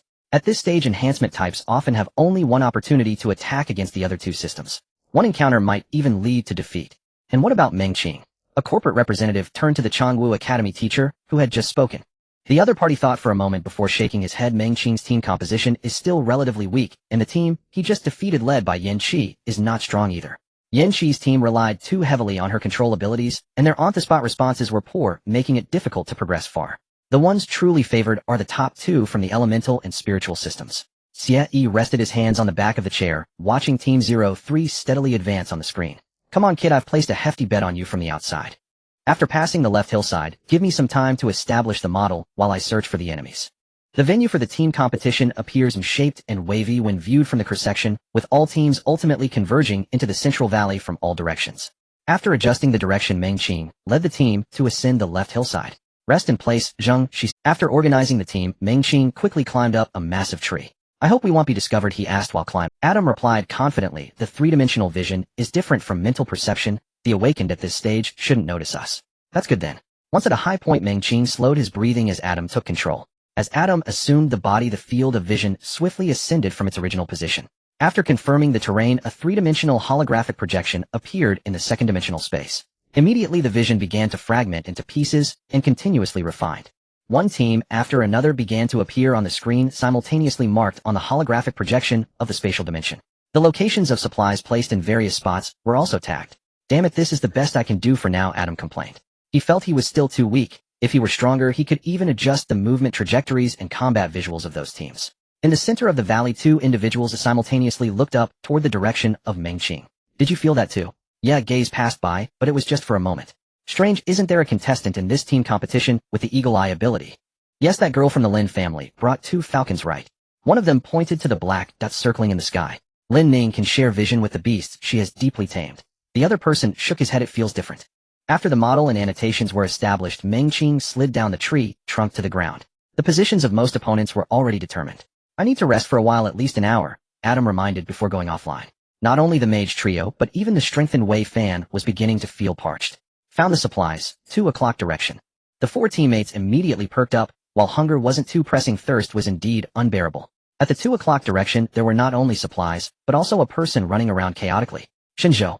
Including the initial scorecard, Meng Qing's team group 03 now had a total of 4 points.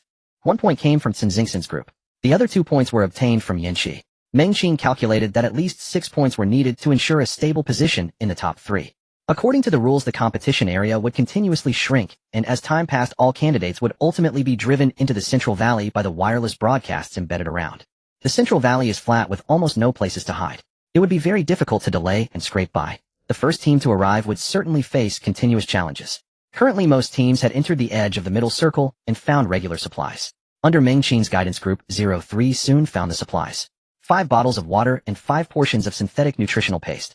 Without support from electronic devices, we can't accurately judge the time of the competition, several of them discussed while walking after replenishing water and nutrients. Yuan Bing looked up at the sun hidden behind the clouds and roughly calculated it should be around 10 o'clock. At this time of year, it usually gets dark between 6 and 6:30 in the evening. Wei Fan thought for a moment and said, our team model is at a disadvantage in night battles.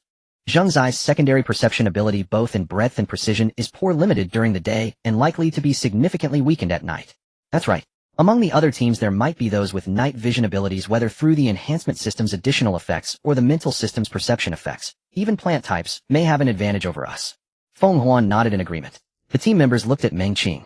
Now Group 03 had 4 points temporarily in the lead, but as time moved on, everyone's space for activity would further shrink. Stabilizing the score in advance, and then trying to avoid battles might also be a choice. Under the gaze of everyone, Meng Qing shook his head. I mentioned yesterday that avoiding battles is not a good choice, especially after entering the final circle. Even if others had no intention of targeting Group 03, they might still attack due to the honor of their own academy. So what do you mean? Yuan Bing looked at Meng Qing, an uneasy guess forming in his heart. This guy isn't going crazy, is he? Does he plan to kill his way through? Kill through them, especially the Changwu Academy. 3 points. After retrieving the scorecard from the opponent, Yulan clenched his fist. Group 12 was invigorated. They had won the last 2 battles without any casualties. Their supplies were also. After distributing the supplies, everyone looked back and revealed puzzled expressions. The captain of Group 12, Lin Ning from Changwu Academy, showed a strange expression. An elemental team member spoke up. Based on the distances between the groups, we should be leading with 3 points, right? No. Lin Ning shook her head. Everyone was shocked. At this stage, it was very difficult for awakened ones other than the enhancement system to maintain high-intensity combat. Which group has managed to defeat 3 teams in a row? Someone already has 4 points and is about to reach 5 points. Lin Ning patted the pine needles on her body and headed toward the central area. She was second in the mental system and the matched teammates were of average level. Who is so strong? Could it be from your Hearing her teammates question, Lin Ning replied, while walking. No, the leader is the top of the enhancement system, Meng Qing, from Jingshan Academy. Is it him? It seemed that the enemies around him were not very strong or had not yet encountered Changwu Academy's elemental or mental system. Perhaps the distribution in the team competition was intentionally staggered. If that's the case, won't there be several members from Changwu Academy's enhancement system around him? Wouldn't he be besieged? That's true. Lin Ning did not engage in idle chatter with the team members. Although she could overlook the battlefield through the shared vision of the Falcons, there would always be omissions. 4 points were also the result of calculations. However, that Meng Qing was indeed very strong, since Xinxin and Yin Qi had both been defeated. Thinking of this, Lin Ning turned to Yulan. How much difference is there between you and him? I don't know. Yulan shook his head. I haven't fought with him in the practical training class. Usually we practice separately. Lin Ning responded with an The teaching models in other districts are entirely different from those of Changwu Academy. Other academies usually offer parallel classes focusing on stability. Changwu Academy follows an elite model with individual or small group courses outside of theoretical classes. In terms of personnel allocation, Changwu Academy has a very strong faculty with a number of teachers almost matching the total from other districts. Stay close. Lin Ning glanced toward the right wing. Go get the points from Group 10. Where did he go? Shinzhou stood rooted, scanning the surroundings. He didn't come this way. Was he driven off by Xinxin? Or did Xinxin fail as well? Having lost his teammate's ability support, Shinzhou instantly felt like a headless fly. Although his hearing was somewhat amplified in such convoluted terrain, it proved almost useless. I can only head to the middle ring for supplies. After a moment of thought, Shinzhou recalibrated his direction and moved toward the middle ring. Long stretches of rapid movement have visibly drained my stamina. It's the right moment to. Scalding steam billowed up abruptly, and Shinzhou felt his eyes burning. The sudden assault stung his eyes. He shut them and scrambled backward. Damn it. Someone's ambushing me. After cursing inwardly, Shinzhou rubbed his eyes hard. Through the haze, a figure in a blue and white school uniform. It's Meng Qing. Shinzhou tensed, instinctively wanting to confront him. No, my eyes are hurt. I no longer hold much advantage. I must avoid him first. Even if I hand the point card to someone else for free, it's better than letting Meng Qing get it. With that resolve, Shinzhou turned and ran. The instant Shinzhou spun, a tremendous shockwave rippled through his chest. Under the force's impact and ruin, the body of an enhancement-type awakener seemed suddenly as fragile as any ordinary man. With the sound of bones snapping, Shinzhou's chest caved in. Ease off, came a voice from the tree mount loudspeaker, and several staff members rushed from behind to brace him and begin aid. Meng Qing looked up at the camera. If they planned an inter-team encirclement, they must have steeled themselves and prepared. I held back, otherwise I would not have struck, only his chest. The medic tending him glanced toward Meng Qing. He thought this fellow is arrogant. As that thought crossed him, Meng Qing strode over toward the medic. Confused murmurs rose. What does he mean? Is he going to attack me? Meng Qing crouched beside the unconscious Shinzhou and said, point card. A staff member reached into Shinzhou's trouser pocket, produced the point card, and handed it to Meng Qing. Here. Having taken the card, Meng Qing turned and departed. The staff simultaneously shook their heads. 5 minutes earlier, having resumed sensing duty, she, under Meng Qing's guidance, discovered Shinzhou's ability is speed augmentation. Defeating him isn't difficult for me, but if he runs, it's hard to keep him. So first we must degrade his vision, then herd him toward the designated escape route. Hearing Meng Qing's plan, the teammates nodded in agreement. The theory was sound, but execution proved tricky. He's an enhancement type. His normal hearing and vision are surely amplified. How do we unexpectedly destroy his sight? Zheng Shi and Yuan Bing exchanged a look and shook their heads. With their methods, and without sufficient distance, it would be difficult to deliver a single spirit-shattering blow to Shinzhou. Ambush. Meng Qing tapped the rock with a finger. He ran from Group 9's starting point, and should still be within the outer ring, so he has no supplies. If he cannot find my position, he will certainly attempt to enter the middle ring to search for supplies. Then hell follow this line. Meng Qing traced the point representing Shinzhou toward the middle ring. We disperse and ambush from the trees. Since Xinxin and Yin Qi in front aren't watching overhead, it's a habitual oversight. Zheng Shi will establish synchronized comms, so we share sight. Once Shinzhou enters the ambush ring, Huan will use high-temperature steam to ruin his vision, and Yuan Bing will create my illusion to faint from this angle. Ordinarily, after being hurt and then attacked, he will instinctively flee toward his rear, the direction he came from, and I will strike him from behind. Agreed. The 4 teammates all nodded. The plan's feasibility looked high. As long as Shinzhou moved in a straight line toward the middle ring, he would fall into their encirclement. In the spectator area, Meng Qing's words to the monitors provoked a ripple of exclamations. That kid from the countryside is truly feral. By the sound of it, was he planning a headshot with a single punch? He's not wrong. Striking the heart would already be holding back. Group 3 now holds 5 point cards, far in the lead. Only a temporary lead. The opponents behind will only grow stronger. Once they enter the inner ring, the difficulty of raids and ambushes shoots up. The Lin family's girl has 4 points too. What about the others? Most of the seed contestants rushed straight to the inner ring, probably waiting to trap them all at once. Little more than 2 hours had passed, and 9 teams had already been eliminated. Group 03, led by Meng Qing, held fast at the top of the scoreboard. Xie glanced at his phone. Meng Qing's outsider odds for victory had reached 115. Those Blackheart scoundrels are deliberately inflating the odds now to pick off the gullible. You'll see when it costs you. After a moment's thought, Xie tapped Meng Qing's name and staked another 300. When others panic, I go all in. Small wagers for amusement, large wagers for fortune. So fierce. Feng Huan, chewing a salvaged nutrient paste, edged closer to Meng Qing. I heard you were formidable at the academy, but not to this extent. The others nodded in agreement. Not only was his personal prowess strong, he could swiftly tailor tactics to different foes. He was a natural pillar of strength. It was only regrettable that he lacked funds.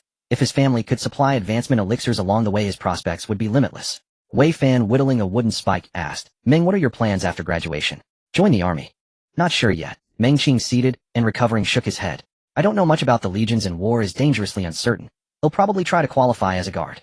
City guards enjoyed relatively comfortable lives, chiefly maintaining routine order. They needn't face demonic tribes at the frontier nor clash with fanatical groups like Tian Dao or Ling Society. Truly a place to get by. What about you?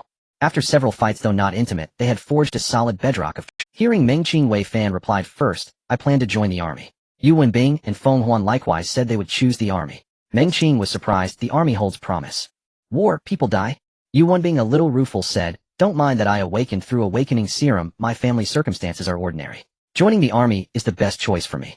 Steady wages and allowances, clear promotion channels, and military honors. These are precious to ordinary households like ours. And you can defend the homeland. It has its merits. Meng Qing nodded. Unlike the numb country folk, most city dwellers were patriotic and held trust in the authorities. Meng Qing turned to Zheng Shi, and you. I've already been pre-recruited by the Eastern Legion, Zheng, she said, leaning back against the tree. My ability is fairly prized by the Legion. After awakening registration, they contacted me for pre-recruitment. I heard mental type abilities struggle to find work. Why not stay in the city and find a job? Yu Wenbing shook his head. Mental type talents can find jobs. Large companies and administrative departments like them. But competition for important or promising posts is fierce. Our abilities don't incline toward clerical work, so our competitiveness isn't as high as one might think. Typically, clerical roles prefer abilities like thought acceleration or memory palace. Those help with on-the-spot information retrieval or data analysis. And they prefer pretty girls. Yu Wenbing looked at Zheng Shi, and seeing her expression, hastened to explain, you're pretty too, but your abilities tendency lacks a decisive advantage. Zheng Shi snorted. Her looks were of a dainty sort compared with those long-legged beauties. She truly had no particular... After holding 5 points, Meng Qing adjusted the direction of the team once more. He did not rush to enter the valley of the inner circle, but instead turned towards the right wing. The 05 team, caught between Sun Xinxin and Yin Qi, quickly moved forward and took cover in the middle circle just in time to collect supplies. Aren't you bringing more supplies? Looking at the unclaimed supply box, Zheng, she felt a twinge of reluctance. With 8 or 9 hours left until the end of the competition, what if they couldn't find supplies or encounter enemies in the short term? No need, a proper load is sufficient. We fight to sustain ourselves. The locations of the supplies were clear in Meng Qing's mind, and he could easily acquire them. The trio of mages removed their school uniforms to create bundles for supplies to carry on their backs. Meng Qing and Wei Fan, on the other hand, were lightly equipped. The 05 team has no candidates from Changwu Academy. Their top-tier skills are not outstanding, but their overall average strength is decent. The Elementalist from Mingdao Academy leads the team, and the other members rank within the top 3 of their academy, around 10th in the joint exam. Meng Qing slowed his pace slightly upon hearing this. How strong is their captain? Feng Huan shook his head. I'm not sure about his specific strength. We haven't crossed paths in the points competition. It can be confirmed that his ability is metal manipulation. He qualified with 2 points, ranked first in that category. However, this is in the mountains, and the competition rules do not allow weapons to be carried. The power of metal manipulation should be greatly limited. After the competition began, the 05 team went straight to the middle circle. He was not merely avoiding combat. He was likely searching for usable metals. This person is probably... Duh. Before Meng Qing could finish his sentence, a faint sound of a bowstring vibrating echoed from the dense forest. Without time to think, Meng Qing loudly warned, spread out and conceal yourselves. 130 direction. PFF. With a muffled sound, an arrow pierced through Zheng's Zai's chest and exited her. Staring at the arrow that pierced through her chest, Zheng, she swayed. I was careless. A trickle of blood slid down from the corner of her mouth, and her body slowly slumped. Staff members quickly rushed out from behind to carry Zheng, she who had completely lost her combat capability. This team had no medical capacity. They lost members just like that. Moreover, such injuries cannot be treated by an ordinary low-tier awakened individual. The teammates hiding behind the trees looked serious. This was not merely losing a teammate. After Zheng Zai's exit, the team's already mediocre perception ability, facing spiritual and elemental enemies afterwards would become significantly more challenging. After the opponent's successful strike, there was no further movement. Wei Fan closed his eyes to contemplate metal arrowhead. The shooter should be about 600 meters away from us. From the angle she was shot, it looks like it was shot downward. The members of the 05 team. Meng Qing quickly searched for their information in his mind. Besides the captain from Mingdo Academy, there was also one elementalist, 2 enhancers, and 1 mentalist. The mentalist's strength must surpass Zheng Zai's. Even if they aren't specialized in perception, their detection range is greater than Zheng Zai's. Archery. The other elementalist likely has fire-related abilities that can assist in drying. At least one of the enhancers possesses excellent vision capabilities and experience with bows, similar to that student from Jinshan Academy who has the ability to aim. The few of them held their breath, not daring. Although they had roughly determined the opponent's location, it was evident that the opponent was fully equipped and just waiting for them to show themselves. There is no choice. Meng Qing urged his power, preparing to extract spatial abilities from Adam. Wait, let me handle this. Adam interrupted Meng Qing. After receiving Meng Qing's reply, Adam quickly went online, and his vision rapidly advanced. In the distance on the hillside, a candidate holding a recurve bow knelt among the bushes with 5 arrows inserted into his back. About 100 meters away from him, on the way Meng Qing wanted to ambush, 4 people were lying in wait on either side. Truly a cautious setup. An ambush. No, the team's speed was inconsistent, making it easy to lose more members again. Moreover, they were already suppressed by the opponent's firepower, and the distance was too far for an ambush. Retreat. That wouldn't work either. The speed of the 2 mages would certainly struggle to shake off the opponent's archers. The opponent's perception ability is stronger than Zheng Zai's, making it impossible to surround and attack. Caught in a dilemma. The 03 team seems to have reached their limit. The girl named Zheng, she has been eliminated, which means they will lose their perception and warning capabilities going forward. The 05 team has already suppressed them. If Meng Qing wants to maintain his points, he can only let Yu Wenbing and Feng Huan voluntarily withdraw, and then he and Wei Fan can retreat. If only the 2 enhancers remain, it will be useless even if they enter the inner circle. Seeing Meng Qing's team reduced in numbers and suppressed in place, the spectators shook their heads.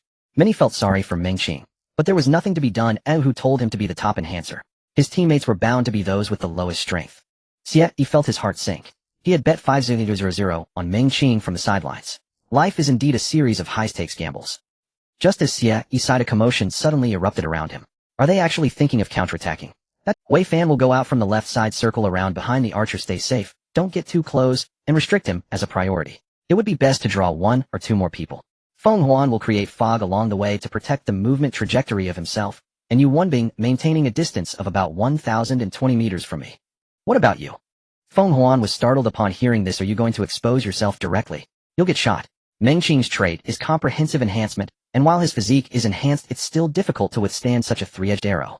Yu Wenbing also felt somewhat insecure, even guilty. They were too weak to provide Meng Qing with much effective. How about Feng Huan and I voluntarily withdraw, and you and Wei Fan retreat? Even if we reach the final circle, you can still rely on speed and endurance.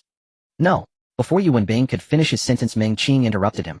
We want to win, and we want to win beautifully. We will win alongside Zheng Zai's share. If we lose together. The 3 teammates blushed upon hearing this. Although the competition's distribution favors the strong, they still felt somewhat guilty. Wei Fan nodded, gripping a wooden spike. Let's win together. Feng Huan and Yu Wenbing replied together. If we lose together. Let's go. As Meng Qing issued the command, Wei Fan quickly darted towards the flank and disappeared into the bushes. Feng Huan then conjured a dense fog around them. Meng Qing crouched and dashed out of the dense fog. Duh. The sound of a bowstring vibrating reached his ears, and Meng Qing's 3-dimensional vision activated, quickly locking onto the arrow flying towards him. His body halted as the arrow passed by him. Luck. The archer was startled. Given the previous movement and trajectory, this shot seemed almost guaranteed to hit. Yet the opponent inexplicably stopped, narrowly avoiding the arrow. Clearly it's not luck. A mentalist approached the archer's side. Don't shoot Meng Qing, shoot his teammates. The archer, upon hearing this, drew and aimed again, but after a moment shook his head. No, their people are deliberately manipulating the fog. We can't lock on at all. At the foot of the slope, thick fog continuously surged, obstructing physical vision. The awakened mentalist walked beside the archer and pointed. Aim for that tree. They will definitely adjust their position there. The archer adjusted his aim and breathing according to the other's finger. Count down with me. 3, 2. The archer adjusted his aim and breathing according to the other's finger. Count down with me. 3, 2, 1.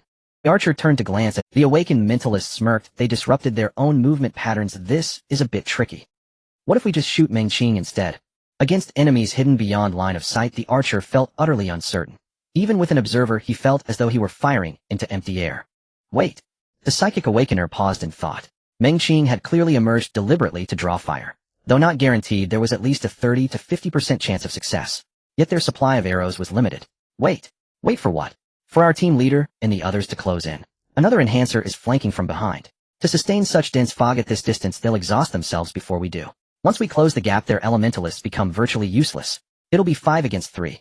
They're certainly waiting for us to advance. Then overwhelm us with superior numbers. Though Wei Fan has circled around, we can't count on the enemy splitting forces to intercept him. The three huddled quietly within the thick fog behind boulders. Feng Huan nodded. Their effective attack range must be limited too. Closing in remains extremely difficult. The opposing side fielded 1 archer, 2 elementalist, and 1 psychic, responsible for perception, all formidable long-range combatants. After brief reflection, Meng Qing turned to Yu Wenbing. Ignore the others. I need you to launch a full-strength assault on their psychic. What's your maximum effective range? At full power. 50 meters. Psychic assault wasn't his innate ability. Reaching that distance was already his absolute limit. Good.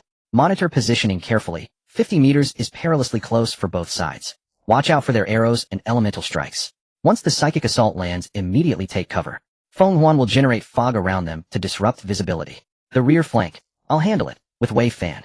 Wei Fan gripped his wooden spear concealed among the shrubbery. Yet the enemy psychic kept his gaze fixed squarely upon him. He was practically exposed. Any attempt at surprise would be futile. Wei Fan rotated the wooden spear in his palm, replaying earlier battles in his mind.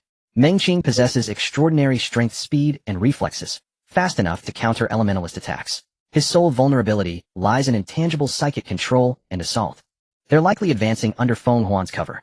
The archer fired twice, and then ceased. I must coordinate my move with Meng Qing's assault. Inside the spectator zone, silence reigned. The battle footage between Team 03 and Team 05 had been split across nearly half the main screen. Audience members held their breath. A squad composed entirely of outsiders from the outer 9th district had already defied all odds merely by reaching this stage. Though they'd lost their perceiver, they showed no sign of retreat, not even opting for the safer fallback strategy. On-screen, Meng Qing led his team forward through the fog, now less than 100 meters from Team 05's position. 100 meters, that should suffice. What are Team 05 waiting for? Team 05 fielded 2 elementalists, one the team leader from Mingdao Academy, whose prowess alone could easily initiate assault at this range. They're waiting for optimal engagement distance. At 100 meters, only one attacker can strike effectively. Draw closer, and not only the elementalist, but also the archer enters lethal range, dramatically increasing hit probability. Xie Yi leaned forward, forgetting entirely his earlier sighs of resignation. This kid, isn't he from the countryside? Where did he learn such refined tactics and seamless coordination? Meng Qing regulated his breathing. At this proximity, verbal communication with his teammates was no longer possible. The enemy archer remained drawn tight, yet held his shot. He was waiting. Now, a torrent of psychic force surged toward Meng Qing.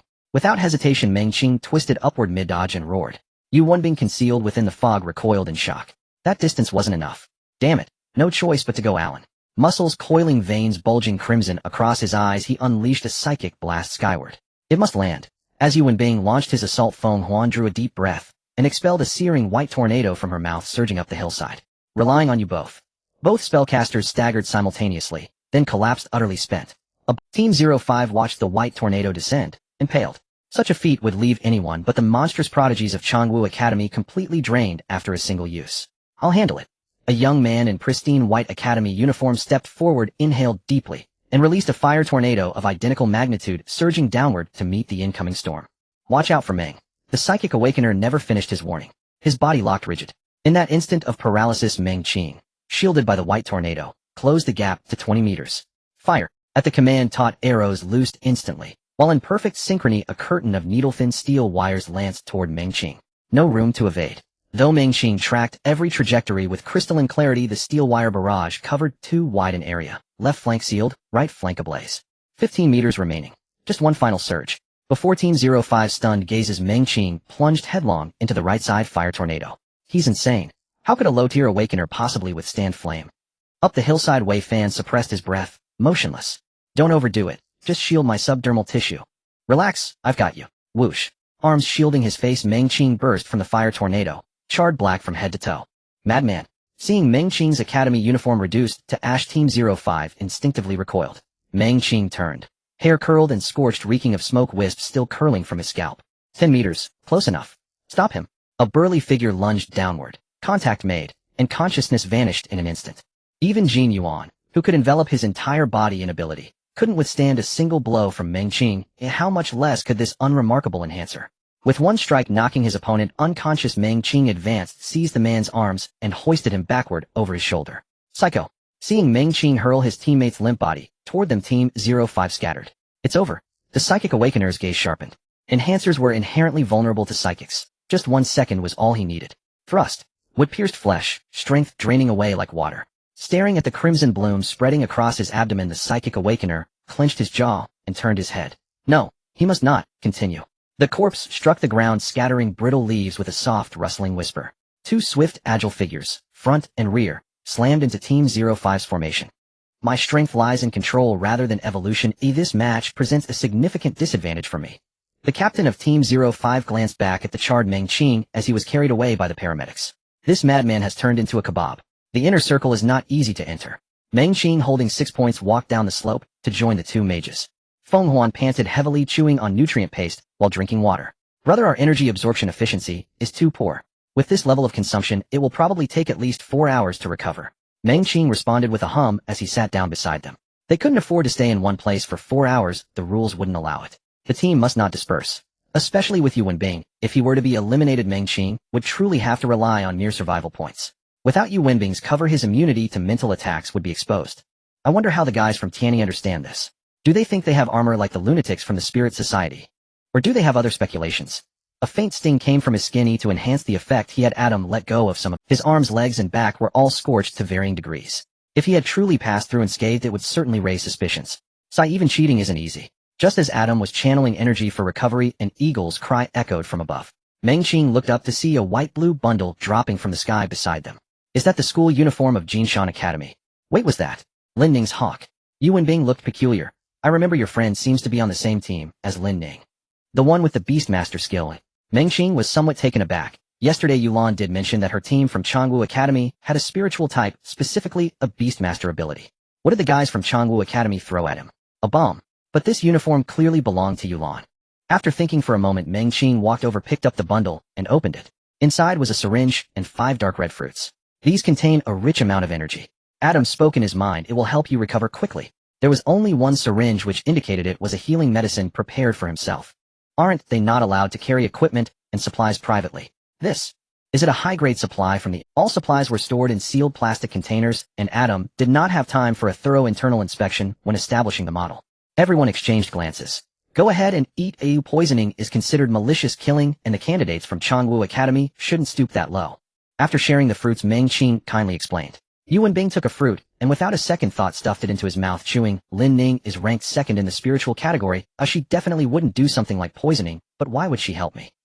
Help you? Maybe because I'm handsome. Meng Qing rolled up his sleeves. This high-tech syringe did not resemble those on Earth, but instead had a very tiny needle. He simply found a spot to press against his skin, and with a click a small amount of glowing green liquid injected into his subcutaneous blood vessels, causing Meng Qing to shudder involuntarily. What kind of black technology is this? The effect is so potent. Holding the empty syringe, he examined it. Aside from a symbol of a celestial sphere, there was nothing else. What does this symbol represent? Meng Qing pointed to the double-layer celestial sphere. Several people leaned in to take a look. It's the emblem of truth. This kind of item should belong to military supplies. Feng Huan clicked his tongue in amazement. Truth. Meng Qing recalled that this name appeared in both the Federal General History and Federal Geography, but was only mentioned briefly. He only knew that this organization had control over some of the scientific technologies left from the Golden Age, with its headquarters located in the Southern Bay Area, between the Federation and the Weisei Kingdom. Just as Meng Qing was reminiscing, a tingling sensation began to spread around his body. Looking at his arm, the skin that had been burned by the flames had surprisingly rejuvenated with fresh pink flesh. The charred skin was curling and shedding at a visibly rapid pace. With this thing, why would one need healing type awaken ones? Military supplies, military supplies. After finishing the energy fruit foam, Huan looked much healthier. Since this retains the emblem of truth, it indicates that there are still technical barriers. At least the Federation cannot mass-produce it. It's impossible for it to be widely promoted to the public. The more specialized healing type awakened ones become, the stronger they get. It's said that those powerful healing type awakened ones can save any injury as long as the person isn't completely dead. As they rested, the group continued to discuss the mysterious Truth Organization, with Meng Qing's knowledge mostly drawn from the library of Jinshan Academy. These teammates who grew up in the city knew some rumors not found in the library. For instance, the rumored location of the Truth Organization Future City is said to be a purely technological city entirely operated by super artificial intelligence. Many technologies of the Federation and the Kingdom originated from there, the most well-known being the Awakening Potion and Promotion Potion. It's rumored that the standard weapons of the Legion were also developed by Truth, and they even have many unpublicized technologies. For example, I heard that they researched a certain type of consciousness grafting technology, but it was sealed after being condemned by the Federation and the Kingdom. Consciousness grafting. Meng Qing frowned. Oh, just hearing the name felt like some sort of sinister possession technology. Wait, could Adam have been grafted onto himself? This world feels a bit like a blend of the extraordinary and the sci-fi. Although the most frequently mentioned thing is the Awakening Potion, if such a thing exists there must be other applications in various fields, but they are not known to the general public. Low-tier awakened ones and ordinary people are all like cattle and horses. After resting for a while, Meng Qing put the energy fruits into his pocket for future use. His current energy state was still relatively stable, so he could save the fruits for the inner circle. The girl from the Lin family is really pushing her luck. In the spectator area, some teachers from Changwu Academy were pounding their chests in frustration. She probably wants to challenge Meng Qing's team, but doesn't want to take advantage of someone else's misfortune. Nonsense. A robust teacher snorted coldly. Once on the battlefield, one should use any means necessary. There's plenty of time to defeat Meng Qing Heiden. Why help him at this moment? The rules don't say you can't gift supplies, or what can we do? Whether it's alliances or bribery, this is all part of the joint examination. It's not just a simple competition of strength. Exactly, strategy and tactics are also part of the assessment. Maybe Lin Ning wants Meng Qing to defeat the others, and then she can finish them off herself. As long as he doesn't crash and burn. After Meng Qing overcame the overwhelming disadvantage against Team 05, many hoped he could go further. Even if he ultimately does not win the championship, Meng Qing has already demonstrated strength and organizational skills that turn heads. Jinshan Academy truly educates well. A corporate representative turned to look at Xie Yi beside him. Xie Yi's face flushed. Teaching is my duty, it has nothing to do with me. He had only taught theoretical classes for a month, and the content of the practical classes was also quite basic. It wasn't that Xie Yi didn't want to teach, but Jinshan Academy's educational philosophy was just like that. As a school in the outer 9th district, most of the students they recruited were not particularly outstanding in talent or financial resources. There weren't enough teaching resources for unknown guidance, nor could they overly favor some students to avoid creating feelings of imbalance among others. In dealing with these students who had ordinary aptitude and backgrounds, Jinshan Academy's goal was to help them solidify their foundations, allowing them to grow smoothly into useful talents. Those true rich kids could afford to hire personal tutors. They had enough money to buy promotion potions and to hire senior awakened ones of the same type to guide their ability development. They also had enough money to hire high-level spiritual awakened ones before awakening to shift cognition and construct spirit. Such geniuses, especially the poor geniuses, the further one goes the more painful it becomes. 3 p.m. We're doomed, sighed Tang Xiao, the team leader of Group 08, with a look of distress. We've encountered no one on this journey. Oh, Shun, Zhou must have given up completely. Should we explore to the left? Tang Xiao waved his hand dismissively. No way, the left side is Lin Ning's territory. Going there now would be courting death. Ren Xingyun sat on a rock, neither voicing opinions nor raising doubts, simply following the main group. The leader of Group 08, Tang Xiao, ranked second in the first-year Elemental System Joint Exam. However, apart from Ren Xingyun, the other team members were similarly weak, generally ranking around 20 to 25 within their respective groups. Tang Xiao sighed. Forget it, let's just endure. The right side should be Meng Qing, but he might have gone far, perhaps looking for group. Once they engage, we can profit as bystanders. Enduring is fine, after all, winning is not just about the money. Once we reach the Central Valley, we can pick up the leftovers, saving both time and effort. The team members chattered away. While others fought fiercely, they had not encountered anyone apart from Shun Zhou's group. Just as the team members anticipated a fat catch in the central area, a member with spiritual abilities suddenly stood up. It seems. No. There are people approaching from the left. Members of Group 08 stood up, simultaneously facing the right side. We're in big trouble. Tang Xiao's expression fell instantly. From the surrounding bushes came the faint growls of beasts, while hawks circled ominously above them. Lin Ning's ability is beast control, but with your spiritual strength you might also fall under her control. Facing her now would mean certain doom for us, if not total annihilation. Tang Xiao's earlier laziness disappeared. Adjust course, let's cut diagonally into the central area. Maintain formation, I will cover the rear. Go. Upon hearing this, the team members promptly turned and moved quickly towards the inner circle. They walked and paused along the way, their stamina and energy reserves in good condition. Lin Ning is not a patient person. Even if her stamina keeps up, her teammates may not be in peak condition. We should have enough time to create distance. As Group 08 swiftly retreated, the hawks followed closely behind. Sounds of rustling in the grass around them. Behind Group 08, Lin Ning frowned slightly. Tang Xiao actually fled. He should have guessed that his team was not in top shape. Why run?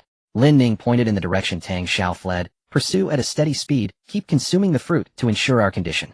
Since you want to run, I'll drive you closer to him and see whom you choose. Group 3, proceed to the next designated area. A voice came through the broadcast. Mengqing looked at his teammates. The two mages were nearly fully restored. After entering the inner circle, Mengqing and his teammates collected some advanced supplies by weaving back and forth. In addition to the injections and energy fruits Lin Ning provided earlier, they had found some exceptionally powerful compressed biscuits. Eating just a small piece provided a strong sense of fullness rich in nutrition and calories. As the broadcast urged them on, Mengqing began to inch closer to the valley at the center. We have 6 points in hand. The others cannot coexist peacefully. Jin Yuan hasn't come looking for us for a while, so he has likely been eliminated. Yu Wenbing considered for a moment and said Jin Yuan is in Group 18. Flanking him are Group 17, led by Zhao Tingchuan from Mingdao Academy, and Group 19, led by Qi Zhun from Changwu Academy. It's hard to say who eliminated him, but he has likely been taken out. Their progress has been incredibly slow lately, practically moving at the pace of the broadcast. According to Adam's calculations, it was now 3:1 p.m. There were still 4.5 hours left until the match ended. The inner circle would only allow them around 2 hours, and in the last 2 hours the broadcast would definitely drive everyone toward the valley. Changwu Academy set the time limit at 12 hours, so there would likely be no lighting in the valley. Since this is a battle royale mode, the test involves not only direct skill exchanges, but also internal team coordination, strategic direction, and tactical adjustments. All external strategies that do not violate fundamental rules are implicitly allowed. For example, helping other teams or collaborating with them. Considering this, after entering the core area, there remains significant uncertainty. It is crucial to eliminate potential risks while some people are still searching for supplies in the inner circle. This way their operational space would expand further once night falls. From the distribution of teams, the next group we encounter is likely to be Group 01 or Group 08. Both are tricky groups. Group 01 is the strongest in the elemental system and Group 08 is second. Both are from Changwu Academy. The odds are not in our favor. The leader of Group 05 from Mingdao Academy is likely adept in metal control, but does not possess the ability to evolve like other elementalists. Thus he needed to enter the middle circle quickly to avoid the first round of combat. This would give him enough time to search for usable metals in the sand. However, Groups 01 and 08 differ. One specializes in lightning, while the other in earth. Both possess exceptionally troublesome and powerful abilities. You'll only know when you fight them. Although a bit anxious, Mengqing still put on a confident demeanor. Hearing Mengqing's calm and confident tone, the members of Group 03 nodded in agreement. The fact that they had made it this far was already a miracle. Since miracles had already occurred, why not create, and even winning the championship was not out of the question. After replenishing a few rounds, my total energy should have risen to the... Yu Wenbing cleared his throat. In normal terms, my total energy is approximately equivalent to that of a Tier 3 awakener. Impressive. Feng Huan praised, then realized something was off. So you mean your original total energy was only at Tier 2? As a spiritual awakener, your mental constructs can't possibly be lagging behind, right? It's about ability development. Yu Wenbing felt a bit embarrassed. Institutions in the Outer 9 regions teach only general knowledge. Ability development must be explored independently. As they traveled, Mengqing finally heard some good news. Although his total energy equivalent to a Tier 3 awakener might still seem slightly insufficient against the Changwu Academy folks, at least his tactical arrangements would be considerably more flexible. Since our trump card has expanded, let's adjust our plan. You all stay put while I head up to observe for any breakthrough opportunity. After saying this, Mengqing quickly climbed a tree. Adam was back online searching for and marking enemies anew. Group 01 is moving towards the central area while Group 08 is being pursued by Group 12 and is heading towards Group 01. Group 14 is about to make contact with Group 17. Group 19 and Group 21 are each heading to the central area. Is this all there is? This is all there is. After sliding down from the tree, Mengqing began to think quickly. The Changwu Academy reinforcement team had been completely annihilated.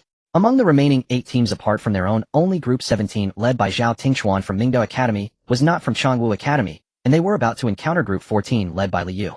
Based on the pursuit route, that Lin Ning seems to want to force Group 08 into a decision. Whether to continue forward against the first elemental team, or retreat to face the second spiritual team. Of course I will go find those of the same element, Tang Xiao said expressionlessly. Even if I face that monster, at least I am of the same element, which leaves room for entanglement and constraint. According to the rules of team competition, you must be stronger than his teammates. But if you face Lin Ning, you might be wiped out at the first encounter. Without you, I couldn't go far on my own. After advancing over a kilometer towards the center, Tang Xiao understood Lin Ning's intention. I will go find that monster. It will definitely pass through the area where Group 03 is located, and I haven't encountered anyone else along the way. Since the guy from Jingshan Academy was able to defeat Shenxin Shinzhou and Yin Shi, it indicates that his team, or he himself, possesses some means to barely deal with the mental element. As the competition site shrinks, the options available will become increasingly limited. Remember, the captain of Group 01 is the top of the elemental system in the joint examination, and his ability is Earth, which includes soil, stone, and minerals. Not only does he have manipulation, but also evolution with strong attack and defense. His few shortcomings at the moment. Group 08 is changing its formation, and Tang Xiao begins to devise a strategy. My strengths lie in speed and attack, but defense is my weakness. So I will initiate the attack first, dividing the members of Group 01. Your average strength is definitely stronger than his teammates, and I can only give you about 30 seconds of safe time. No matter what methods you use, you must take care of his teammates within 30 seconds. Then Rin Xingyun will provide frontline protection, while the others will wait for a chance to interfere with him. I will find a way to deal with him. On top of a white poplar tree, Meng Qing observed Group 08 advancing towards the center. It seems that the one called Tang Xiao is preparing to find those of the same element willing to face the top of the elemental system, rather than turn back to confront the second of the mental system. Do you want me to intervene and restrain Lin Ning? Very well. With this thought, Meng Qing raised his hand and waved at the soaring eagle above. In the distance, Lin Ning, who was continuing the pursuit, paused and said stop. The crowd was puzzled but immediately halted in place. Moments later, Lin Ning chuckled lightly and said, turn around. Give up the pursuit of Tang Xiao and head towards the left wing, Team 14. With Lin Ning's command, the members of Group 12 immediately changed their marching direction. Yulan jumped 2 steps to Lin Ning's side. Is he going to deal with the top 2 of the elemental system? Although it seemed a bit absurd, Yulan couldn't think of any other possibilities. Yes, he said he has absolute confidence that we will suffer mutually, so we might as well hunt separately for now. After saying that, Lin Ning looked at Yulan with a curious expression. To be honest, it sounds like sheer nonsense, but I feel like he is quite confident. This guy. Yulan hesitated for a moment. Their first opponent after entering was Group 11. That captain was the 4th of the elemental system. His ability is Frost. The 4th is also very strong. That kind of large-scale temperature control limits movement, creates low-temperature damage, and can even evolve ice cones and ice arrows out of thin air, and can even create very hard diamond-shaped ice shields. If it weren't for having predicted the ability of shattered iron, they might have suffered casualties in their first battle. He is the top of the strengthening system. Although there are 2 mental system members, one was eliminated early, and the remaining one is quite weak, making it almost impossible to effectively control Tang Xiao and the others. After pulling out an energy fruit from his pocket and eating it, Lin Ning gazed at the distant valley. How much chance do you think he has? I don't know, but I believe in him.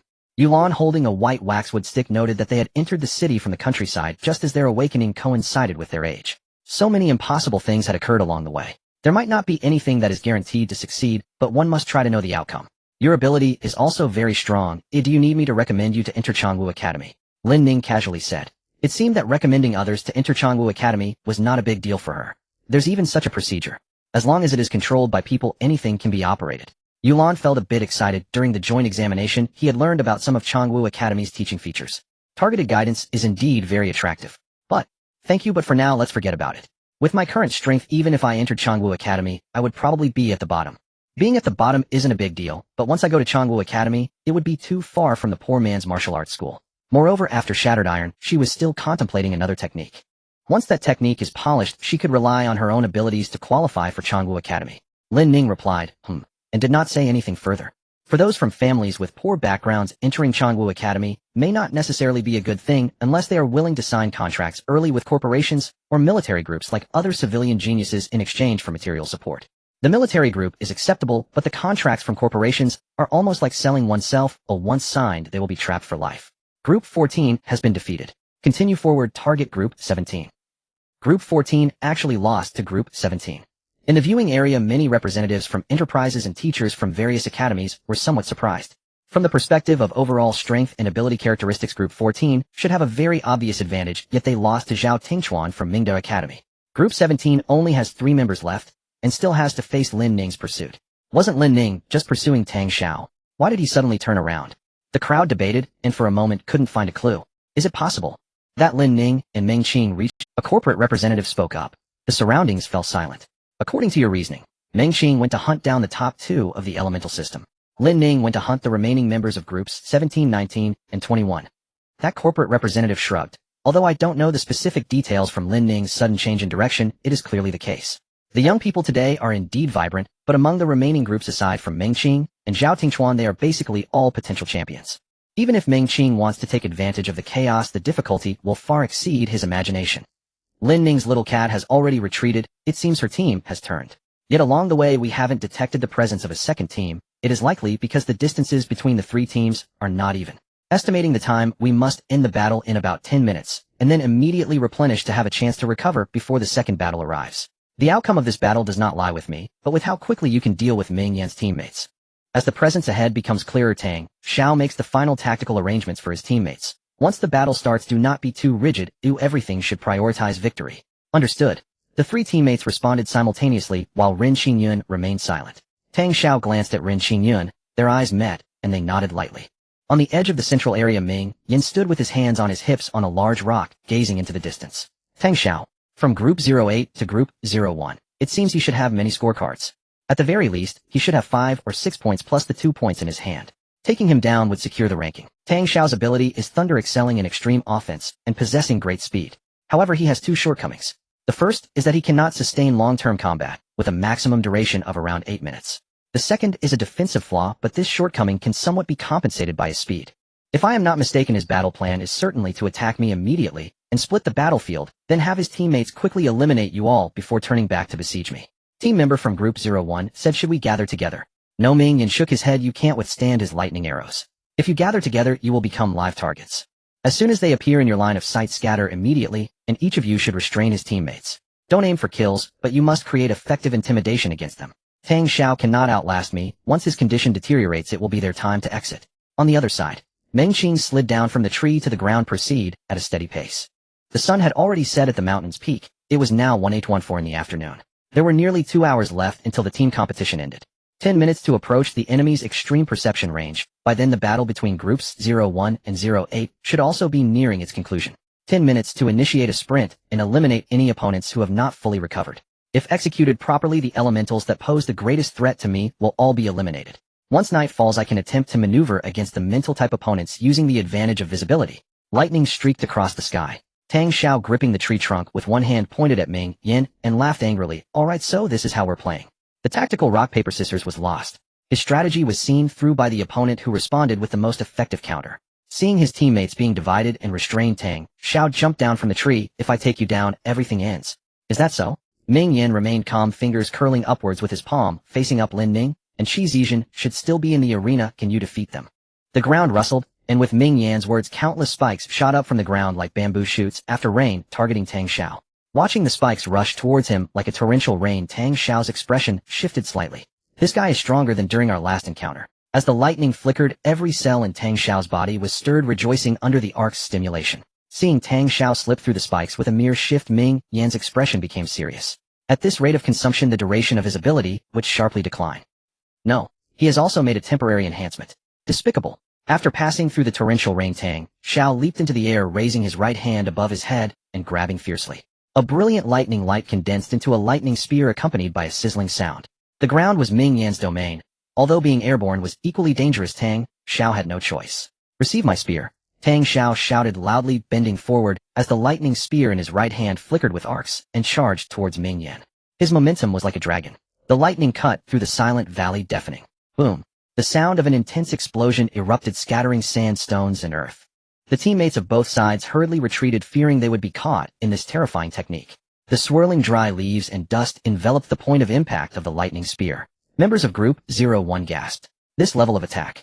Is this a first-year freshman? Rich kids should not be so outrageous. Everyone felt a bit disillusioned, even thinking they were merely ornaments, mere clowns in this competition. As the dry leaves and dust gradually fell, a thick rock wall appeared at the center of the battlefield. The rock wall emitted a crack sound. Broken stones rolled down along the central dent of the rock wall, and cracks spread like a spider web. On the edge of the battlefield, Ren Qinjian's legs and arms swelled simultaneously. Bang! After knocking the opponent unconscious, Ren Xingyun shouted to his teammates, surround them. Members of Group 08 felt invigorated unexpectedly. The previously quiet Ren Xingyun had taken the initiative to open the situation. Everyone rushed towards their opponents. The 30-second time established before the battle was nearing its end. Seeing this, members of Group 01 immediately retreated, not giving the opponent a chance to encircle. What they needed to do was restrain the members of Group 08, not allowing them the opportunity to encircle Ming Yan. This was their most important task. As others retreated, Ren Xingyun suddenly turned around. Surrounding those supports was meaningless. He needed to do something that would change the battle situation more significantly. Directly approaching Ming Yan to distract him. At the center of the battlefield, Ming Yan quickly moved his eyes, searching for Tang Xiao's trace. Where did he go? Not in front. Then he must have gone around to the back. Realizing this, Ming Yan quickly squatted down, and with a press of his palm on the ground, a semicircular rock barrier rapidly rose from behind him. The rock wall stood intact. The anticipated attack did not occur. No, not behind either. In just 5 seconds, Ren Xingyun had dashed to the center of the battlefield less than 10 meters away from Ming Yan. A reinforcement type. Ming Yan quickly grasped in the direction of Ren Xingyun, and the sand and stones on the ground instantly rippled like waves. 2 streams of fine sand swirled and converged from the soil, locking Ren Xingyun's legs in an instant. Immediately, a large expanse of rubble interlaced in the air, transforming into 3 sharp spikes that shot towards Ren Xingyun. Overreaching, the spikes pierced through Ren Xingyun's body, pinning him in place. Blood flowed like water along the spikes towards the ground. Ming Yan stood up with sand and stones swirling around him, ready to launch defense or attack at any moment. Yet he felt an unsettling sense that something was wrong. What exactly went wrong? Ming Yan kept recalling while searching for Tang Xiao's figure. There must be something I overlooked. Shoo. Arrows mixed with lightning struck from the flank, and Ming Yan's pupils shrank, the sand and stones surrounding him instantly coalescing into a shield. Boom. Block. It's a 5-shot volley. After the lightning exploded, a series of dazzling lightning arrows came rushing in sequentially. He actually built up his spirit to this extent. Seeing the arrows lining up and charging forward, Ming Yan leaped back, crouching down to press against the ground. I have blocked the lightning spear. Although this volley has greater penetrating power, it cannot break through my defense. As Ming Yan's palm touched the ground, countless stones surged towards the lightning arrows, and a wall of rock as thick as a city wall rose from the ground. This is Tang Xiao's final attack, nothing more. No. Ming Yan's pupils jolted. He finally realized what was wrong. According to the rules, once a contestant suffers a life-threatening injury or completely loses combat capability, staff members will be responsible for rescue and treatment. No staff appeared. That reinforcement type. Pooh. Ren Xingyun pierced Ming Yan's abdomen with the spike. Just now Ming Yan had retreated, and the distance between them was already less than 3 meters. For a reinforcement type, 3 meters is just 1 step away. Watching the spikes he had evolved pierce through his abdomen with blood oozing out, Ming Yan let out a weak laugh. Accompanied by intense pain and blood loss, his life force rapidly diminished. The stone wall in front also crumbled rapidly as Ming Yan's spirit collapsed. Ren Xingyun leaped to the side with Ming Yan dodging the last 2 lightning arrows. You win. After pulling out the bloodied scorecard and throwing it to the ground, Ming Yan raised his weary eyelids to look at Ren Xingyun. Mimicry ability. Very promising. You are also very promising. Hurry. Full speed. Team 03 tore through the dense woods. Flashes of lightning in the distance presaged that the 2 strongest elemental leaders had already begun their clash. Their squads were commanded by the 1st and 2nd-ranked elemental leaders. The psychic type could not be very formidable, their range of perception must be limited. Once they entered a state of engagement, these non-specialist perceivers were nearly blind to the periphery. They had to charge into the battlefield at top speed while the opponents were locked in combat. The pair of mages ran, while stuffing energy fruits into their mouths. The replenishment was not instantaneous, but it would still prove useful. Less than a kilometer. Note, regardless of which team prevails, neither side will be at full strength. Yu and Bing will assault the enemy's psychic foam, Huan will constrain their enhancement type, and Wei Fan will strike the captain from a flanking approach. Received. Understood. Though their team had suffered losses, their morale remained unusually high. In the end, it was a narrow victory. Tang Xiao panted. After the tactical gamble had failed, he had almost given up hope, yet Ren Xingyun seized the fleeting moment when Team 01 faltered and upset the numerical balance. He even absorbed blows with his body. Tang Xiao looked at Ren Xingyun's abdomen and thigh. 3 grisly penetrating wounds had closed, but had not healed. What a pity for your talent. 200 years earlier, you would have been a mystic type. After a sip of water, Tang Xiao looked at Ren Xingyun. I'm lucky to have been paired with such a dependable teammate. Ren Xingyun nodded in silence. The other 3 teammates finished stowing supplies, and each found a place to sit. Tang Xiao exhaled heavily. I need at least an hour to recover. What about you? Ren Xingyun opened his mouth, but fell silent again. The others were puzzled. This was hardly the moment for shyness. Sniffing the wind, Ren Xingyun's expression stiffened. We only have about a minute to rest. Tang Xiao uttered a surprised sound and looked instinctively skyward. The hawk was gone. It was unlikely to be Lin Ning approaching. For people are coming toward us indeed. Only a few hundred meters. The psychic-type awakener looked ashamed. After defeating Team 01, they had loosened. After all the pursuing squad ahead had stopped, they had assumed they could use the time to rest and recover. Let them come. Tang Xiao cracked his joints. If the enemy struck proactively, they must be aware of his team's movements. He smiled inwardly. Cowardly caution would not do, and rose as the opponents burst from the hillside thicket. So it is him. Lin Ning lost to him. The image was hard to imagine. Take the gamble. The other side may not be in prime condition either. Team 08 stood and readied their formation. The members of Team 03 ahead shifted their formation swiftly. Wei Fan peeled off to circle the flank. Yu Wenbing matched stride with Meng Qing, prepared to strike at the enemy psychic. Ready. As Meng Qing accelerated, Yu Wenbing launched his assault at the psychic. Seeing Wei Fan already behind the flank and Meng Qing within 100 meters, Tang Xiao paused briefly before saying, "You handle the speed type in the rear, I'll take him. I have only one chance, but in theory I can wound him." At Tang Xiao's words, Ren Qingyun turned swiftly, his cover ability unfolding. He thought to himself, this is a bit of... Tang Xiao rubbed his fingertips. Electric light surged. He told himself, let it be. I'll do my best for Changwu Institute. Lightning rolled along his fingers, and in an instant cloaked his arm. Meng Qing clenched his fist. The second feasibility of property disruption would be tested on you now. A sizzling crackle filled the air. Dizzy Tang Xiao forced himself to modulate the power and stay conscious. A weakened lightning spear materialized. He thought everyone along the way fell to him. Besides strength, this man must have extraordinary reflexes or eyesight. This move will decide it. As Meng Qing closed to within 50 meters, Tang Xiao arched back, raised the lightning spear, and hurled it forward. Meng Qing twisted to dodge, but the launched spear dispersed midair into a maelstrom of lightning arrows. A cluster of munitions superpower variant. Meng Qing drew breath as his secondary ability swirled violently. The two mages 100 meters behind Tang Xiao scrambled desperately toward the flank. The technique was far beyond what they should be able to handle. Yet their assignment was complete. The enemy psychic had already been compromised, and after Yu Wenbing's strike remained briefly paralyzed. The other two were shrouded in Feng Huan's high-temperature steam and were withdrawing toward the battlefield's edge. The lightning arrow deluge cascaded down. Meng Qing braced with both arms. Theory held up. Practice was all that remained. Thunderous explosions cracked around Meng Qing, alarming the two mages. If he had been scorched simply by the flames of outer 9th District candidates, could a Changwu Institute candidate's assault really be borne? Could a human truly withstand it? Tang Xiao swayed, stars dancing before his eyes. The final strike drained every ounce of strength from him. Every muscle went soft and powerless. It was done. Tang Xiao slowly closed his eyes. If this man was out, Team 03 would no longer pose a threat. Just as his lids were about to fall, a shadow lunged out from the still wavering lightning. No wonder he beat Lin. Tang Xiao collapsed. Meng Qing did not deal a second blow. He took 3-point cards from Tang Xiao's pocket and left him where he lay. Ren Qingyun turned and walked outward in silence. Passing Meng Qing, he hesitated and said, keep it up. Thanks, Meng Qing replied. The viewing stands erupted. How is this possible? What technique is that? Why was he barely injured? Don't reduce it to simply comprehensive amplification. Even the toughest could not have hard-absorbed Tang Xiao's lightning arrows like that. Indeed, even Jin Yuan would likely not withstand such an attack. Wait. In his earlier fight against Team 5, he was clearly burned by flame. Amingda Institute Awakener frowned. Did he complete the hypothetical conditions and theoretical analysis in that? And without field testing, he dared to hard-absorb a lightning arrow. Practicing with his life. The stance buzzed. It bordered on reckless. What did it profit to defeat Tang Xiao at such cost? Ahead were two psychic forces who countered him. Zhao Tingchuan. With their squad shredded, entering the center would be a direct loss. Debate grew heated, but most soon converged on the likeliest explanation. Meng Qing had mastered a special method that could disrupt energy, a notion already known to some. He was a prodigy among natural awakeners from an energy-starved countryside. His energy affinity far exceeded ordinary people, even surpassing urban natural awakeners. It was barely plausible that he could devise such a method. Others present might manage something similar, but their ranks were nothing next to Meng Qing's. A single injury, and he extracts the lesson, then devises a counter in moments. By disrupting the energy around his body, he forms a defensive shield to repel elemental attacks. The discussion subsided, once the principle was parsed, it seemed less miraculous.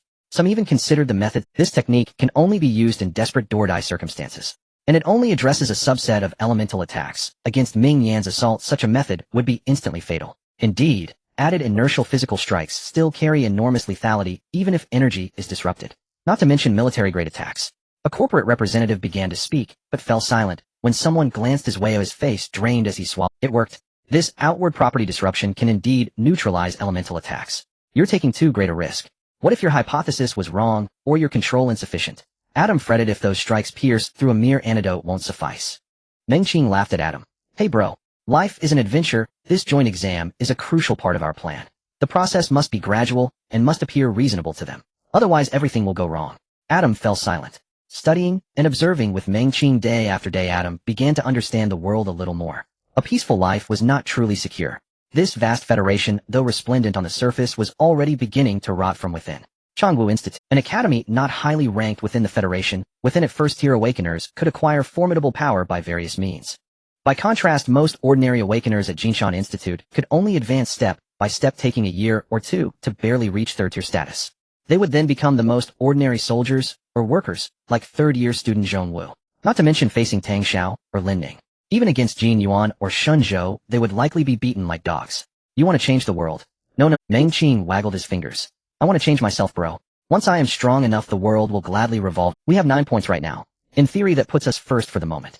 But we must hold on until the contest ends. After eliminating Team 08, led by Tang, Xiao Mengqing added this as he assessed the unfolding situation. Among the remaining teams, the greatest threat comes from the top two in the Psychic Division's point standings. Lin Ning sits second, the leader is Zheng Jun. The sun had set, and the light was fading. What is the plan from here? Feng Huan asked softly in the dimness. Team competition rankings are crueler than the point contest. Teams that are entirely eliminated do not count toward placement. But a competitor who withdraws due to injury like Zheng, she still contributes to scoring so long as the team endures to the end. Wait. Mengqing gazed toward the far side of the valley. At this stage they had to begin calculating carefully. Since Lin Ning agreed to split up the hunt, she would likely attempt to deal with the Psychic Division leader as well. In the best case, Lin Ning's team would wipe out the remaining teams, leaving him free to decide his next move based on the situation. Go chase Xiao Tingchuan. Why are you always tailing me? On the other side of the valley, Zheng Jun looked resignedly at Lin Ning's approaching team. Lin Ning stepped out of the night. He only has one person left. He's too fast for me to catch. Can't we just wait for the zone to contract? We're classmates after all. Why must you eliminate me? Do you want to brawl? That's unnecessary. There's less than an hour left. After the circle tightens, well, eliminate the other teams together, and then wait for the time to run out. If you want to be first, then be first. The intranseism rewards meant little to students of their background. It was not some priceless prize they had to secure at all costs. Lin Ning halted, and looked at Zheng Jun. Do you have other orders? No, he replied with some suspicion. Just trying to avoid trouble. Truthfully, I never wanted to participate in the first place. You understand what I mean, right? From the start of the team contest until now, he had only eliminated a single team, and that was because the other side had collided into them. Lin Ning extended her hand, then hand over your point cards. Fine. After a moment, Zheng Jun produced the point cards. I've seen your eagle hardly rest. You should have around 10 points. With my 2 points added, that's enough for you to claim the championship. Zheng Jun's teammates stood there stunned. Not brothers. You are the Psychic Division's #1 in the point standings. Aren't you going to rush with us? So readily surrendered. Zheng Jun glanced back at his teammates. Don't get your hopes up. My strength is roughly equivalent to Lin Ning's. In this environment, our team stands no chance. You'll sustain fewer injuries and avoid more trouble, and besides, taking too much of her mental control carries risks and potential after effects. Team 21's members were sullen. One could not help but protest. There can't be many teams left. Keeping our single point to secure a team ranking should be acceptable, right? Zheng Jun himself genuinely seemed unconcerned. He turned to Lin Ning. You make a fair point. I can't just eliminate my team. Fine then. Since you refuse to fight, hold on to your points until the end. Don't make trouble. With that, Lin Ning turned and left unconcerned as she exposed her back. After a short distance, Yuan leaned in and whispered, he won't try an ambush later, will he? He won't. Lin Ning led her team to the right to constrict Xiao Tingchuan's range. He's not interested in that sort of thing, and once he agrees to something, he won't go back on it. No sooner had she spoken than Zheng Jun's voice came from behind. Hey, wait for me. I'm coming along to watch. With that, Zheng Jun and his teammates strolled up beside Lin Ning's group, outwardly composed. Within their own ranks, the members remained somewhat guarded toward one another. You took your time getting here. Your points must be plentiful. By rights, you shouldn't need my 2 points, right? Zheng Jun clasped his hands behind his head, assuming an air of weary impatience. I went to the other side, but I only have 4 points, Lin Ning said with calm indifference. Zheng Jun was startled. You're stalled. He sized her up from head to toe, puzzled. That makes no sense. I thought you'd been busy all day. How are you only at 4 points? After confirming Xiao Tingchuan's direction, Lin Ning spoke. About 6 points worth of the latter stage point cards should be in Xiao Tingchuan's possession. Before she finished, Zheng Jun nodded. Who had the earlier stage cards? Ming Yin or Tang Xiao? They've been eliminated. Don't tell me Cin Xinxin or Yin Shi took them out. They were eliminated by the same person as well. The dark horse from Jinshan Institute. Zheng Jun laughed. Look, hey, race what I suggest. I spent the day setting things up. I owe my teammates a bit. You find Xiao Tingchuan, he'll finish him off, and the point cards will be yours. He'll secure 3rd place for my teammates. You can contest 1st and 2nd with the dark horse. I won't take part. Lin Ning nodded, agreed. He's resting at the 130 bearing about 800 meters away. Hearing this, Zheng Jun turned to Team 21. You stick with Lin Ning, he'll go guarantee you a 3rd place.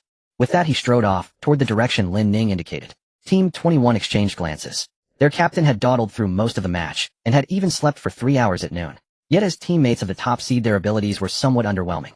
3rd place wouldn't be so bad. It's better than doing nothing and being eliminated outright. Might as well treat it like a camping trip. After some inward self-reassurance, their moods lifted, and they relaxed. Strength grants voice to Zheng Jun. It made no practical difference whether they existed. But without Zheng Jun in the final circle, they were nothing more than weak goblins. 10 minutes later, Zheng Jun yawned as he returned from the dark. After handing 6 point cards to Lin Ning, he rubbed his lower back and sighed. TSK. Once a man passes 18, his joints start to rust. You should get cybernetic augmentations in Future City. Our rusted parts can be replaced anytime. No way. If I get augmentations, I won't be allowed to take the Yunding Institute exam.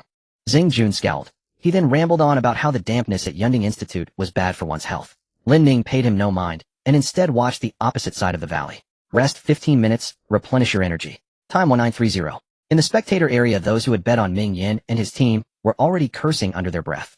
Such a promising team had been eliminated before reaching the final circle. Did Xingjun actually forfeit?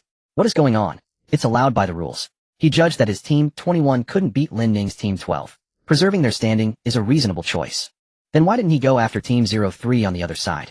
Upon hearing the question, a corporate representative nearby muttered idiot under his breath. Lin Ning intended to contend for the championship. If Xingjun had gone hunting Meng Qing, he would likely have been eliminated by Lin Ning in subsequent plays. Clearly Xingjun only wanted to preserve his team's ranking for Changwu Institute. Between Meng Qing and Lin Ning, he evidently favored Lin Ning. The outcome would be the same. The weather was cloudy with neither moon nor stars in the sky. Surrounding darkness enveloped everything, only the faint sounds of autumn insects disturbing the silence. Prepare yourself. Meng Qing stood up. Lin Ning and her team had already arrived. Both teams consisted of 4 members. The opposing team had eliminated an unstable elemental member right from the start. Our side had lost the mental type, Zheng Shi midway. After more than an hour of rest, everyone was in high spirits. Upon hearing Meng Qing's words, the 3 teammates stood up simultaneously and looked into the darkness. Despite having completed their awakening, their night vision was only slightly better than that of ordinary people with a very limited field of view. The 2 teams quietly approached from either side of the valley. Yu Wenbing's heartbeat quickened. His illusion ability performed well against ordinary awakened ones, not only confusing their vision, but even causing harm through mental force. However, when facing a suppression from the same type, it could easily fall short. Such abilities were not as adaptable as elemental types. Ultimately, a mental connection had to be established first. The mental shock that didn't require a connection was not strong enough, and facing Lin Ning, his confidence was indeed limited. This match is also crucial for my future. The ranking in the state examination will make my enlistment information more competitive. The Shouting Academy has been at the bottom in District 13 for years. Being called a genius is really just a frog in a well. But even so, I can still do something. As he walked, his steps became steadier and more powerful, and his breath gradually stabilized. Looking ahead at Meng Qing, Yu Wenbing extended his hand and drew a cross on Meng Qing's back. Meng Qing paused slightly before continuing forward. 1951. Xingjun has only 2 points. He promised that he only needed to place 3rd. So even if we defeat Meng Qing, I will still retain his 2nd place ranking. Yulan heard Lin Ning's voice in her mind, and with a wooden stick in hand she chuckled. I believe he thinks the same. The 2 teams were separated by only 1 point. Lin Ning had 10 points, Meng Qing had 9 points. Lin Ning stopped and raised her hand. The 3 teammates instantly dispersed. Wei Fan, holding a wooden spike, also stepped into the darkness. Come on. Meng Qing extended his arms, and Yu Wenbing and Feng Huan grabbed his wrists. Feeling his wrists lock the ground beneath, Meng Qing slightly sank, then he surged forward. In the distance, Lin Ning showed a look of confusion. Oh, what was this posture? She had the shared vision of beast control. Day and night made no difference to her. In the darkness, Wei Fan let out a muffled grunt, followed by the cries of a beast. As Meng Qing charged, Yu Wenbing and Feng Huan felt the wind roar past their ears. They strained their eyes open, daring not to slacken for a moment, while desperately circulating their energy to execute the plan. As long as we win, it doesn't matter how graceful or good-looking it is. After rushing forward for over 10 meters, Meng Qing suddenly halted, flipping his arms to throw Yu Wenbing and Feng Huan directly at Lin Ning.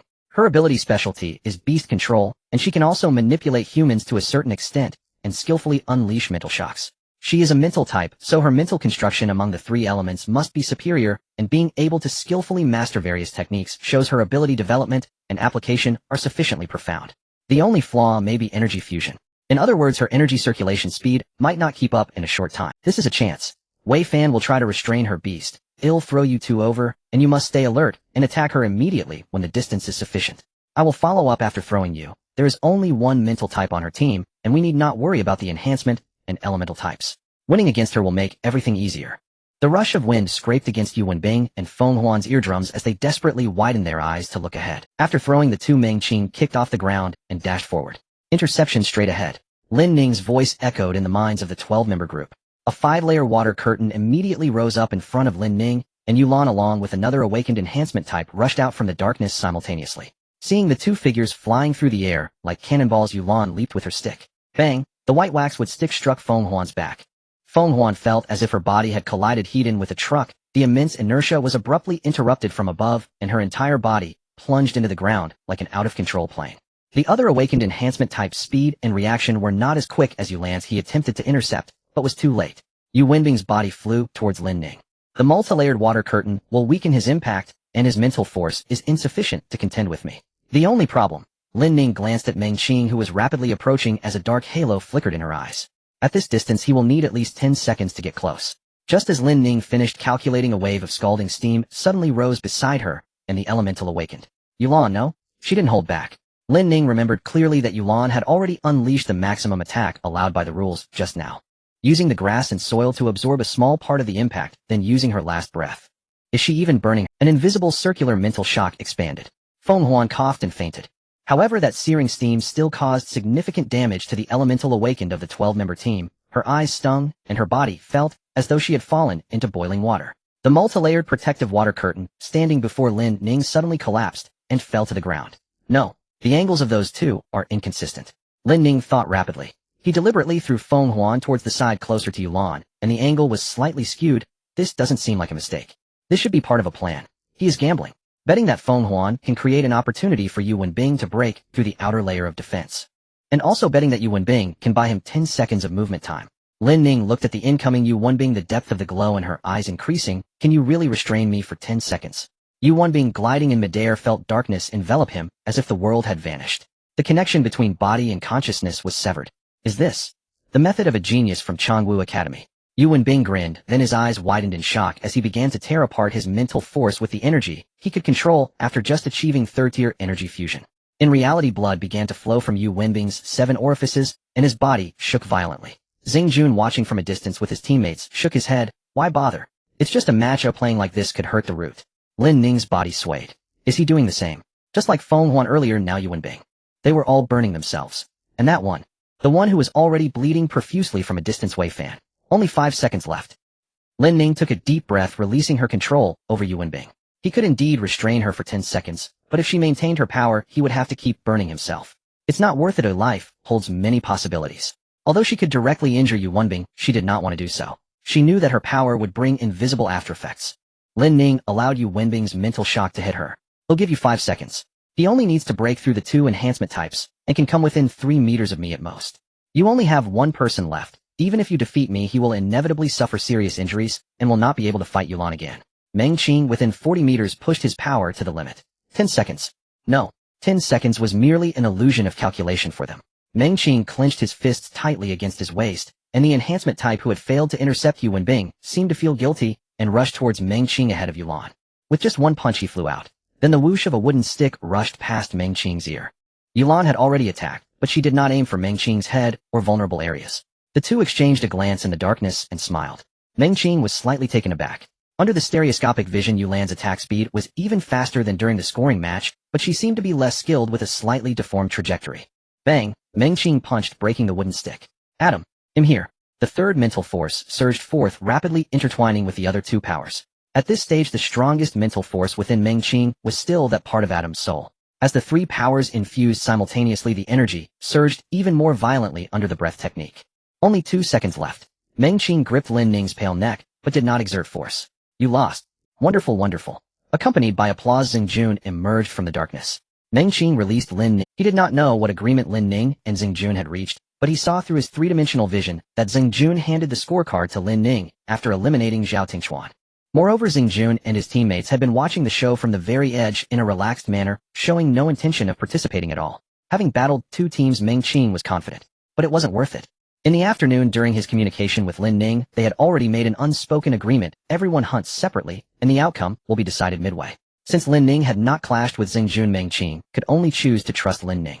To be honest, if I were to strike now, Xingjun stroked his chin. Then we would team up to eliminate you. There are still 5 minutes, more than enough time. Lin Ning rubbed her neck. Although Meng Qing had not used much force, a few red marks still appeared on her neck. In the world of martial artists, these were all minor details. Just kidding, don't say that. My teammates would be upset. Xingjun burst into laughter and sat down on the spot. Where are the paramedics? The match is ending. Xingjun suddenly stopped mid-sentence and turned to Lin Ning, saying, you need to give him a point. After handing over the scorecards, Lin Ning scoffed and pulled out 7 scorecards to hand to Meng Qing. I just need to keep our team in 2nd place. The match is over, hurry and save the people. Once the scorecards were exchanged, Xingjun shouted into the darkness again. Hasty footsteps sounded and dozens of paramedics emerged from all directions to carry away the injured members from Group 3 and Group 12. The remaining people sat together on the ground waiting for the match to end. To be honest, is it really worth it to fight like this for a joint examination? Sitting cross-legged on the grass, Xingjun propped his head on his hand, looking at Meng Qing. Lin Ning also turned to look at Meng Qing. Yu Wenbing and Feng Huan had won the team match, but throughout the entire event, almost more than half of the credit belonged to Meng Qing. The judging panel is not blind. Therefore, the personal score rewards for the others are destined to be not particularly generous as for the rewards from the other 9 districts. It probably isn't worth it. Meng Qing shook his head. This is the only way we can win. When opportunities arise, we must seize them by any means, for chances without risks will not belong to us. The atmosphere fell silent for a moment. After a while, Lin Ning asked again, earlier you said you were absolutely confident that we would both be injured. Oh, was that the same strategy? Such a strategy wouldn't work in the woods, would it? It's a different strategy. It indeed involves mutual destruction. Meng Qing explained casually. In truth, there was no such strategy. He was just pretending to be confident, prompting Lin Ning to fill in the gaps with her imagination. Zheng Jun and Lin Ning exchanged thoughtful glances and nodded simultaneously in confusion. Zheng Jun pondered for a moment. When will you come to Changwu Academy? With Meng Qing's performance, he was more than qualified to enter Changwu Academy. If it weren't for the restrictions of Yunding Academy's enrollment policy, entering Yunding Academy now would also be feasible. Not sure yet. I have an agreement with Jinshan Academy that I can't transfer until at least my 2nd year. That will be soon, at most 2 months. Although Zheng Jun was a bit superficial, he was not socially anxious. After chatting for a few minutes, a voice came from the distant broadcast. Team competition ended. Candidates are to leave the venue in an orderly manner with staff. Supplies are not to be taken away. Hearing the announcement, Meng Qing quickly reached out to Lin Ning and Zheng Jun. Hurry. Give me the energy fruits you collected. If we don't eat them, they'll go to waste. Zheng Jun said. After clearing out the energy fruits from both of their hands, Meng Qing divided half to Yulan and then began stuffing his mouth with them as quickly as possible. The staff nearby did not stop him. As long as they weren't taken out, it wouldn't count as a violation. After returning to the hotel, Meng Qing hadn't even had the chance to wash up when there was a loud knocking on the door. It sounded urgent. Meng Qing opened his 3-dimensional vision to take a glance. Xie Yi was at the door, scratching his head, looking hesitant, as if he was contemplating whether to break in directly. I'm coming. After opening the door, Meng Qing glanced at Xie Yi. No way, why the hurry? I've had a tiring day, at least let me rest a bit. You can rest any time. After we go back, I can give you a break, can I? Xie Yi walked into the room and closed the door. What do you plan to do? Sure enough, it was Jinshan Academy asking for a price. Meng Qing shook his head. I don't know, being first and leading by a large margin. What should the academy offer at a time like this? Meng Qing was very clear about his poor identity. The perspectives of the poor are inherently different from those of the leaders and the wealthy. Once he sets a price, the academy can easily gauge his bottom line. The department head and grade head just called earlier. To be honest, the academy never expected you would win the championship. They didn't even seriously consider the top 3. Sure enough, these old folks had never hoped for it, but that's even better. Surprises are always more valuable. Any suggestions from teacher Xie? Meng Qing looked at Xie Yi. Weren't you very familiar with these matters during the competition? Not quite. Xie Yi shook his head.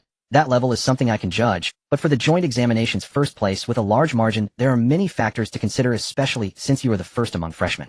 Although it doesn't actually relate much to our Jinshan Academy's education, in name you are a student of Jinshan Academy. This will directly relate to enrollment rights and financial allocations, and the like. So before returning to school, find an opportunity to publicly visit the Changwu Academy enrollment office. This will put pressure on the academy.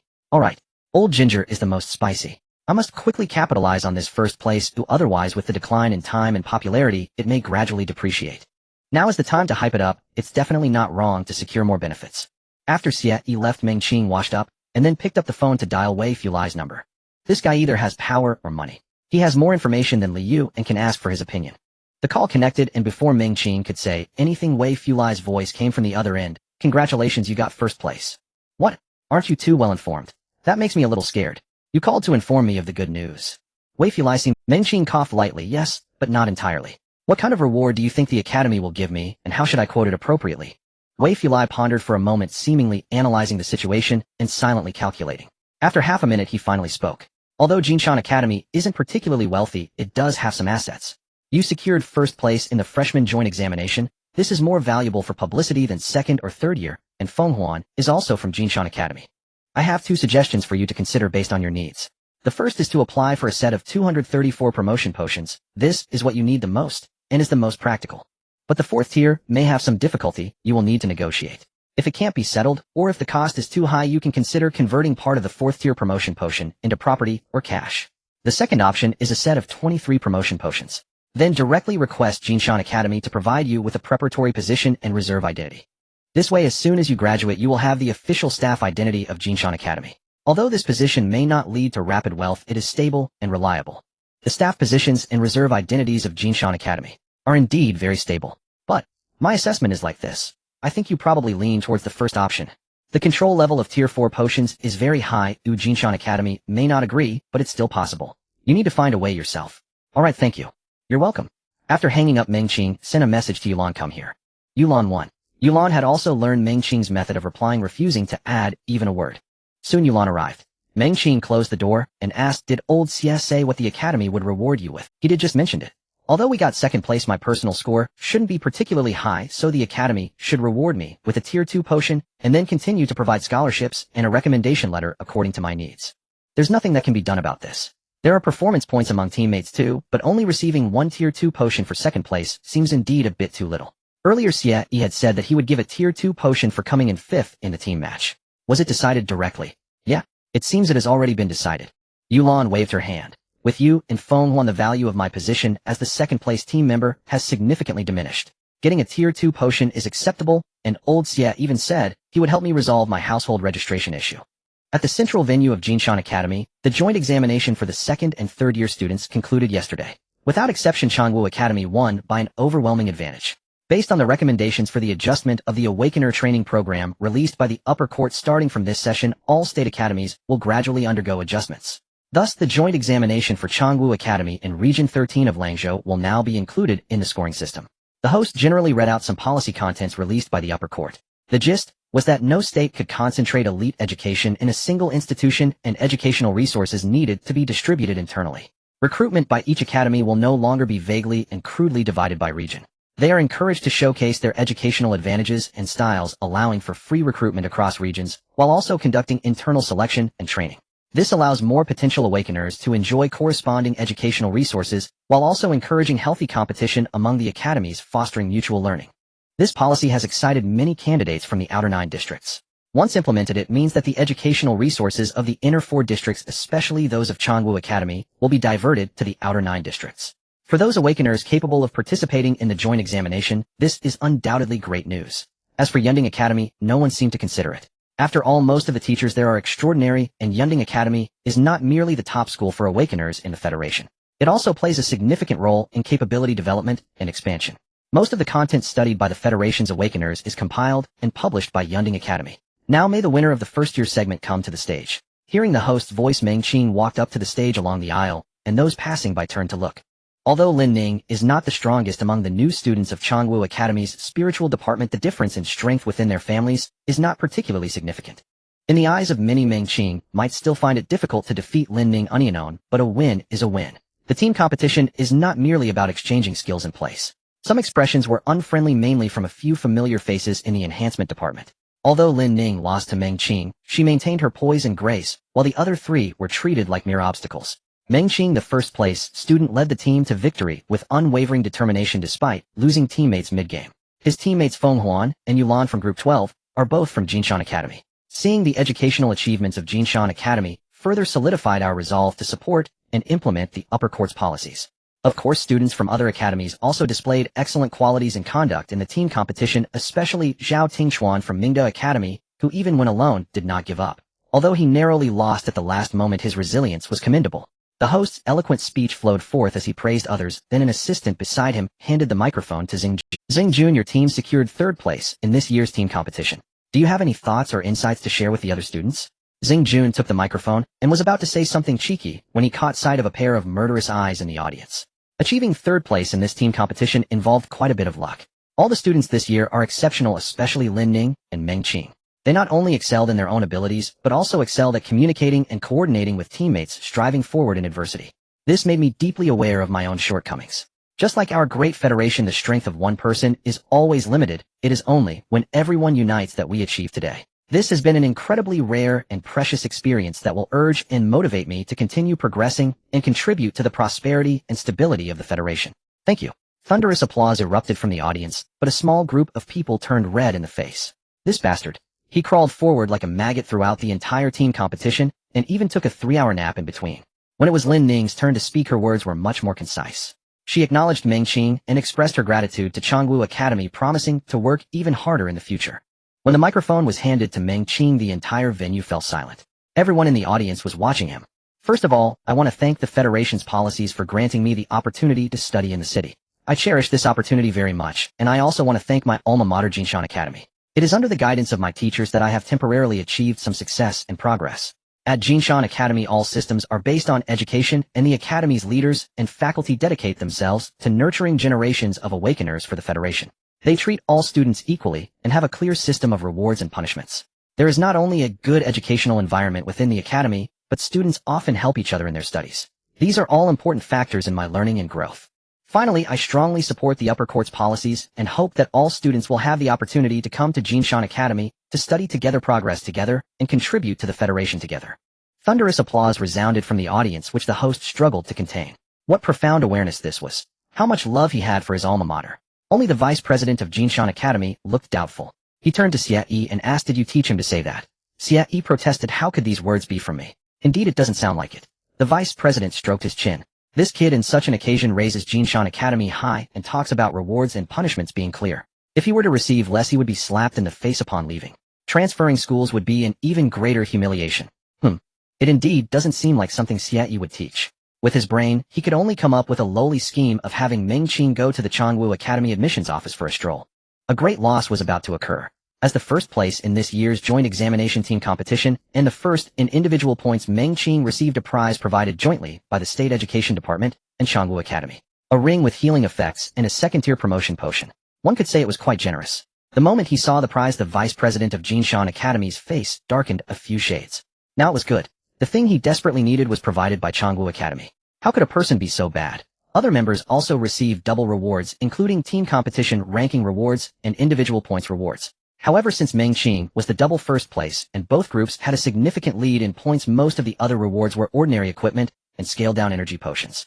When it was time to receive the team competition ranking awards, Meng Qing's 4 teammates stepped back at the same time, giving all the honors and applause to Meng Qing. Therefore, I thank all the leaders, classmates, and guests. After the award ceremony, our academy will hold some post-competition activities outside the venue. If you're not in a hurry, feel free to join us. After leaving the main venue, Meng Qing immediately put on the ring and stored the second-tier promotion potion. You guys shouldn't be in a hurry to leave, right? Xing Jun, who came down with him, raised his eyebrows at Meng Qing. The food from our academy is really delicious. You'd be missing out if you don't try it. This guy still remembered the scene from yesterday when Meng Qing devoured energy fruits. Meng Qing smirked and scanned the crowd, saying, "I need to ask about that." After saying this, Meng Qing walked towards Xie Yi and the vice president. Upon seeing Meng Qing approaching, Xie Yi wildly winked at him, indicating that he did a great job. Now he could thoroughly exploit the academy's resources. The vice president rolled his eyes at Xie Yi and nodded at Meng Qing. "Not bad, great results, and you also promoted the academy. He'll discuss the rewards with the principal when I get back." Meng Qing's expression was serious. "Thank you, principal. This is what students should do." The vice president fell silent for a moment. "Just call me the vice president. Is this kid a natural? Let's go. Let's see just how delicious Changwu Academy's fare truly is."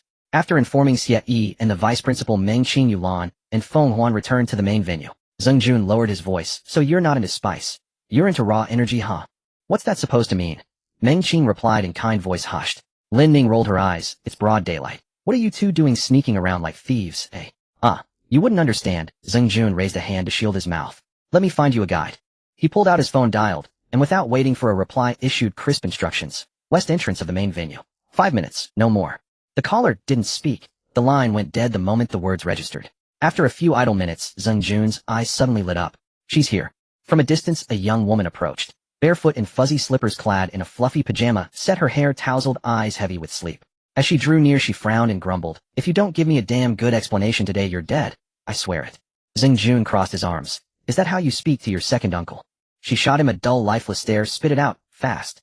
Ali Okini at buffet. We need someone who knows where the real treasures lie buried." He gestured toward the surrounding tables. "Are you insane? These?" She paused mid-sentence, glanced at Meng Qing, Yulan, and Feng Huan, then nodded. "Fine, let's go." Zheng Jun burst into laughter and pointed. "This is my niece, Xing Xiaolu. And these are—" "I know Meng Qing, Yulan, Feng Huan.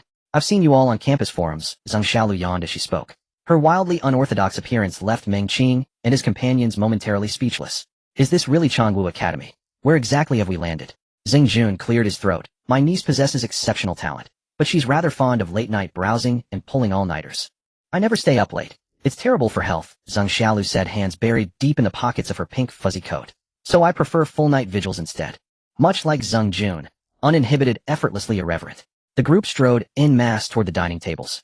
Xing Xiaolu first appraised Feng Huan, then shifted her gaze to Yulan and Meng Qing. Rising white mist, intense thermal vapor, crimson veils, blood key amplification. As a perception type awakened, she could instantly discern the characteristic aura color of any awakened individual. Meng Qing nodded. Comprehensive enhancement. Touches every aspect. I see, Xing Xiaolu mused untroubled. Comprehensive enhancement was plausible enough. But why is your abilities aura silver gray? Though many reinforcement type abilities manifest in such use, like stone skin or metallic body, I heard yours is also physical reinforcement. Why the discrepancy? Yulan spread her hands. No idea. So far my only confirmed ability is enhanced physical metrics, nothing else. Mind exchanging contact details. To share any unusual developments. Zheng Xiaoli's interest flared instantly. Such mismatches between ability manifestation and aura color were rare, and deeply intriguing to a perception type like herself. Sure, Yulan readily agreed, pulling out an old-fashioned flip phone to exchange contact information with Xing Xiaolu. Once connected, Zheng Xiaoli's enthusiasm surged. She discreetly pointed out high-energy dishes while whispering animatedly with Yulan. Just pure physical metric enhancement. Even in focused concentration, no external manifestations. Oh, really? Have you ever invited a mental type awakened to enter your dreams, or probe your mind? Never tried. Indeed inconvenient. He'll research this later. See if any documented ability. They swept through the buffet with restraint. Never overindulging, never wasting food. Even Lin Ning and Xing Jun, swept along by Meng Qing's trio, felt an unexpected thrill, the sheer audacity of stealthy feasting beneath the noon sun. Though the items were ordinary, the ritual was exquisite. Quick glances left and right, then swift ingestion. Chewed and swallowed in 3 rapid motions. We're stealing bites, not hearts. Tone it down, Meng Qing muttered, watching Xing Jun's expression grow increasingly lewd and unsettling. Xing Jun clicked his tongue. You've ruined the whole mood. Beside him, Xing Xiaolu shot him a withering glance. This very food rotted and used at home, yet he now skulked like a thief.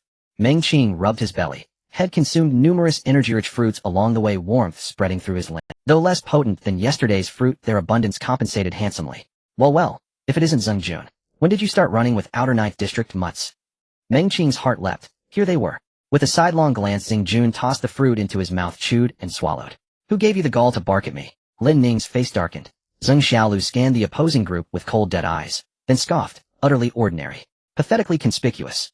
Her voice suddenly rang clear and sharp, drawing glances from nearby diners. Jin Yuan and his companions turned ashen. They'd lost the points tournament to Outer Ninth District, and been eliminated by them again in team matches. Though no one mocked them, openly whispers behind hands had already driven them to the brink of madness. The lead youth furrowed his brow. Xiaolu, I'm merely delivering a message. Xiaolu, you dare address me so? Zheng Xiaoli's expression hardened. Though her ability wasn't combat-oriented, those words alone made the opposing group instinctively shift their stance. Miss Zheng were simply conveying a message to Meng Qing. The youth took a slow breath, mastering his temper. He turned directly to Meng Qing. Meng Qing, our senior brother Do Xuechong says, my inept younger brother owes his newfound focus entirely to your guidance. A modest token of gratitude awaits you at North 3 Hall. As first-ranked reinforcement type of the joint exam, should you deign to accept, we welcome you to meet us there. He deliberately raised his voice, ensuring every nearby ear caught the words. Xing Jun's brow nodded. Do Yuanchong. Before Meng Qing could respond, Xing Jun and Lin Ning both locked eyes with him. Silent, urgent signals to ignore it all. The youth pivoted and walked away, denying Meng Qing any chance to refuse. Others watched, eyes fixed on Meng Qing. The vice principal of Jinshan Academy turned to his side, Lianshan Mining. Xie nodded. Yes. The vice principal snorted coldly. You're an old hand at patrol division. You know the filing protocols without instruction, I trust. No need. Xie's expression soured. Jinshan Academy's security office had already warned Do Lianshan, and Xie himself had pledged protection to Meng Qing. Do Yuanchang, do you truly believe you can resurrect Lianshan Mining single-handedly? Such opportunities aren't granted on demand. They're seized or lost forever. Xie withdrew his phone, calling Patrol Division Jinshan Branch. Fu Chuanxiu stared at the incoming number, puzzled. Brother E actually called me. Unbelievable. Could this be about his student? Brother E. Xie cleared his throat. Xiao Fu. Lianshan Mining stands accused of violating upper court statutes, illegal mining in the wilds, and slave capture. How serious is this? Fu Chuanxiu hesitated. A minor matter. Then, hearing silence, he snapped to attention. Investigating unlawful acts. That's our sworn duty. They'll have Shishi Town transmit the evidence immediately. We'll raid Lianshan Mining this afternoon. Still, this won't be their direct operation. Eliminating targets may prove complicated. Raid Lianshan Mining. That's all we require. Thank you, Xiao Fu. Xie sighed. Fu Chuanxiu shuddered. Don't speak so formally, Brother E. I owe you my life. I'll dig deeper, find every shred of evidence. I'll ensure every last member of that family meets justice. That won't be necessary. Outside the main arena of Changwu Academy, Meng Qing hesitated. He had assumed someone like Jin Yuan or Tsun Xinxin had arranged for a top-ranked first year to confront him. He hadn't expected it to be Do Yuantong's twin brother. Lin Ning's expression turned grave. Though Dou Yuanchang's family isn't wealthy, he is truly formidable. Among third years in the enhancement division, he likely ranks within the top 10. A standout among Changwu Academy's third years is leagues beyond any third year from the outer ninth district. He must excel in some extraordinary aspect. Especially enhancement division students. They've always been belligerent by nature. Zheng Xiaolu standing nearby paused thoughtfully. Dou Yuanchang's ability trait is alloy. From my observation, his mastery is exceptional. He can not only harden his skin into ultra-dense alloy, but also reshape limbs into fluid alloy forms through energy manipulation, absorbing incoming attacks. Setting aside all that, his raw strength alone would be difficult for you to withstand. Feng Huan nodded vigorously beside her silently, urging Meng Qing not to underestimate Dou Yuanchang, as he might Zheng Wu. Changwu Academy students, especially those near the top of the rankings, are never to be trifled with. Perhaps it's wiser to step back, for you've only awakened a month ago while he's been active nearly 2 years. No one would fault you. Seeing Meng Qing remain unmoved, Feng Huan grew anxious. Brother, you're not seriously planning to test him? Do you think he'll actually go? The vice principal of Jinshan Academy watched curiously. Normally such an invitation would be dismissed outright or ignored entirely. Yet Meng Qing was visibly deliberating.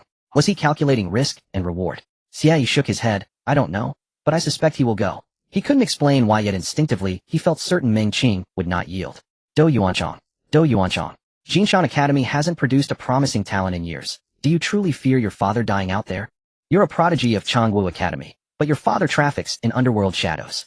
I should at least see what gift he's prepared for me. If it's too trivial, I'll simply walk away. Picking up a crimson fruit from the table, Meng Qing turned and strode toward the North 3 arena. Crowds surged around him. Seeing he truly intended to go, spectators abandoned Changwu Academy's scheduled events and followed en masse. Yulan and others walked beside Meng Qing. Feng Huan spoke. Dou Yuanchang graduates soon. If he intends to use this final opportunity against you, he's certainly prepared. Don't worry, I won't act recklessly. Meng Qing replied quietly. This was Changwu Academy's venue, and the commotion was immense. He couldn't deploy Adam's mental power, he'd rely solely on his 2 innate abilities. No, don't think like that. If Dou Yuanchang issued such a challenge, he wouldn't propose unrestricted hand-to-hand combat. He'd surely offer a seemingly fair condition. For example, I graduate soon, so it wouldn't be honorable to overpower a junior. Mr. Meng, would this arrangement suit you?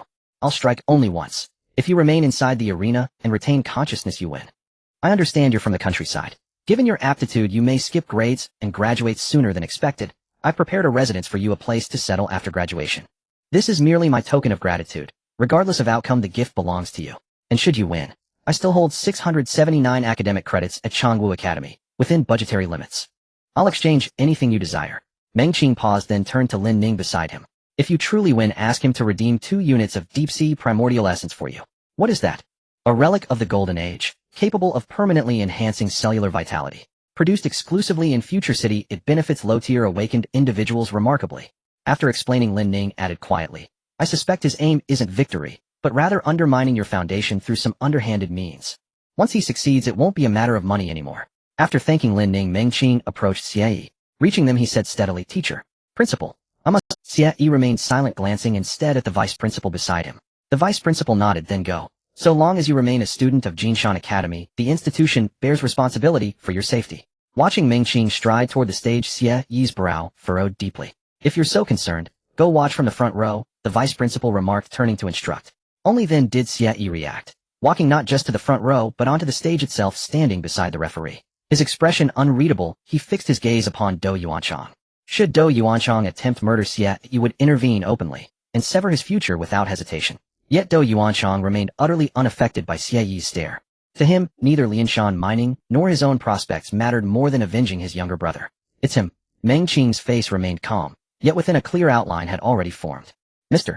Meng, my ability trait is alloy. You've likely been informed of this. But there's more I must tell you. During my 2 years at Changwu Academy, I've mastered a cascading shockwave technique. Force-building layer upon. It may cause internal injury, but nothing fatal. Changwu Academy's medical capabilities are fully sufficient. Silence blanketed the arena. Only Dou Yuanchang's voice echoed across the space. Meng Qing met Dou Yuanchang's gaze directly, his tone sincere. Thank you. I thank you. Dou Yuanchang smiled faintly. Mr.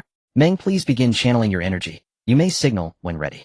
Meng Qing nodded and began drawing forth his power. 2 currents merged and swirled. His breathing technique simultaneously accelerated cellular resonance. Ready. Before the final syllable faded, Dou Yuanchang vanished. Black stone beneath his feet fractured too fast. Deprived of stereoscopic vision, Meng Qing couldn't track Dou Yuanchang's movement. Within an instant, his opponent stood before him. His ability was alloy. yet his speed surpassed even Shinjo's. Alarm blared through Meng Qing's mind. Oh, every muscle and cell locked momentarily in frozen dread. Like a lamb confronting a tiger, terror and helplessness flooding his being. Damn you. His slackened fists and muscles tensed anew, the fear dissolving instantly. His entire field of vision flared bright. Dou Yuanchang's figure hadn't fully materialized, yet his fist already pressed against Meng Qing's upper abdomen. The first wave struck like a mountain collapsing. Meng Qing's ribs shattered completely. Subsequent surges battered his pulverized bones and viscera like typhoon-driven tsunamis. Feng Huan closed his eyes below the stage, unable to bear watching further. Meng Qing's chest had deformed grotesquely, shattered fragments piled upward distorting his torso into the hunched, withered posture of a dying elder, though his outer skin remained unbroken. Crack! Meng Qing spat blood froth, yet his feet remained rooted to the ground. Dou Yuanchang smiled. Yulan's eyes burned crimson. Silver-gray energy flickered wildly within her pupils.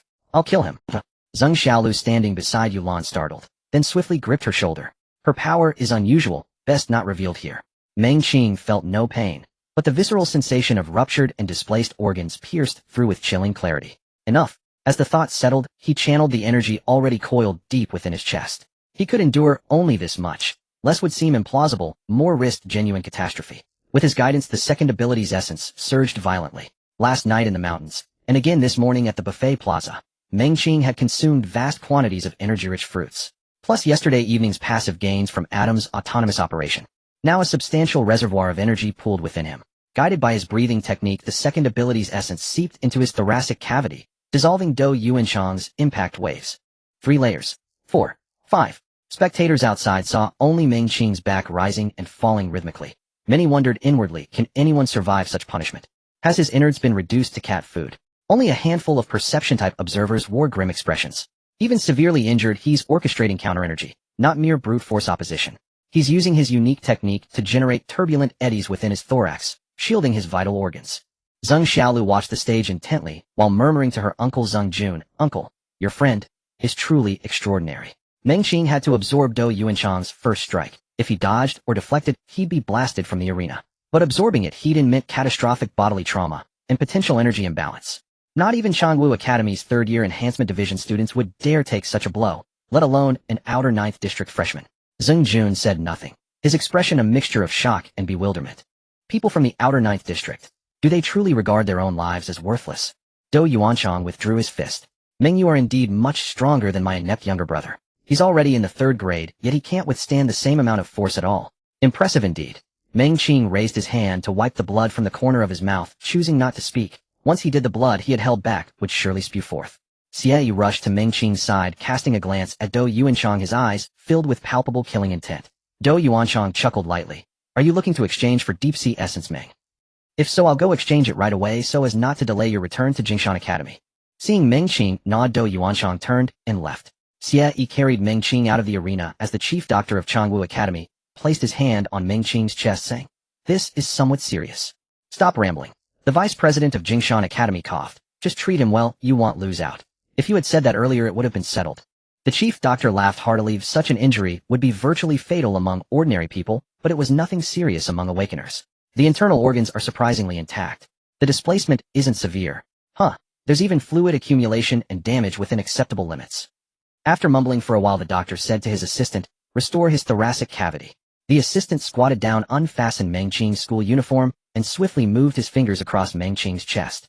Soon the shattered bones and muscles began to return to their original positions at a visible speed. After restoring the thoracic cavity, the doctor urged the power again. As a milky white glow seeped into Meng Qing's chest, his previously dark red skin began to recover. The external injuries are nearly healed. Send him back to the medical room for further treatment, and you can prescribe whatever medicine you want. Make it expensive. Make it lethal. I don't believe you can treat one person and bankrupt Jingshan Academy. Seeing the vice president remain calm, Feng Huan and the others gradually relaxed. Looking at the unconscious Meng Qing, Yulan clenched his fists. The progress wasn't fast enough. He needed to be stronger and learn more. For injuries of this extent with current technology and abilities, it's not too difficult, and of course it's also because you are quite capable yourself. On the way to the North 3 Hall, the vice president of Jingshan Academy contacted him. They were friends, so this was originally part of his responsibilities. Treatment is one thing, but you still need to rest for a while. Don't overtrain or get injured within 3 to 5 days. These medicines will help solidify your body and accelerate recovery. As for the deep-sea essence, wait until your body is healed before using it, or it won't achieve the best results. After the doctor gave some follow-up advice, he sent Meng Qing out. Upon exiting the medical room, everyone was waiting outside. Are you alright? Wei Fan had already received treatment the previous night, and aside from some faint pink marks on his skin, he looked much the same as before. It's not a big issue anymore, Meng Qing nodded. You've done well to reach this point. Seeing Meng Qing's downcast expression, Yu Wenbing reassured him. That person ranks quite high in Chanwu Academy. To withstand a blow from him without losing is something few can achieve at this stage. Others chimed in, stating that this was indeed a significant improvement over Dou Yuanchang. Meng Qing struggled to recall the upsetting thoughts, trying not to let his expression falter. The vice president interrupted everyone. Let's head back to the academy first. Rest well today, and come to my office tomorrow. After saying goodbye, the group from Jingshan Academy boarded the bus. Throughout the journey, Meng Qing remained hunched in his seat, silent, and the others didn't disturb him. In their eyes, this was the first time Meng Qing truly felt such a vast disparity. Just a single strike with limitations applied had left him severely injured and on the brink of death. Sitting in the front row, Xie Yi glanced back at Meng Qing, feeling some regret. Since it was the examination period, all the academies were on break and the dormitories were empty. His dorm mate Li Yue had also gotten off early to go home after returning to Jingshan District. After a quick wash, Meng Qing began to slowly adjust his power. His injuries were beginning to heal, but the flow of energy was still somewhat unsteady. After thinking for a moment, Meng Qing decided to use breathing techniques to guide the energy. A strange swollen sensation quickly filled his body, but as the energy surged those initially sluggish points, after completing a round of breathing techniques, his entire body felt incredibly light. This breathing technique is truly remarkable. It not only aids in cultivation, but can also enhance energy flow during combat.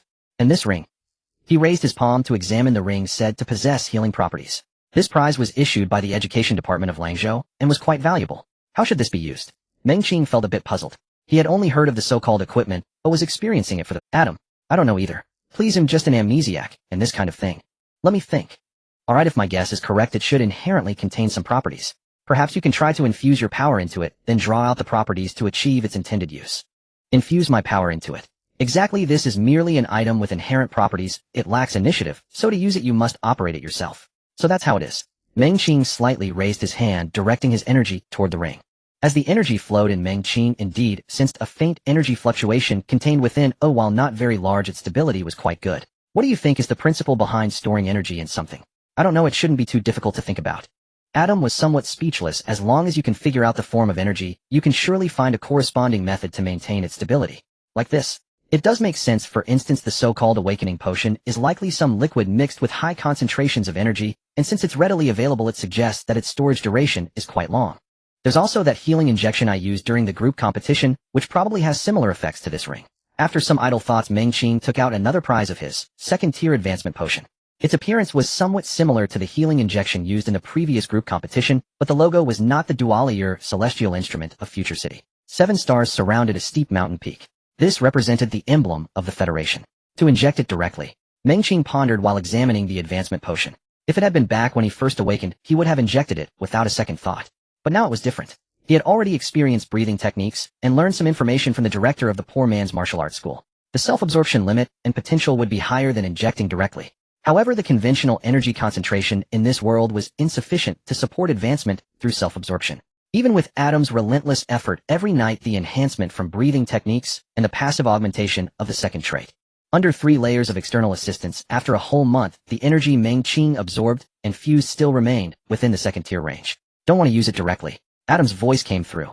Meng Qing replied, I just feel that Xie Yi's previous statement had other implications. Do you think it's possible that the potion actually has some kind of defect? After pondering for a moment, Adam agreed. Is it the price? That indeed is a significant flaw. It's too expensive for us. Speaking seriously.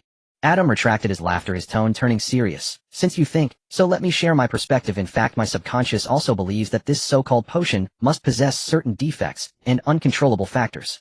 Though I don't remember much, my subconscious tells me. Power should come from within. A strength achieved purely through external factors will be incredibly fragile. Then this thing can be sold for money. No, that's not right. Meng Qing clenched his palm. With Adam's existence, he could completely extract only the energy, just as he did before at Treasure Mountain.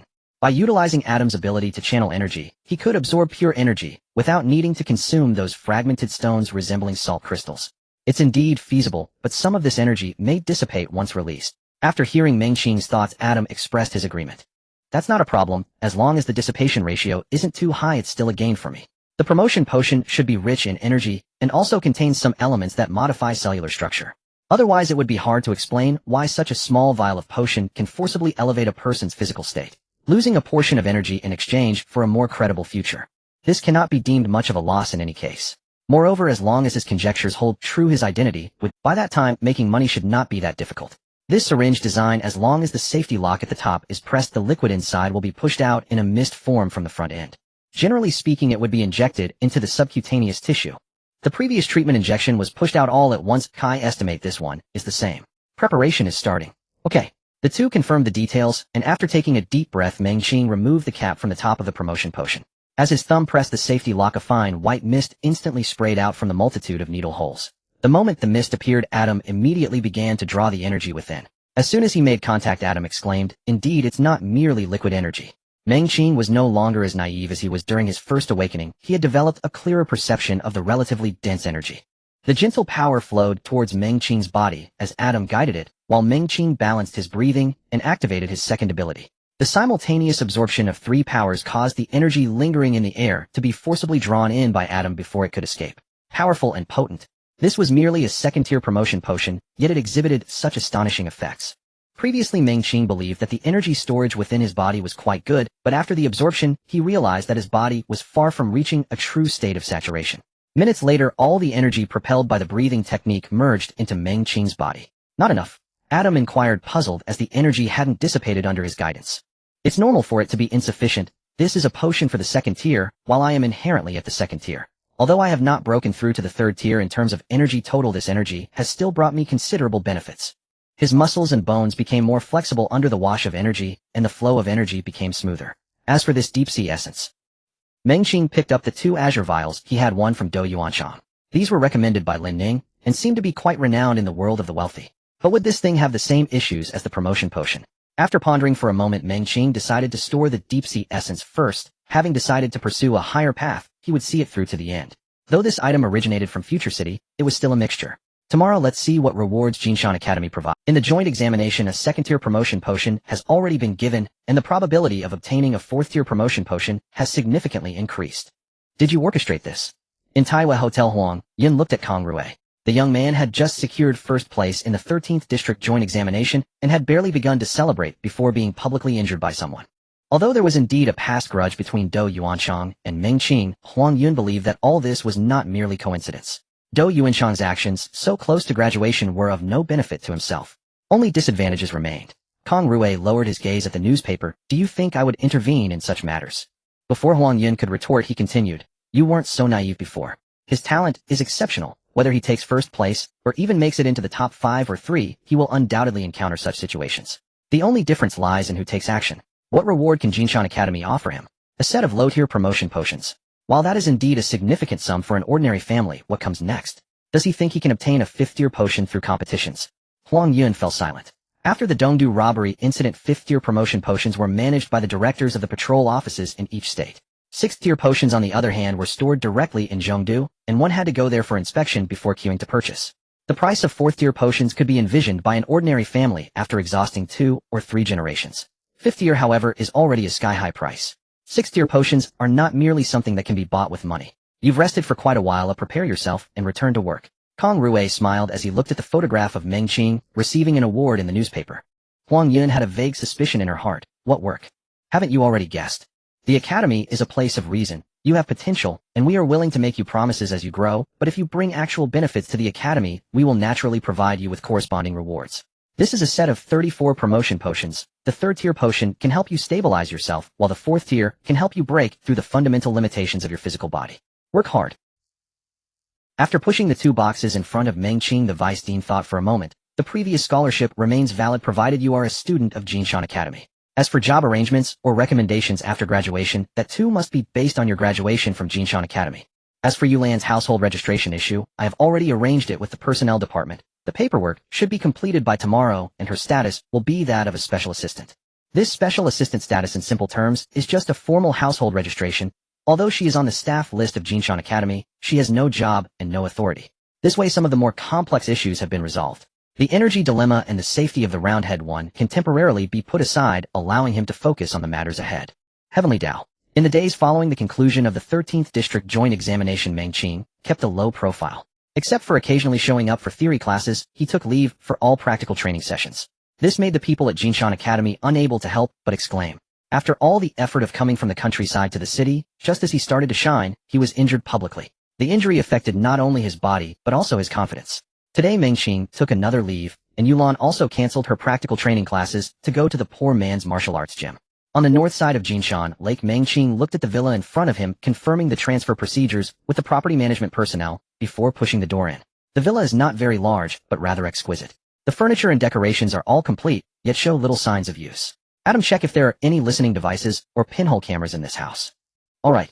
Adam came online, and the three-dimensional vision instantly scanned the entire villa. The floor below the walls, inside the ceiling, and the insides of various furniture and appliances were all thoroughly scanned. There shouldn't be any, or at least I don't think there are. Are you planning to move in here? Living in the dormitory can indeed be inconvenient at times, such as considering the feelings of roommates when returning from training at night. Or it might not be convenient to suddenly want to try out abilities when inspiration strikes at night. The benefits are that living in the dormitory makes meals and classes close by, and it is relatively safe. No rush, it should be soon. It's almost all set up these days, and someone will likely come by shortly. Just as Mengqing was communicating with Adam, a ding-dong sound suddenly rang at the door to the living room. Looks like you guessed right, unless it's the property management. After saying that, Adam withdrew. After taking a glance at the door, Mengqing let out a cold laugh in his heart. As expected, he came personally. What do you want? After opening the door, Mengqing inquired with a stern face, showing no interest in getting to know him. The house is nice. After passing through the small garden, Kong Rue surveyed the surroundings before directing his gaze back to Mengqing. It's probably worth around 4 million. What are you trying to say? Am I not wronged whether I win or lose? Or do you think that even if I take a beating, getting a house is worth it? Kong Rue shook his head. I never thought so, but I'm not surprised that this happened. Seeing that Mengqing wanted to speak, Kong Rue waved his hand to signal him to wait. During the joint examination, you must have encountered many so-called talents from the Changwu Academy, right? What do you think of their capabilities? Mengqing was somewhat impatient. Some are strong, some are weak. How do they compare to the outer 9 districts? Much stronger. What exactly are you trying to say? Just say it directly. I want to invite you to join us. Standing in the garden, Kong Rue appeared calm, but his eyes sparkled with intensity. We believe that everyone is unique and deserves equal opportunities. We all come from poor rural backgrounds, and it's not easy to make it to the city. But with every step forward, the burdens on our shoulders increase exponentially. Either we kneel and crawl forward, or we can only stay still. Are you going to start talking about breaking monopolies and sharing wealth or something like that? I don't want to hear it, nor do I believe it. You should believe it, Kong Rue sighed. Perhaps you're thinking if all else fails, you could join the military to slowly accumulate merit. Mengqing's expression stiffened. It wasn't that he was worried for himself, but rather that he recalled when Bing mentioning such a thing before. Could it be that the military is also in decline? In this relatively peaceful era, if you want to advance through military merit, you can only go south to resist the insect tide, or head north to confront the demon race. However, most people won't even have enough merit before dying on the battlefield. Other military groups either have no conflicts, or are just suppressing wild men. How could we possibly gain merit from that? Seeing Mengqing silent, he continued, other positions are the same. Even if you save every penny for a lifetime, it would only be enough to buy a 5th grade potion. If you want to go further, it won't just be about money. I'm a practical person without grand ideals. What's the point of you wanting me to join Tian-Yi Dao? I have already done my part by not reporting you to the patrol department. That doesn't matter. Mengqing was somewhat stunned. That doesn't matter. This guy really did use some disguise techniques to hide his true identity. This face might not even be real. As for that woman, named Huang Yun, she must have already hidden away. Since you didn't report us, I believe you just haven't fully understood us yet. Time will prove everything. As for the significance of joining, Kong Rue cleared his throat. How about I create opportunities for you to join the patrol? Sure enough. Mengqing's heart leapt. This guy had his eyes on his ability to resist mental control and wanted to infiltrate the patrol department as an insider. This aligned perfectly with Fu Chunky's thoughts. If you can arrange this, what do you need me for? Mengqing's breath quickened. You even have people in the patrol department. Of course it's necessary to have such arrangements. Don't worry, as long as you agree you won't have any tasks in the short term, and I will even have someone assist you. Not just in Langzhou City, but also including surrounding towns and wilderness.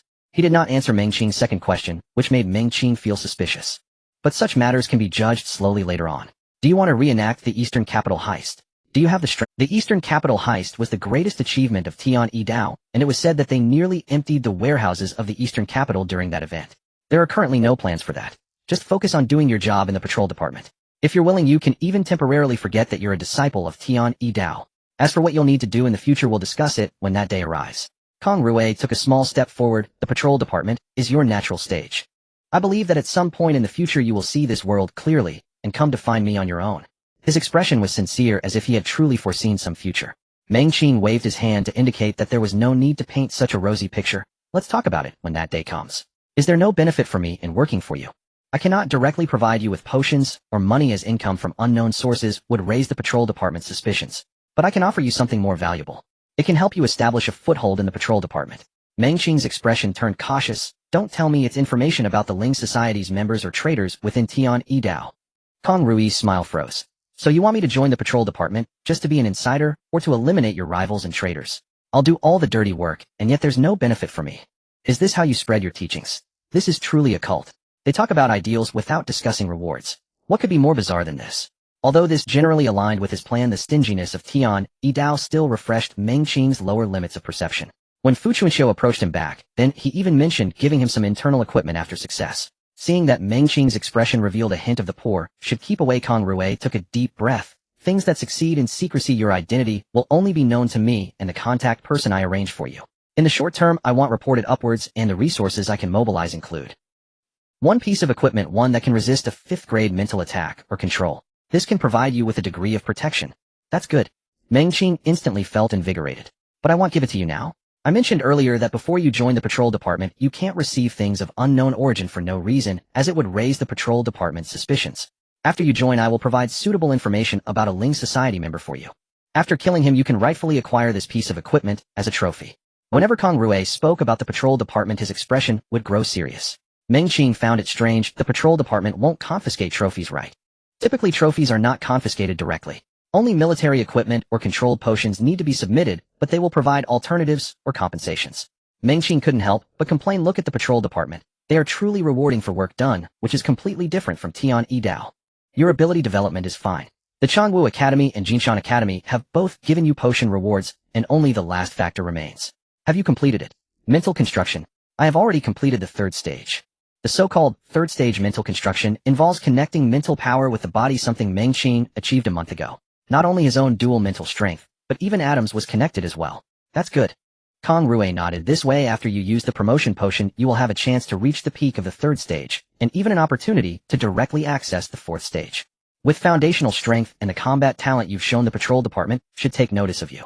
They have long noticed, okay? Their insight is far superior to yours. They already made contact a month ago, even if it was just as an informant in Jinshan Academy. Meng Qing's thoughts shifted. What if the patrol department doesn't notice? Then you just graduate normally and apply to be a security officer. With your results, becoming a security officer is more than sufficient. At that time, I can still provide you with information to hunt down Ling Society members. Then you can try to enter the patrol department's field of vision this way. Hearing Kong Rui say this, Meng Qing felt slightly. For now, it could be considered that there were no members of Tian Yidao within the patrol department. Even if there were, they should be mere invisible people without any influence. How do you plan to arrange it? After the joint examination ends, your mood has been quite poor. 3 days later, I will have the traitor contact you, and then you will report him to the patrol department. This way you will enter the patrol department's vision. Given your background and strength, they should attempt to invite you. Meng Qing suddenly felt danger. The traitor you mentioned is the one colluding with the Ling Society, right? By doing this, aren't you selling me to the Ling Society? Kong Rui shook his head. The elite forces of the Ling Society are concentrated around the 5 cities. Although you ranked first in the joint examination, your identity does not match the Ling Society's hunting targets. For the traitor, this is merely a routine task. For Tian Yidao, if he hasn't fled, it indicates he wants to continue lurking. Reporting such matters is not only meaningless, but also high risk. Kong Rui did not reveal to Meng Qing who the traitor was, simply stating that they would know in due time. According to his explanation, knowing in advance could lead to unnecessary flaws and easily alert the traitor. 3 days' time was sufficient to absorb the potion and prepare. After returning to Jinshan Courtyard in the afternoon, Yulan approached saying, I asked the curator for you. He said the deep sea source quality is fine and can be used directly. Did he mention the principle behind it? Yulan nodded. I asked that too. He said that while there are indeed some stimulating components mixed in most potions, the components of the deep sea source quality are relatively pure. It will have no impact on our future. Then let's use it. The deep sea source quality was highly recommended by Lin Ning, and it was not included in the credit exchange rewards at Jinshan Courtyard. In the past 2 days, Meng Qing had helped Yulan complete the absorption of the 2nd-tier promotion potion, and now Yulan's physical quality and energy utilization had significantly improved. According to Lin Ning, this substance had the best effect when used in the early stages. After dinner, the two went to the villa. Yulan took out the deep sea source quality given by Meng Qing and thought for a moment. It'll go first. In case anything goes wrong, you'll know how to respond. Although this substance can be reused, the first injection is the most effective. Subsequent uses will greatly diminish its effects. Alright. After agreeing, Meng Qing and Adam both watched Yulan closely. The potions produced by Future City typically came in the form of injections, though the designs and colors of the syringes varied. The color of the deep sea source quality was a deep azure, just as its name suggested. After activating the breathing technique, Yulan pressed the syringe against her wrist. As the blue liquid was injected, Yulan's eyebrows slightly furrowed together. It feels a bit cool. Perhaps it's enhancing the blood or the blood vessels, she described as she felt the effects. After a while she nodded. I can only feel this much. My body feels very refreshed after using it with no abnormal reactions. The injection indeed felt very cool. Yet this cooling sensation was not uncomfortable for the body. Once the liquid was fully injected, Meng Qing accelerated the operation of his energy, and soon that refreshing feeling spread throughout his entire body. Yulan's description isn't quite accurate, Adam spoke up. The effect of this substance should be to enhance affinity with moisture, not limited to blood alone. This potion is indeed quite good. It not only enhances blood circulation, but also makes the moisture within the body more active, further increasing our absorption speed in addition to the boost in physical condition. After the theoretical class ended, Meng Qing received a message. Yang Huai has requested to add you as a friend. Meng Qing accepted the friend's request without showing any expression. Yang Huai, hello. Can we chat? Yang Huai, if convenient, they'll be waiting for you by Jinshan Lake. Meng Qing felt somewhat uncertain. After all, Yang Huai seemed rather dim-witted, having provoked him on the first day of school because of his identity. Such a person did not seem like a Tao disciple. In comparison, Ren Qingyun appeared more like one.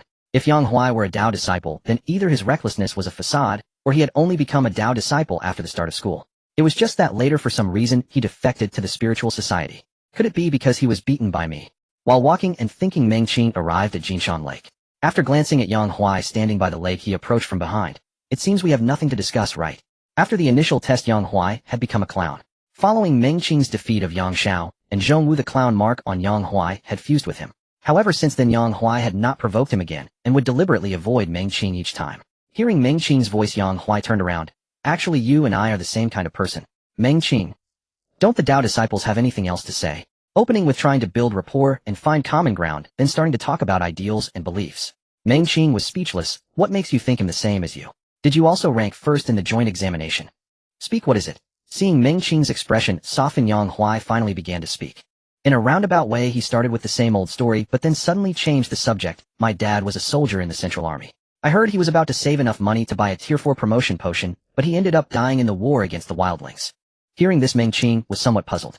In the records he had seen, the wilderness was quite weak, and according to energy distribution patterns, there was almost no energy in the wilderness. He did not interrupt Yang Huai to inquire, as this guy's words were fundamentally unreliable. My mother is not an awakened and cannot find a decent job. After my father's sacrifice, life at home became very difficult, and one night, I suddenly awakened. Although my ability isn't particularly outstanding, I was still very happy. Being an awakened means I can have a stable job in the future. But I never expected that I hadn't awakened on my own, as someone helped me. Yang Huai's expression was somewhat emotional. After learning this news, my feelings were very complicated, but I am grateful to her. At least I have a future now. Meng Qing pretended to be moved, but internally, he was cursing, turning great kindness into enmity. Unable to find a way to repay, so simply killing the other person. You are remarkable, you shouldn't be so despondent. I'm sharing all this with you because I genuinely admire you.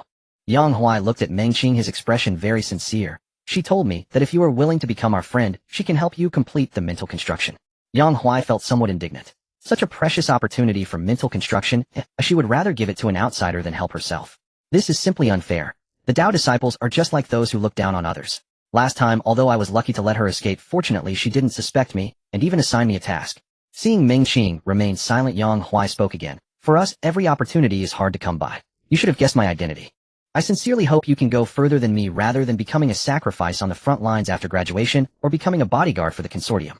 Meng Qing responded with a sound. Seeing Meng Qing's attitude soften, Yang Huai breathed a sigh of relief. As an undercover agent for the spiritual society, he also bore an important task. Once he completed the assignment, he would gain access to higher-tier potions and opportunities for mental construction. I will find a way to notify her. In the future, you can treat me the same as before when you see me. After giving a few instructions, Yang Huai left. Did someone from the Tao come looking for you? In Xie's office, Fu Chuanxiu displayed as expected expression. Yes, officer, my task is complete, right? The things you promised me. Don't worry, I will definitely give you what I promised. But are you interested in continuing with this case? Fu Chuanxiu rubbed his hands together. What I mean is, are you interested in joining the Tao? Rest assured, I will ask the director to set up your file at the division. Even if something happens in the future, it can prove your identity.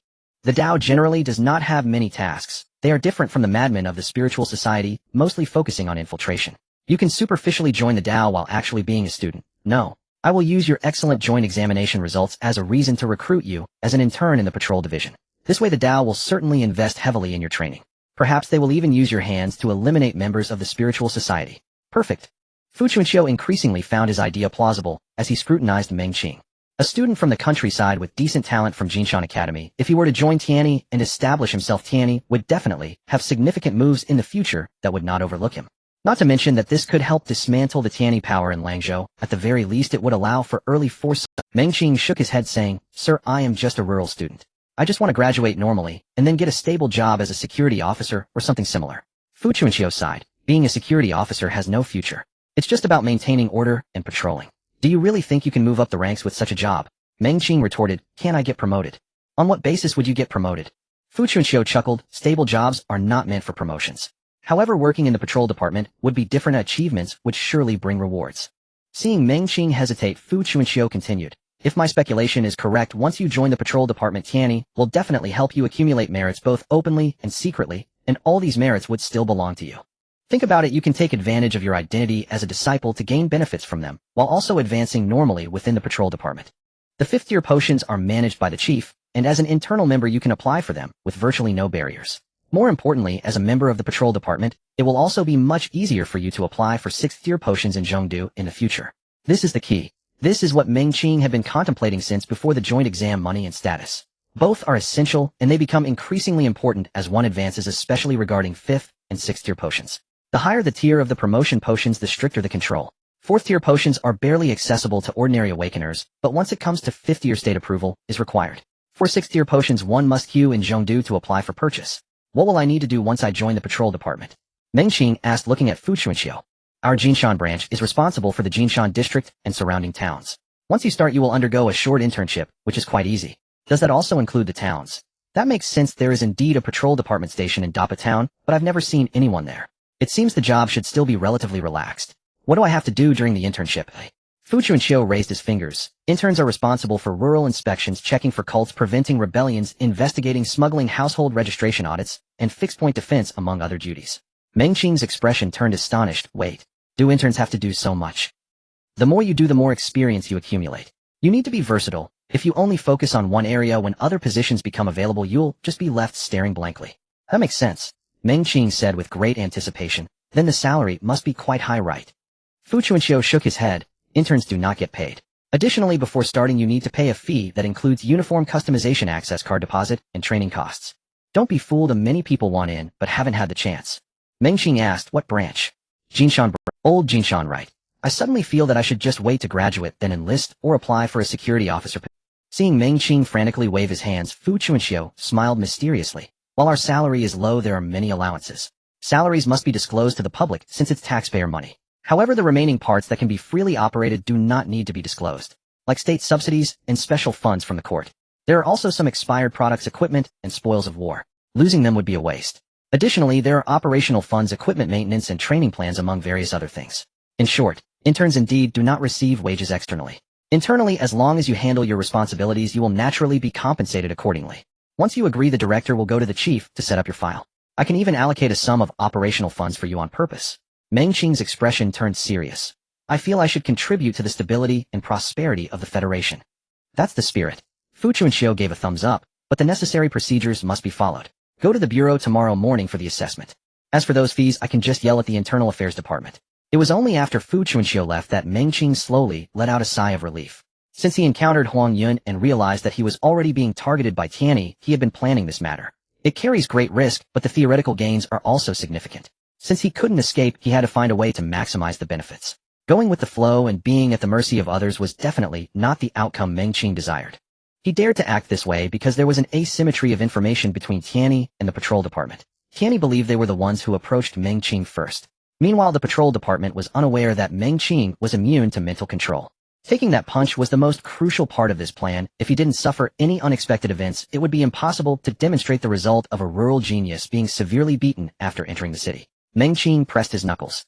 Dou Yuanchang's appearance was somewhat strange, deviating from the original speculations. Are you not afraid that he will confront the patrol department directly with such pressure? Taiwei Hotel. Hearing Huang Yun's inquiry, Kong Rui was unbothered. Confrontation brings him no benefits and may even ruin his future entirely.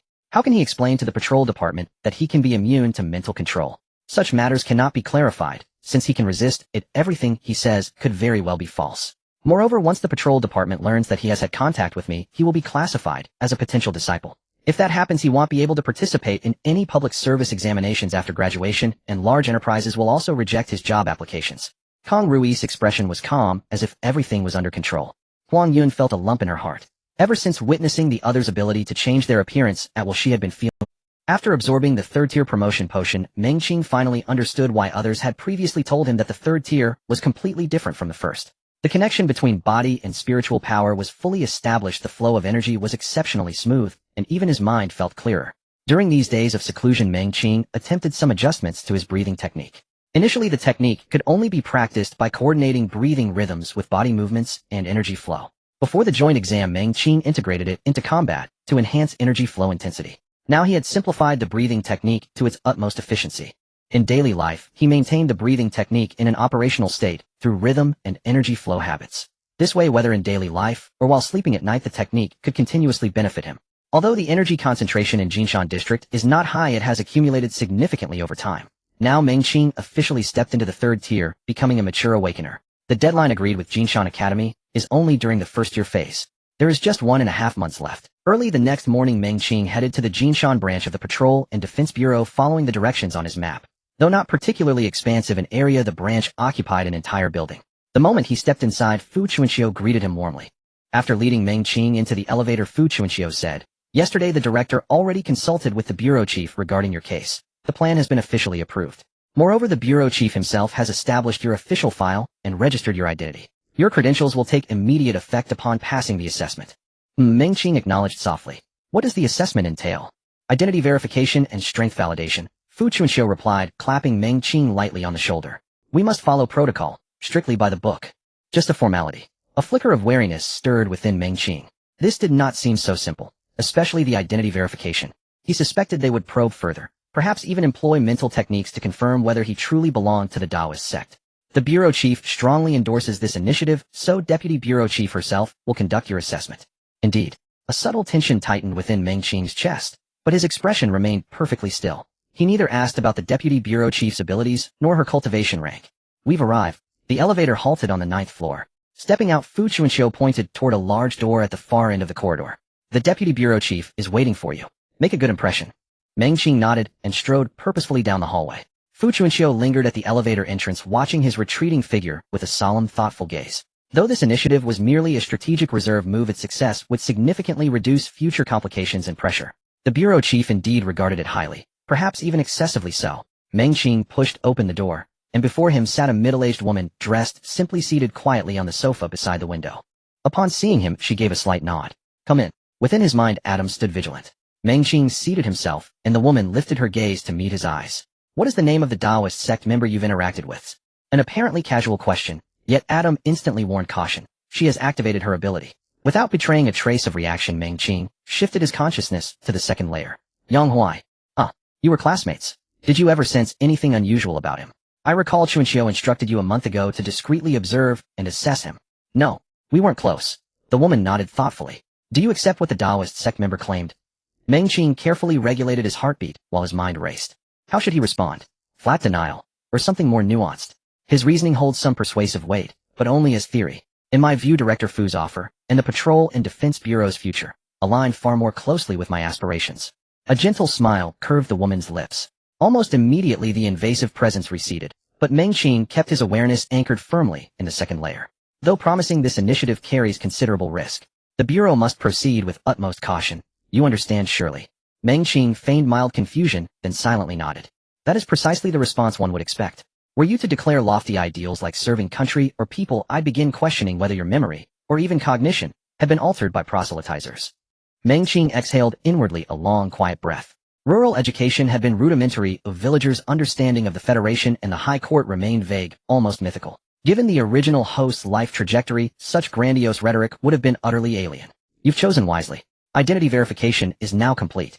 The woman rose and walked to the door. Work diligently. The Patrol and Defense Bureau is a vast stage. With capability, you may ascend to any height your vision can reach. Any height my vision can reach. She departed without awaiting his reply. Moments later, Fu Chuanxiu entered, glanced at Meng Qing, who remained deep in thought, and asked, "What's on your mind?" Meng Qing shook his head slightly. The Deputy Bureau Chief said, If I possess the ability, I may rise to any height I can envision. Indeed, Fu Chuanxiu replied unsurprised. Even to the half-deity realm. Certainly. Fu Chuanxiu laughed heartily, his demeanor growing markedly warmer and more affable now that Meng Qing had passed the deputy bureau chief's evaluation. The previous bureau chief was one of the founding elders who helped establish the high court. And the current bureau chief. He shares your background. Also hailing from the countryside, rising step by step through accumulated merit. The current bureau chief, from the countryside. This isn't classified knowledge, many insiders know it. You'll learn more as time goes on. For now, let's proceed to your strength assessment. As they walked, Fu Chuanxiu continued. I mentioned during our first meeting that standard patrol officers must possess combat prowess sufficient to effortlessly eliminate Tier 3 awakened beings. That is the baseline qualification. I see, Ming Qing nodded. Most awakened beings across the world plateau at Tier 3. That phrasing isn't entirely precise. I spoke specifically of operational personnel requirements. Internally, our duties fall into 3 primary categories. Operational personnel are divided into 2 roles. First, inspectors, mobile units tasked with confronting entities like the Celestial Tao Sect and Spirit Society, as well as underground awakened organizations or criminals operating within cities. Second, garrison officers, stationary posts assigned to critical urban locations and rural towns, serving both as deterrence and rapid response reserves. Third, internal affairs staff, including IT support, medical services, archival management, equipment, logistics, and all other non-combat functions, all under the internal affairs division. The elevator doors opened. These are foundational facts. Keep them in mind. Your strength assessment will be conducted by the battalion commander. They arrived at the basement level. As the elevator doors parted, a massive training hall stretched before them, its floor paved with black stone flanked by numerous side chambers. This is our daily training facility, equipped with state-of-the-art machinery and instruments. Though rarely used, you'll gain access via your ID card swiped at the elevator. Simply swipe whenever you wish to enter.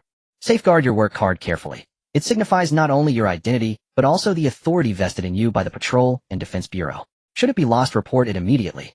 Why not use fingerprint or facial recognition? Meng Qing asked, puzzled. Card swiping feels rather archaic. Fu Chuanxiu waved dismissively. Biometric systems were trialed years ago, but abandoned swiftly. Why? Simply put, this world harbors too many bizarre abilities capable of altering one's appearance or fingerprints. Can the card itself be compromised? This world's information technology appeared surprisingly unsophisticated, far removed from the sleek, hyper-advanced visions of science fiction. Not yet. Not a single breach has occurred. These cards employ proprietary encryption developed exclusively for the Federation by Future City. As they spoke, they reached the right side of the training hall. Fu Chuanxiu pushed open a door and called to a man inside mid-lift. Identity verification is complete. Time for strength assessment. Then gesturing toward the man, he introduced, this is our battalion commander Wang Hu. You may address him as Commander, or Comrade Wang. Commander. Wang Hu grunted, flashing a broad grin and waving Meng Qing over. Come here, senior. Let's see just how formidable the top scorer of the new recruit examination truly is. I'll stand right here. If you can force me to take even a single step back, you'll be registered immediately as a full-fledged member. I pulled up your live combat record from the joint exam. Your application of abilities, hand-to-hand technique, tactical analysis, and deployment are all rather competent. But an exam is not the same as real work. Sometimes raw physical strength matters more. Wang Hu patted his bicep, the powerful muscle bulging beneath the tailored combat suit, with an almost explosive sense of force. Come on. As Wang Hu's words fell, his already menacing muscles swelled again, thick veins rising across his skin like tree roots. Meng Qing adjusted his energy and stepped forward. Wang Hu stood nearly 2 meters tall, a humanoid beast looming before him. As Meng Qing's fist struck Wang Hu's abdomen, the destructive aspect of his energy surged and roiled at once. No effect. Meng Qing's heart jolted. Moves that had never failed him suddenly seemed impotent. It works. Yudong said quickly. Do you remember what I told you before? Awakened ones carry energy within them, and this fellow already has considerable strength. His energy is unusually stable and can form a natural protective membrane across his body surface. Your ability hasn't failed, it's being blocked by his membrane. Standing where he was, Wang Hu felt tumult within himself. The other was only a third rank, but the moment a punch struck his abdomen, the astonishing destructive force made his surface energy membrane feel as if it were about to rupture. Fu Chuanxiu, standing not far from the two, raised an eyebrow. As a mental-type awakener, his memory and judgment were exceedingly sharp. In that instant, he had clearly sensed a subtle change in the muscle contours around Wang Hu's eye sockets. He thought this kid is that strong. Hearing Yudong's prompt, Meng Qing's mind cleared, and he accelerated the flow of his power. The trait-disrupting force streamed relentlessly into Wang Hu's body. Wang Hu's expression finally turned serious. Rumor said this kid has a way to disturb energy. Didn't expect it to be this uncanny. He inwardly cursed. He had been a bit overconfident, assuming Meng Qing was at best a third-rank awakener, and that the entry evaluation would be mere formality. To his surprise, before the punch had even finished, the energy in his bodily strength began to surge unpredictably. By then it was too late to attempt overlaying his trait. Meng Qing's thoughts shifted. For a moment the man's abdomen had gone soft and lax. The energy had been disrupted, but the man's physical constitution was extraordinarily robust, his internal energy thick and abundant. At the moment of disturbance he had driven his energy forcibly through the blockage and recoalesced it at his abdomen as quickly as possible to shore up his defense. If that was the case, Meng Qing grinned and slammed his knee up toward Wang Hu's crotch. Wang Hu, seeing Meng Qing's knee indeed aimed low, Wang Hu cursed inwardly and reached out to block. The instant he reached to block, the defense that had gathered at his abdomen suddenly loosened. Bad. This kid is right. When the knee hit his palm, Meng Qing funneled every ounce of force into it. Wang Hu's body froze. After his defense waned, that turbulent current immediately seeped into him. As he tried to mobilize energy to resist, he found a swirling region had already formed around him. Good kid. Wang Hu stepped back and laughed heartily. Not bad. Truly from the countryside. None of that stiff city manners. Meng Qing was taken aback. So the captain is from the countryside too. Fu Chunxiu, seeing Meng Qing pass the assessment, came over. The captain is from the countryside, but he's from Cici Town. Cici Town and Xiaopu Town are not adjacent, and among Jinshan District's many industrial towns, Cici is relatively affluent. Xiaopu Town's function is waste processing, while Cici Town's is, or smelting and forging. I don't handle things much myself. Chunxiu will arrange your work. If you're in danger you can contact me. Wang Hu picked up a nearby coat, slung it over his shoulder, and walked out. Before he left, Wang Hu seemed to recall something. He stopped, looked at Fu Chunxiu, and said, they're pressing from above. When you have time, take people to patrol the defense towns. Doing it for appearances is fine. Fu Chunqiu's face showed annoyance. He grunted. After Wang Hu left, Fu Chunxiu led Meng Qing from the basement level up to the operations office area. Once inside his office, Fu Chunxiu rubbed his brow. Since old Wang said he'll make you a formal member, your probation is set at 1 month. You just joined and need time to learn internal duties and workflows. During this period your status is intern, but your benefits and compensation will be calculated as for a formal employee. Meng Qing nodded. What about that Dao disciple? Don't touch him, yet otherwise Tianyi Dao will become suspicious. He still has 2 years until graduation. Handle him in the meantime, when there's an opening. Fu Chunxiu seemed to have planned that already. He then briefed Meng Qing on the Xuanfang Division's basics. For example, by convention, a full member can unconditionally mobilize security personnel to assist in operations. In emergencies, they can even invite station troops to participate. Meng Qing was astonished the Xuanfang Division has such authority. Earlier in Xiaopu Town, Meng Qing had assumed patrols were ordinary police. After learning a bit from Li Yu, he had thought the Xuanfang Division resembled the Jinyue. Now he felt he had been too conservative. When Fu Chunxiu listed the many duties interns would shoulder, Meng Qing had assumed he was joking, but he wasn't. It had even greater power in earlier years, Fu Chunxiu said wearily. The previous division chief was one of the founders who pushed for the formation of the Shangting. In the early days of Shangting's establishment, the Xuanfang Division not only bore its present responsibilities, but also handled administrative oversight, military discipline, inspection, garrison duties, and many other tasks. When the current division chief took office, he carried out a broad separation of internal powers. The security department was cut out from Xuanfang and established as the Jingbei Agency. Military discipline inspection was returned to the Legion. Other rights, such as city garrison and contraband control, were likewise diluted. Although the Xuanfang Division still retains considerable strength, its power is no longer comparable to that of the previous chief's era. This contemporary division chief, Meng Qing, felt a chill. As someone sharp with keyboards, he intuitively sensed that this fellow, also from the countryside like him, was not simple. The Xuanfang Division's existence has been synchronized with the Federation. The previous division chief held sway for nearly 3 centuries, maintaining almost unchecked power for that duration. That the current chief voluntarily diluted powers not only smoothed relations between Xuanfang and other departments, but also allowed the swelling organization to streamline and return to its essence. It was likely precisely because of this move that in the following century Xuanfang managed to earn the friendship of other departments while still retaining a relatively exalted position. With such a person as division chief, the days ahead could be either a blessing or a curse, no one could say which. After returning from the patrol department to Jingshan Courtyard, Meng Qing glanced at his phone. Following the end of the joint examination, the new educational policy was implemented and discussions about transferring schools filled the class group, dormitory group, and joint examination group. Those who believed they had some strength were already envisioning life in the Inner Four District. Those with lesser abilities were also looking forward to the new policy, hoping for a chance to receive more refined education. Everyone had a bright future. The name of the joint examination team group had been changed by Zheng Shi from Group 03 to Rebirth. I'm clinging to the big shot in the joint examination. Discussions in this group were sparse. After winning first place in the team competition, the members had earned a substantial scholarship from their academy. For them, unless invited by a school in the Inner Four District, staying at their own academy was more convenient. Just as Meng Qing was browsing through messages, a notification popped up. Bai Yun has requested to add you as a friend. Clicking on the profile picture revealed the woman he had encountered at the snack street earlier. After accepting the friend request, she quickly sent her first message, old place. Meng Qing, where? Bai Yun, Snack Street. Why not just say it directly, making it seem like a spy meeting? He boarded the bus and headed straight to the fruit tea shop upon arriving at the snack street. Upon arrival, he indeed saw Huang Yun sitting alone under a tree at a table wearing a floral short skirt. There were 2 cups of fruit tea on the table. After sitting down beside her, Meng Qing asked, "What's the matter?" Huang Yun leaned slightly forward, resting her arms on the table. "Nothing particularly important, just wanted to meet you. In the future, if you need anything, just let me know." "What about that person? You probably won't see him for a long time." Huang Yun's voice was pleasant, crisp, yet soft. As people flowed in and out of the snack street, Meng Qing took a sip of fruit tea and looked at Huang Yun. "Where do you work?" "Look." Huang Yun pointed to the side. Meng Qing turned to see a small storefront next to the fruit tea shop surrounded by dust cloths, seemingly under renovation. However, the sign had already been put up. It was a flower shop. "What about Yang Huai?" Meng Qing frowned slightly. Yang Huai was an uncertain factor he wanted to resolve quickly. But now was not a suitable time. Huang Yun took a sip of fruit tea and looked at Meng Qing. "What do you think?" "I'm supposed to decide." "Yes, I'm just here to assist you. The majority of decisions can be made by you." Yang Huai's identity as a Taoist disciple had already been exposed to the patrol department. Fu Chunqiu had also mentioned not to act against Yang Huai for the time being. If they moved against him now, Fu Chunqiu would definitely raise suspicions.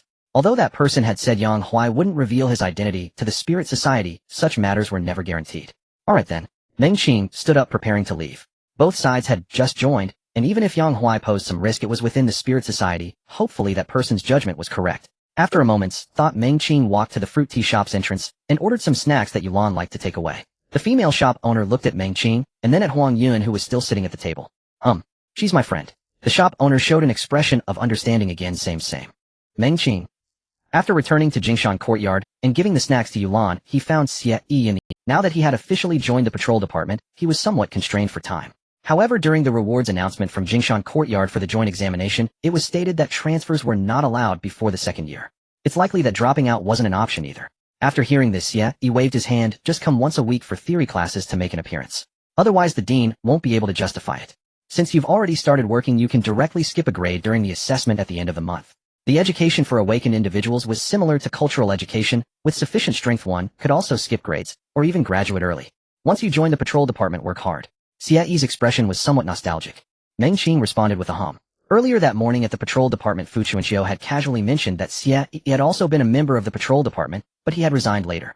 The patrol department was not a life-and-death contract. Members were allowed to resign. However, it had always been rare for someone to join and then resign, making Xie Yi's case an extreme exception. After all, for the vast majority, while working in the patrol department, had some danger. The overall strength was formidable and the benefits were good. Xie Yi taught at Jingshan Courtyard. Although his salary was decent, it was completely incomparable to that of the patrol department. Alright. Before Meng Qing could finish speaking, his phone suddenly vibrated. The caller ID displayed Fu Chunqiu. After saying goodbye to Xie Yi, Meng Qing stepped out of the office and answered the call. Without waiting for him to inquire, Fu Chunqiu's voice came through. "Come to the station for a team meeting. We have a mission." Wasn't it said that no missions were required during the internship period? The situation has changed. You have half an hour. After saying this, Fu Chunqiu hung up, seeming quite busy. Outside the patrol department building, before Meng Qing could enter the door, he heard a horn sound, and as he followed the sound, he happened to see Fu Chunqiu's face peeking out. "Get in the car." After boarding the off-road vehicle, Meng Qing glanced around the interior. With him and Fu Chunqiu, there were a total of 4 people. "They're pushing from above. Everyone else has been dispatched, so we can only count on you for now." In the back seat, Fu Chunqiu leaned back against the seat, closing his eyes. The young man sitting in the front passenger seat turned to Meng Qing. "You're the top scorer in the joint examination." "Yes." After giving a smile, Meng Qing turned to Fu Chunqiu. "Are we going to patrol Wei Town?" "Yes, the Chizhou rebels have been moving and the higher-ups have been urging us. According to the department's regulations, patrols must be conducted in teams. Other enhanced teams either have missions or have been dispatched, leaving only you.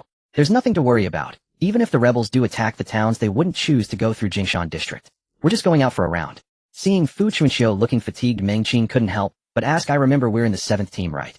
How many people are there in the action department?" "Each team has about 612 members. There are a total of 95 patrol personnel in the action department." "Why? 95 people? It's rare for the mobile posts to have particularly difficult tasks. Why would they need even a newcomer like him who had only joined less than a day ago to fill in?" Thinking this way, the situation might not be as easy as Fu Chunqiu said. Could it be that the rebels were really about to... After voicing his concerns, Fu Chunqiu laughed wearily and irritably. "It's not what you think.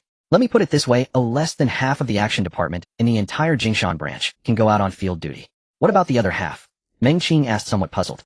Was there favoritism in such an important position as the action department? Fu Chunqiu rolled down the window and lit a cigarette. "The other half only execute tasks within the city. Going out for field duty is very dangerous for them." "Huh. So going out for field duty wasn't dangerous for him." How was that reasoned? Wait. Could it be?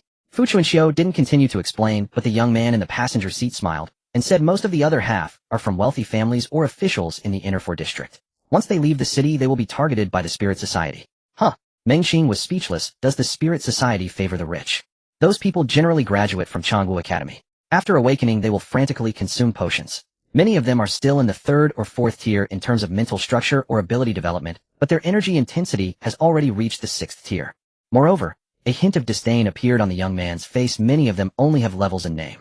When facing the lunatics of the Spirit Society, they can even be suppressed by those of higher levels. Out there, especially in Wei Town or the Wilderness, Spirit Society members are not as timid as they are in the city. Those rich second-generation kids who have never seen blood are the favorite prey of Spirit Society members. Specifically hunting rich second-generation kids. What kind of Spirit Society is this? Wait, that's not right. The Spirit Society just likes the rich second-generation kids, not that they don't like other awakened ones. Their aim in hunting awakened ones seems to be to achieve energy balance. Sitting beside him, Fu Chuanxiu said with his eyes closed, if you encounter a member of the Tiandao faction, you can attempt to capture them alive, but if you encounter a member of the Spirit Society, don't communicate, just kill them. The purpose of Spirit Society members in hunting awakened ones is not to balance energy. On the contrary, they are plundering energy. By killing awakened ones and using their corpses as fertilizer to cultivate energy fruits or mutated animals. The off-road vehicle drove along the streets of Jinshan District, heading straight for the countryside after passing through the gate connecting to CC Town. The two colleagues in the front seat were both elemental awakened ones. The male was named Yuan Weizhong, and the female was called Zhuang Jin. Yuan Weizhong returned to Langzhou to join the patrol department after serving in the Southern Legion, while Zhuang Jin was recruited by Fu Chuanxiu from Changwu Academy years ago. What are the bug tribe like? Hearing that Yuan Weizhong had retired from the Southern Legion, Meng Qing leaned slightly forward. They're just bugs. Most of them resemble arthropods, but they are quite large. Yuan Weizhong thought for a moment. Most of the bug tribe lacks any accurate intelligence. They merely respond to certain stimuli, forming swarms that crash against barriers. This topic seemed to interest only Meng Qing, while Fu Chuanxiu and Zhuang Jin either closed their eyes to sleep or focused on driving.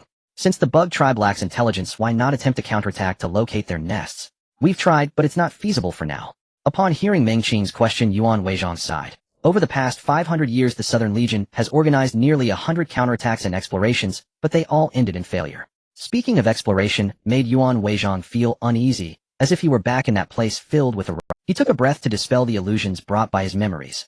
Although we can't go there, the southern barrier is continuously reinforced and extended each year, making it impossible for the bug tribe to cross. The southern barrier, like the Black Snow City defended by the Northern Legion and the Quicksand Fortress of the Western Legion, is one of the well-known military lines within the Federation.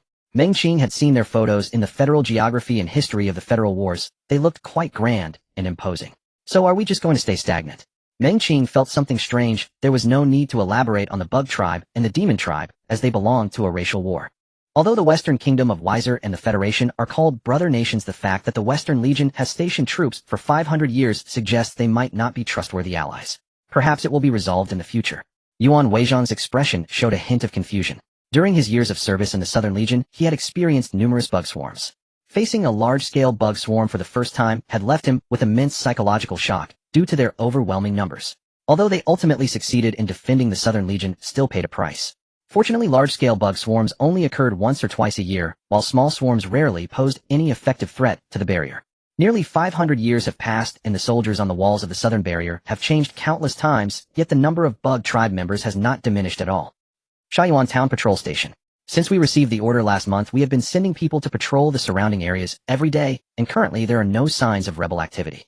The person in charge handed over the patrol record to Fu Chuanxiu, while speaking reassuring words. Jinshan District is located in the northern part of Langzhou. For the rebels to come here, they would have to go around in a semicircle from the southwest, so it's unlikely they would reach us. Standing next to Fu Chuanxiu, Meng Qing twitched his nostrils. This guy had a faint scent of alcohol and perfume. While scanning the patrol record, Fu Chuanxiu inquired, have there been any movements from the wild people around? Well, the person in charge hesitated before saying, the newly appointed town mayor from last month plans to implement a friendly policy. Since we are not yet officially under military control, we can't directly interfere. The new mayor, after handing the patrol record to Yuan Weizhong beside him, Fu Chuanxiu frowned. Xie Yuman's term should not have ended yet, right? Not yet, but he might have heard that the rebels are coming this way, so he used his connections to get transferred to the city. Who is the new mayor? Upon hearing Fu Chuanxiu's question, the person in charge immediately replied. He was transferred from Xiapu Town and is called Wei Yunhui. Xiapu Town. Is it him? The director of the comprehensive office of that town. After leaving the patrol station, Meng Qing turned to Yuan Weizhong and asked, what does a friendly policy mean? It is a description of the attitude of state and town governments towards wild people, generally classified into 3 categories: hostile, neutral, and friendly. Regions that adopt a hostile policy allow the hunting and enslavement of wild people, represented by Chijo and Uejo. Neutral policy regions, on the other hand, adopt a closed and isolated approach, neither hunting wild people nor communicating with them. Most states hold such an attitude, like Langzhou. As for the friendly policy, it advocates for partial trade and communication with wild people, and even allows some town registrations for wild people, which is quite rare. Currently, only the 2 states where the Southern Legion is located and the Wuzhou of the Northern Legion adopt a friendly policy. Of course, these policies are usually adjusted by the town mayor according to local conditions. The state government and upper court typically do not meddle in every detail. Meng Qing pondered secretly upon hearing this. Wei Yunhui wanted to implement a friendly policy, but neither the person in charge of the patrol here nor Fu Chuanxiu seemed inclined to intervene strongly. Dou family Lianshan mining also turned a blind eye to the capturing of slaves around Cici town. Just as Meng Qing was lost in thought, Fu Chuanxiu clapped his hands. Let's rest here tonight, and aim to return tomorrow evening. They had already been patrolling for 6 or 7 hours since leaving Cici town, and although everyone was awakened, they were quite exhausted. Each returned to their rooms to prepare for rest. Just as Meng Qing was about to wash up, there was a knock on the door. After opening his visual field to take a look, Meng Qing walked over to open the door. Wei Yunhui, who had previously served as the director of the comprehensive office in Xiapu town, stood at the door. Seeing the door open, he nodded at Meng Qing. Do you remember me? I remember. As Meng Qing replied, he stepped aside to make way. The 2 sat down on the chairs by the window, and Meng Qing felt a bit strange. Though they were from the same hometown, they had no actual connection. Why was he looking for him? I need your help. Wei Yunhui looked at Meng Qing, his expression earnest. He was tall and well-proportioned, and his sitting posture and tone were quite elegant. That kind of elegance did not give off an air of pretentiousness. Rather, it felt very comfortable and inviting. Meng Qing found it strange that he looked just like Wei fully. Why was he wandering in the countryside? What is it? Despite his curiosity, Meng Qing did not outright refuse as a fellow townsman. I saw in the news that you won first place in the joint examination and have now entered the patrol department. If possible, could you help slightly increase the security personnel and equipment for Shaiyuan town? I just heard that you want to implement a friendly policy, so why? As Meng Qing spoke halfway, he stopped. To open communication and trade with wild people naturally requires more security forces to maintain order and deter violence. Ever since the court exiled the rebels to the wilderness 500 years ago, their descendants have become wild people. Without education, industrial goods, or information channels. After 5 centuries of baptism, today's wild people seem to have long since departed from the realm of humanity in the eyes of city dwellers. After some thought, Meng Qing said, I just joined, so I probably don't have that authority for now. It's not immediate. In the future, if your area of responsibility includes Shaiyuan town, please assist. Wei Yunhui seemed to have anticipated Meng Qing's refusal. We can discuss it if I am indeed responsible here. Meng Qing found it strange. Do you sympathize with the wild people? Although Meng Qing had never seen wild people himself, based on the information he had gathered since his arrival, wild people traditionally represented savagery and brutality.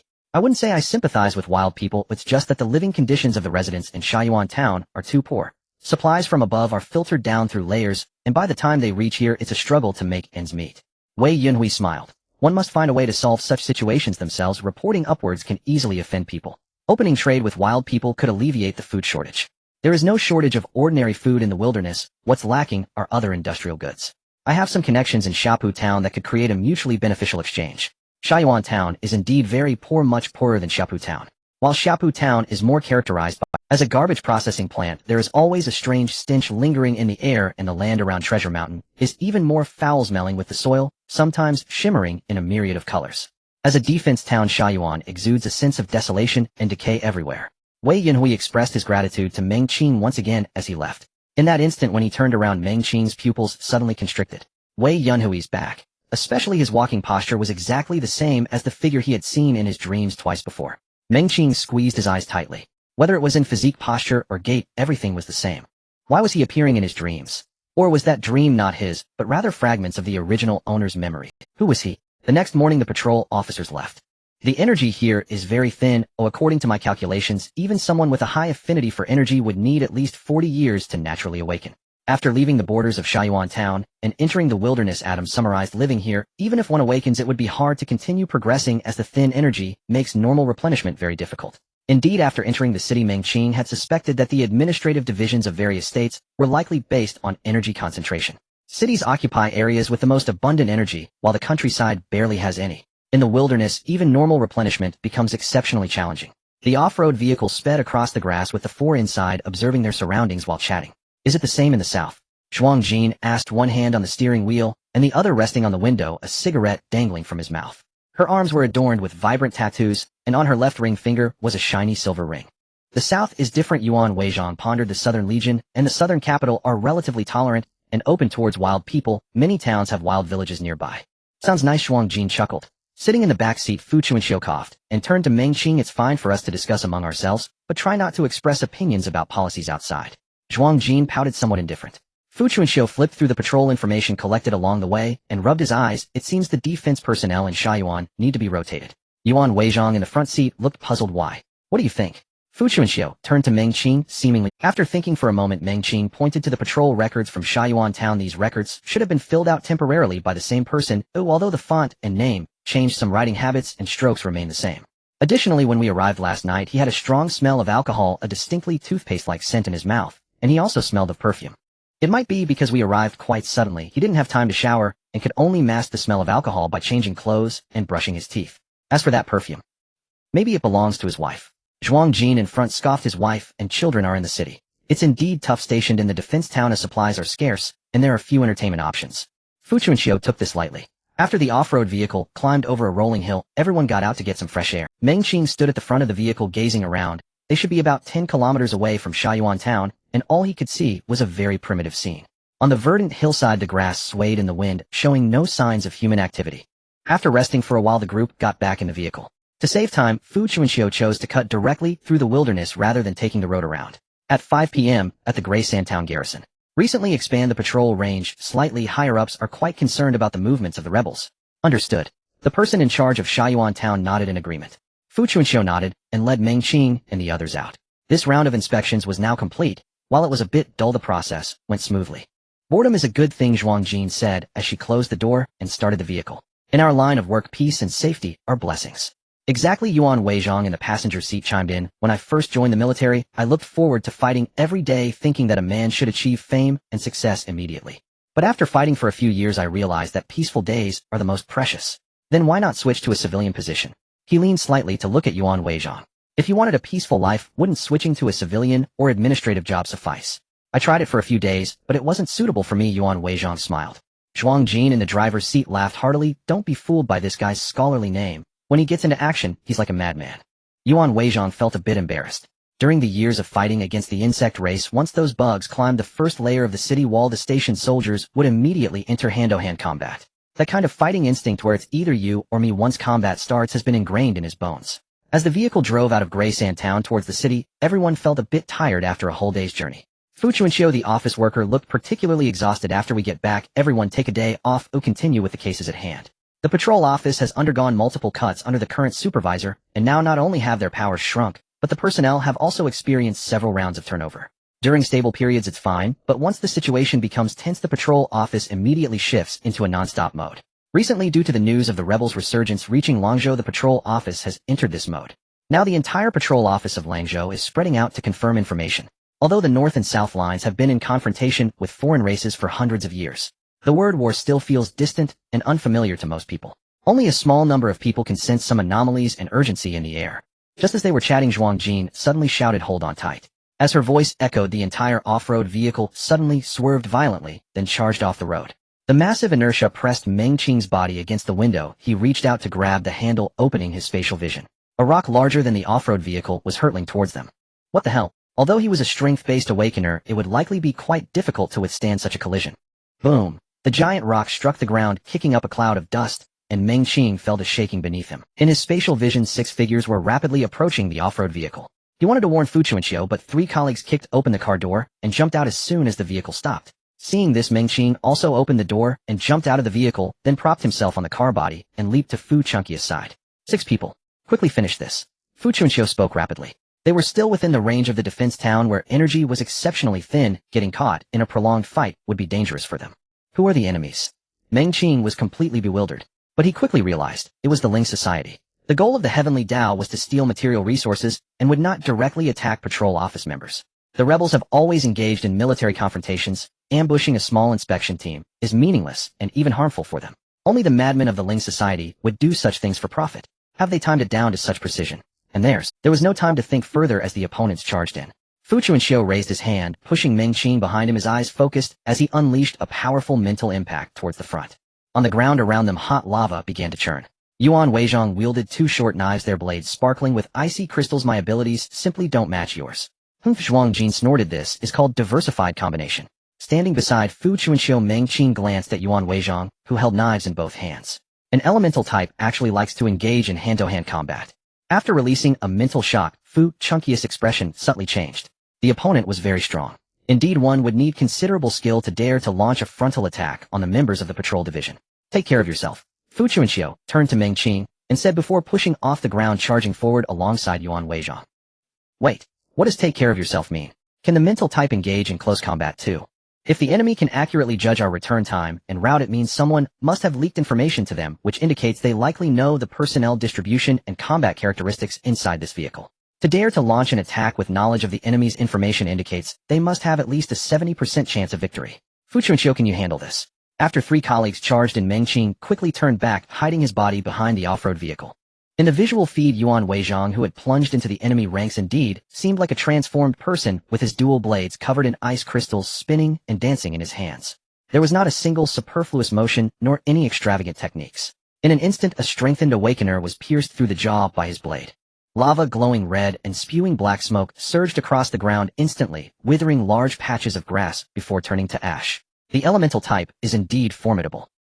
Meng Qing, hidden behind the vehicle, marveled at the elemental type's devastating power, whether in a mage rout or in close combat. As for Fu Chuanxiu, while Meng Qing couldn't discern the details, every attack from Yuan Weizhong and Zhuang Jin bore fruit, indicating Fu Chunki's support and assistance. After continuously killing three of the enemy, the situation seemed to turn overwhelmingly in their favor.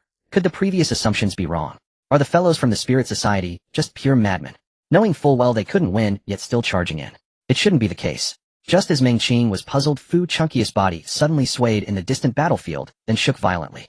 A patch of red was spreading across his chest. Yuan Weizhong, who had rushed into the enemy ranks, caught a glimpse and hurriedly rolled back to Fu Chunki's side, quickly pulling out a syringe from his waist and injecting it into Fu Chunki's neck. Indeed, there were others. These people were merely a diversion.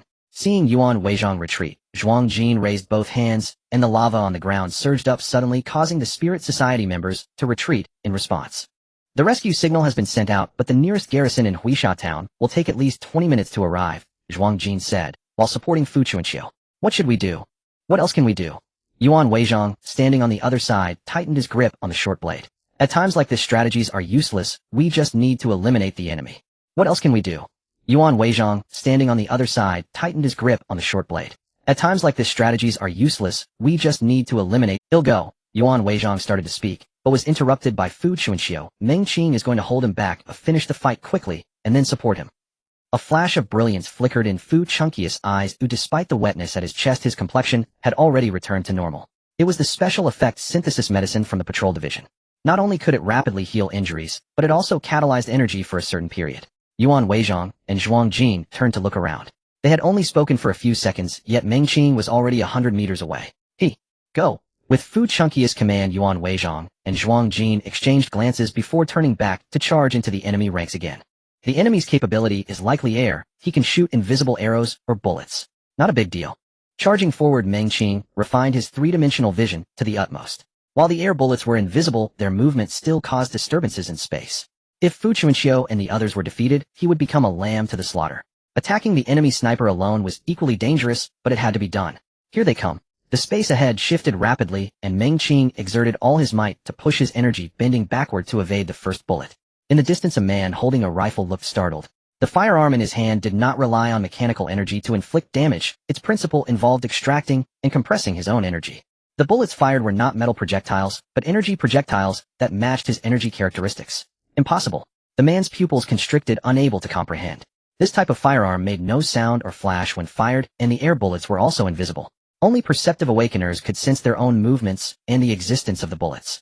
However, the reactions and speed of perceptive awakeners could never dodge such shots. This person took first place in the new student examination at the beginning of the month. He is of the enhancement type. Is the intelligence incorrect? In the brief moments of bewilderment and hesitation, Meng Qing had already closed in on him by over 100 meters. There was no time to think. The man raised his hand and fired 2 more shots at Meng Qing. But each time Meng Qing dodged to the side. He didn't even need to adjust his Boda's position significantly. After 2 shots, the distance between them was already less than 200 meters. Seeing this, the man discarded his rifle to the ground and raised both arms to push forward. Adam opened his mouth to warn it's a pressure cannon formed by compressing air. The distance is too close, and the range is vast. Mengqing did not respond. He exhaled, and the characteristic of his second ability was instantly maximized. Such a large-scale attack method at close range would be difficult to dodge with his current speed, but it was not necessarily required to evade. With his official entry into the 3rd tier of Awakeners, the characteristics of his abilities were also growing stronger. The techniques he had tested during the examination had already matured. Now he could cover his entire body with his second ability to form a special barrier. This barrier was endowed with the ability of characteristic destruction, allowing any attack that evolved from energy to be nullified by this characteristic. Seeing Mengqing charging straight at him, the sniper felt a hint of unease rise within him. At this distance, the opponent could only endure. Such a powerful compressed cannon could cause even a typical 6th tier Awakener's organs to explode from the intent. Since the opponent possessed such keen observational skills and reaction speed, there must be a flaw in his physical condition, especially since he had not displayed any signs of mutation. Suppressing the unease in his heart, the sniper's toes hooked the rifle on the ground, lifting it off the ground. Then with his left hand grasping the gun body and his right hand holding the stock, he aimed another shot at Mengqing. Damn, this person. Is he too cautious? Shouldn't he be showing off in a situation like this? At this distance, one couldn't dodge through the bullet's trajectory. There was simply no time. Fortunately, the moment the opponent raised the gun, Mengqing had received a warning. In a space invisible to others, Adam had quickly simulated the bullet's flight path. At the instant the sniper pulled the trigger, Mengqing crouched down. The bullet grazed his scalp while the pressure cannon swept past his body. The sniper was startled. The moment he pulled the trigger, the opponent had suddenly squatted down. Can he foresee my movements? Is it the legendary mysterious type's prophecy ability? No. He is of the enhancement type. It must be some form of super speed reaction. I want to see. The sniper lowered the gun's muzzle to aim at Mengqing's head and pulled the trigger. At this angle, there was no space left to continue crouching. Just as he squeezed the trigger, Mengqing suddenly vanished from sight. When the sniper saw clearly again, Mengqing had already arrived beside him. Oh no. The sniper's heart trembled, and a powerful air shockwave erupted from his body. No way. At such a close distance, he actually remains unaffected. The sniper struggled to move his eyes, trying to understand what had happened. However, Mengqing had already shattered his air shock. A fist struck from his flank, landing squarely on his temple. The sniper saw red before him, accompanied by the sound of shattering bones, as the eyeball embedded in his eye socket could not withstand the pressure and burst out. Crack. Half of the sniper's head was smashed, and his body flew out. On the battlefield in the distance. With the threat of the sniper eliminated the pressure on Fu Chunxiu and the others was, after injecting a special stimulant, Fu Chunqi's mental attacks became even more frenzied and powerful. Under his intense suppression, the remaining 3 enemies were quickly dealt with. Go help. As Yuan Weizhong pierced the skull of the last enemy, Fu Chunxiu quickly looked up towards the direction where Mengqing was. He understood Mengqing better than others. During the joint examination, many people in the observation area had seen Mengqing's unique defensive technique that disrupted energy trajectories. However, many considered that technique to be not particularly practical, as with the increase in levels and awaken, one's abilities would stabilize more and more. They would not be easily disrupted by external trajectories. Fu Chunxiu stood dazed, and at that moment, he just happened to see the scene of the opposing sniper being launched away. So fast. Not only did he create a distraction, but he also eliminated the opponent. Both Yuan Weizhong and Zhuang Jin, who had just finished fighting, were somewhat incredulous. That sniper capable of enduring remote fire support was definitely not a useless person. He could even be the strongest in this team. No. Zhuang Jin shook his head vigorously, comforting himself. The situation of the Spirit Society is declining. They are recruiting all sorts of people. This operation was likely a temporary initiative, so they found an awakened of around the 3rd level to serve as fire support. Thinking this way makes more sense. In the distance, Mengqing, with one hand carrying a rifle and the other grabbing the sniper's pant leg, was dragging his corpse towards them. Wait. Zhuang Jin turned to Fu Chunxiu upon seeing Mengqing's actions. Old Fu, didn't you say this kid has never killed anyone? Ahet. Yuan Weizhong waved his short knife. Killing is something that doesn't need to be taught. Some people are just... Fu Chunxiu was also somewhat puzzled, but recalling what Mengqing had done in the Golden Mountain Institute and the methods he displayed during the joint exam, he felt Yuan Weizhong had a point. Indeed, some people are just born for this. When Mengqing dragged the corpse over to them, Fu Chunxiu first glanced at the corpse, then shifted his gaze to Mengqing. What are you dragging the corpse over for? You're no fun. Mengqing let go of the corpse's pant leg. Didn't you say yesterday that the Spirit Society specializes in hunting awakened ones to plunder energy from their corpses? Isn't this a corpse? Isn't this energy? Or do you mean that within the Spirit Society everyone is harmonious and won't use their own people's corpses? Fu Chunqi's lips moved. This kid has a bit of devilishness. He is indeed born for this. Although the SUV's trunk is quite large, 7 corpses are still too many. Yuan Weizhong suggested chopping them into smaller pieces for easier storage, but Zhuang Jin firmly opposed it. In the end, it was Meng Qing who was enhanced that took action folding and packing the corpses to fit them awkwardly. As the SUV started up again, nothing remained in the surroundings except for some extinguished magma, as if everything that had just happened was an illusion. Inside the vehicle, Meng Qing looked at the seemingly unconcerned Fu Chuanxiu and the others. Hey, don't you guys have any doubts that our route has been leaked? Do we even need to doubt that? It must have been leaked. Zhuang Jin laughed. They have people in the city, let alone in the town. Fu Chuanxiu lit a cigarette, leaning back with a hand on his lung. Do you know why going out for field work is dangerous? Wait, hold on. Meng Qing looked at them. So according to you, as long as we leave the city, there is a possibility of being attacked by the Spirit Society. Congratulations, you got it right. Fu Chuanxiu held the cigarette in his mouth, glanced at the wound on his chest after unbuttoning his inner lining. That's why when we go out for field work, we need to maintain at least a 3-person team and try to ensure complementary abilities. After checking his injury, Fu Chuanxiu threw the cigarette. He had just taken a couple of puffs from out the window, and then closed. The special medicine from the patrol division is incredibly potent, capable of maximizing the circulation of energy within and awaken one's body, but this intense effect cannot be suppressed artificially. Once used, those synthetic agents will work in the shortest amount of time possible, but after the effects wear off, the user will inevitably fall into weakness. They dare to attack, even the captain. Seeing Fu Chuanxiu asleep, Meng Qing leaned slightly forward and asked Yuan. Yuan Weizhang shook his head. They might not know it's old Fu leading the team. The Spirit Society is not like the Heavenly Path. Their internal structure is very chaotic. The Heavenly Path talks about ideals and beliefs, while the Spirit Society pursues pure strength. They usually carry out their actions in small teams, and there is also competition and killing among themselves. The Spirit Society is just a general term. Many people doing the same things are not actually true members of the Spirit Society. Meng Qing thought for a moment. I see. So these guys may not really be Spirit Society members. Even if they are capturing them alive, isn't very meaningful. Yes, in the internal files, early Spirit Society members actually did not use corpses to plant crops. On the contrary, each victim's corpse was intact. But later, for some unknown reason, it evolved into this. Once the vehicle hit the main road, Zhuang Jin's expression relaxed a little. She used one hand to steer and glanced at Meng Qing through the rearview mirror. What was the strength of the guy you killed? Meng Qing shook his head. Not sure, I'm not a perceptive type. Probably around the 4th level. Could you avoid bullets? Yuan Weizhang scanned Meng Qing's clothes. The battles on both sides were happening simultaneously, and his vision did not support him to see the battle a kilometer away. But Meng Qing's clothes had neither bloodstains nor damage, which could only mean he avoided the opponent's shots. I just ran around based on my feelings. I didn't even know how I was running, let alone the enemy. Meng Qing chuckled. Am I supposed to tell you that I have a cheat? Yuan Weizhang, after hearing this, felt a strong sense of agreement. That's right, it is like that. As long as there is a certain speed, and you frequently change your movement habits, you can indeed effectively avoid gunfire. But this method only applies to enhanced awakened ones. For ordinary elemental or mental type awakened ones, using this method would turn them into targets. Thinking of this, Yuan Weizhang looked back again. This kid dares to charge directly at firearms. He really doesn't know whether it's confidence or recklessness. Meng Qing was also examining the rifle he confiscated from the local sniper. Its overall shape was somewhat similar to Earth's rifles, but the component structure was different, being very lightweight and lacking a bolt and ejection port. This thing. Meng Qing poked at the gun body, but found no magazine or similar structure. A response came from the front row. This is an old antique that has long been phased out. The current military firearms are more complete in function and made from better materials. It's probably a product from 100 or 200 years ago. The federal military no longer uses this kind of thing. This must either be something left over from the battlefield or something they brought back from the West. The West? Meng Qing asked, somewhat puzzled. The Wiser Kingdom. Are they still using such so-called antiques? No, Wiser's weapons are similar to ours. When I say the West, I mean the area between us and Wiser. They have been fighting there for hundreds of years without any results, and I've heard that most of their weapons are outdated products. The patrol car of the inspection department moved smoothly at the city gate. After returning to the base, Fu Chuanxiu felt a bit better. After handing over the bodies, Yuan Weizhang and Zhuang Jin went back to rest while Meng Qing wanted to leave, but was called back by Fu Chuanxiu. Once in the office, Fu Chuanxiu began applying ointment, while asking, according to the rules, interns do not participate in missions, but since you have completed one, I can directly promote you. What are your thoughts? Seeing Meng Qing's confusion, Fu Chuanxiu continued, although you have a mission assigned to you, that mission is covert, and you still need to work normally in public. Do you prefer station duty or inspection? Station duty is too dangerous, right? With my strength, if I went to the countryside for station duty, wouldn't I just die on the spot? Those ahead dared to attack Fu Chunky's car, and they almost succeeded.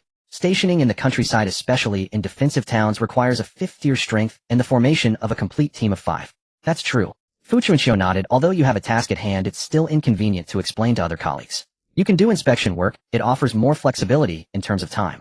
After proving his identity with the completed task, Meng Qing's information was quickly confirmed.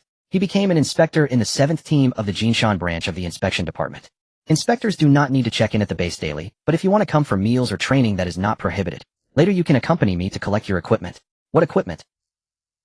A customized internal phone. Besides the regular civilian functions, it also supports internal communication and contains 3 mini syringes. The first time you use it, there will be instructions. You can check it yourself. Additionally, besides the combat suit, you can choose one weapon, Fu Chunxiu said as he led Meng Qing to the elevator. Upon arriving on the 7th floor and registering at the equipment management office, the two headed towards one of the large halls. Upon entering, they were greeted by a variety of weapons. Not only were there cold weapons, but the selection of hot weapons was also quite complete. Various styles of rifles and cannons were present, including several items resembling RPG tubes. Meng Qing pointed at the cannon tube. Is this considered standard equipment? Yes, Fu Chunxiu nodded, but generally no one chooses these. They waste too much energy. Seeing Meng Qing looking around, Fu Chunxiu pointed to the cold weapon area. Although hot weapons are useful, they are typically modified from military versions. Since you are a reinforcement type, I suggest you choose cold weapons for longevity. Cold weapons were also diverse. Besides the conventional swords and spears, there were even nunchaku and long whips. Is there a reason behind this?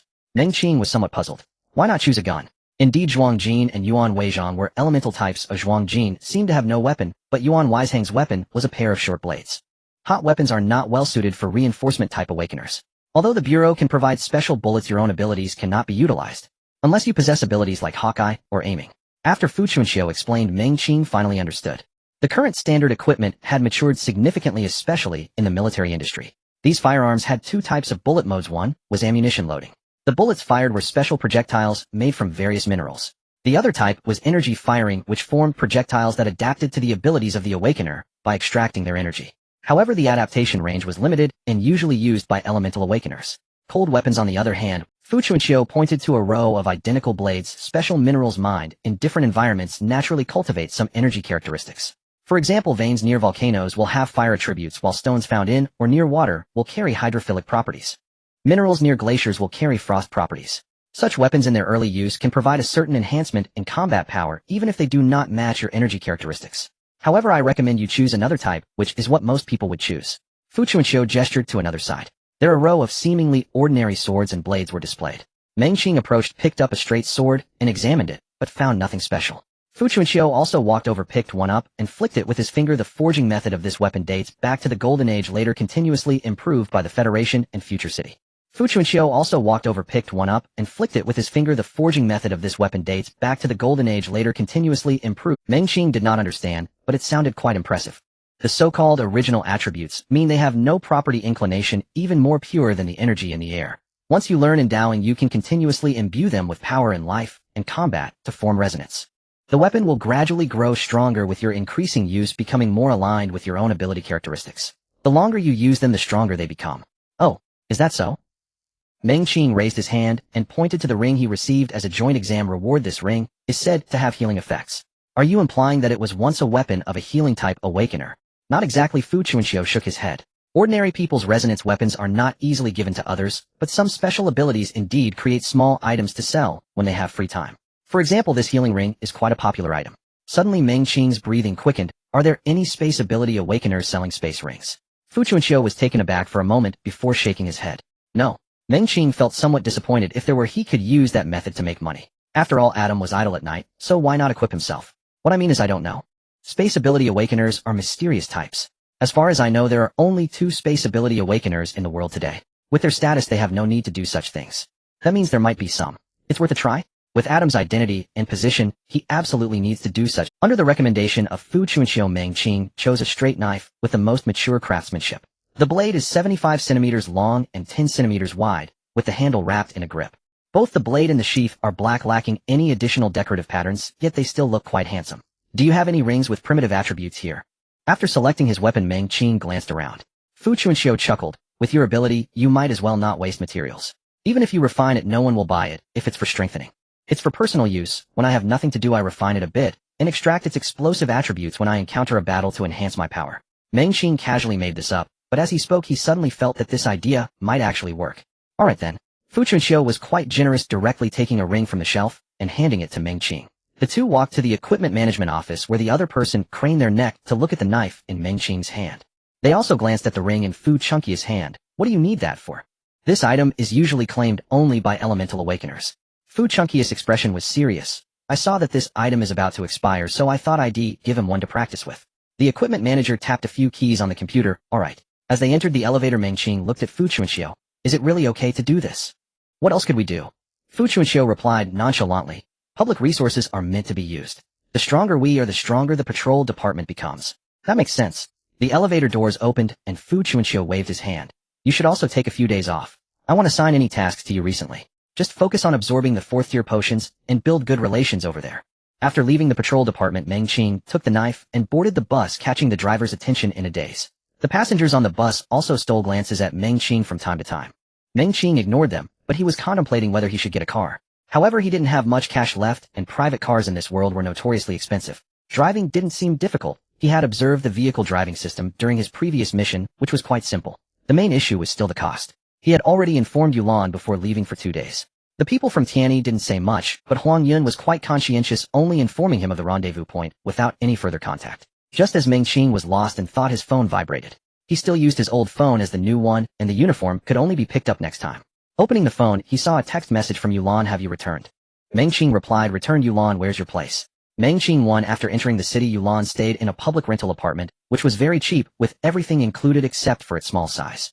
Meng Qing had no intention of letting Yulan stay in his villa. He had moved out precisely for privacy and space. Sharing a place with someone was not much better than living in Jinshan Courtyard or the patrol department dormitory. At least he could ensure food and safety. Shortly after returning to the villa, Yulan arrived. For some reason, Meng Qing felt that Yulan's aura was slightly different from before. It gave off a sharp feeling. Yulan went straight to the point. Where have you been? Did a rich woman take you in without telling me? If a rich woman took me in, of course I'd tell you. Meng Qing patted his chest. What are we to each other? We definitely earn money together if there's a chance. Yulan smiled widely. That's more like it. By the way, I recently developed 2 new methods. Let me share them with you. Meng Qing felt a bit overwhelmed. This girl came up with new techniques again after just a few days. Who exactly is cheating the system? They're not exactly techniques, more like 2 methods, Yulan said as she picked up the straight knife that Meng Qing had left on the table. Oh, this looks pretty good. Where did you get it? Did you exchange it for credits? Jinshan Courtyard's credits can also be exchanged for weapons, but the quality is quite ordinary. It's an office supply provided by the company. Upon hearing this, Yulan drew the straight knife. What company? A slaughterhouse. Pretty much the patrol department. Yulan was left speechless. Seeing her dazed expression, Meng Qing chuckled, surprised. Due to my outstanding performance in the joint examination, I've been specially recruited by the patrol department. Don't tell other people for now, and by the end of next month, they'll be graduating early. Yulan initially felt a bit envious, then became worried. She had been in the city for a while, and naturally understood the nature of the patrol department's work. The strengthening system is like that, but it should be safer than going to war. What are the new techniques you mentioned? 2 techniques. Yulan held up 2 fingers. After speaking, Yulan grasped the knife with one hand, looked around, and then retreated to the middle of the living room. Seeing this, Meng Qing activated his 3-dimensional vision. Yulan retreated to the center of the living room, and with a flick of her wrist, she executed 2 swift slashes. In the 3-dimensional vision, Yulan's movements weren't particularly fast, nor did they exhibit any extraordinary external manifestations. But strangely, the surrounding space fluctuated very subtly. Did you see it? Yulan sheathed the knife and looked at Meng Qing. I can't quite put it into words. It feels like a kind of accelerated burst. If those 2 slashes were aimed at Meng Qing, he believed he could have avoided them. However, that was under the premise of having 3-dimensional vision, as it possessed a dynamic visual capture capability far exceeding that of humans. Yes, this move is about observing and utilizing the weapon oneself and the environment to create acceleration. It's called Jifen. It's just a concept for now, once I get stronger this move will be even faster. Jifen. Meng Qing recalled the scene of Yulan wielding the knife just now, and indeed did not hear the sound of air being cut. No wonder the spatial fluctuations were so subtle. Could it be? Can a mere 2nd-tier ability bring out so many variations with an ordinary skill? Just as Meng Qing was marveling, Yulan continued, the other move is one I modified from that guy Zhao Tingchuan from Mingda. Meng Qing was taken aback. Previously, Yulan had modified a move called Sui Tai based on her observation of Meng Qing's characteristics, and now she was modifying someone else's technique. Zhao Tingchuan can activate his power through pain after being injured. I heard from Cheng Xiaolu that this ability is called Ranshua Quangbao. I studied it for a while and integrated it into my breathing technique. After saying this, Yulan slightly opened her mouth to inhale, then held her breath in her chest, and soon her skin began to take on a faint reddish hue. Oh, the energy within her is indeed becoming highly active.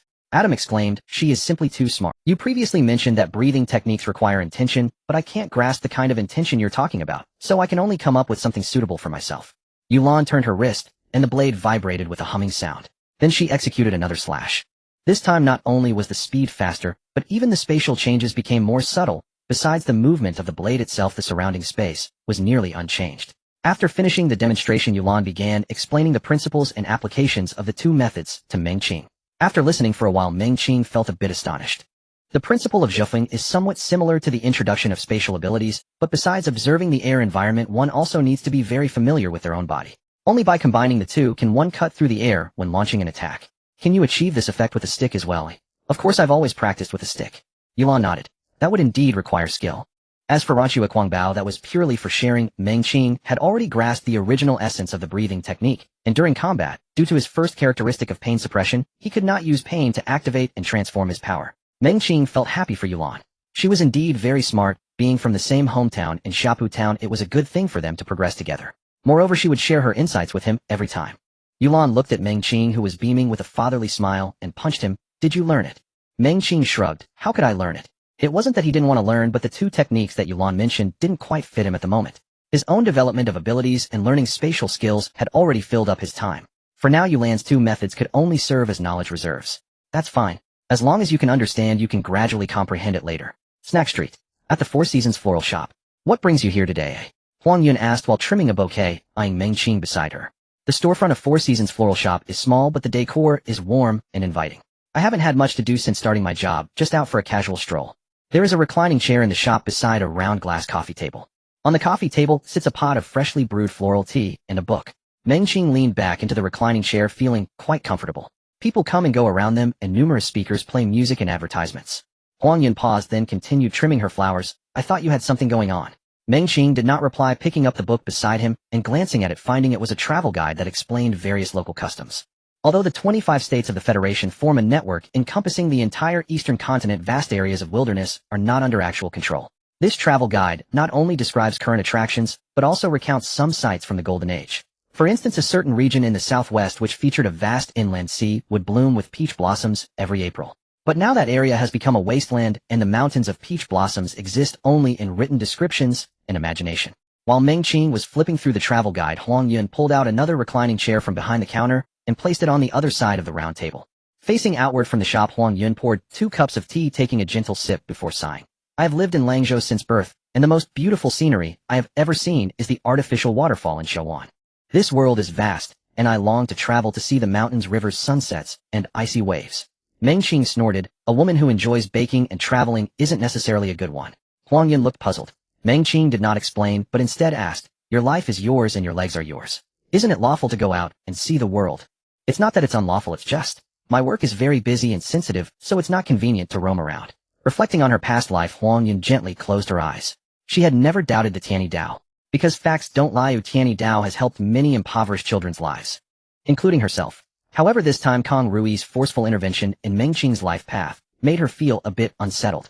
With that thought, Huang Yun turned her gaze toward Meng Qing. Meng Qing had his eyes closed, hands resting on the armrests. She didn't know what to say. Meng Qing had joined Tianyi Dao and the patrol office, which was a very dangerous decision. Once exposed, Meng Qing would face imprisonment and interrogation from the patrol office. For ordinary Dao followers, as long as they are not public officials, the patrol office usually only requires them to report regularly and restricts their participation in public service exams. Now the patrol office's surveillance methods on Tianyi Dao have become increasingly meticulous and sophisticated, even distorting the perceptions of Dao followers through mental means for reverse tracking. Don't you think there's a problem with your methods, eh? Meng Qing, lying nearby, spoke. How many people can you help by doing this? In Langzhou alone, even if you risk your life for a year, how many can you actually reach? Meng Qing did not understand. The way Tianyi Dao disseminates its teachings is too strange, and the benefits are quite ambiguous. The most direct way to help others awaken is to give them a dose of awakening serum. However, a single dose of awakening serum costs 3.5 million. Such an investment only yields a potential Dao follower. Not to mention the returns. Maintaining such a model to function normally is extremely difficult. Even when they emptied out the eastern capital back then, that was decades ago.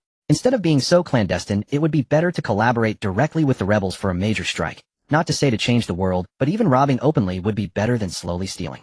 There are other methods. Huang Yun slightly lifted her body, pouring Meng Qing more floral tea, but I don't know, it's others who execute them. I'm only responsible for the information part.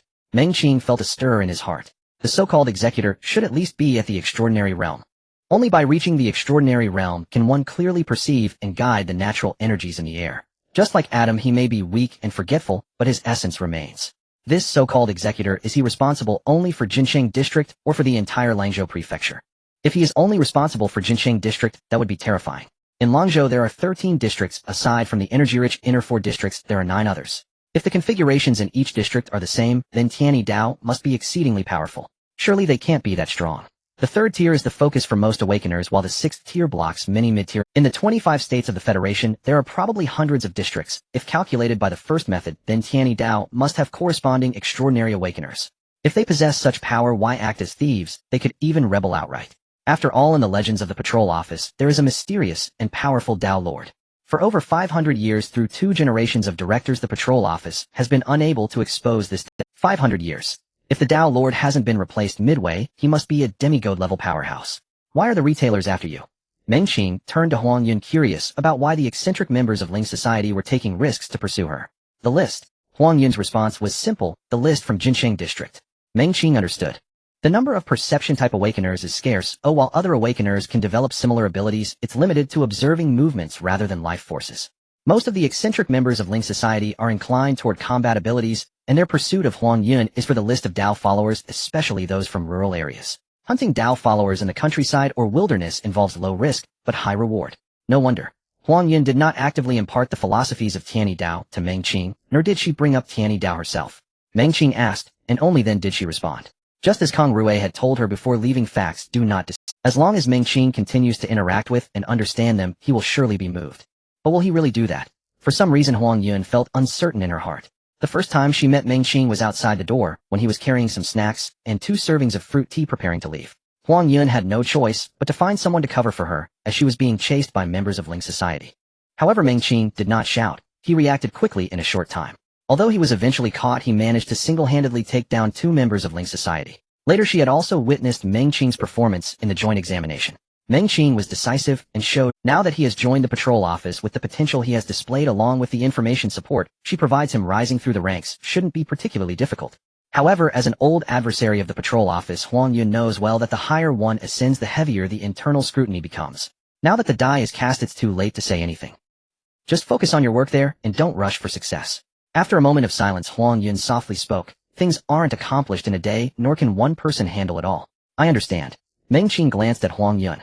Both sides are just getting started, and his understanding of both is quite limited. He indeed needs to take some time to settle down. At the very least, he should wait until the energy from the 4th tier promotion potion has fully integrated. Before, Huang Yun was about to speak, but suddenly stopped when a person walked in from outside. Meng Qing's eyes narrowed, his palm pressing on the armrest. Do Yuanchang. Long time no see, how's the house? On the day of the joint examination, Fu Chunqiu had already seized Lianshan mining. Years ago, a document was issued by the court forbidding any form of slavery. Although it was a long time ago, that document has not been explicitly repealed and still holds legal validity. The patrol office took action, and no one behind Do Lianshan spoke. Fu Chunqiu told them that he was only handling Lianshan mining. The Do family controls 3 mines and has many underground businesses outside the city, yet they were seized just because of Fu Chunqiu's words. But as Fu Chunqiu stated, Lianshan mining does not legally belong to the Do family. Do Yuantong. Regarding Lianshan mining, Fu Chunqiu had merely mentioned it in passing, without elaboration. Was Do Yuantong executed by the Patrol and Defense Bureau? He doesn't quite look like it. Meng Qing lay reclined in a rocking chair, glancing askance at Do Yuanchang. If your younger brother has gone missing, you should file a report with the Security Bureau, or failing that, post missing person notices yourself. His brows lifted sharply, his expression turned instantly frosty. You don't know.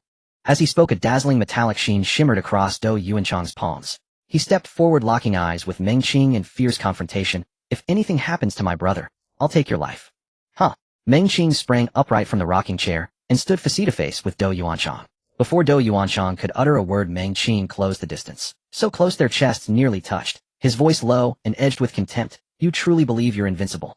Huang Yun, standing nearby, watched with startled uncertainty. In just 10 days, even if Meng Qing had claimed his joint exam reward, merely amplifying his energy output, he shouldn't yet possess the capability to rival Do Yuanchang in any other domain. Yet, Kong Rui, before departing, had issued her a stern directive. Under no circumstance except betrayal shall you take initiative. Everything else falls under his command. Your sole duty is to comply. Do Yuanchang let out a derisive laugh. So absorbing that promotion serum has inflated your confidence. What? Is it time for another sparring match? Fine. This time you'll block my punch. If you win, I'll mobilize my people to find Do Yuantong. If you lose, and you may do as you wish, Do Yuanchang interrupted. Boom. The syllable "you" had barely left his lips when Meng Qing's fist slammed into Do Yuanchang's chest. Do Yuanchang had anticipated it. His body had already undergone full metallization the instant Meng Qing's fist launched forward. Ignorant. Do Yuanchang tried to speak, but his jaw refused to open. His alloyed physiology was rapidly deteriorating, an unfathomable, unstoppable force tore through his viscera. Yet externally no anomaly was visible. Do Yuanchang attempted to retreat. Yet the moment his body tilted, Mengqing seized him in a crushing grip. Huang Yun's expression contorted in shock. A professional sensory type, she perceived, in her heightened vision, Do Yuanchang's internal organs being shredded by an invisible force. Even those organs reinforced with alloy offered zero resistance. On the sidewalk outside the flower shop, a figure hurtled from within the Four Seasons florist. Do Yuanchang lay crumpled on the ground, convulsing as crimson foam gushed from his mouth. Mengqing strode out calmly, then planted his boot squarely upon Do Yuanchang's face, bending low to meet his gaze. You lost. Do Yuanchang's head remained pinned beneath Mengqing's foot. Blood streamed from his lips onto the pavement. His heart and lungs had been utterly pulverized. He strained to speak, yet not a single syllable escaped. Yuanchang. A sharp cry pierced the crowd. A woman with a high ponytail shouldered her way forward and dropped beside Do Yuanchang. Let him go. She shoved aside Mengqing's leg, then pressed her palm flat against Do Yuanchang's chest. An ethereal emerald light flowed from her wrist into his torso, and her expression shifted to stark disbelief. His organs, all shattered. She raised her gaze, dazed and credulous, locking eyes with Mengqing. It was him, the freshman who during the joint exam had been gravely injured by Yuanchang's single blow. She raised her arms, swiftly dialing a number, then rummaged in her handbag, and withdrew a vial bearing the emblem of truth, plunging its needle deep into Do Yuanchang's neck. Hold on, Yuanchang. Kneeling, she cradled his head upon her lap, frantically wiping away the bloody froth at his lips, her eyes darting wildly about. Within moments, several figures rushed down the snack street. One glance at the woman, her legs streaked with blood, sent chills racing up their spines. Get Yuanchang home now. Hurry, she urged, supporting Do Yuanchang as others lifted him. Only after he'd been carried into the vehicle did she rise, and fix Mengqing with a long icy stare. Her expression was glacial, yet she uttered not a word. Whispers rippled through the onlookers. Some with sharper memories recalled. The man before them was Mengqing, the very one who'd secured the joint exam championship for Jinshan Academy. The man carried away was Do Yuanchang of Changwu Academy. That Mengqing had been severely wounded by a third-year student from Changwu Academy on the day the joint exam concluded was no secret. Many knew it well. Yet moments ago they'd witnessed Do Yuanchang hurled violently from the flower shop. Had he truly ascended so dramatically in just over 10 days? What happened? A newly arrived security officer scanned the bloodstains on the pavement and frowned. Brawling in city limits constituted a criminal offense, especially among awakened individuals.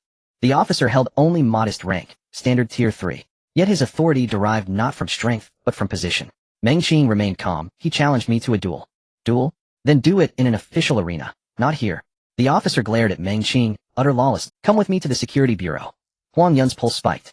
The flower shop, her rendezvous point with Mengqing, had no surveillance installed. Even if it had, she couldn't produce footage, much less explain the bizarre exchanges captured therein. Mengqing reached into his pocket, withdrew a card, and flashed it before the officer's eyes. The officer recoiled. A brown card bore the sharp-edged sword insignia of the Patrol and Defense Bureau, alongside Mengqing's identification details and photograph. This. The officer took a step back. Then this is official business. His expression flickered. Then he barked at bystanders, disperse. Now, Patrol and Defense Bureau cases routinely entangled underground syndicates, even esoteric sects like Ling Shi or Tianyi Dao. For an ordinary officer like him, mere proximity spelled misfortune. The crowd dispersed bewildered, though a few with exceptional vision caught a fleeting glimpse of the card in Mengqing's hand. Patrol and Defense Bureau. Soon only Mengqing and Huang Yun remained, returning silently into the flower shop. You? Huang Yun barely began before Mengqing cut her off, his voice ice cold. Now, you contact him. I demand definitive answers. Are the Do family, or Do Yuanchang himself, affiliated with your organization? After the joint exam, Yuanchang had sought him out with irrational, almost deranged urgency, utterly inexplicable. Mengqing had long suspected covert manipulation behind it all, the most suspect faction being Tianyi Dao. Now Yuantong had vanished, and Yuanchang, ignoring all others, came straight for him. Why would he assume Yuantong's disappearance linked to Mengqing? The likeliest explanation, that the joint exam incident itself had been orchestrated, pointed directly to someone pulling Yuanchang's strings. Someone was likely threatening him. Seeing Mengqing's grim demeanor, Huang Yun withdrew her phone and composed a terse message. She shook her head almost immediately. No. Pausing, she added hesitantly, I asked him directly. He denied orchestrating that incident. Her voice wavered. Under her gaze, the entire affair radiated unnatural coincidence, an unsettling art. Dispatch investigators to the Do household. Mengqing commanded, his eyes devoid of earlier warmth. Within 48 hours. I require the whereabouts of father and son plus complete dossiers on both. Huang Yun's breath caught, but she nodded mutely. He sensed it. He's pieced it together. Was recruiting him truly advantageous for us? After leaving the snack street, Mengqing headed directly to the patrol department. The The corporate worker Fu Chuanqiu was on the phone and looked puzzled when he saw Meng Qing walk in. Weren't you supposed to take a few days off? Do you love your job that much? Love my job. I only love my salary. Meng Qing sat down across from him, his expression somewhat irritated. What about the Dou family from Lianshan Mining? The Dou family. Fu Chuanqiu typed on his computer. Dou Lianshan should be in CC Town handling the smelting plant. As for Dou Yuantong, I'm not sure, it shows he hasn't returned to the city. Ordinary citizens must have their entry and exit from the city approved by the patrol department. Trying to forcefully break in is quite difficult. Disguising oneself may be feasible, but it seems unnecessary for Dou Yuantong. Dou Yuantong just came to find me, and it seems like Dou Yuantong is missing. Fu Chuanqiu stroked his chin upon hearing this. When we raided Lianshan Mining, Dou Lianshan mentioned that Dou Yuantong was working at the mine. Due to procedural issues, Dou Yuantong was not involved in operations or slave capture, so he is not under investigation. Missing. Fu Chuanqiu was also somewhat confused. The Dou family had prepared in advance, and it had been over 10 days. What did Dou Yuantong's disappearance have to do with Meng Qing? I find the Dou family strange, at least Dou Yuantong is quite odd. Meng Qing tapped the table, and then shared his suspicions with Fu Chuanqiu. Fu Chuanqiu nodded after listening. Now that you mention it, it does seem a bit strange. Let me think. Interrogate Dou Yuantong. It might be too late now. Fu Chuanqiu shook his head. You came over from the snack street, and it has been nearly an hour. If Dou Yuantong really has issues, then his memory may have already been tampered with. Tampering with memory. Meng Qing thought of Kong Rue, who could easily control fifth-tier members of the spiritual society and read their memories. With his power, altering Dou Yuanchang's memory should be quite simple. In other words, this matter has no witnesses. However, Meng Qing quickly calmed down. What evidence was even needed for such a situation? I feel it's you. Even though Fu Chuanqiu said it might already be too late, he quickly locked onto Dou Yuanchang's location through information channels. Let's go. The two quickly got up and drove straight to the location. At the top floor of a tall office building, the bodyguards lowered their heads and dared not look directly as the elevator. They had just received news from the first floor. The patrol department had arrived. Most of these guards were among the best in the third and fourth tiers, yet they lacked the courage to glance at Fu Chuanqiu. The patrol department may have lost some power compared to the past, but it was still a behemoth compared to them. Where are they? Fu Chuanqiu's tone was unfriendly. The bodyguards remained silent. They were neither a cult nor rebels, and the patrol department would not come after them. However, offending the young lady could result in losing their jobs in an instant. Dou Yuanchang is suspected of colluding with Tiandao and attacking patrol officers. Your company. In the lounge. In the lounge. Captain Fu, we absolutely did not collude with Tiandao. A bespectacled man had just turned the corner and nearly lost his mind upon hearing Fu Chuanqiu's words. Suspected of colluding with Tiandao. If even a word of this leaked, their business would be over. Being suspected of colluding with the spiritual society was not as terrifying. Once involved with Tiandao, the entire company from the CEO to the cleaners would have to undergo mental questioning by the patrol department, and even financial audits would be thorough. No one could withstand such scrutiny. Everyone's mute. Captain Fu asks you a question, and you won't answer. The bespectacled man was frantic and slapped the closest bodyguard hard. The bodyguard staggered from the slap, but quickly regained his composure. Fu Chuanqiu ignored the bespectacled man's show of force and headed straight for the lounge. Inside the lounge, a female doctor in a white coat was removing her gloves. Upon seeing Fu Chuanqiu, she smiled. Fu Chuanqiu curled his lips. Alright, she won't die for now, but she needs to recuperate for a while. After saying this, the female doctor left. Dou Yuanchang was still unconscious, but his breathing had returned to normal. Two nurses stood by the bed along with the woman from the snack street. What else needs to be done? Seeing Meng Qing standing next to Fu Chuanqiu, the woman felt a wave of helplessness. She didn't understand why this newcomer progressed so quickly, or how he knew Yan Wang from the patrol department. Fu Chuanqiu did not respond, merely casting a cold glance at the woman.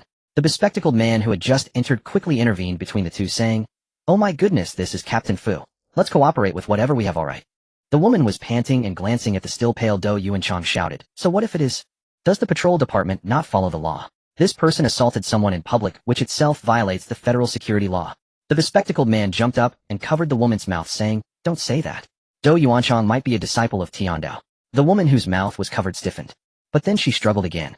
"Nonsense. Dou Yuanchang's family business may not be large, but how could he be a poor disciple of Tiandao?" The bespectacled man's strength far surpassed hers, and no matter how she struggled, it was futile. After she calmed down, the bespectacled man spoke again. "Miss, this matter concerns the entire company. Don't be Just then a middle-aged man walked briskly into the lounge. Upon seeing Fu Chuanqiu, he slightly bent his body. "Captain Fu." Fu Chuanqiu responded with a grunt, his expression somewhat displeased. The man turned to the still struggling woman beside him and said, "Take her out."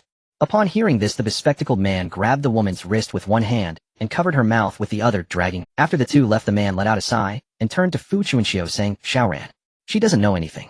With the patrol department at the door, it was almost certain. For him, whether Dou Yuanshang was a disciple of Tiandao was no longer important. What mattered was how to extricate himself from this situation. Once one has been in contact with a disciple of the Tao, their life becomes precarious, especially for someone like him in business. Fu Chuanxiu did not answer, and simply sat down on the sofa. Meng Qing sat down beside Fu Chuanxiu. The man was unsure whether to stand or sit. After thinking for a moment, he took a couple of steps back and stood by. After a dozen minutes, Dou Yuanshang softly murmured, Fu Chuanxiu stood up and walked over to Dou Yuanshang. Why did you challenge Meng Qing after the joint examination? Dou Yuanshang looked dazed. Because he made my brother drop out of school, ruining his future. Then why did you come looking for Meng Qing when your brother is missing? I don't know. I just feel it should be related to him. Are you a disciple of the Tao? I am not. Fu Chuanxiu scoffed and turned to leave. Dou Yuanshang might not be a disciple of the Tao, but based on his behavior it was clear he had been stripped of crucial memories. After exiting the building and getting into the car, Fu Chuanxiu said, he is likely being guided or triggered emotionally, which is why he acted against you. Moreover, if my guess is correct judging by his performance, he must have had his memory altered not long ago. So short a time. I saw him being taken into a car, and he should have been brought straight here, so there shouldn't have been much chance to contact outsiders. This search range shouldn't be too large. It's too late. 4 or 5-tier spiritual awakeners find it very difficult to precisely alter Dou Yuanshang's memory. For such precision, the one capable of it must at least be 6th tier or possibly even 7th tier transcendent. If it's a transcendent, it's very likely a preacher. Fu Chuanxiu lit a cigarette and said, if it's a preacher, then he must have equipment that allows him to change his appearance. He could be anyone involved in this process. After returning to the patrol department and receiving the combat uniform and work phone, Meng Qing left. The combat uniform consists of 2 sets, both of which are limited internal editions divided into inner linings and outer jackets. According to Fu Chuanxiu, this type of combat uniform is even more advanced than typical military uniforms, capable of withstanding a certain degree of elemental attacks, and it also has excellent absorption and buffering effects against physical attacks. It also features self-cleaning and temperature regulation functions. The work phone is in a wristband style, and besides having an unbeatable signal, it is equipped with internal information queries for the patrol department, one-click scanning and analysis, small-scale energy detection, and self-status monitoring. Hidden in the back of the wristband are 3 micro-injections, each of which has a stronger effect than the independent injections they carry when on duty, meant to be activated only in life-and-death situations.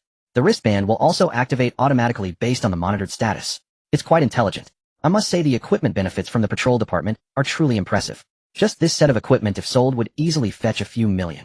However, what is currently the most valuable on Meng Qing is not these items from the patrol department. The most valuable thing is the space ring that Adam is currently refining. After hours of discussion last night, they established a basic theory. First, Adam will repeatedly refine the ring using his abilities to imbue it with spatial properties and then carve out a small storage space within it. Finally, they will install spatial anchors around the storage space to secure it. This idea is quite bold, but Adam believes it is feasible. Now it just needs practical testing. Every evening belongs to Adam, who has plenty of time to forge. Jinshan Academy. A long-awaited theory class. Sitting in a window seat, Meng Qing felt bored. After a month of intense self-study, the theory class was exceedingly. However, he still needed to fulfill his agreement with Jinshan Academy. Upon seeing Meng Qing attending class, many students secretly glanced at him. Yesterday afternoon, they shared a shocking video with the title, 10 Days of Revenge. The champion of Jinshan Academy creates another miracle. In the footage, Meng Qing is seen with his hands on his hips, stepping on Dou Yuanshang's face as he looks down at him. There was only one voice line, yet it set off a storm across all institutions in Langzhou District 13. 10 days ago, Meng Qing was nearly killed after taking a punch from the opponent. 10 days later, Meng Qing was able to step on the opponent's face. This couldn't simply be described with terms like genius. Dou Yuanshang was among the top 10 in the 3rd-year strength specialization at Changwu Academy, making him exceptional even among awakened individuals of the 3rd tier. He was not someone like Zhongwu, who is mediocre. As the person involved, Meng Qing had no idea that someone had recorded the video and uploaded it online. You are already quite proficient in dimensional slash, and you've gained a certain proficiency in short-distance shuttling. You can try to practice other applications in combination. The theory class was too boring, so Meng Qing could only chat with Adam. Thinking about it, Meng Qing projected his consciousness into the 2nd layer of the spiritual dimension. Don't you think things are getting stranger here? Meng Qing pointed around. As he absorbed the 4th-tier promotion potion, some visible phenomena gradually appeared in his 2nd-layer spiritual dimension. They resembled semi-transparent mist quietly floating in the 2nd layer. Previously, his spiritual power was entirely formless, although Meng Qing could condense it to manifest and shape it. These things appeared on their own. Did you do this? Adam was speechless. Do you think I can create something like this? My power only exists within my soul. This is clearly your doing. Meng Qing was somewhat puzzled. If it wasn't Adam, then what were these things? With a thought, the still mist instantly began to move, continuously changing shapes according to Meng Qing's imagination and manipulation. Could it really be my doing? Hiss. If that's the case, are they my spiritual power? It's power. Adam extended a finger and shook his head. This state is what we refer to as the fusion state. It is no longer merely spiritual power, as your spiritual power and physical energy have completed the fusion transformation. Adam thought for a moment, this should be a form of storage. Right now you have a passive amplification of the second trait. Your breathing method has also been improved, especially at night, when I guide the power. The absorption speed has become quite fast. All of this is the power you have stored. Meng Qing extended his hand, and a swirl of mist flowed into his palm. This was the first time he visually perceived energy, feeling like a blind person suddenly seeing light. Is the energy outside also like this? Although the mist could be seen, Meng Qing's body was a projection without tactile sensation. Even the visual representation was merely a mapping. Not quite. Adam shook his head. How should I put it? The energy in the external world is formless. You can only feel it, but not see it. Perhaps those so-called perceptive awakened individuals can see its form, but I cannot. Hearing this, Meng Qing said, wait a moment. Then he flipped his wrist to pull up the screen and sent a message to Zheng Xiaolu from Changwu Academy. Are you there? Zheng Xiaolu getting ready to sleep. Meng Qing, you're a perceptive type, right? I want to ask, what form does natural energy take in your field of vision? Zheng Xiaolu, it is tangible but colorless. It won't affect vision, but it can indeed be seen. Meng Qing, transparent. Zheng Xiaolu, you could say that, but it is a feeling rather than a visual perception. Meng Qing thought for a moment. This description was very similar to what Adam had previously mentioned about true space, but there were still distinctions, such as when Meng Qing first saw true space, it appeared as countless tiny squares. Meng Qing, have you ever seen energy in a mist state? Zheng Xiaolu, no. A few seconds later, Zheng Xiaolu sent another message. It is said that natural energy only takes on a misty form under extremely rich and pure conditions. Extremely rich and pure. If these truly are energy, then the directions for expansion have increased. For instance, changing the passive absorption of the second trait to active plunder. First disrupt the enemy's energy characteristics, then launch an effective attack to incapacitate their resistance, and finally plunder their energy. It seems like a feasible idea. However, it sounds somewhat like spirit society. After Xie Yi on the podium announced the end of class, he ran off. Meng Qing stood up and walked outside. The surrounding classmates either smiled and greeted Meng Qing or kept their distance. Yang Huai at the back of the crowd watched Meng Qing's departing figure, increasingly filled with resentment. His strength is advancing so quickly, he must have received help from the Heavenly One. Someone must have assisted him in building his spirit. The Heavenly One is indeed a hypocrite, just like the school. They swarm to these so-called geniuses. Considering the scholarship after the joint examination and his ranking within the academy, it amounts to about 6,000 yuan each month. Yulan counted on her fingers and said, life is sufficient, but saving up for a third-tier promotion potion might still be impractical. After moving to the city, Yuan Nodai found an ordinary job in a factory, and now he has settled down relatively well. Meng Qing had visited him twice. Yuan Nodai mumbled, seeming to dislike the city, yet he still came for Yulan's sake. In a while I will think of a way for you. In the storage room of the patrol department, there was a third-tier awakening potion, but Meng Qing was thinking of another place. Joining the Tianyi sect was to firmly reap their benefits, and it had to be done quickly. Upon hearing this, Yulan did not refuse. Meng Qing was already ahead, but her progress was also rapid. Although her abilities were not yet comprehensive, she could still display stable strength against many candidates from Changwu Academy in the joint examination. I will start working after I reach the third tier, but Yulan's footsteps suddenly slowed a bit. A few days ago, when talking about jobs at the martial arts school, the director said we should aim to join the Northern Legion. Meng Qing looked puzzled. After the war, the demon race had been relatively quiet. According to Yuan Weizhang, the Northern Legion was now nearly impoverished. What would they do in the Northern Legion? What do you think? This matter still depended on Yulan's own thoughts. Although the benefits of the patrol department were good, the work was indeed dangerous. Meng Qing joined partly because of Adam's presence, which provided him with a hand of protection in times of crisis. Moreover, the situation dictated it.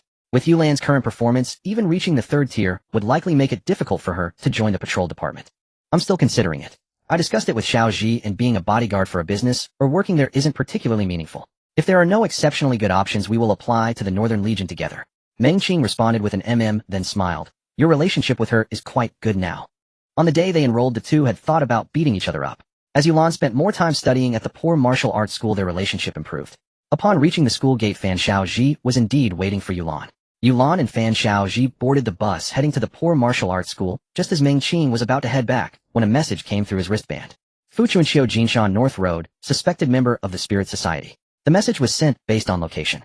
Attached was a photo of a middle-aged woman. After retrieving the patrol department's straight knife from Adam's storage space in a secluded corner, Meng Qing moved toward Jinshan North Road. For patrol personnel, such capture missions cannot be refused. Upon receiving the message, they must immediately head for support. Jinshan North Road was precisely where Meng Qing's neighborhood was located.